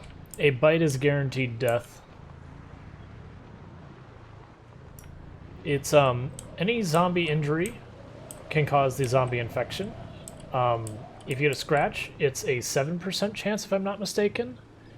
A, laceration is a 25% chance. And a bite is 100%. Now, people sit there and argue and say, well, no, the bite is like 99.99 or some nonsense. It's garbage. It's not correct. If you get bit, you're dead. There's no... It is a 100% chance.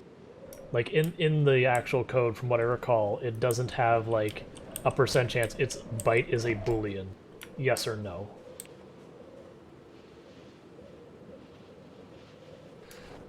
Okay, so dirty rags out. Clean rags in. Dirty out.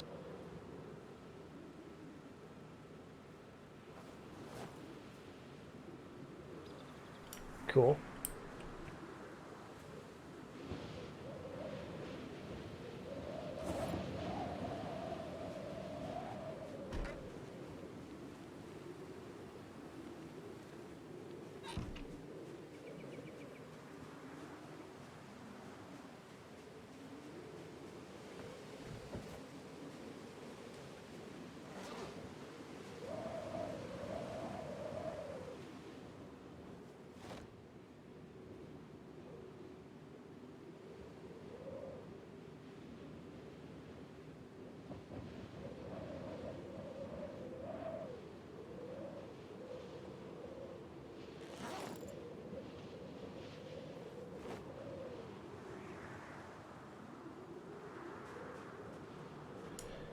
Yep.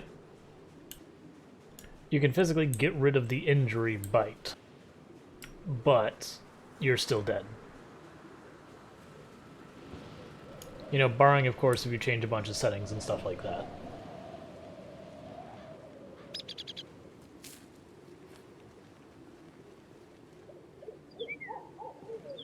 Same books I need to read? No, there's no books I need to read. Not unless I level up electrical. Let's stock up our food again.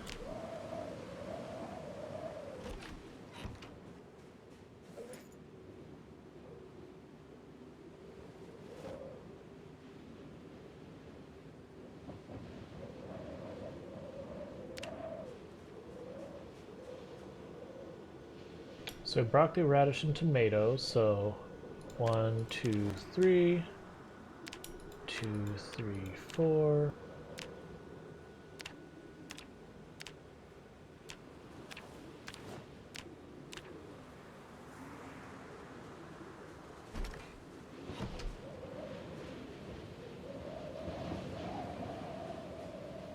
Okay, and that's all fine. Oh, actually, wasn't there one here that we didn't quite get a chance to harvest yet? I guess we did.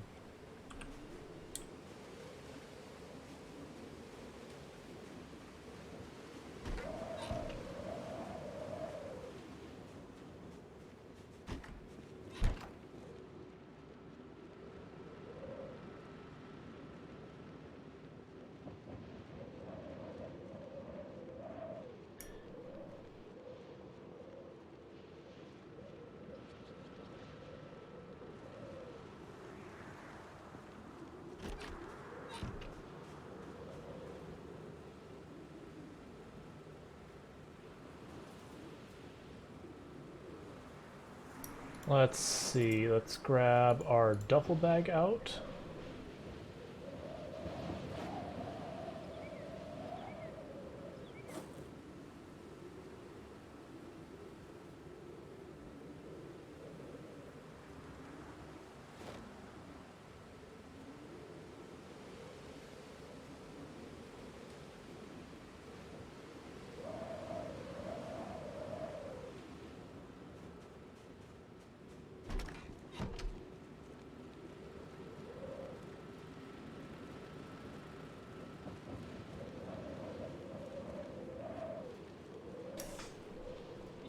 So what we're going to do is I'm going to put this bag, or I'm going to put this stuff up top here.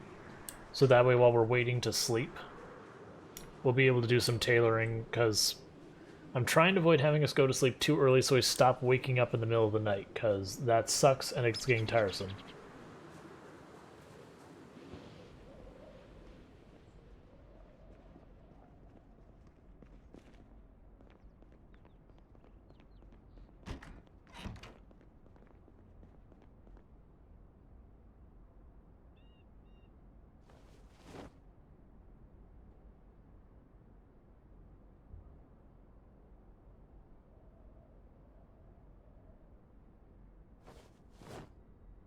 Okay, so it all fits, so what we're going to do is just go sit, inspect, and I'm going to work on some of this tailoring while we're waiting for it to get later in the night.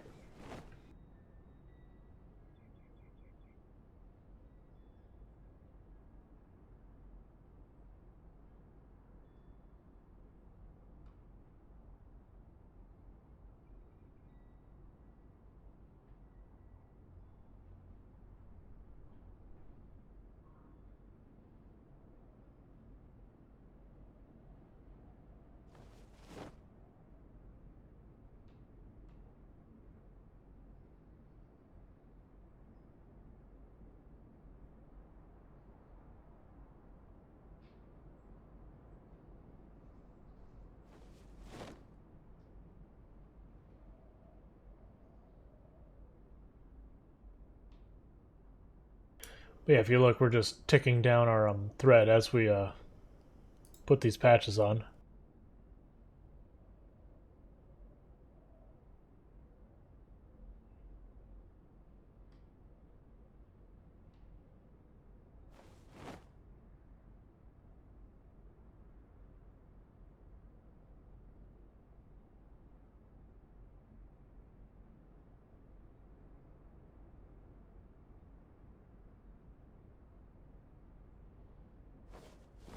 Thank you again for everyone who's been tuned in, who is chatting, who is lurking, who is following, doing the subscriptions, doing the bits, doing the donos, hosting and rating. It all helps, and I really do appreciate it.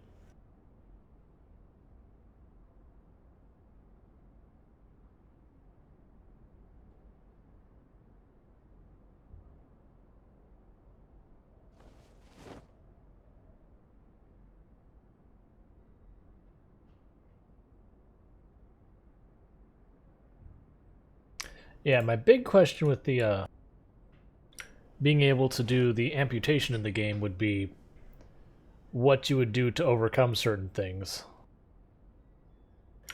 Because, like, for example, with the game as it's implemented now, if you lose your right arm, congratulations, you're no longer capable of fighting at all. There's no fighting with your left hand.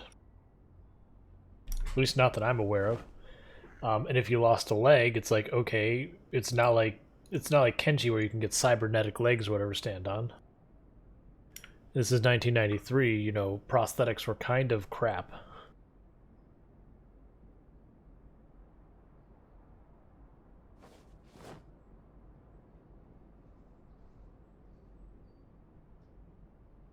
Now, I do agree with the idea that if you were to do it, that should be a permanent and severe penalty to you. So it's one of those things you only want to do if you're absolutely desperate. And it'd be one of those things you have to do before you have zombie symptoms. Like if you wait to the point you're anxious and nauseous, the idea is it should be too late. So it's one of those things that you take a laceration to your leg from a zombie and you have to make that decision like right away. It's like, do I just lob my leg off? Or do I wait till I have symptoms and then it's too late?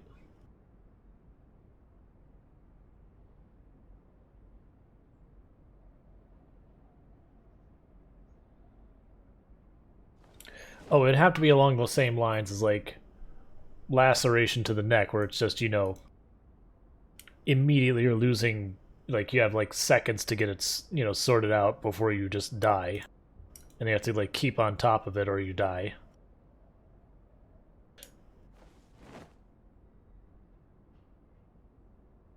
I would say it should have a skill requirement that's decent. I got into looking at what was going on and lost track of time and kept tailoring well past when I should have.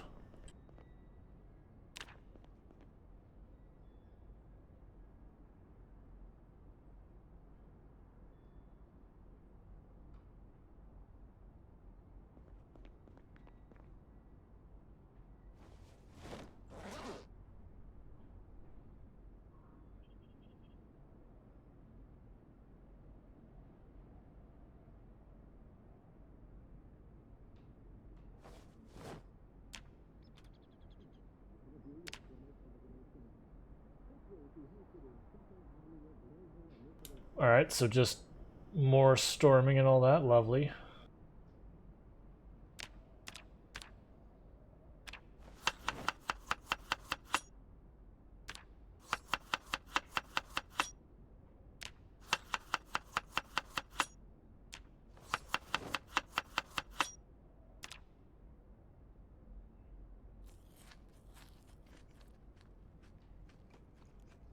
But yeah, not just one of those things. It's like, okay, like amputation should have a medical requirement.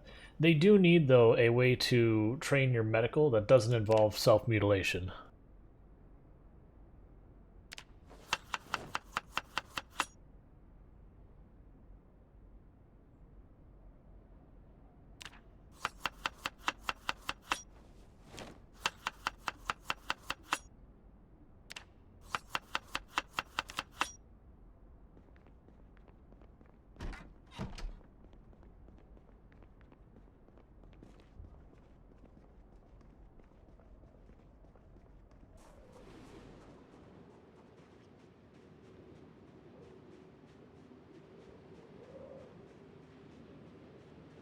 So let's check on our generator. I'll probably take a peek at the strawberries and see what their situation is.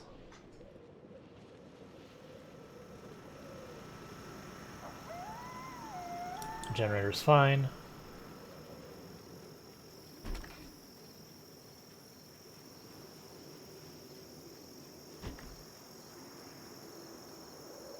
Blooming strawberry, I'm assuming that means we are ready to harvest. I guess not. Harvesting is not an option.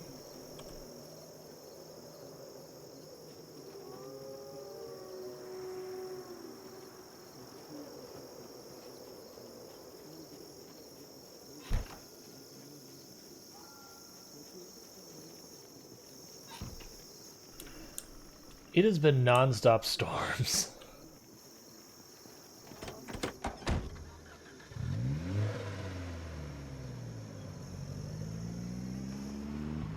So today's fog is light, tomorrow's fog will not be.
Yeah, that wouldn't surprise me.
Gonna have to get more thread.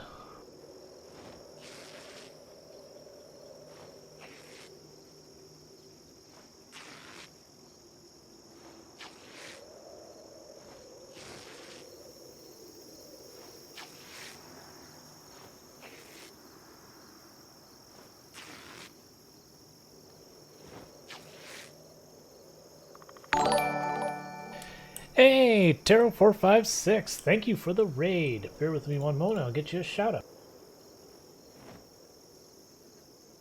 Yeah, I'm gonna do that. Pause, get the shout out.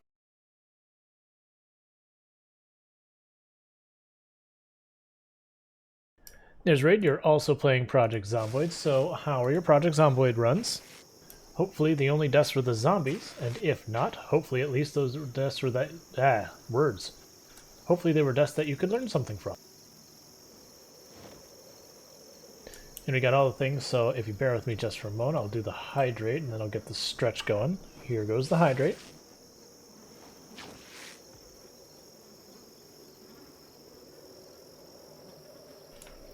Nice, nice. It's always good to clear like that kind of area. Zombie banging around in there. And I owe a stretch. I'm going to get in just a minute. I just want to... Oh, I thought we were done. Gonna do these buys right here. Toss in the car. Do the stretch. Then we'll be good to go. Nice. Yeah, when you get your hands on a katana, you can just obliterate the population.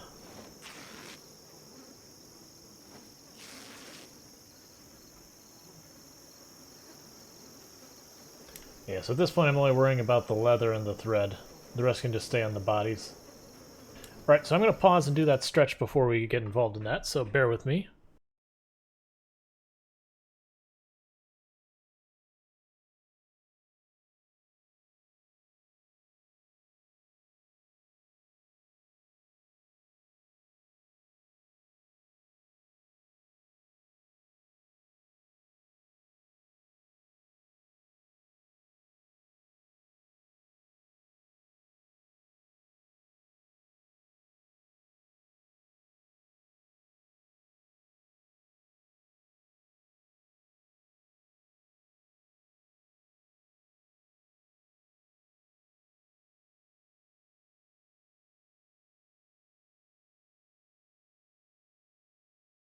Okay, stretch is done.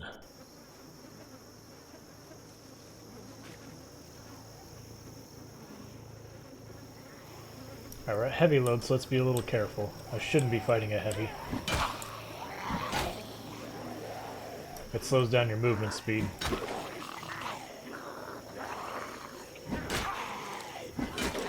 And you exert faster.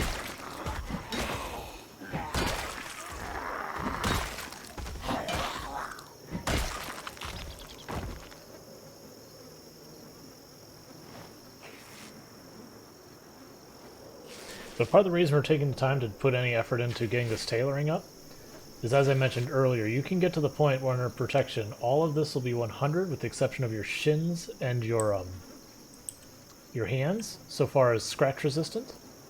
And then for bite resistance, you can get them almost all to, you'll have a handful you can get to 100, but all the others will be like 70% give or take. So you can get your character to the point that they're basically unscratchable, barring a few exceptions, and then there's like a 3 in 4 chance of getting out of jail for a bite. So it's very, very good for keeping yourself alive. Now ideally, you never want to get hurt in the first place.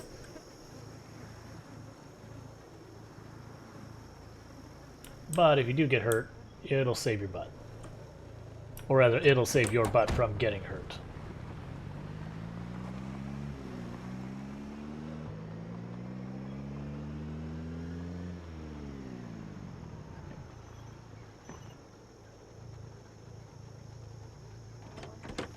Saw a zombie up here. We've got another one coming up behind us.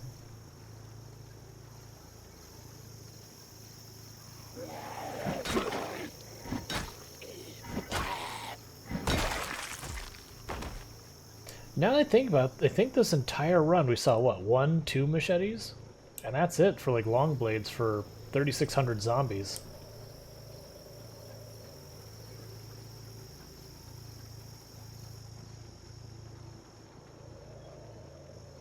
I'm not going in the trees after them. They can come out to me.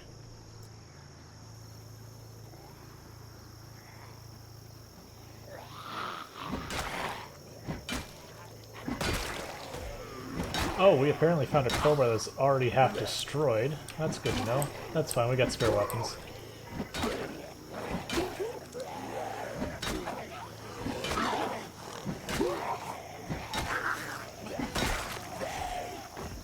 Should have been watching, and I could have switched to my knife before I was exerted, but too late now.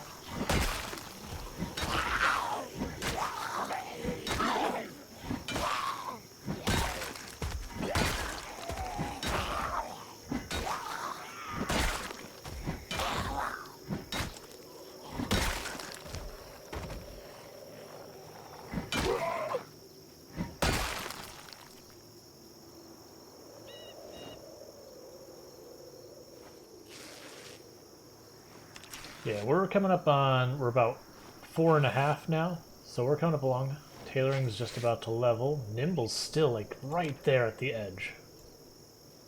Part of it is because of how good we were getting at combat, and how there's just not that much density of zombies because we've killed so many.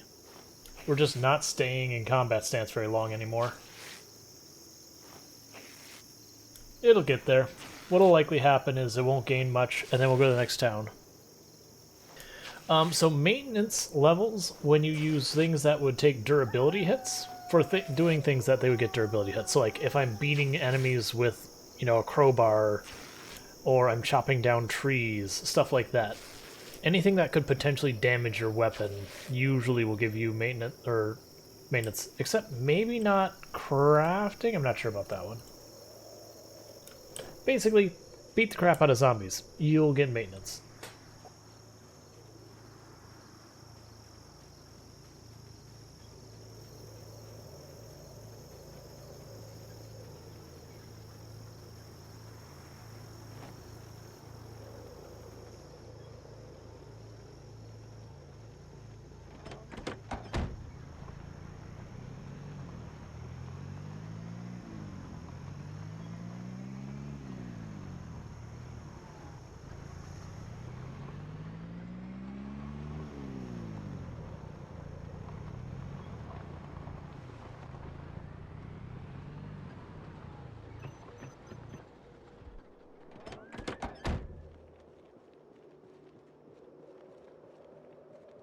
Yes, maintenance does level fairly slow. It's not a particularly fast leveling thing. Like when you look at my combat stuff, one thing to keep in mind is my combat skills are very spread out. So like if we look here, I've got almost all of them are at like 3 and 4. So I haven't focused in any real level.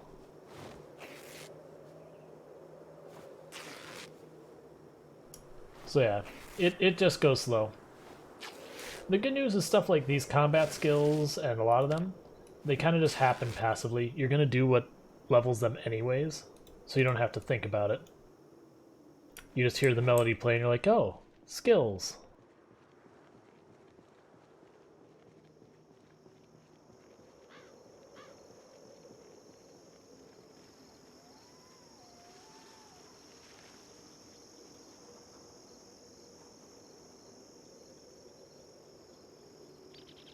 Oh, looks like we already did shred them. Cool. I'm going to send the car and get more of my stamina back.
Cool, we just hit tailoring 5. I forgot you can do this. When you have a bunch of bodies in one spot, you can kind of rest, not rest, but recover stamina and tear clothes at the same time. It looks super weird and upsetting, though.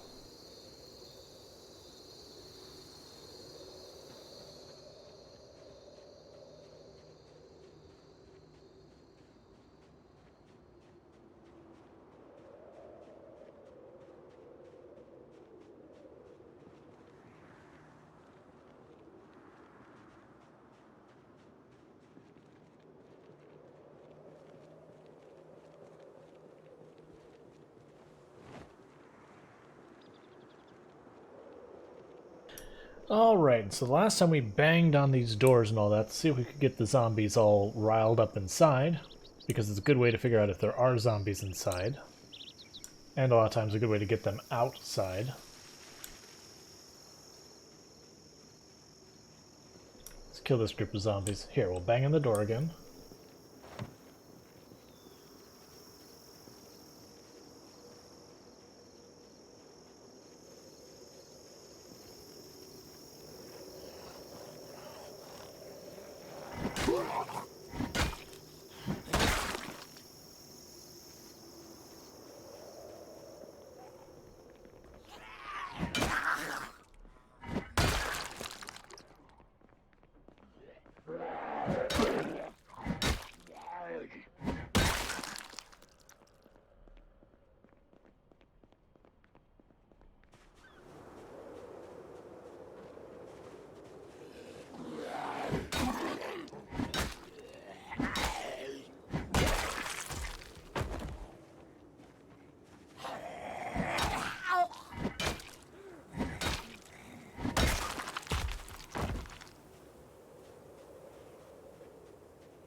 Alright, the doors didn't bang back at us, so...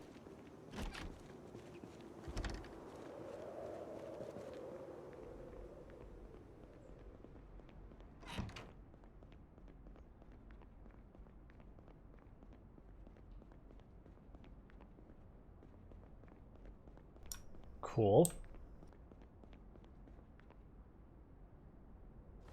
I'm going to take apart the pews because they're worth a lot of experience.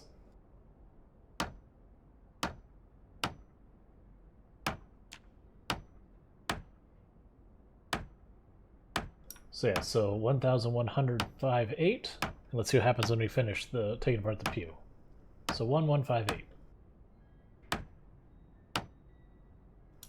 1,236.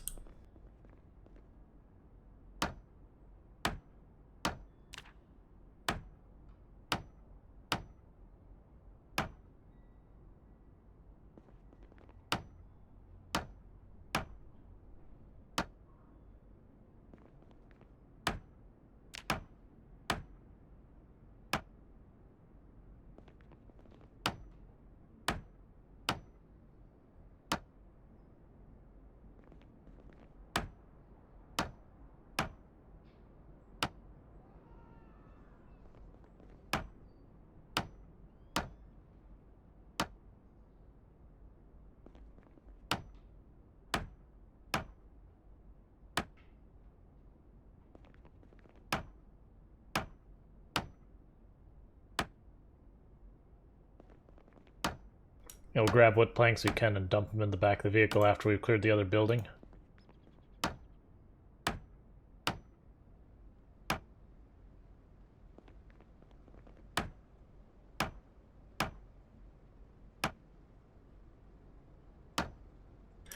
I think Marisa thinks she's already in hell.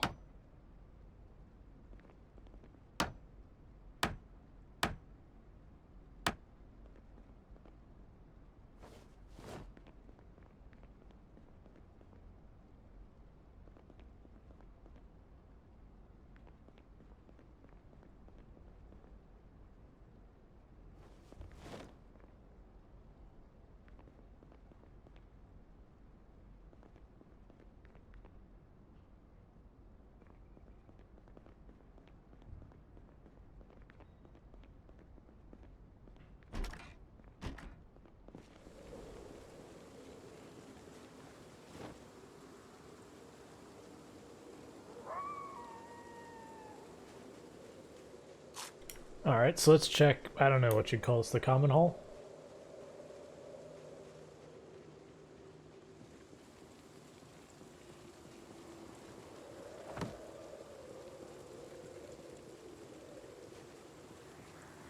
Oh, that, like, I thought there was going to be more to that than just one giant open space.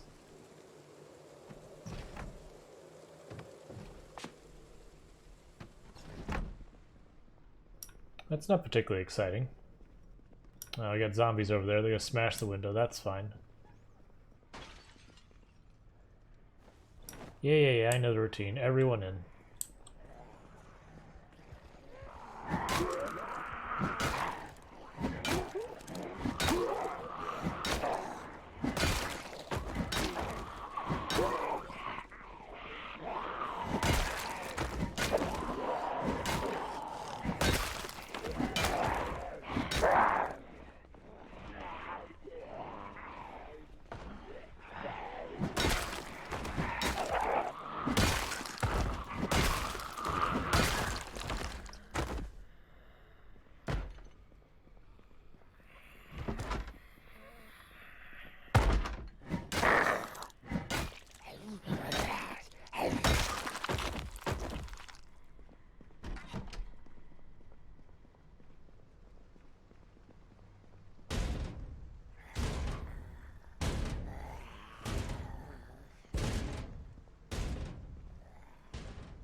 Alright, we'll wait to loot this room until we've cleared the place.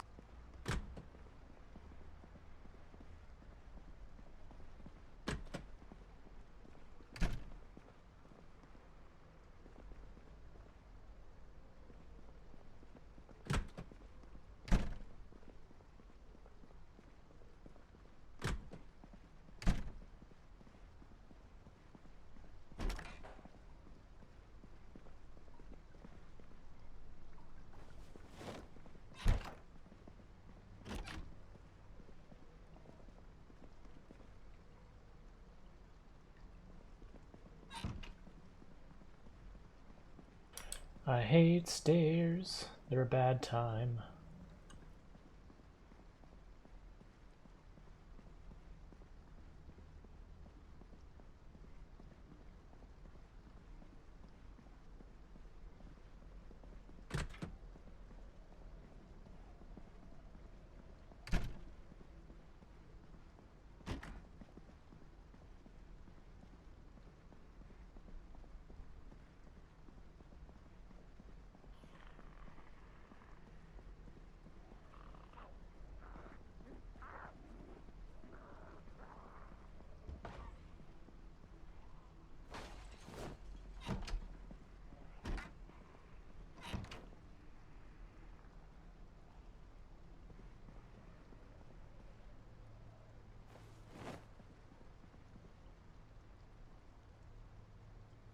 I don't know if we have Master Forging. I definitely want it, so I'm going to take it.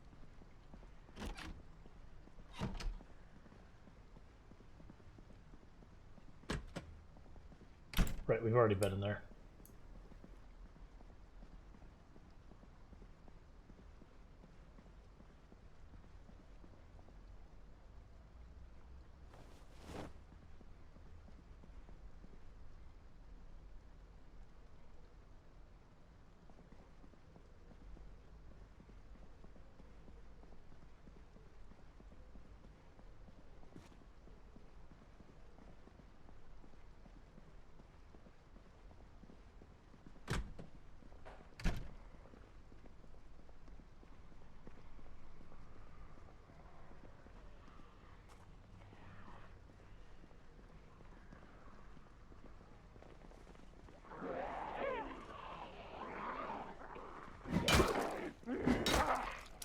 It's like I heard him coming. I was like, well, where are you?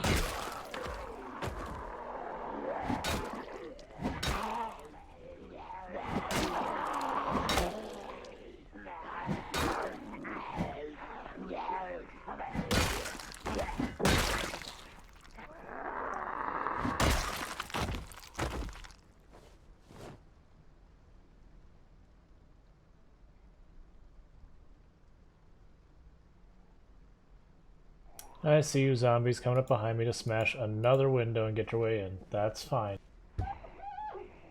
Do what you gotta do.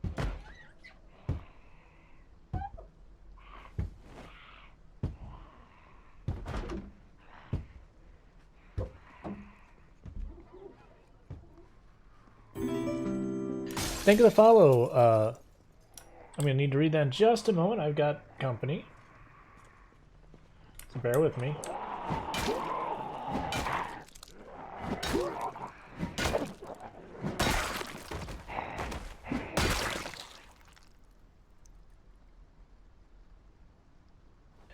So thank you for the follow. Is that Luis Caballero? T? Welcome to the stream. If I mispronounce any of that, please let me know and I will try and do better.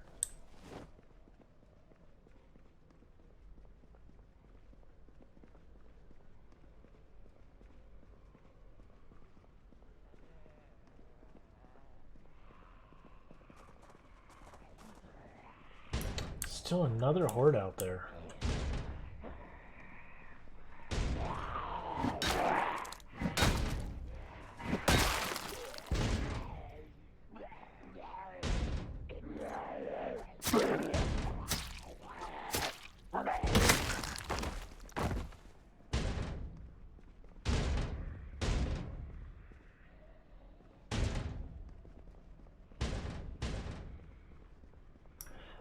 Sometimes, if you're quick about it, you can run at the zombies, and you'll push them.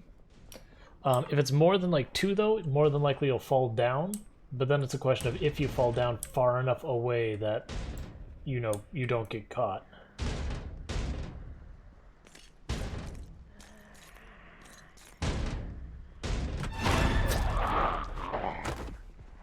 That's a little bit of a risky play on my part, but more. I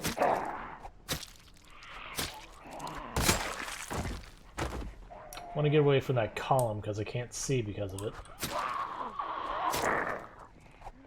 Like, really, I should have gone out, walked around, and killed them from outside, but it's dark, and I don't want to.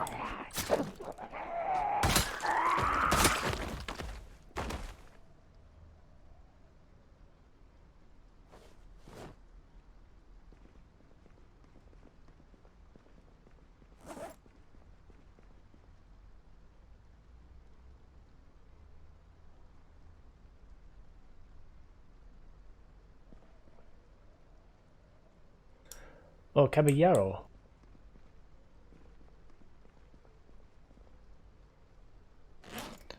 Yeah, no, it's an excellent game. I would say for zombie survival type games, it is easily the best. Now, of course, I have a certain amount of bias.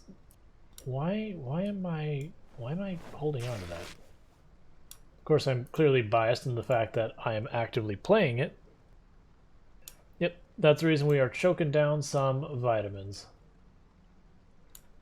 Because I do not feel like dealing with this crap. And I've got like 9 containers at home, so I can just pretend it's not a problem.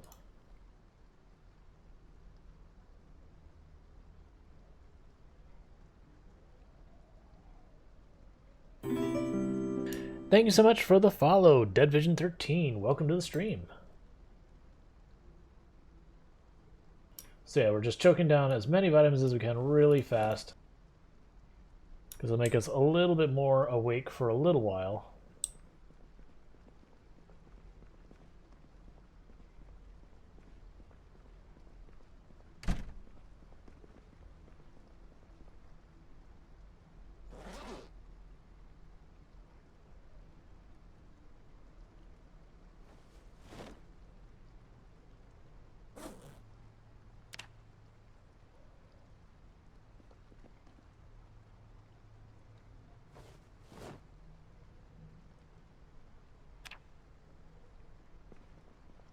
Right, you go, church, having a well-stocked kitchen. You know, I'm leaving the frying pans. We're at the point, no more frying pans.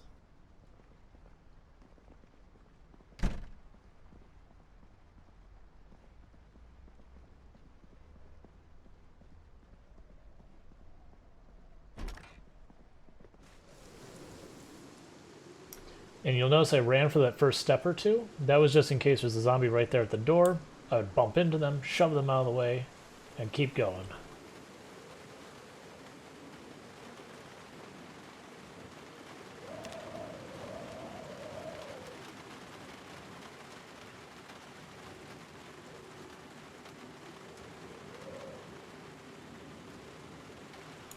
No problem. Thank you so much for tuning in. I'm glad I can help chill you out, get you to those Z's.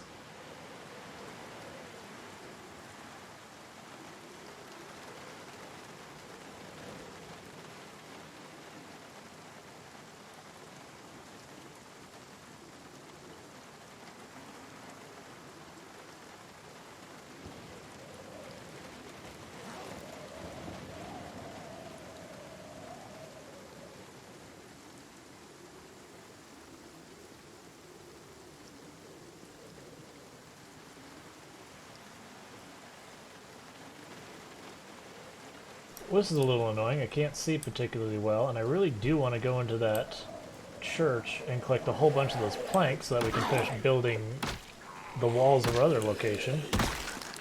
But I also feel like it's a dangerous thing to do that I shouldn't do, but I really want to do. We're doing good in stamina, and for the moment we're actually doing good on tired because we sucked down an entire container of vitamins.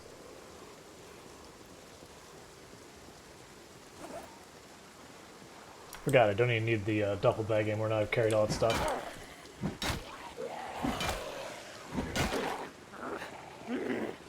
That was almost dangerous. That was almost me walking in and embracing my own death.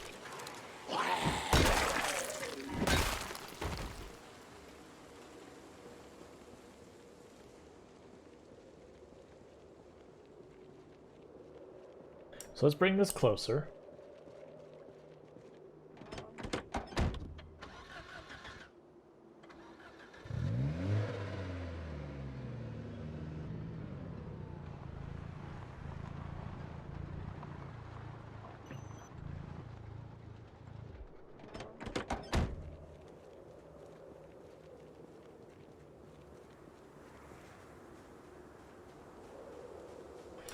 As a reminder to everyone on the stream, I have a filter in OBS that makes the brightness for all of you. I've got the gamma turned up about 15-20% on the stream using a filter.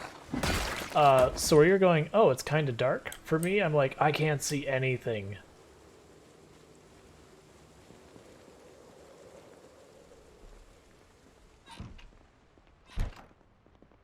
I kind of don't want to close those.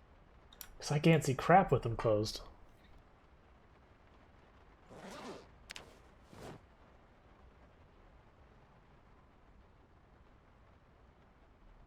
I wonder... There's probably trees in the way. I wonder if you could pull up close to get the trailer here so you could reach the trailer through the window.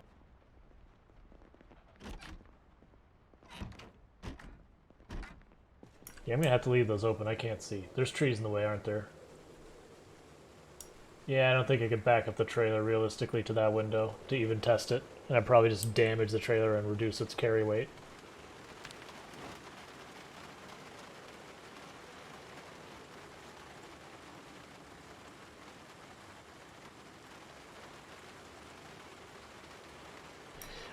I think it would actually work.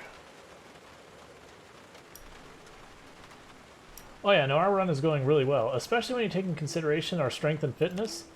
We started as obese, weak, and unfit, which means we started with no fitness, no strength. So, we've gotten stuff done.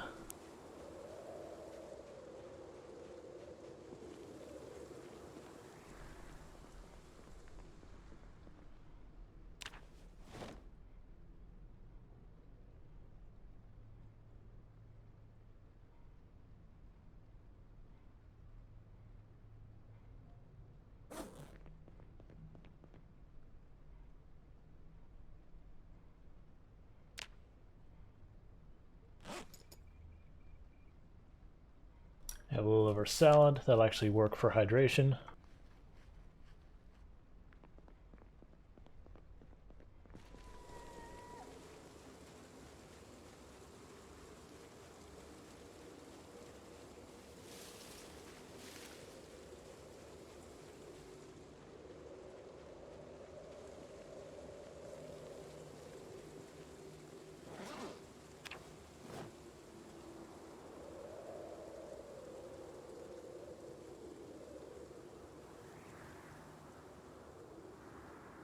I'm trying to get all these planks just while we're here since I took all that stuff apart.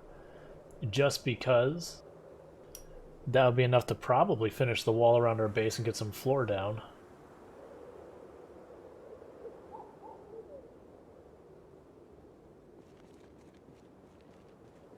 But it's one of those things that I make the comment I shouldn't be doing this. What I should be doing is being way more patient, driving home, having a good night's sleep, then coming back and doing this later. But I'm here. And they're here.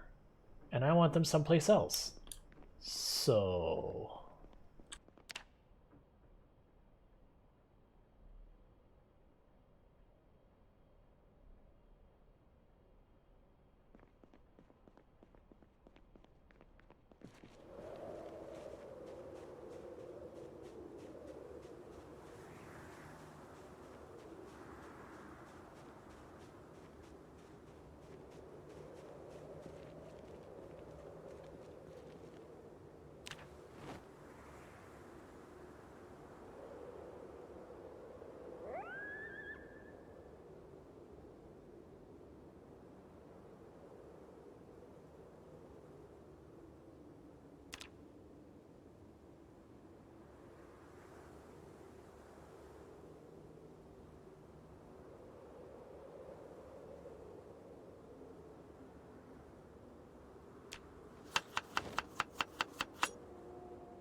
I have a base that I've been working on way up to the north at the gas station, and it's missing like walls and all that.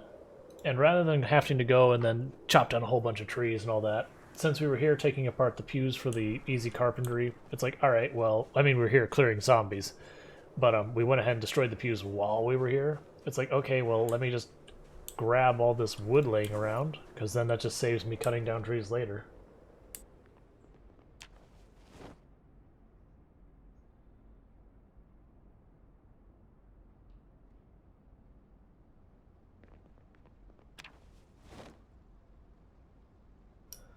But my hope is just to grab enough of these that we can complete the wall for the main room of our base. Start putting some flooring down. Maybe by then we'll have enough to build a staircase up to a second floor where we'll put like a bedroom, bathroom, well, not the bathroom, but a bedroom up there. Just keep working on our long-term base. Basically with this run where we're trying to eradicate all the zombies, we're going to have a primary base that will be permanent. It's going to be on the north end of Ekron, which is the town we're in. And that's simply because that's vaguely center map. So it seems like a good place to put it. And then when we go to each town, more than likely we'll set up a forward base that won't be anything fancy. It'll just pretty much be a house. We board up the windows, and then we bring some food there. Maybe I bring a generator to power the fridge just to keep some food, but we'll see. The bases that we go have as our forward bases will be very simple and incomplete. And I believe this is the last carry I need to do, which is good because it's going to have us well into high exertion. Which is where you start going, okay, now we're doing dangerous things.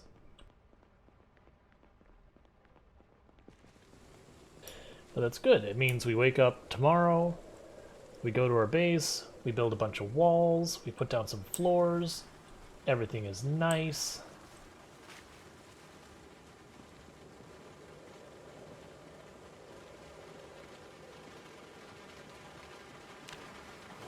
And part of what I'm counting on is that the drive back, we're going to recover a bunch of our stamina, so if we do have to fight anything when we get home, which we probably won't, that we'll be pretty well suited for it.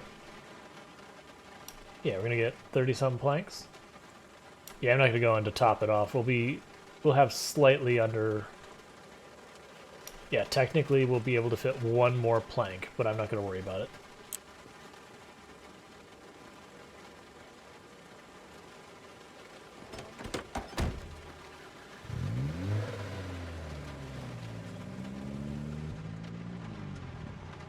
Nope, not fighting you guys right now. We are super tired. Hell, where'd you all come from?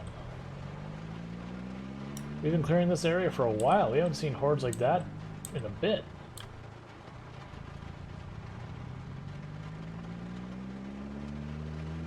No. The trailer is just base vanilla. We're basically running no mods that change gameplay, with the only exception of Pillow's random spawn mod, which just basically means I don't get to choose where I spawn. It's going to dump me someplace, and I just have to live with that. But otherwise, everything else is vanilla as far as gameplay goes. So no new items, no new cars, no anything like that.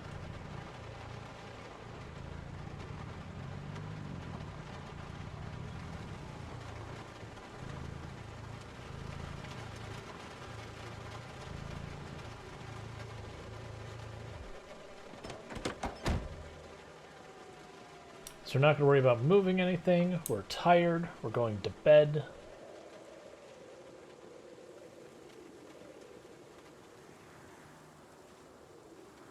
Oh yeah, that's no problem. Yeah, trailers are pretty rare, and then almost always when you find them, they're almost always beaten to absolute hell. Like that one's no exception, it's beaten to absolute hell. It needs 2 new tires. I think you have to repair the suspension. It needs to be repaired itself, so...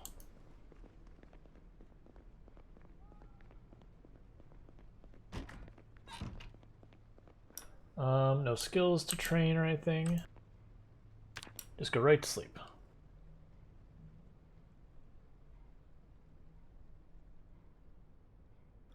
Yes. Very foggy, that's right. I remember them saying that was going to be today. Don't like it.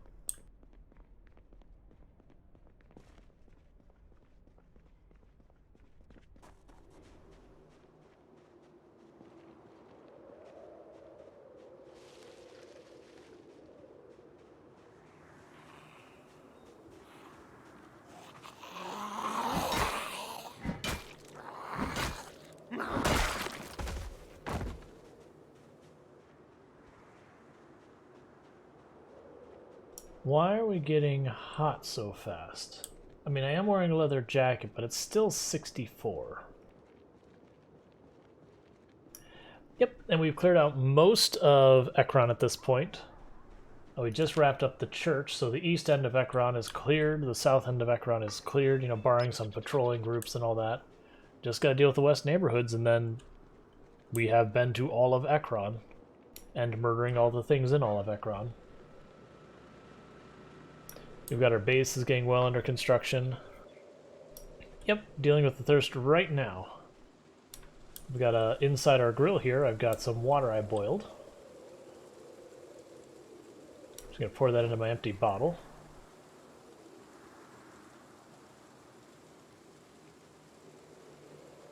I don't know why that didn't go in my empty bottle, but we'll pour that into my empty bottle. Oh, it didn't, we just drank it all. Gotcha, fair enough.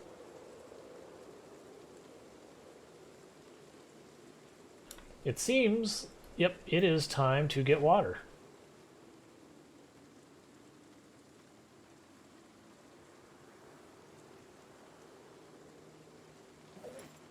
How's this water bottle looking? It's full. So just because sometimes it chooses the wrong thing, no. Sometimes it's like hard to separate out the stuff you don't want to put the water in. I put my water bottles on the ground. Gonna walk over here.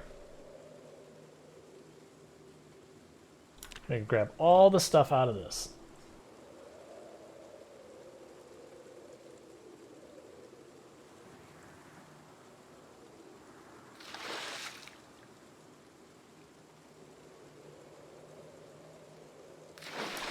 Yep, we got the generator book, it's all hooked up. We got the herbalism book, we've got pretty much every book imaginable.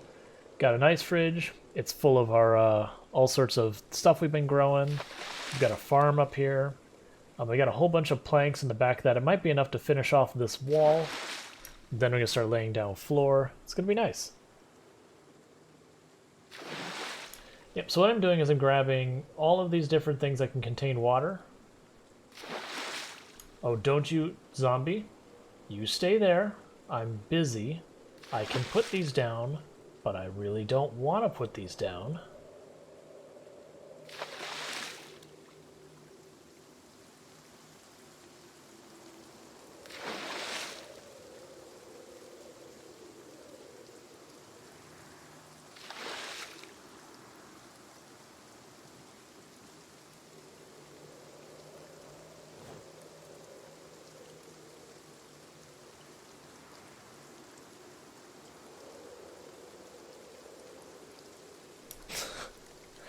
I was just like, she just kind of chilled up, like, watching. It's like, what are you doing, zombie?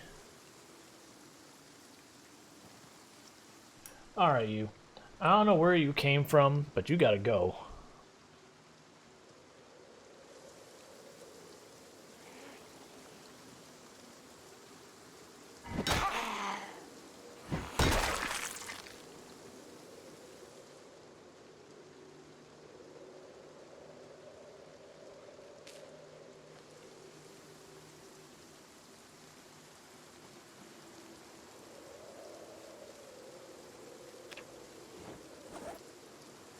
Grab the water bottles we put on the ground, and now I just go up here and go, okay.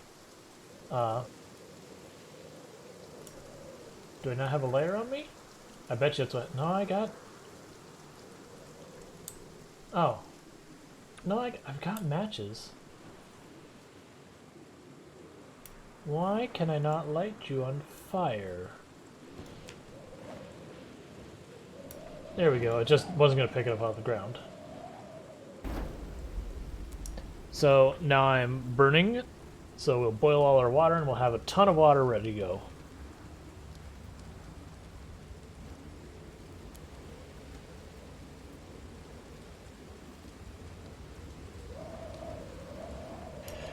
Microwaves are no longer immune to zombies attacking them. That's old information. Same with the televisions and all that stuff.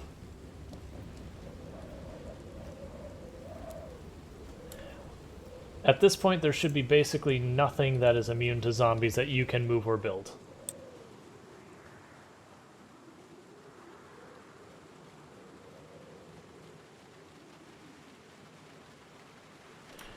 Alright, well, if you really want a zombie pen, unfortunately that will be modded. That's what you'll have to do.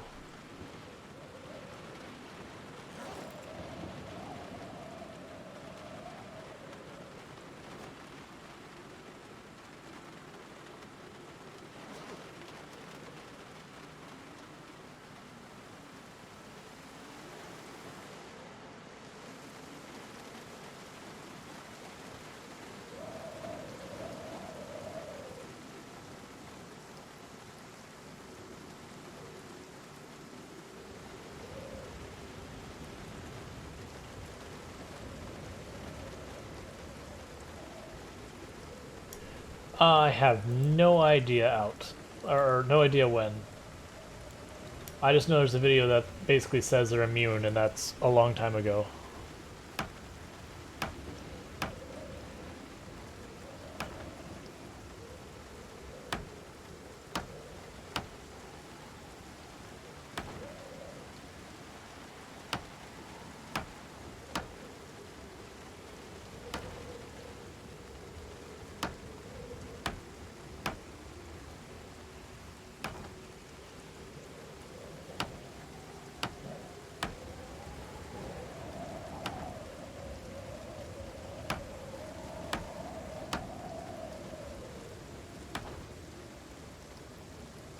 As much as I love the fact I'm not having to water any of my crops, I am kind of ready for it to not be storming every day.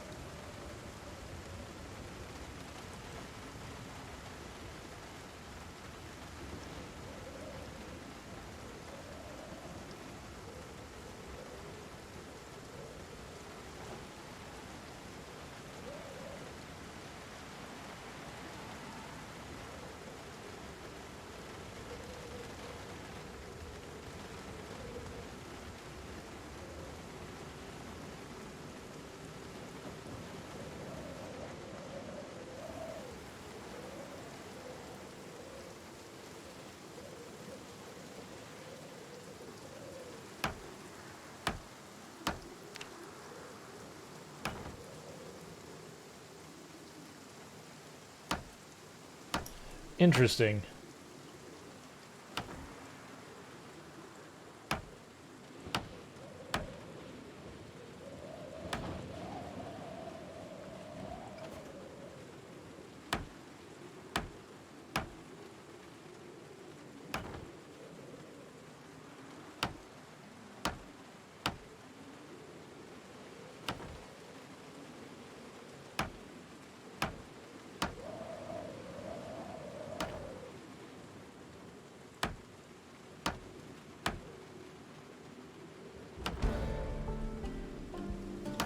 And even though we're not getting full credit for this, I'm going ahead and just putting these last two spots in place.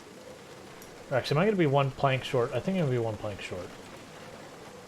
I'm going to be one plank short.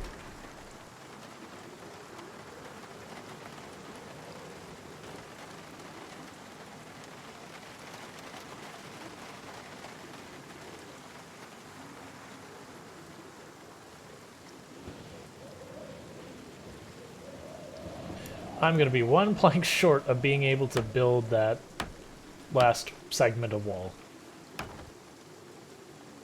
Let's sigh.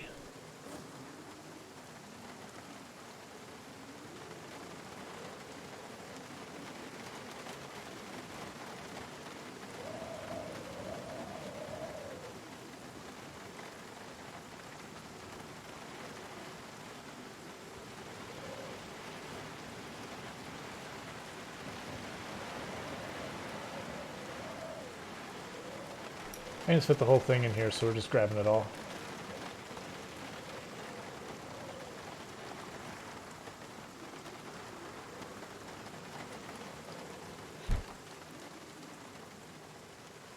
Alright, first, weapons. There you go. Carpentry. There you go.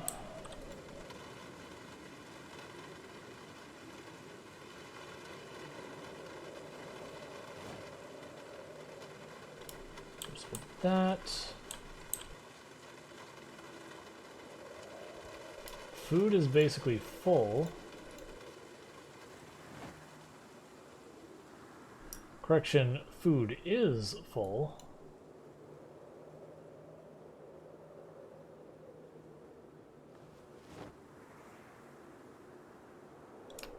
This shelf, we've got space on it, so I'm just going to add the food to it for now.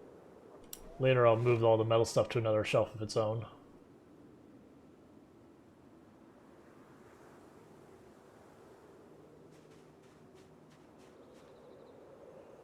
Later's there. Cool. Oh wait, scrap goes here too. Master forging goes on this shelf.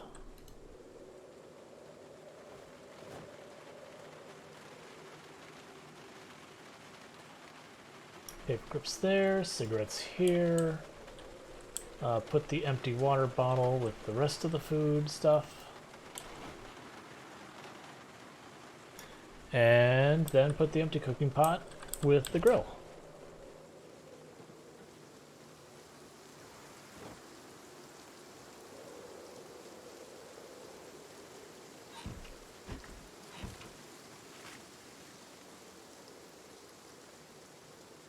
Yes, those aren't harvestable yet, and nothing else here appears to be ready to go. Yep, that's fine. That's not what I wanted.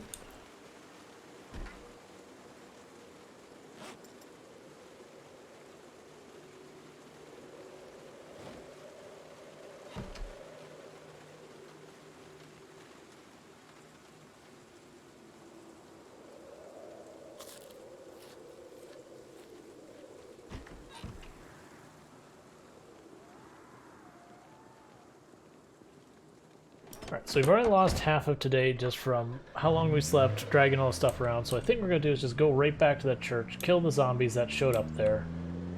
Then we're going to go and pick up a bunch more planks, toss them in the back here. We're not going to do the carpentry side of it until we're done with our reading our next book. I'm going to pass you so I don't climb out and get bit. But then you die.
There you are.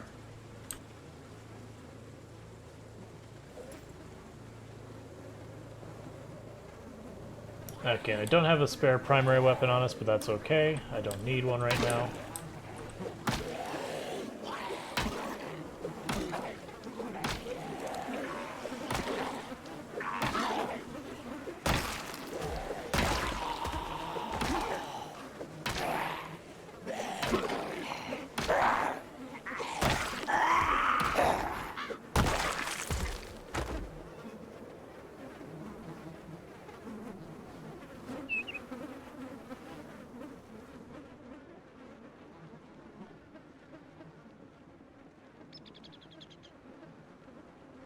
Speaking of primary weapons, she's got one lodged right in her for me, so we just go flip.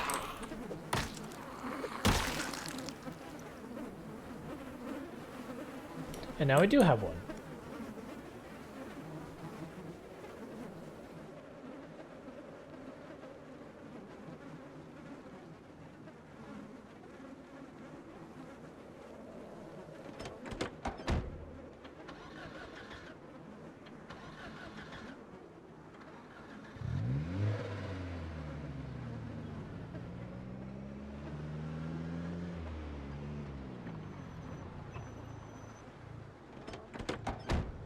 Okay, as that big horde we saw, I was like, wait, where'd you guys come from?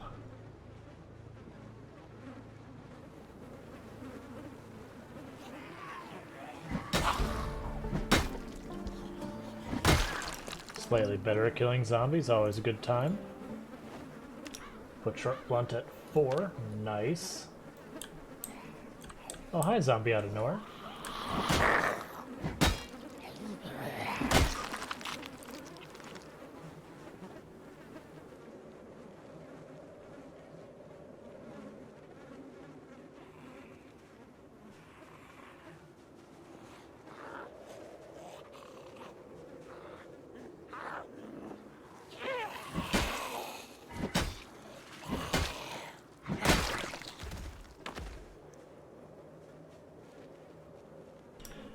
Alright, now start killing off another giant pack of zombies.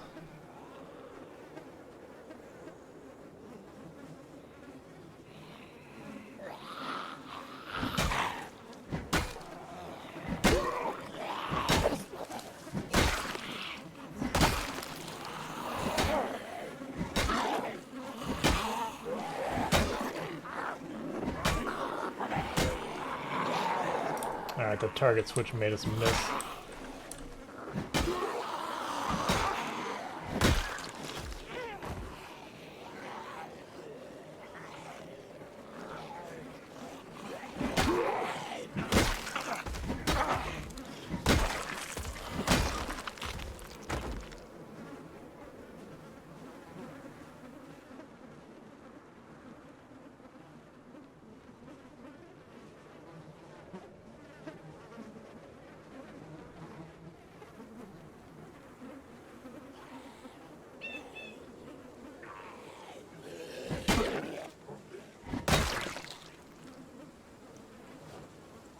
Today is apparently the day to find painkillers. I think that's the 4th set we found today already.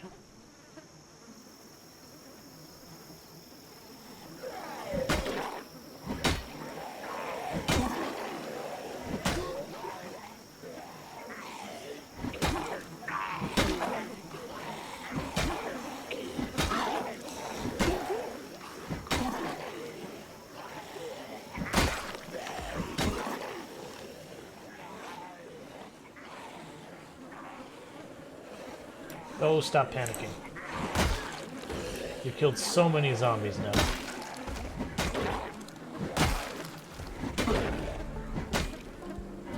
Hey, Nimble 3, let's go.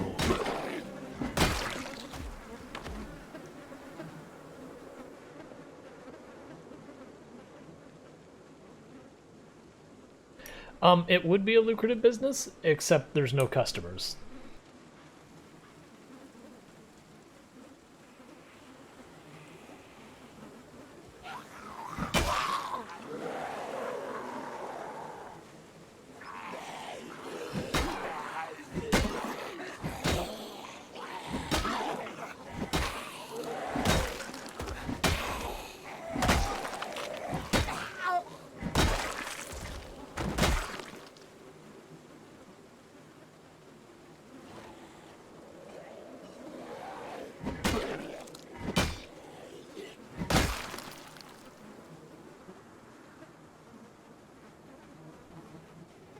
Now, I could definitely develop a problem in the zombie apocalypse if I'm just sitting on big piles of drugs.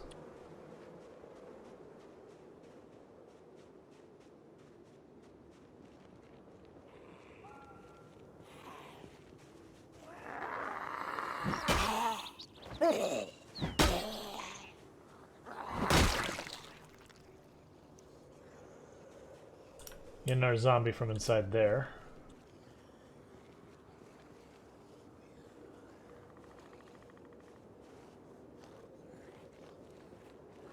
Oh, you're bringing me a hunting knife? I do appreciate it. I always like having extra hunting knives.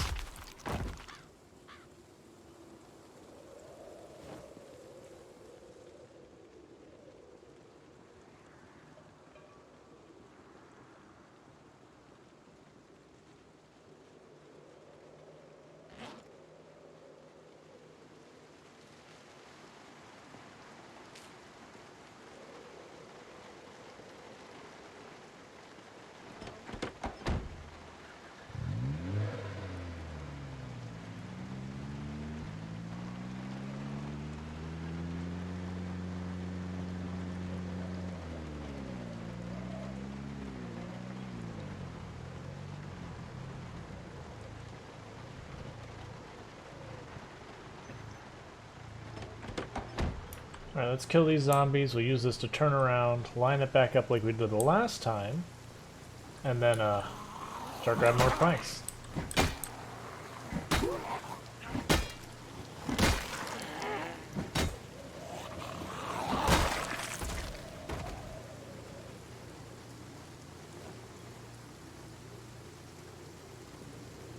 Dear game, cool it with the rain already.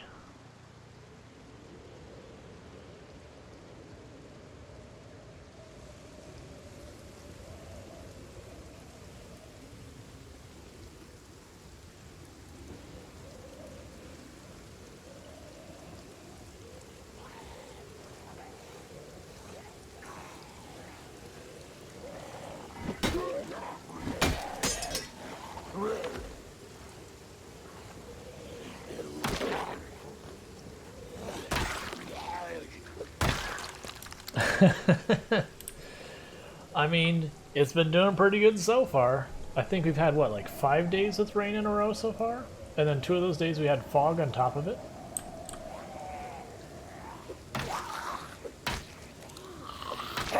I didn't realize I accidentally chose the challenge where it just never stops raining.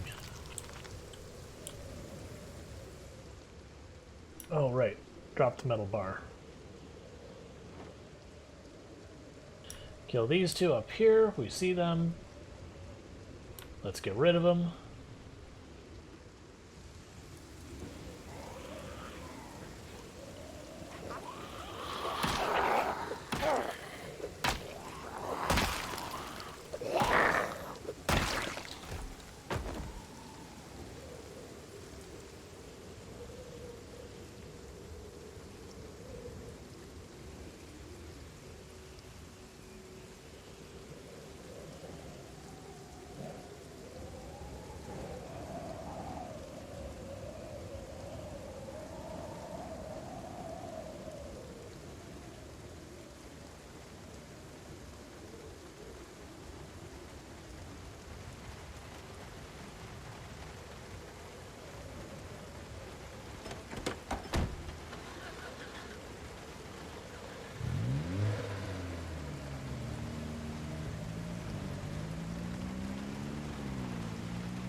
Let's do a once around the building. That's why, because I don't want them to be out here when I walk out and just burn down with planks and have to try and dump the planks while running and all that.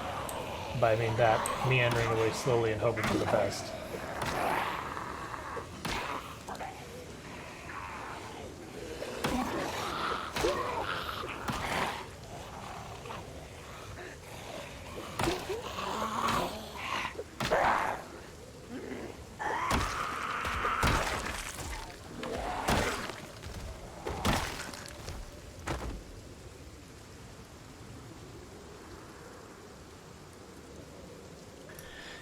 Yep.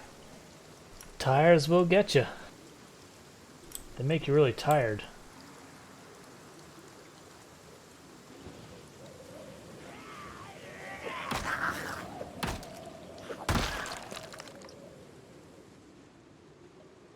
Oh, more zombies.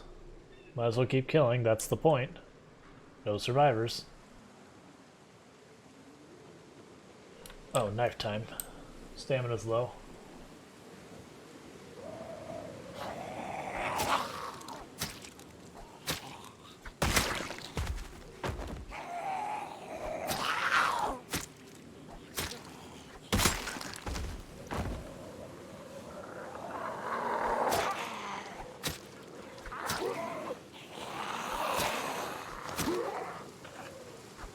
I mean, I thought of following up with a bunch more, but I figured just one was good enough for now.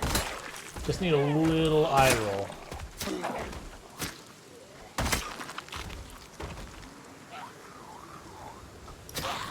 Yeah?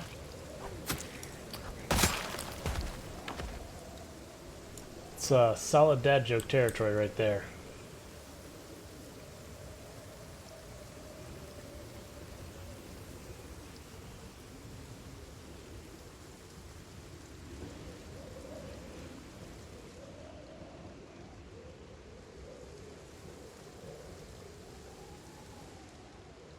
Okay, I do not see any more zombies, so it's time to start getting our planks.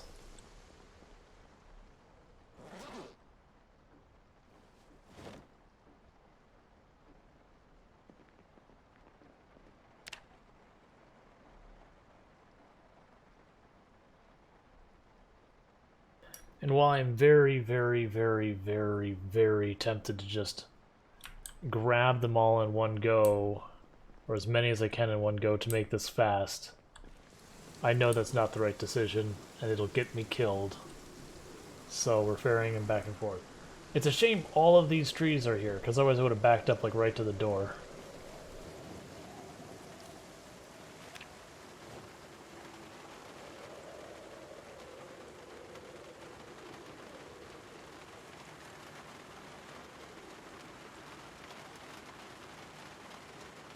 Yep. Gotta bring those jokes down to PG.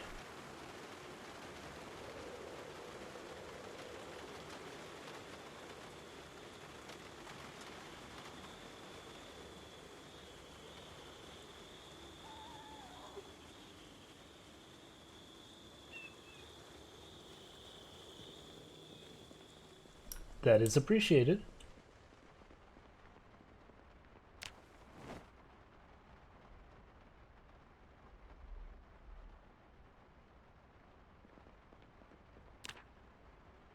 I mean, there were certainly jokes that I used to tell way back that, like, looking back at now, I was like, nah, that's not right.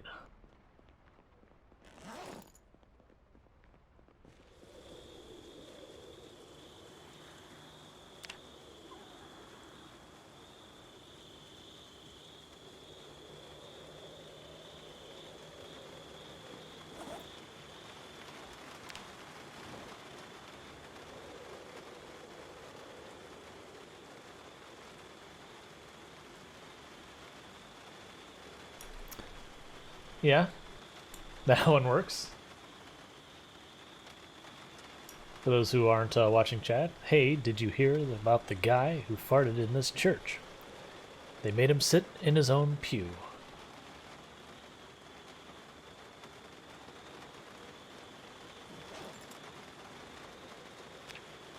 Because I probably should be reading out chat when it's stuff like that. Something I need to do honestly better about. Because I know a lot of people like watching their phones and do all that kind of stuff. Just can't really see the chat very well in some of them.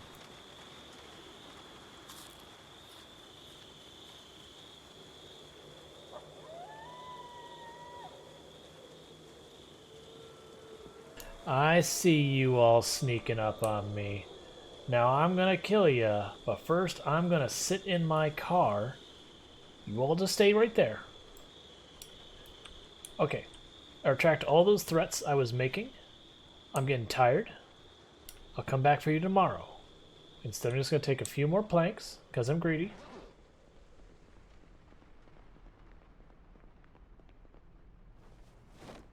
But I'll be back.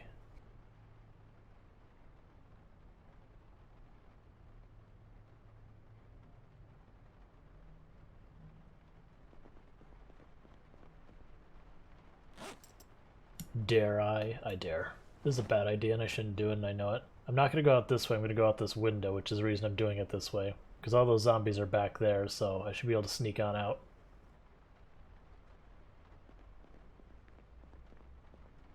Just so I don't have to do another trip because there'll only be a few planks left.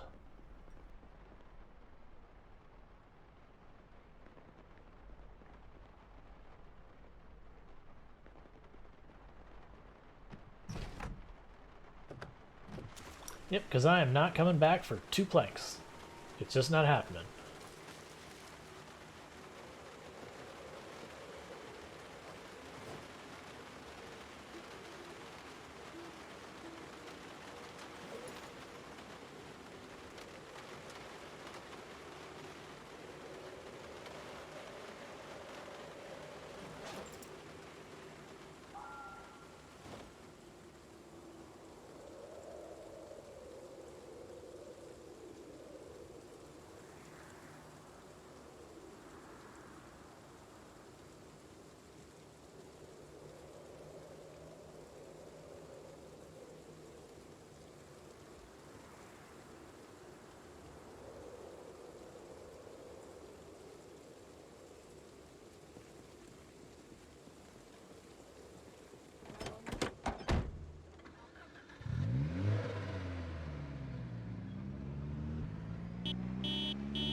So the idea with that is I want to try and draw the zombies out as best we can from all the area back alleys and all that, and deal with them there. Now granted, I did the horn farther north than I really wanted to. So where I had planned into hopping out of the car right here and start finishing this base, the new plan is to just go to bed.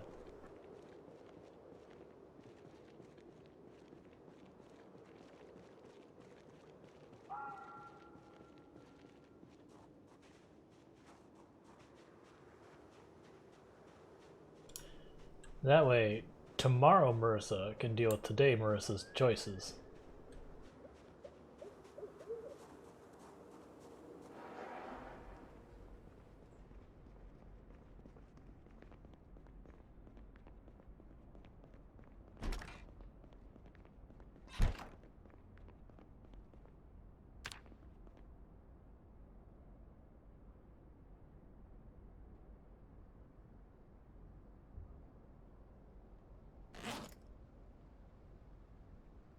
Why is it always raining? Stop! Oh right, we need to read the carpentry book. Advanced carpentry? Ah, we already took it downstairs.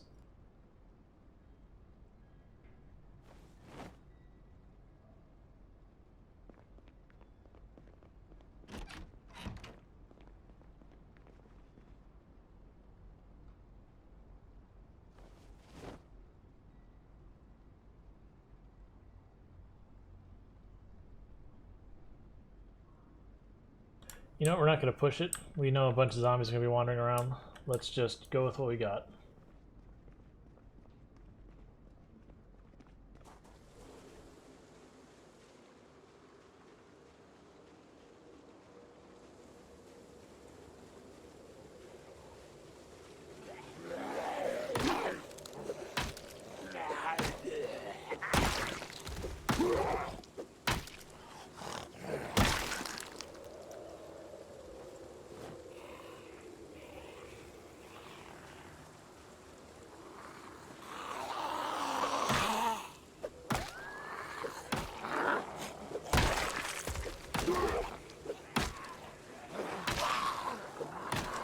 Alright, those ones flanked me out of nowhere. I was not expecting stuff from the north.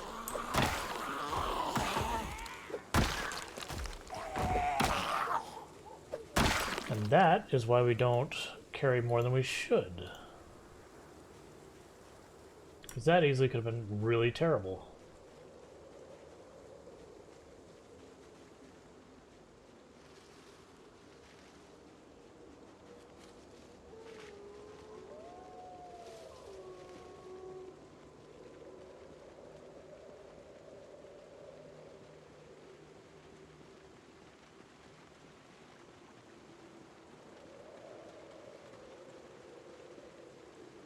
Right, expert, thank you.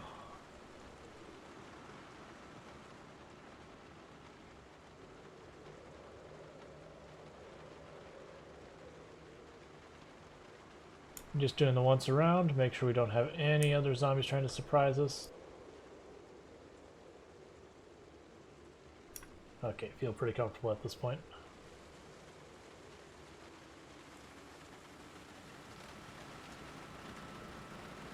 Alright, generator's doing fine.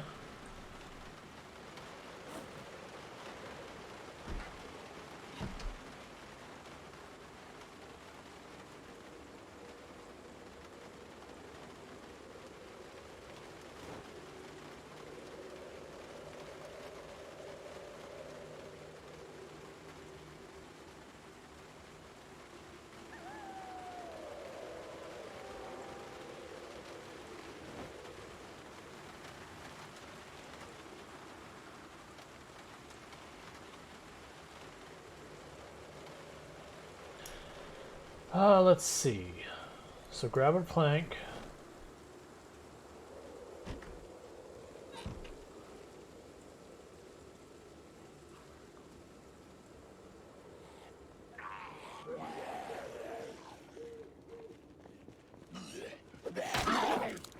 Could you not?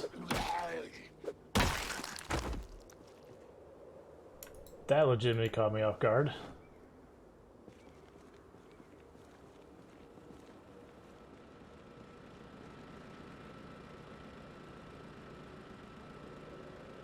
No one else. Okay. Gonna stand on this side of it.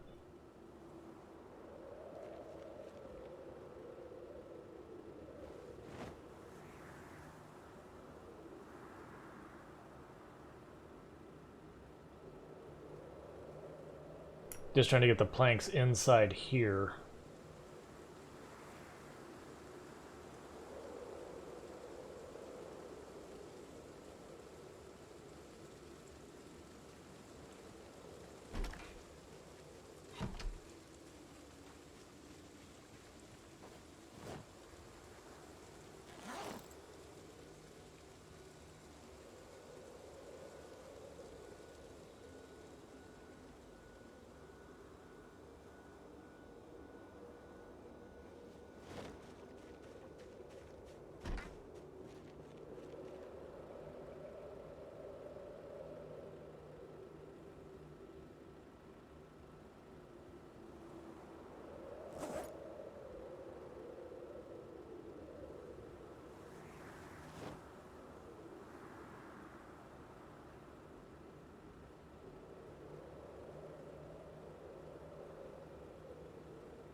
Alright, so we've got our book.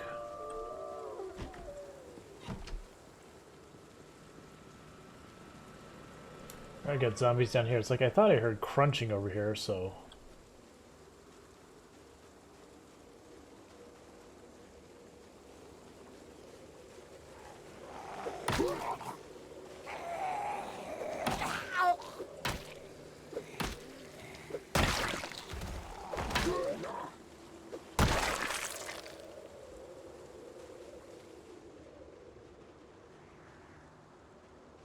A bunch of zombies on the other side of the lake. All zombies must die. I know, right? It just doesn't relent. It's been going for days. Hell, we're coming up almost a week. We've had nothing but rain. Oh, turn around. Come on.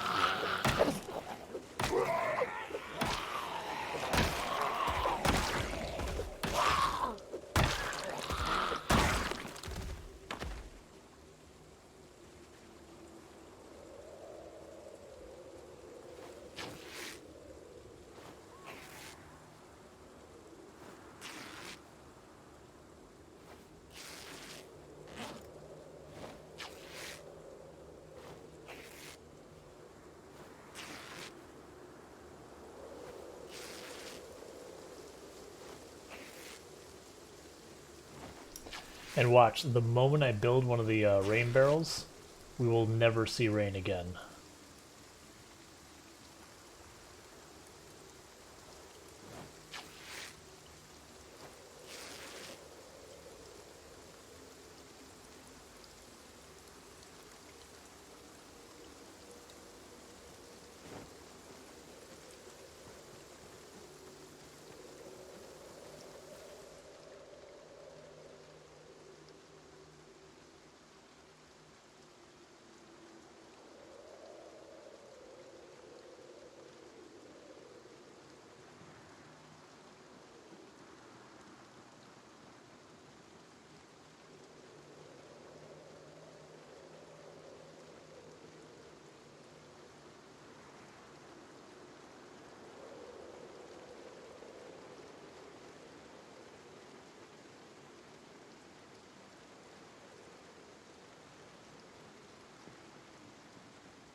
I'm gonna knock this book out real fast so I get full credit for that carpentry.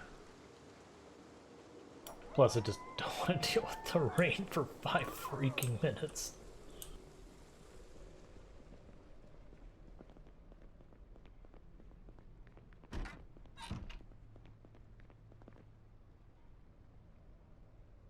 Like, could you imagine if we were running prone to illness and just basically being out there and being unable to do anything because we were just constantly getting sick?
That book's taking a while.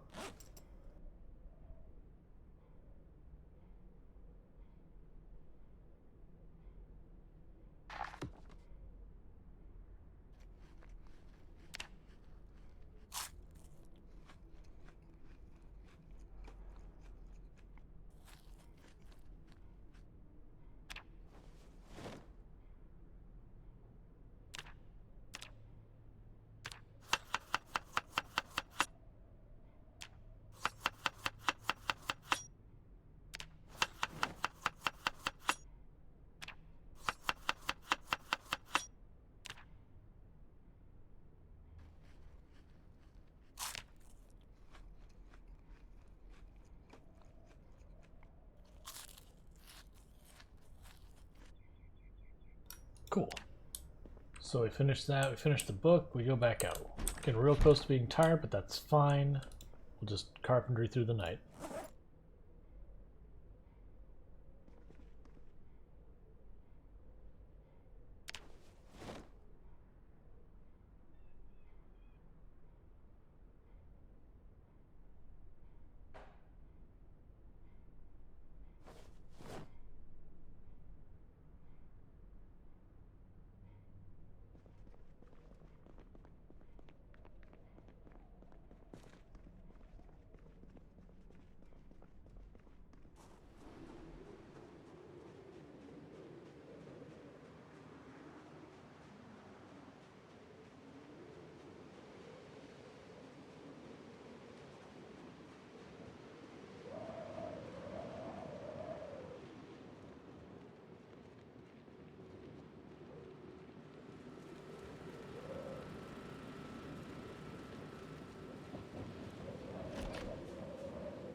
Alright, let's get stuff put away.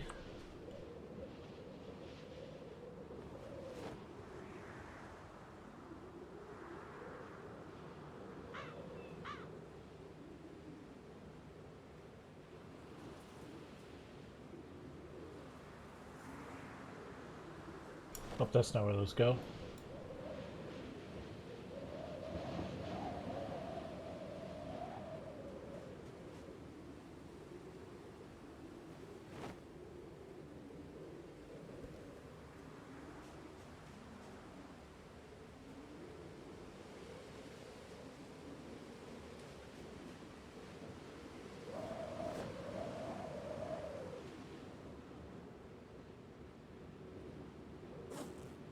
Okay, let's see. Grab food.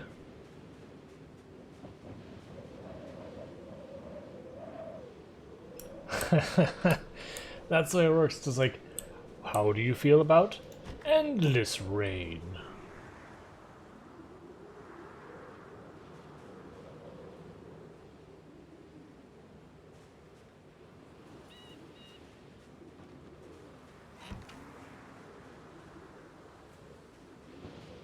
Alright, so 5 radishes.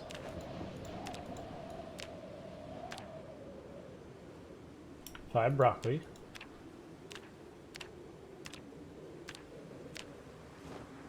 2 cabbage and 4 tomatoes.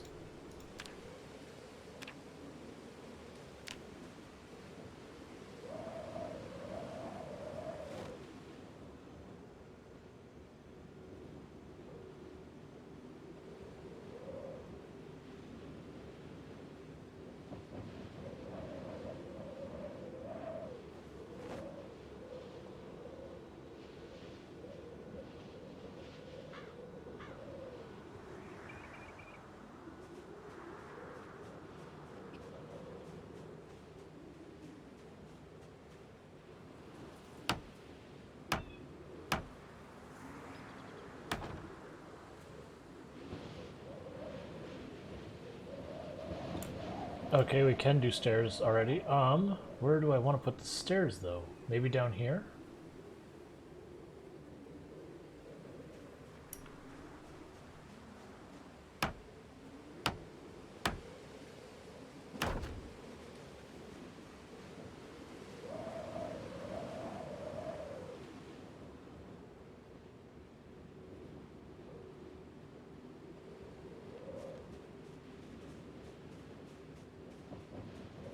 So then I'll just start sealing off this whole place.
Okay. Starting to make real progress.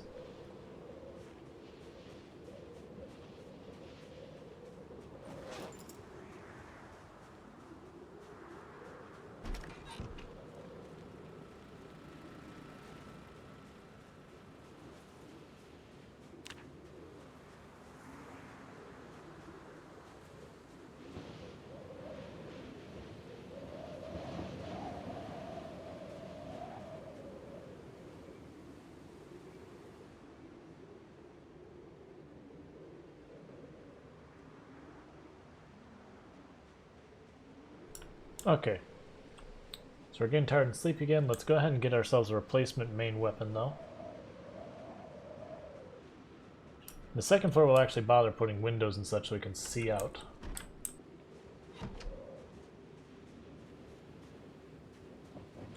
Yep, that was the plan.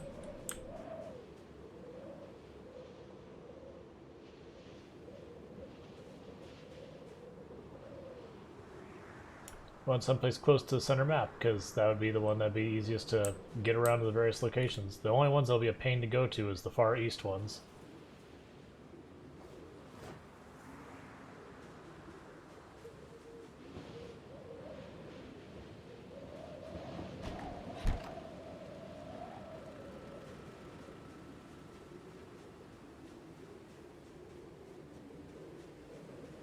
Oh yeah. Like, the book situation is nowhere near as good as Riverside, but it is really good still.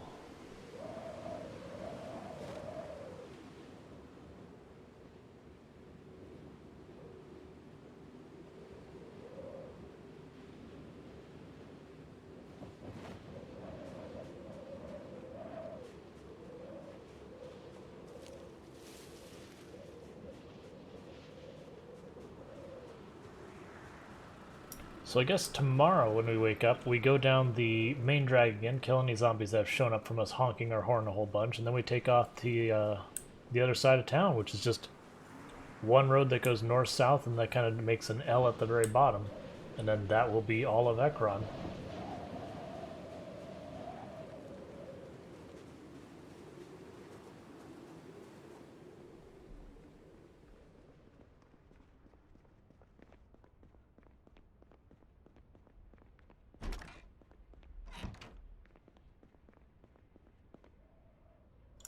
Correct.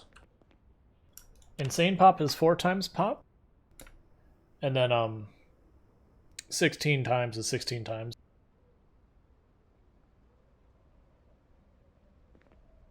Still rain? Come on, game. Show me mercy. End my suffering.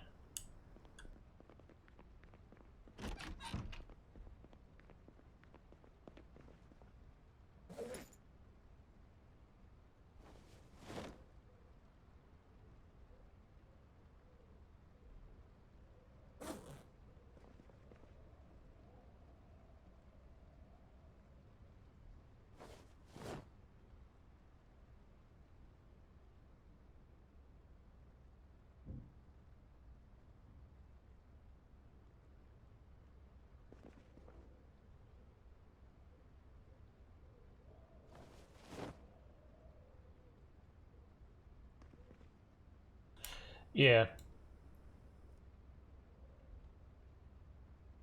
Sorry. Didn't mean to go in that area.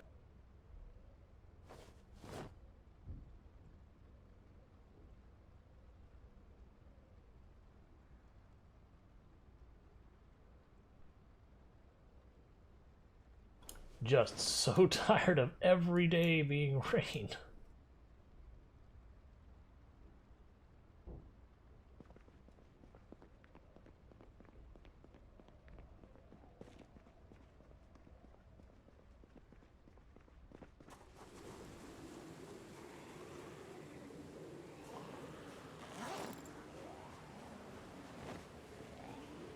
The game says, "You alright?"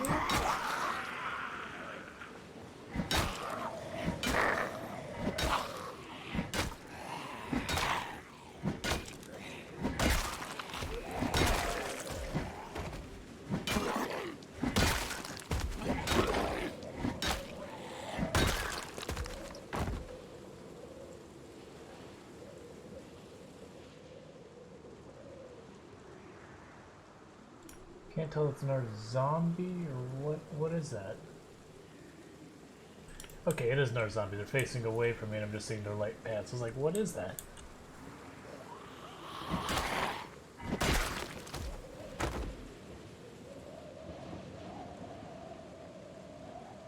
I was honestly waiting for a zombie to be sitting on the floor there with us.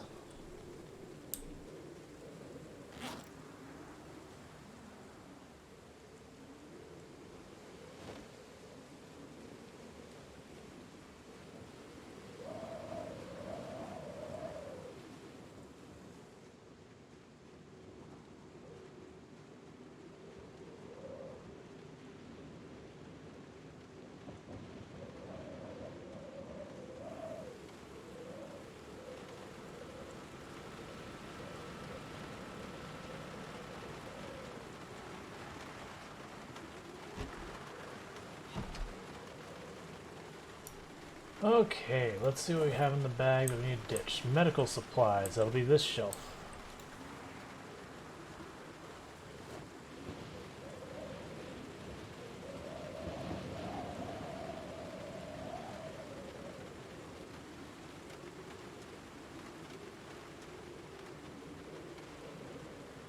Lots of food.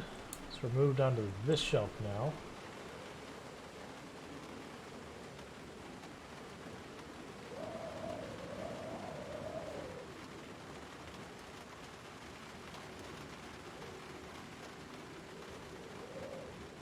And put this stuff here as well.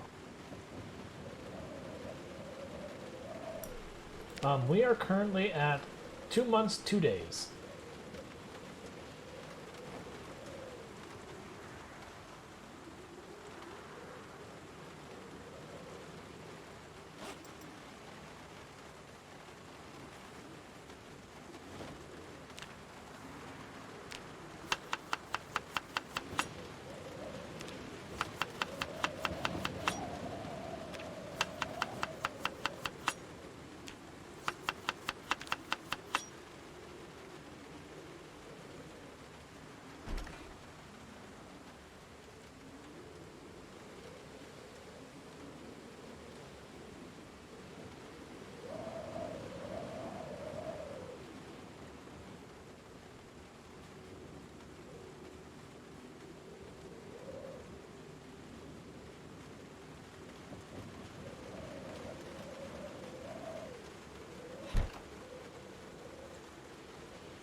Remember, the plan is kill any zombies we see. Alright, we got zombies back here.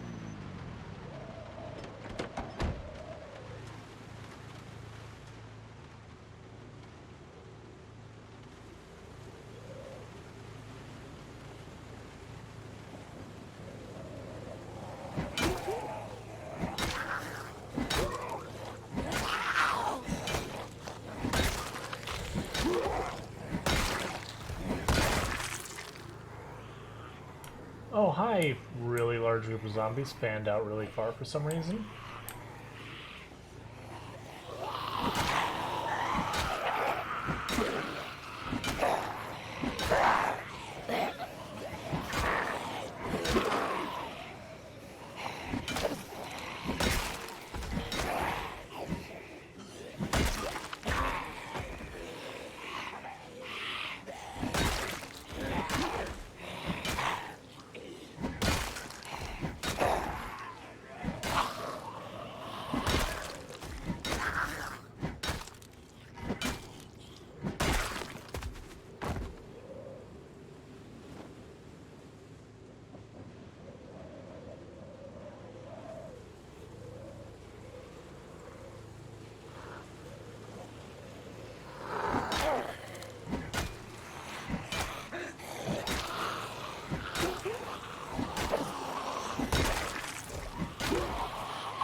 Yeah, the crowbar, that's like its main thing is the fact that it's so durable. Like, it's got a lot of, like, other ups, but the durability is the thing that just stands out.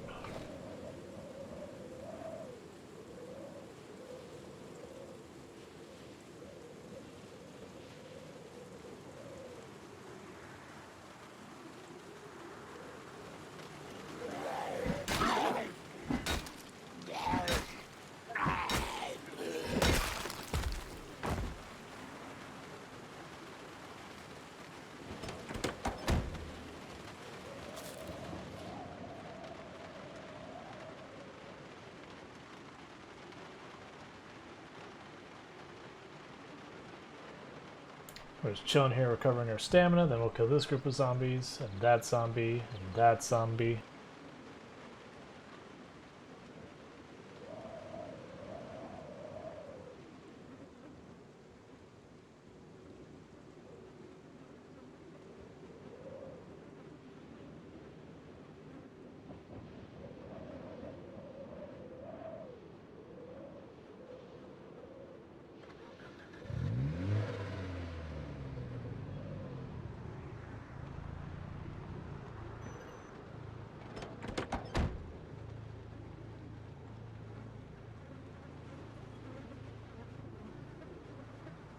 Big group over there I just didn't even see, but that's fine. The whole point is to kill them all.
Yeah, I mean, you can already do stuff where you tone up and down the zombies, so you can make them, like, just legit stronger and faster. In just fewer numbers. The difficulty is when you start getting to the point where the zombies all have their own independent stats and leveling and all that, that means the individual data for each zombie is bigger too. So having big hordes would be far more problematic performance-wise. But no, I get the idea is that they'd kill each other, they'd lower the numbers, but I feel like the end result is you just make fewer, stronger zombies.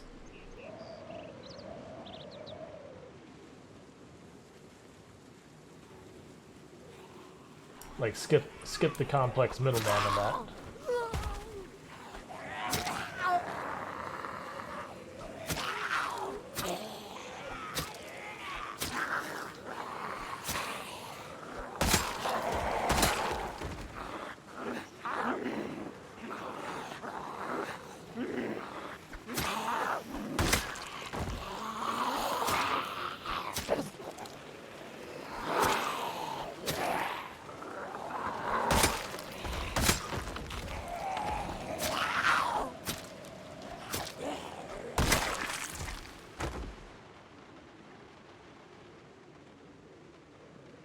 We aggro the ones that are along the wall here. Yes, we did. Cool, cool. Moving up on the road.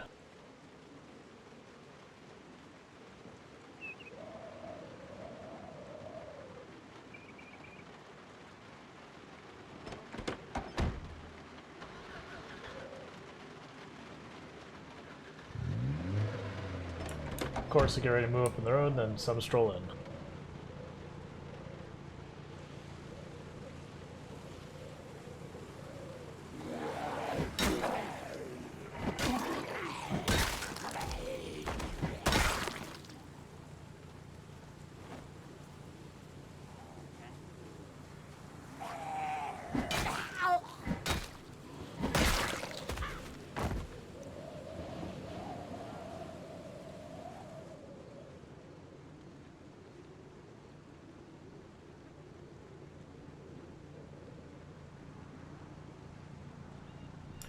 Yeah, no, this game deserves every bit of what's happened to it. Like these days, where they're just getting all the viewership. I didn't check what the peak was.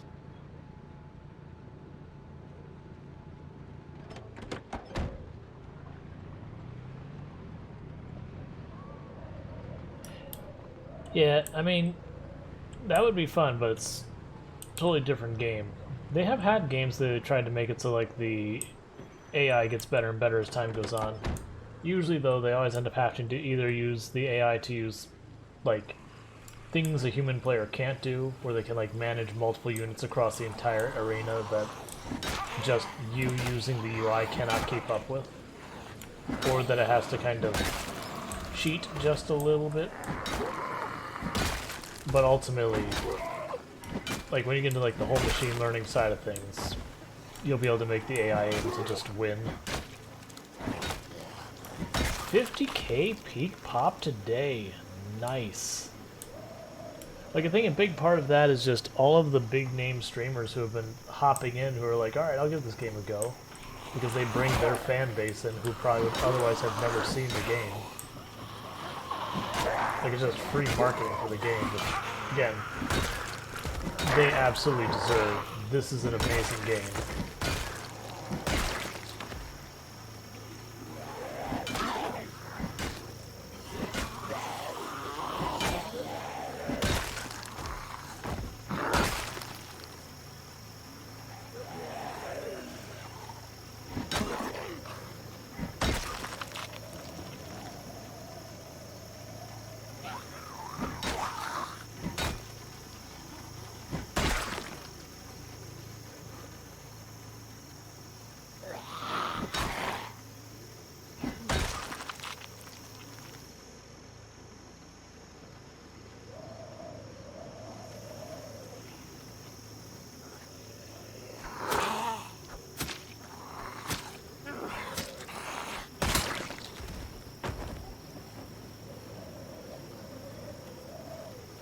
Oh yeah.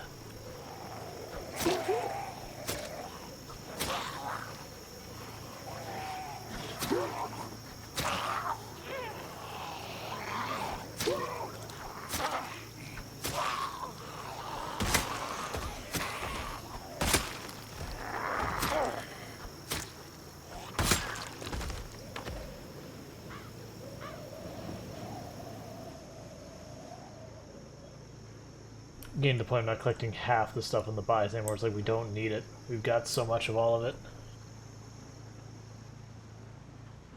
No, more zombies. We passed 3,800 kills.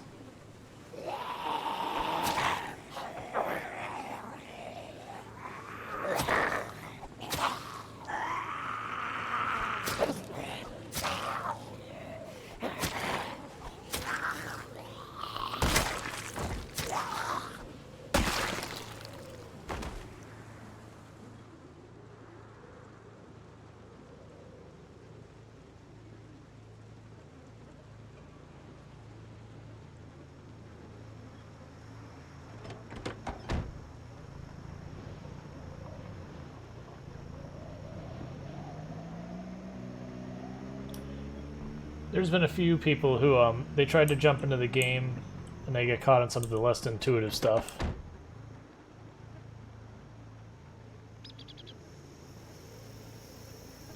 Like I definitely heard about a couple things that people had problems with. And like we rated Buana yesterday, who was someone who I watched for a long time.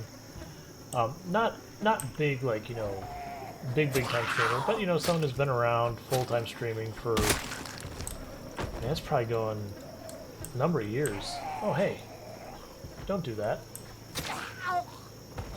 But he definitely was struggling with a number of things, just trying to figure it out because a lot of it's not intuitive at all.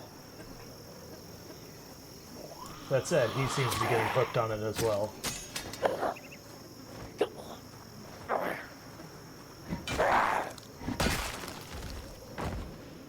Buana's also very used to games with unintuitive UIs and all that, because like the big game that I found him from was Elite Dangerous, and Elite Dangerous is just a very unintuitive game start to finish.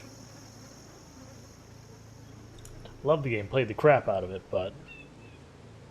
Yep, that was his wife playing. He was doing a subathon. Yeah, I tuned into his channel earlier today to check things out.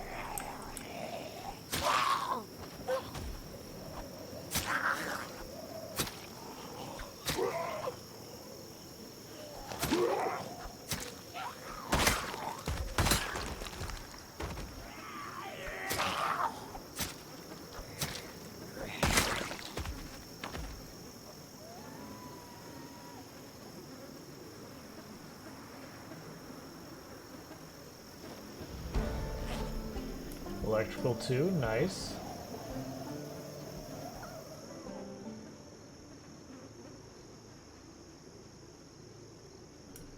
Well, I thought we were basically done with this area, but there's a lot more zombies.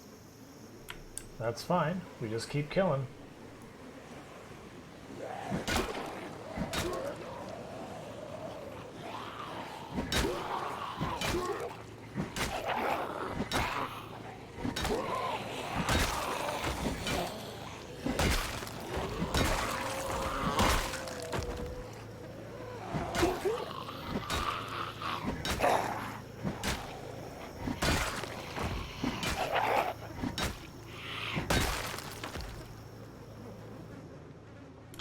Fog is annoying.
Where is the duffel bag? Because the duffel bag can have good stuff in it sometimes.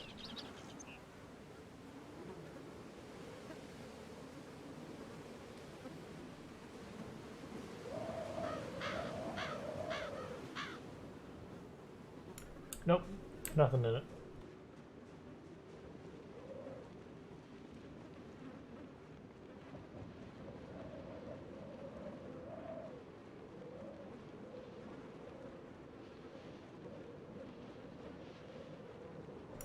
It's hard to see outside today.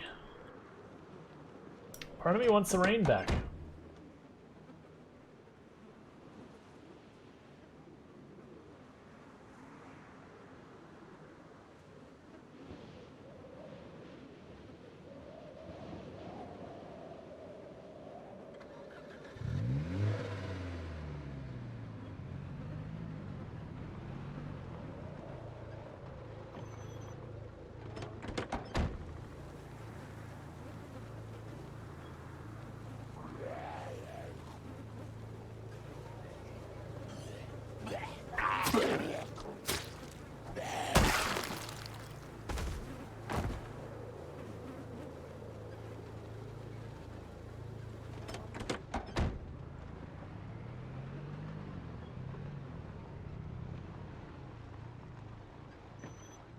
It's a big group. We'll give them a minute to start heading this way.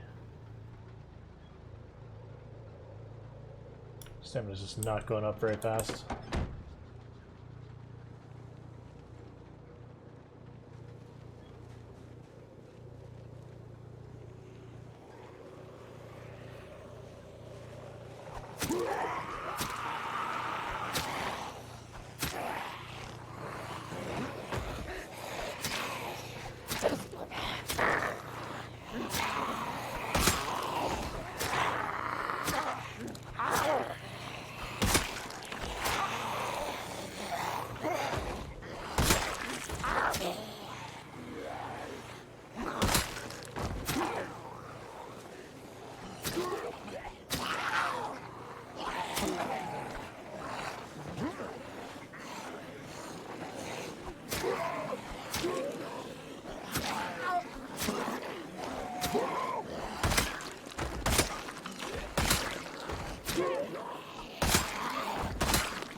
Thank you for the follow. Aneko690. If I mispronounce that, please let me know and I'll try and correct it. In the meantime, I hope you enjoy the stream and welcome to the stream. And our group of zombies down here.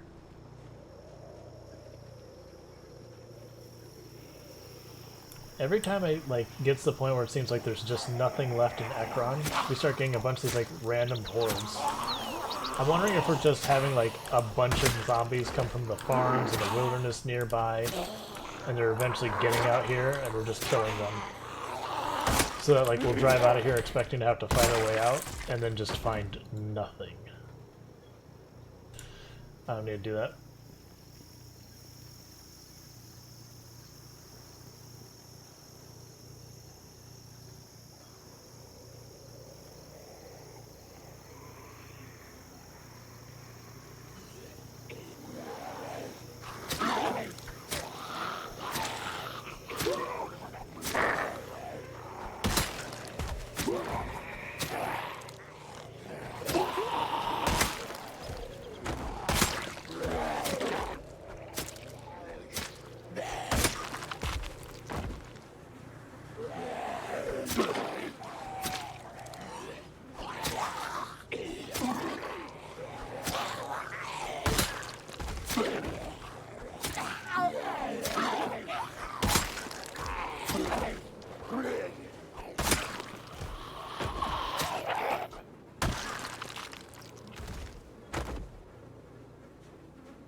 Got a couple zombies lurking up. Hey, first you guys.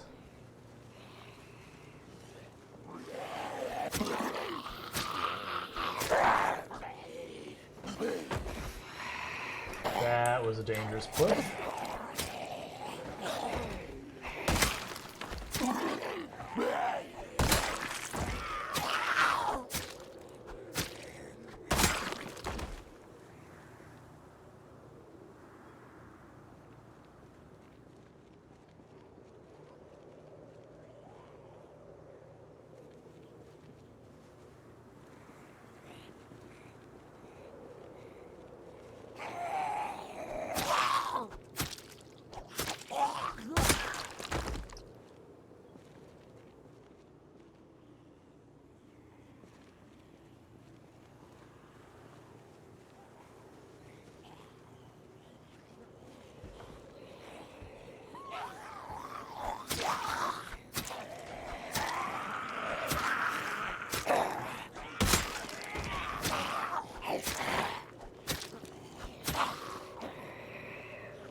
Cool.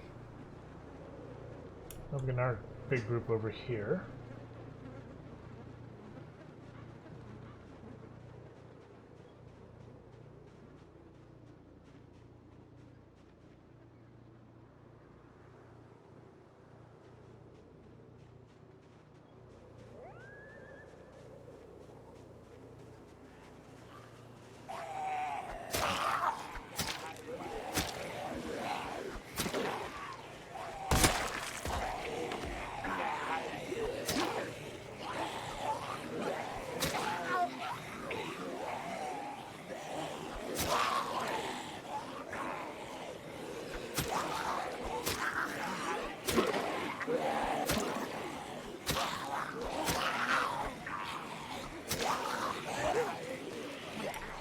That tree could have gotten us killed. Because it would have slowed down if we ran into it, potentially.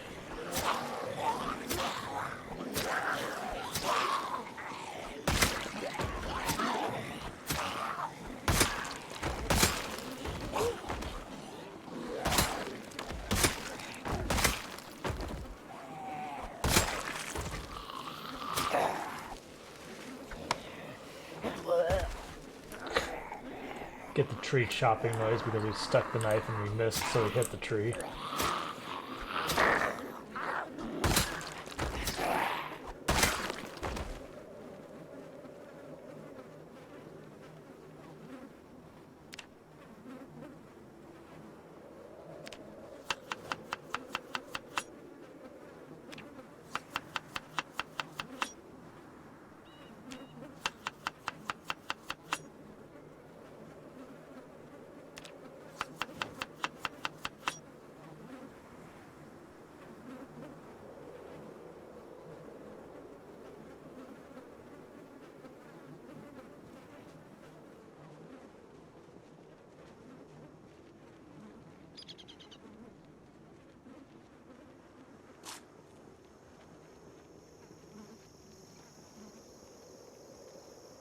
Yeah, I don't keep up, like, it's funny, because you hear about all these big name streamers who are, like, picking up on it. It's like, there's only a few of them I know, because, I don't know, it's just a lot of big names I just haven't kept up with.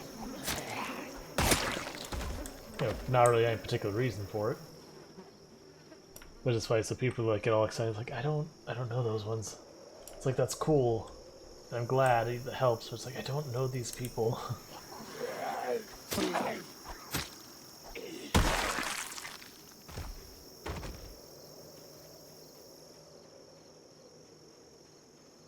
Alright, we'll keep moving up the street. We've already looted and all that, but we're just going to keep clearing. The zombies are still... Oh, never mind, there's zombies right here. As long as the zombies are showing up, we keep killing them.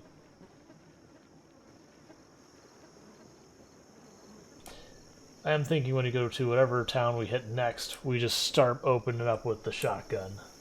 We roll in with the shotgun, and just keep blasting until we're out of shells, or they're out of zombies, or we're tired, or something else makes it so we just cannot continue.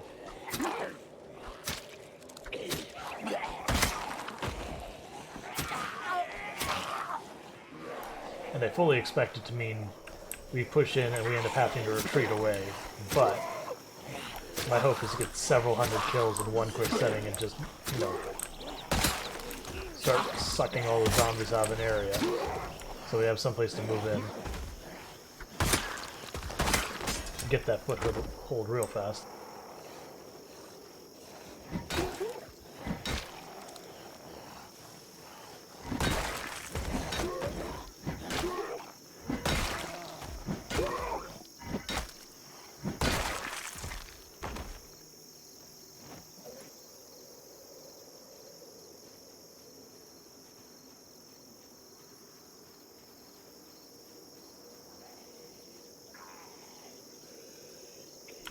Yeah, that's kind of the thing that makes multiplayer actually a lot more dangerous, is the zombies are just so much less predictable because of people doing stuff. Not even have like malice, just they're doing their thing, you're doing your thing, and it just happens to kind of cause each other grief.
Like, you know, we have the car, but it's just like, well, I can just keep strolling down the street and killing. Loop back for the car. Actually, we should back out. We're about halfway to High Exerted, and then on top of that, we're about... Yeah, there it is. There's Drowsy. We checked... Yeah, we checked that car.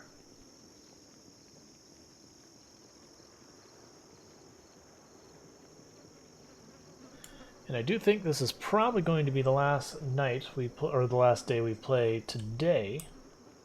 So it's looking pretty promising that perhaps tomorrow we'll be done with Ekron. Because, I mean, the numbers are dwindling. We're already at almost 4,000 kills, which we estimate the population to be 5,100. When we get back to the house, I'm going to bring up the map, mark off some more stuff. But, the number of zombies we're seeing is dwindling down a lot. We only have like one major street left to clear, and then we've been through all of Ekron killing the zombies. At which point I think what we'll do is we'll find what looks like the best car in town. It's under the same name. I have not been posting pretty much like on it regularly yet. But I am intending, because I made a bunch of audio changes this past week so that I could post on YouTube without having to worry about DMCA. Because the music I listen to is DMCA friendly for Twitch, but YouTube's licensing is different, so I cannot post it there. But I've stripped the music so that future recordings I can post there. So what I am planning on doing is taking some of these streams and posting on that YouTube. I just haven't figured out how I'm going to actually go about doing it, though, because posting like 10-hour episodes feels weird. Lo-fi is fine on YouTube. The problem is the DMCA, the licensing. So I have a music player I use called Pretzel Rocks that's DMCA friendly.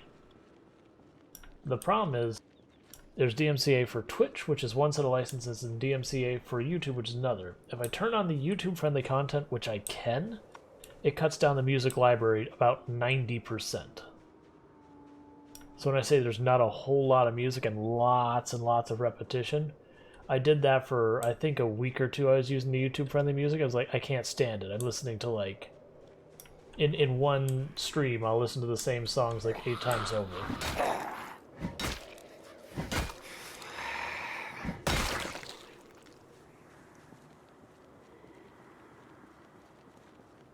Yep, no, and I want to break it up. The challenge I run into is I stream 10 hours a day, roughly, every single day of the week.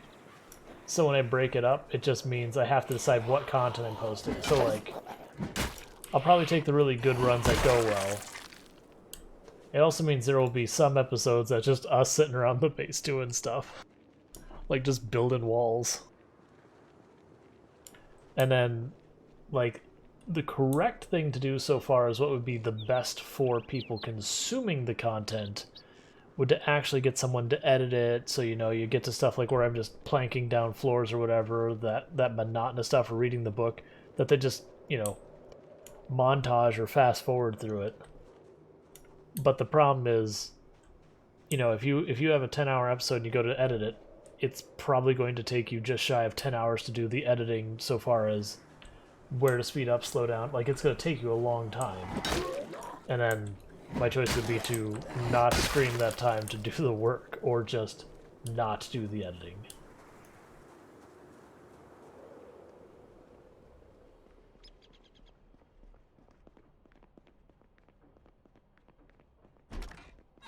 But I need to figure out something, because for growth of the channel, stuff like YouTube, social network, all that is huge. Cross-promotion is huge.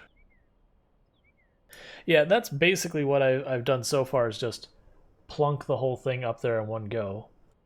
The one caveat I have to run into is I think I have to wait 2 days from the time I stream before I'm allowed to post it on another thing.